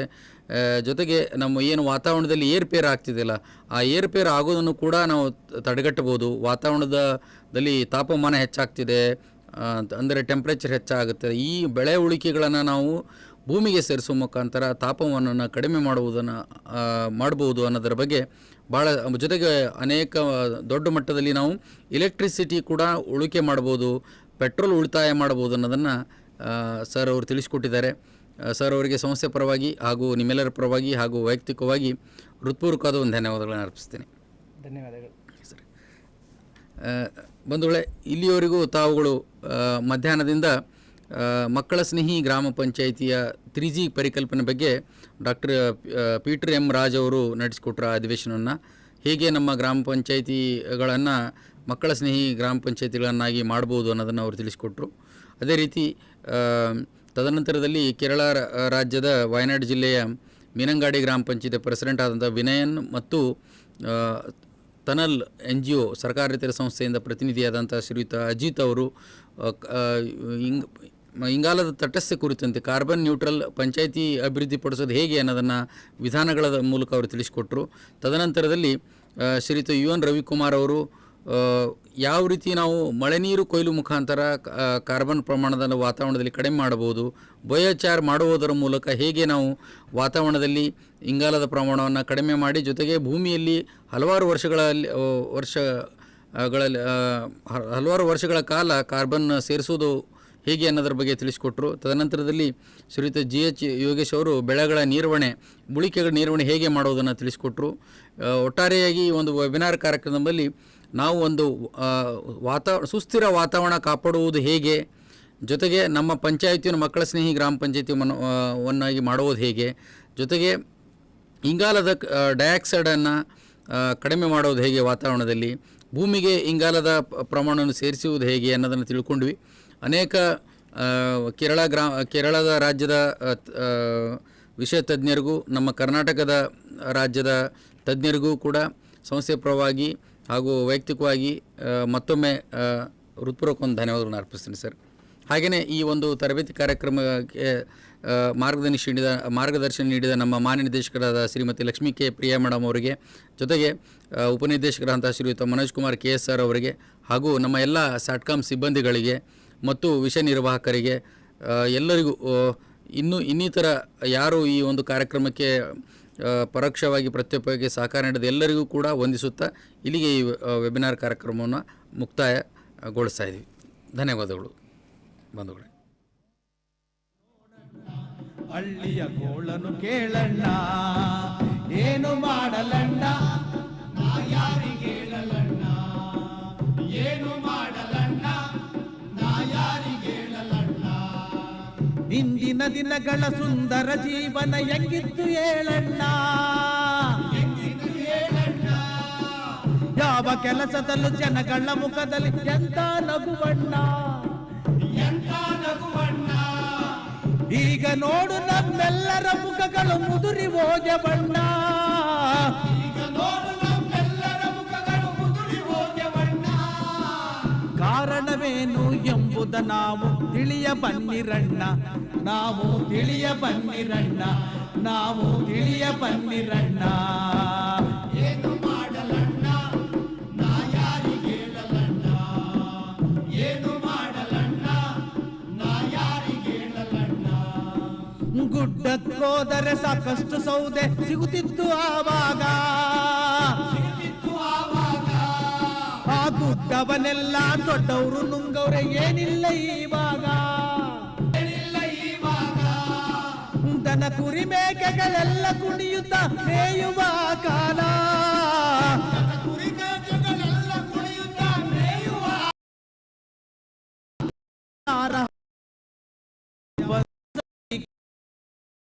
ಬಂಧಿಸ ಈ ಕಾಲ, ದನಗಳ ಬಂಧಿಸ ಈ ಕಾಲ.